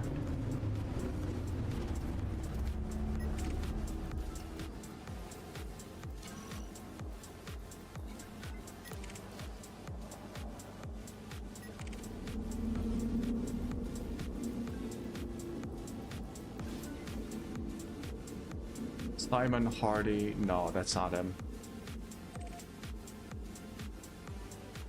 Where is the nav beacon? There we go. Gonna get this one first.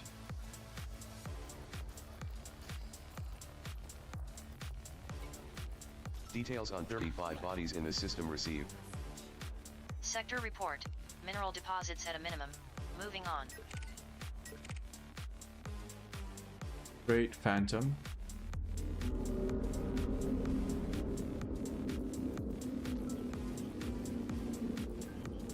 John Reynolds, that's not him.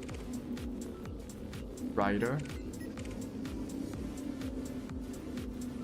Nothing but dust and dirt here. Nope. Not an explorer. No. I probably got the signal.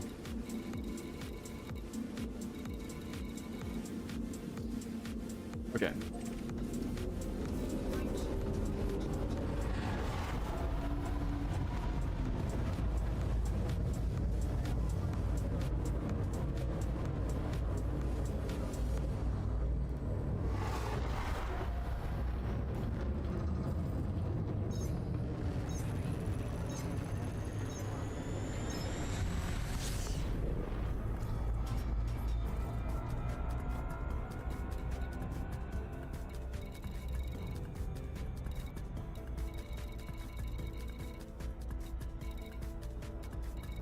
I'm assuming it's threat level 4.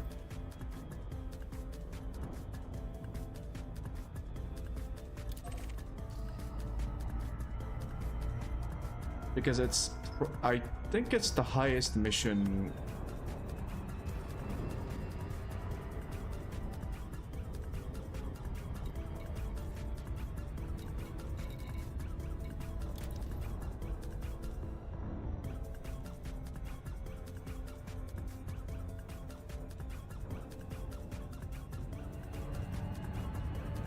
Target body LHS 3176E.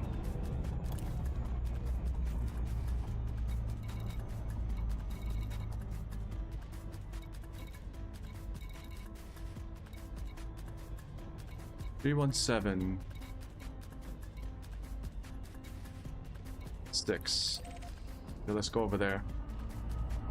There was a mission nearby on this one.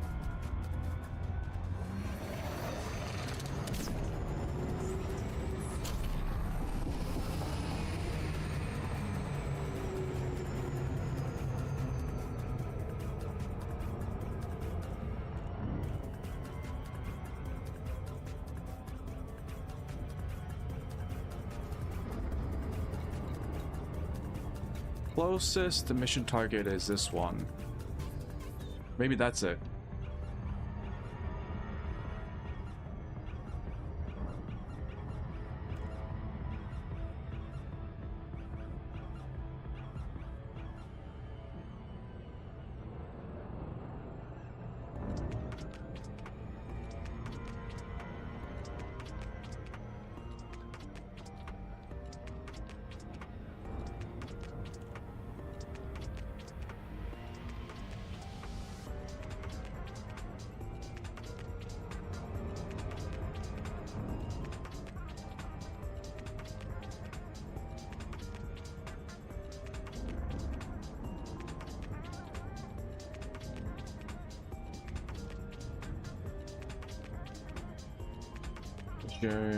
Target.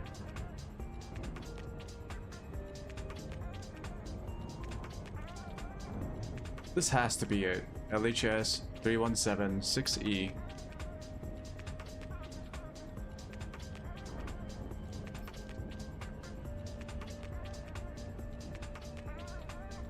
Was it Don or John? Don. Don Burberry. Sounds like a British name. Caution. For whatever reason. Threat mission target signal source.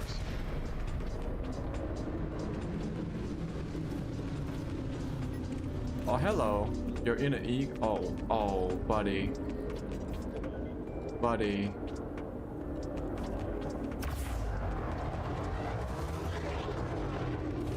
We don't have to do this.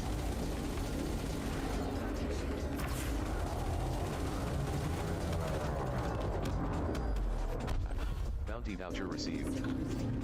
Assassination mission Rest requirements in completed. pieces. Redirected to origin. What the fuck is going on over here?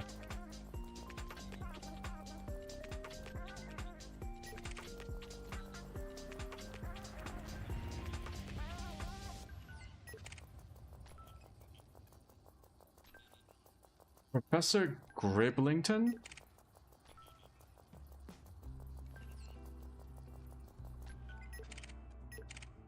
Okay. Okay, well, actually, considering the time,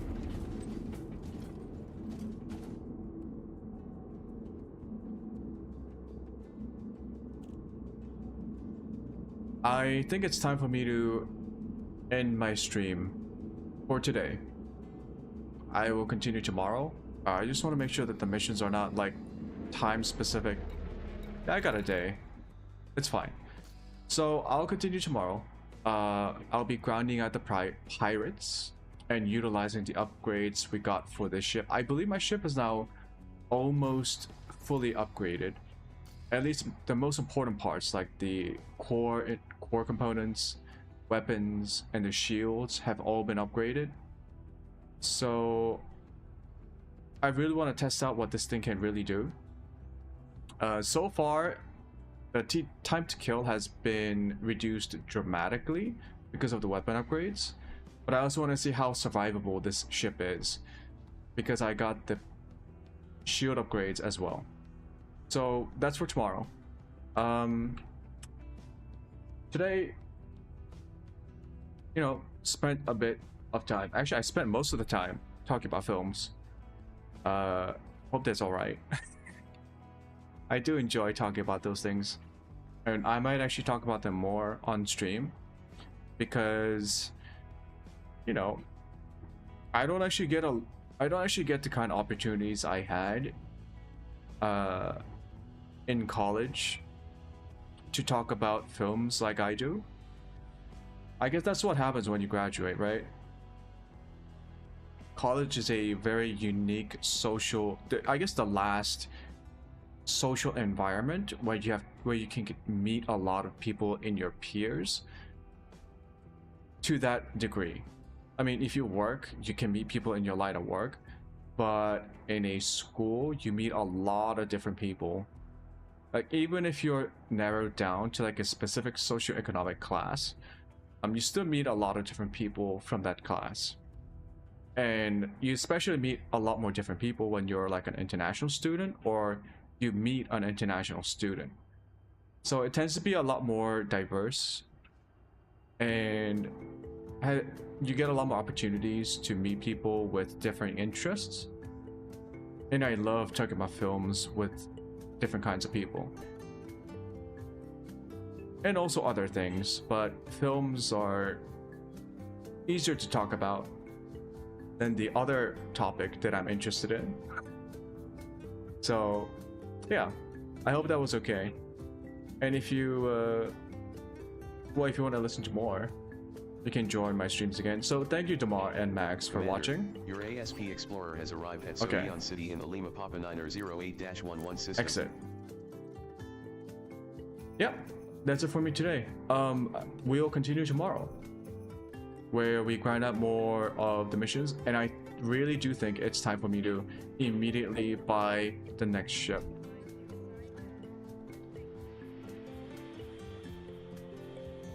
So, I gotta go. Gotta end the stream. Yeah, thank you. Thank you, Tamar. Hope you enjoyed the stream. Okay, bye-bye. Goodbye. I gotta end it. I gotta end the stream. Bye. Thank you for watching.